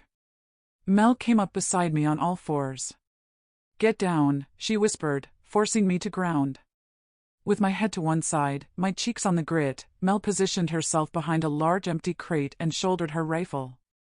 Footsteps approached. I crawled over to Mel when I heard whoever it was approaching us talking. We should tell them the mayor is on site. He'll be looking for where we're all at, so don't go shooting at shadows. Wait, there's a door over there. I'll try it. Wait here. Worse than the sound of my heart pounding, both of us were expelling mists of breath in the cold of the early hours. Taking the Glock from my pocket, I gripped the handle and prayed inwardly as the footsteps drew near. He passed by so close, I was sure he would hear my breathing. Thankfully, he walked right on by without spotting us and over to the door. The next thing I heard was the rattle of chains, then a thud. The doors creaked open, and he disappeared inside. We both edged around the crate for if he returned, only to see the silhouette of his body within feet of us. He flicked a lighter and lit a cigarette. How he hadn't seen us when he'd sparked up, God only knows, but we were now in a precarious position. The 5 minutes or so wait before the other guy stepped out of the door brought my stress levels to breaking point. Over here. We're to go to the main foundry and look for our intruders over there. Something must have gone wrong at the gas station. Jack said the mayor knows where we'll be. He closed the doors and threaded the chain through the handles, then set off down the side of the building to be joined by his friend. I couldn't believe our luck. I caught sight of flashing lights in the sky. It wasn't an airplane, and it wasn't just one set of flashing lights. I counted 4, then 6, as 2 more appeared from behind a cloud. I think our cavalry is here, I said and pointed to the lights. If it's the DEA, they're miles away. We have to get them out now. Mel hurried over to the doors, and I tagged along. She slipped the clasp of the padlock out of the links and withdrew the chain. We were in. Mel shouldered her rifle and stepped over to the end of the corridor. She looked out, then stepped back. It's clear, she said as she arrived back at the side of me, with one of my hands on what I hoped was the handle to the canteen door, the other gripping my Glock. Mel nodded, covering me with her rifle. I took a deep breath, then snatched the door open, entering with both hands now gripping the handle of the pistol, my eyes darting everywhere. I winced. Steve's face was a mess, covered in blood where they'd likely given him a further beating. The women were whimpering, tears in their eyes. I untied Steve first and helped him to his feet, while Mel attended to those women with the plastic ties. I passed the rifle to him I'd been burdened with. Steve and I unfastened the ropes of the others. Only one more to untie, and Steve turned to Mel. Get them to the minibus, he said in a low tone, and feeling at his jaw, he winced at his injuries. There was a rumble outside as Mel exited, ushering the women into the corridor. The rumbling turned to the sound of constant thunder. I unfastened the ropes from the last of the women. Not so fast, dearie. I turned with my mouth wide open. Nancy? You're Joe's sister? She had a double-barrel shotgun bearing down on us. You should have gone when whoever it was warned you to leave, bitch. She made to shoulder the shotgun. The woman we'd untied was on the floor, and she kicked out at Nancy as I raised my hand to aim the Glock and squeezed the trigger. The woman's kick knocked Nancy to one side as the barrel exploded to the discharge of smoke and pellets. Nancy writhed on the concrete, holding where my round had smashed into her at the shoulder. Leave her, get out, screamed Steve. When I glanced at Steve, he was holding his arm. Withdrawing his hand, it was covered in blood. You're hit. Never mind that, run. Outside was bedlam. It was like being in a war zone. Helicopters hovered around, bodies of agents rappelling down ropes from inside. Searchlights shone around the facility. Sprinting for all we were worth, we arrived at the minibus. You drive, I'm hit, said Steve as we clambered on board. Mel fired up the engine, crunching it into gear to the minibus bucking. We sped toward the gates. A helicopter flew overhead, then turned, its searchlight blinding Mel as it hovered in front of us. She braked, then stopped at headlights approaching. Someone slid open the door. Get out, hands on heads. He repeated it in his best Spanish. He was dressed head to toe in black with a ski mask and FBI emblazoned in large white letters on his armored vest. It wasn't the rescue I'd expected. We were rough-handled outside, to yet more agents forcing us to ground and securing us with cuffs. Please, my fiancé needs a medic. He's been shot. Fiancé, said Steve. So, I'm forgiven for turning up on your doorstep? Quiet, no talking. Name? Please, there's no need for the cuffs. We've rescued the women here. I said name. Helen Booth. He scrawled what I assumed was my name on a sticker, then slapped it on my shoulder. A medic attended to Steve, cutting away his jacket sleeve. A guy with his back to us and DEA on his vest turned. "Ah, so you're Helen?" He helped me to my feet. I'd not heard one gunshot fired in anger. "They're holed up in the maintenance section." "No, they've surrendered. They're in a chopper heading for detention." "Can you free us?" "These are all the missing women. All in good time, there's a procedure, and we need to get that fiancé of yours to a hospital." "He'll live," said the medic. "Just pellet wounds. We can deal with it back at the facility." The women were being herded into the back of an armored vehicle. "Not these three." "I'll take responsibility and follow on," said Agent Summers. "Wait," I said. "I have an envelope under my t-shirt. It has their photos, so you can identify them." He retrieved the envelope and handed it over to one of the FBI agents. Steve and Mel were on their feet. "Holy shit, we did it," said Steve. "Take her cuffs off so we can cuddle." "All in good time after you've answered some questions," said DEA Agent Summers. "Let's get you to debrief, then you can sort out your lives going forward." Epilogue. 1 year later, somewhere in the U.S. So much had happened over the last 12 months. Sitting there pondering in my living room, I was finding it difficult to put it all in some kind of order. I rose from the armchair, gripping the sides to get to my feet. Carrying the extra pounds of my baby as I neared the end of my term, I waddled over to my desk. Taking the weight of my body with my palms on the surface, I lowered myself slowly to the seat. Touching a key on the keyboard, my monitor sprang to life. Staring blankly at the screen, it was hard to know how to craft the epilogue. So many loose ends. So much had taken place. It wouldn't have been fair to the readers to leave it to speculation. All the same, even I didn't know everything that had gone on in the background with the agency's investigations. We'd only just had confirmation that we were in the clear, even though Steve's lawyer had worked out a deal, that we wouldn't be prosecuted for our full cooperation if they found we'd acted illegally. I'd expected at the time we'd be exonerated of all that had happened right away, and thought that we might have ended up in the Oval Office with a medal for saving the women's lives. That was my furtive mind again, getting ahead of myself at the time. Nothing of the kind happened. There were forensics to carry out at the various scenes of multiple deaths. Witness statements to corroborate. Experts to consult. Multiple agencies scouring over the evidence. Even lie detector tests, not to mention that they dug up the backyard to prove the story of the toy cat that I discovered hanging on the porch. It wasn't as though we could have conferred with what we had to say in our statements with the others, seeing as how we were in witness protection. That situation had taken away the soul-searching I'd done when I moved to Clarkstown.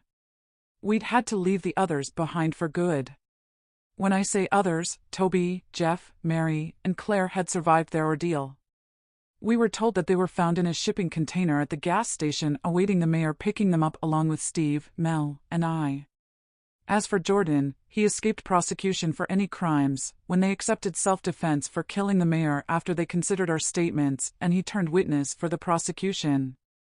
They even tracked down Jason and Gina for their side of the story as to the strange events I'd encountered. I had been right about Doug. The FBI found copies of the threats he'd sent me by email on his laptop and his movements from his cell phone with pings from cell towers that put him at my house at the relevant times. Thinking about witness protection. It had its benefits, but it also had its drawbacks. Publication of my book had been a legal nightmare. My pen name to change. The original contract to tear up and a new one signed with my new name. The case hadn't just involved those in Clarkstown. They had brought down the entire distribution network, leaving a lot of angry dealers baying for our blood. Steve bless him. We tied the knot as soon as we could. I often think of Mel, but don't have a clue what she is doing now, other than she wasn't prosecuted for Doug's death, the police having considered it justifiable homicide. As for Steve, I think it was harder for him, not only giving up his friends, but also his band. Luckily, the agency stepped up with references, and he secured a position at a local college as a music teacher, and he's loving working there. Can't complain about the salary either.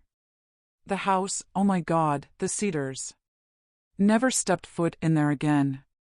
After the police gave us access, Steve had contractors finish the decorating and updates, and it went on the market. It helped that the Chinese bought the foundry, with the town bustling again, and I made a healthy profit when the new Chinese CEO bought the house from me. As for who owned it before me, apparently, from what Summers told us, he'd skipped the country after having had a fallout with Nancy and the sheriff, when he found out they'd been abducting his drug mules to work in their factory. The one they found dead in Ladybird Woods had escaped and alerted him to the abductions, but Jed caught up with her and killed her, leaving the guy to run for his life. Only when he crossed back over the border, and ICE arrested him, did he come forward to spill the beans and prevent deportation after he worked out a plea deal for his past trafficking of cocaine. As for the sheriff, Joe, and his sister Nancy, they won't ever see the light of day, only when they are carried out of the penitentiary in coffins. The rest of them received hefty sentences, but there were so many, it wouldn't have been possible for me to recall them all and to list them. Did I learn anything from the experience? I guess I did, and that's not to trust gossip without investigating it yourself. The other thing is that trust is a two-way street, and you get back what you sow. Lucky jumped up onto the desk, arching his back and purring to be stroked. I pulled him to me and gave him a cuddle. See, I told you that you'd bring me good luck. Dear listener, if you have enjoyed this story, it will help my channel enormously if you would like and subscribe to my channel. Just as important is to set up notifications to receive notices of new story uploads. There are already a good number of audiobook stories on my channel if you would care to take a look. Once again, I appreciate your support. Kindest of regards, Declan Connor.